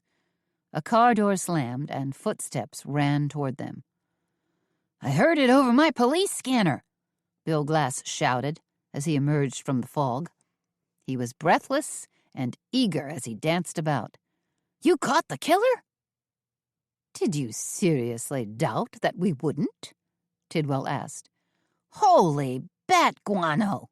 Glass yelped as he caught sight of Brooklyn Vance trapped beneath the ladder. "That fancy pants PhD chick's the killer?" He looked at Tidwell, who nodded his confirmation. Then Glass squinted at Theodosia. "You're wearing lipstick," he said. "Looks good." Theodosia gave a faint smile. Bill Glass finally had the presence of mind to remember his camera. "Boy, oh boy, this is some kind of crazy storybook ending," he said as he fiddled with his camera and held it up. "I gotta get a few shots of this." "No!" Brooklyn wailed from her makeshift prison beneath the ladder. "Don't you dare!" Glass glanced at Theodosia again. "That dog, he's yours? Could you move him into the shot? Tell him to look real fierce." Theodosia glanced at Tidwell, who gave a "who cares" shrug. "Why not?" Theodosia said. She led Earl Grey into frame until he was practically standing on top of Brooklyn. "Get that filthy mutt away from me!" Brooklyn screamed as Bill Glass happily clicked away. "He's drooling. I can feel his hot doggy breath." "Perfect," Glass said. He glanced at Theodosia.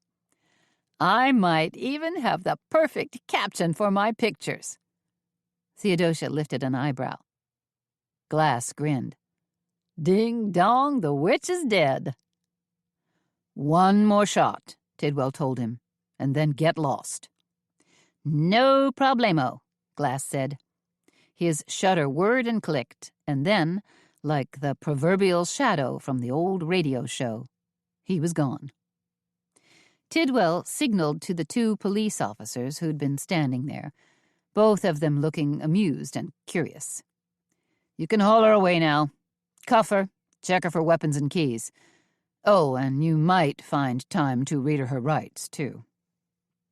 The officers lifted Brooklyn up and frisked her professionally. One of the officers gathered up her wallet and the keys to her rental car and turned them over to Tidwell. "Thank you," Tidwell said. "Who is she?" Theodosia asked. "Open her wallet and see what her ID says." Tidwell flipped open the wallet and picked through it. "Which ID?" "Seriously?"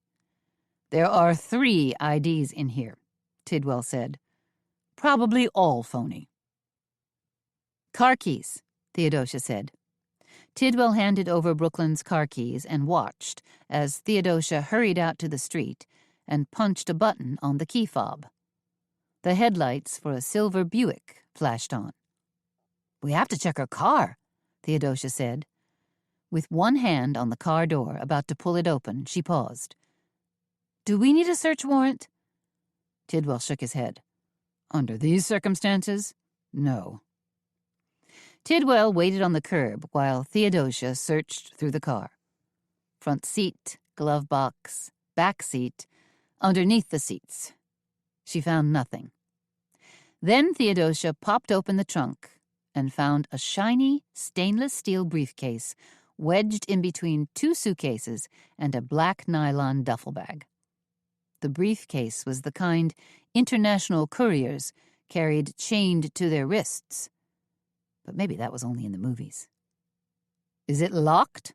Tidwell asked her. Theodosia laid the briefcase flat and popped both tabs. They opened right away. "Not locked," she said. "Well?" Tidwell rocked back on his heels expectantly. Theodosia opened the briefcase, and there, in all its red and white glory, was the stolen Navy Jack flag. The flag that had flown in countless battles and that thousands had died for. The flag that had inspired a nation. "And we can't forget the 3 men who died because of it just last week," Theodosia told herself. "So it's there, is it?" Tidwell called to her. Theodosia reached in and reverently held up the flag.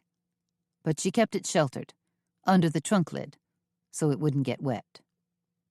"This is it." "That's my flag!" Brooklyn screamed from the back seat of a black and white police car. She was hammering at the side windows, pounding on the metal grate. Theodosia imagined she could see spit flying from Brooklyn's mouth. She figured that if Brooklyn strained any harder, she might give herself a stroke. "Time to go see a man about a flag," Tidwell said. Theodosia was about to close the trunk when tires screeched and a plethora of lights flashed behind her. She turned and squinted, not sure what was going on. 2 vehicles had just arrived, a van and a car. More police? The FBI? Dale Dickerson of TV8 jumped out of the lead vehicle. "Hey, cutie," he called to Theodosia. Then, arms open wide, he said, "Come here and give me some sugar, will you? And the inside scoop?" Theodosia sprinted toward Dickerson, splashing through puddles, flying over wet grass. At the very last second, she streaked right past him, practically spinning him around in her slipstream, not giving him the slightest of glances. Then her toes left the ground as she leapt into the outstretched arms of Pete Riley. "There you are," Theodosia said, as she snuggled against Riley's protective bulk. He planted multiple kisses on her lips, nose, and cheeks until she ducked her head shyly and said, "What took you so long?" "I was busy grilling scallops," Riley said, looking as though he never wanted to let her go. "But how did you—" "Oh." Theodosia turned her head and gazed back at Tidwell. He was standing there, looking like the fat cat who'd swallowed the canary. Maybe a couple of them. "You called him," she said to Tidwell. "No.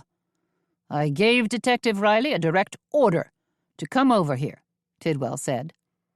"I suspected you might be in dire need of personal police protection." "Hey, what about me?" Dickerson asked. He looked glum, as if the playground bully had just stolen his cookies.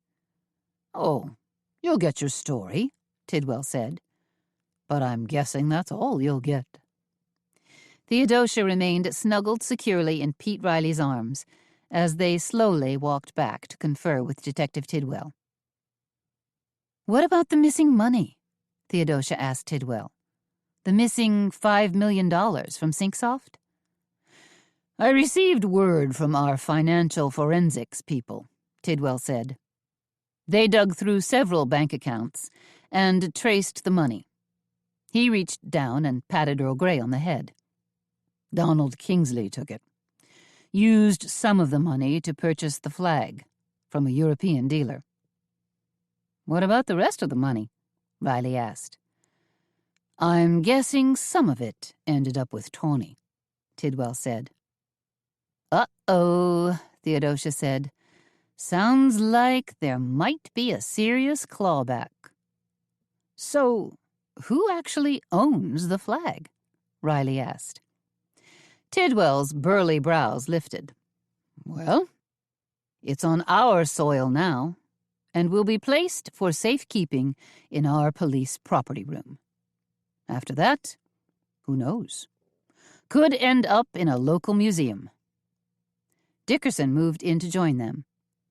"Say, now," he said to Theodosia, "since you pretty much captured that Vance woman all by yourself, do you think I could get a quick interview?" Theodosia shook her head. "Right now, I have a dinner date." "And after that?" Dickerson asked. "That, Mr. TV reporter, is none of your business," Theodosia said. She smiled then, her eyes firmly focused on Pete Riley and nobody else.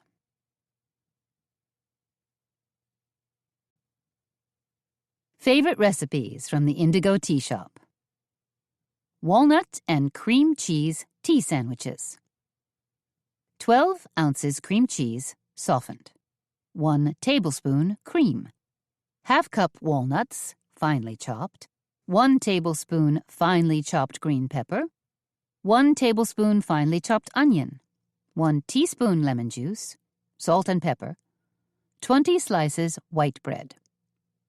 In small bowl, beat cream cheese, cream, walnuts, green pepper, onion, lemon juice, salt, and pepper until blended. Spread mixture on 10 slices of bread. Top with the remaining 10 slices. Trim off crusts and cut each sandwich in half diagonally. Yields 20 tea sandwiches. Super easy lemon cake mix scones. 1 3/4 cups lemon cake mix. 3/4 cup flour. 1 stick soft butter. 1 egg. 3 tablespoons milk. Juice from half lemon. Preheat oven to 325 degrees. Mix together cake mix and flour. Cut in butter until mixture is crumbly. Add in egg, milk, and lemon juice, and mix until dough begins to form. Roll out on floured surface until 1 inch thick. Using circular cookie cutter, cut scones and place on greased pan. Bake at 325 degrees for approximately 25 minutes or until golden brown. Yields 10 to 12 scones. Cinnamon vanilla honey butter. Half cup butter, softened. Half cup powdered sugar. Half cup honey. 1 teaspoon cinnamon. 1 teaspoon vanilla. Combine all ingredients in a mixing bowl. Beat on medium speed until well blended and somewhat fluffy. Refrigerate until ready to serve. Yields 1 cup. Eggnog scones. 1/2 cups all-purpose flour, 1/2 cup sugar, 1/4 teaspoon salt, 2 teaspoons baking powder, 6 tablespoons butter, cubed and softened, 1 egg, 1/4 cup sour cream, 1/4 cup eggnog. Preheat oven to 350 degrees. Combine flour, sugar, salt, and baking powder in a large mixing bowl. Cut in butter until mixture is crumbly. Combine egg, sour cream, and eggnog in a separate dish, then add to dry mixture. Combine until mixture holds together. If needed, a splash more of eggnog can be added. Pat dough into a large circle, about 1/2 inch thick. Now cut dough into 10 to 12 triangles and place on well-greased baking sheet. Bake scones for approximately 25 minutes or until golden brown. Yields 10 to 12 scones.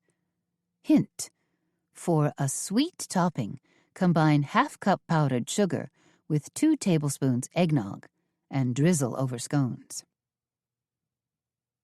Cheddar and pimento tea sandwiches. 8 ounces white cheddar, finely shredded. 2 tablespoons mayonnaise. 2 tablespoons sour cream. 3 tablespoons chopped pimentos. 1/4 teaspoon black pepper. 14 slices sandwich bread.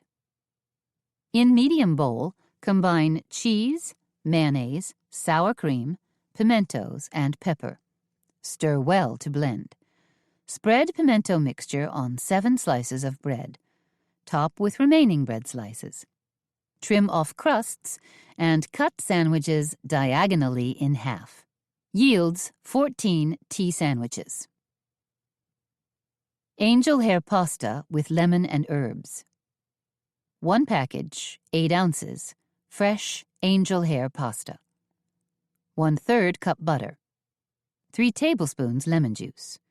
2 tablespoons chopped fresh parsley. 1/4 teaspoon marjoram. Cook angel hair pasta per package directions. While pasta is cooking, combine butter, lemon juice, parsley, and marjoram in a saucepan. Heat the butter sauce, but don't boil it. When pasta is cooked, drain well and place in a large bowl. Pour in the sauce and mix well. Serves 4 as a side dish. Note: you can turn this into a main dish for 2 by adding cooked pieces of chicken. Super easy banana pudding pie. 1 package, 5 ounces, French vanilla pudding mix, instant, no cook. 2 cups milk. 1 can, 14 ounces, sweetened condensed milk. 1 package, 8 ounces, cream cheese, softened. 1 tub, 12 ounces, Cool Whip, thawed. 7 ripe bananas, sliced. 1 graham cracker crust. Using blender or electric mixer, combine pudding mix and milk. In a separate bowl, blend condensed milk with cream cheese until smooth. Then fold in Cool Whip. Combine both mixtures, stirring until smooth. Place sliced bananas in pie crust. Spread mixture over bananas and refrigerate until time to serve. Yields 1 regular-sized pie. Grilled cheese with apples and arugula. 8 slices bread, apple, cinnamon raisin, or any type of fruit bread. Soft butter. 1/2 cup Granny Smith apple, thinly sliced. 1 cup baby arugula. 4 slices cheese, cheddar, Swiss, etc. Preheat oven to 350 degrees and also heat an electric griddle to 350 degrees.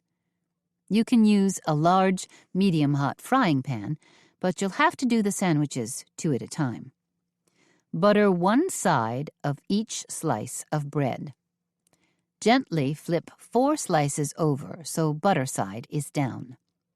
Top each of these slices with sliced apple, cheese, and arugula. Add the remaining slices of bread, butter side up. Place sandwiches on grill or in pan and heat for 5 minutes on each side. Transfer sandwiches to a parchment-lined baking sheet. Place in oven and bake for 5 minutes to allow cheese to melt. Slice sandwiches on the diagonal and serve warm. Yields 4 sandwiches. Haley's Scone Sliders. 8 cheddar or savory scones, any type. 8 slices ham, warmed. 8 slices cheddar or Munster cheese. Honey mustard, prepared. Slice the scones in half, as you would a hamburger bun. Add a slice of ham and cheese to each scone. Spread on honey mustard. Place tops on scones and serve 2 sliders to each guest. Yields 4 servings. Hint, add a green salad for a nice luncheon plate. Featherbed House Stuffed Mushrooms. 12 whole, fresh, cleaned mushrooms. 2 tablespoons oil. 1/4 cup onion, finely chopped. 1 package, 8 ounces, cream cheese. 1/4 cup Parmesan cheese, grated. 1/4 teaspoon black pepper. Preheat oven to 350 degrees. Tear off mushroom stems and chop until fine. Heat oil in skillet and add stems and onions. When stems and onions are cooked, set aside to cool. Transfer to bowl and stir in cream cheese, Parmesan cheese, and black pepper. Mixture will be very thick. Using a spoon, mound each mushroom cap with stuffing. Place caps on greased baking sheet and bake for approximately 20 minutes. Yields 12 mushrooms. Strawberry butter. 1 stick butter softened. 1 cup strawberries, chopped. 1 tablespoon powdered sugar. Combine all ingredients and beat on high for about 2 minutes until fluffy. Yields 1 cup. Detective Riley's Sea Scallops with brown butter. 12 fresh sea scallops. Sea salt, black pepper, 1/4 cup oil, 3 tablespoons butter. 1 tablespoon finely chopped shallot, juice of half lemon, 1/3 cup flat leaf parsley, finely chopped. Pat scallops dry with paper towels, then season lightly with salt and pepper. Heat a large sauté pan over medium heat and add oil. Sauté scallops on one side until well browned, about 2 minutes, then turn and cook the other side. Transfer scallops to a platter and keep warm.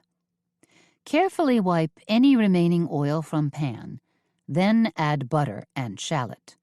Cook for 1 minute. Then add lemon juice and chopped parsley. Place 3 scallops on each of 4 warm plates. Spoon butter and shallot mixture over scallops. Serves 4.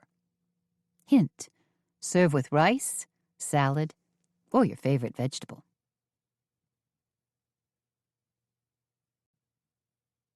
Tea Time Tips from Laura Childs.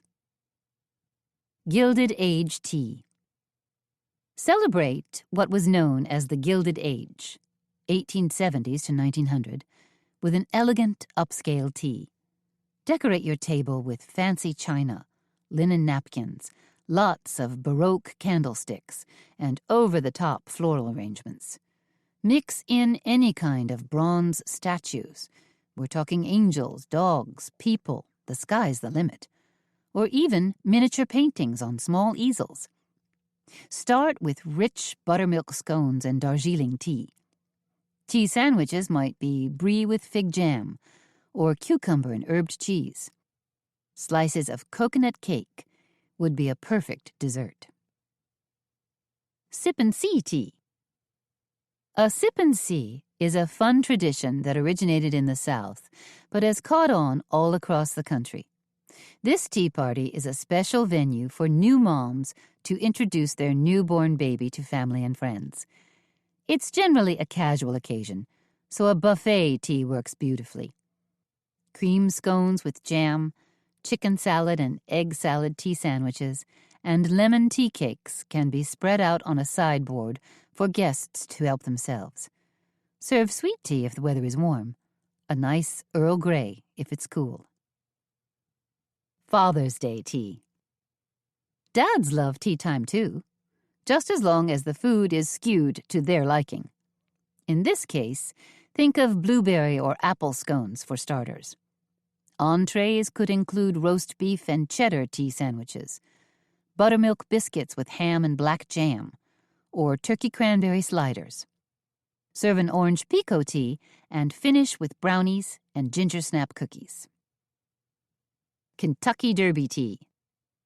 This is the next best thing to sitting in a private box at Churchill Downs on that first Saturday in May. Invite all your guests to wear a fancy hat and serve real mint juleps or mint tea in frosted glasses garnished with a wedge of lemon. Your menu might include brown sugar scones, a pecan and apple salad, barbecue pulled pork on cornbread, and a banana pudding trifle. Be sure to have racing programs printed up so everyone can pick their favorite horse. Nancy Drew tea. Theodosia's not the only one who can throw a Nancy Drew tea. Pull out your old Nancy Drew books or borrow a few from the library. Add twisted candles, clocks, tolling bells, and anything that ties in with a Nancy Drew title. Start with lavender scones, and then serve herbed cream cheese and cucumber sandwiches and chicken salad on brioche. Serve a mystery tea such as Harney & Sons' Murder on the Orient Express or Adagio's The Mystery. Honeybee tea. Set up a tea table in your garden, then add lots of greenery and some furry bees you find at the crafts store. Serve cream scones with honey and Devonshire cream, a mixed green salad with sliced apples and candied pecans, and miniature grilled skewers of chicken and vegetables. Your tea could be spiced plum or an Egyptian chamomile. For dessert, serve pound cake with honey ice cream. Tiny jars of honey would make a lovely favor for your guests to take home. Parisian tea. Channel the Champs-Élysées, or the left bank, with a romantic Parisian tea. Serve mariage frère tea, French onion soup, sliced apples and boursin cheese on walnut bread, and turkey and brie on a croissant. Dessert can be a puff pastry with berries and cream, or that very Parisian cookie, the macaron.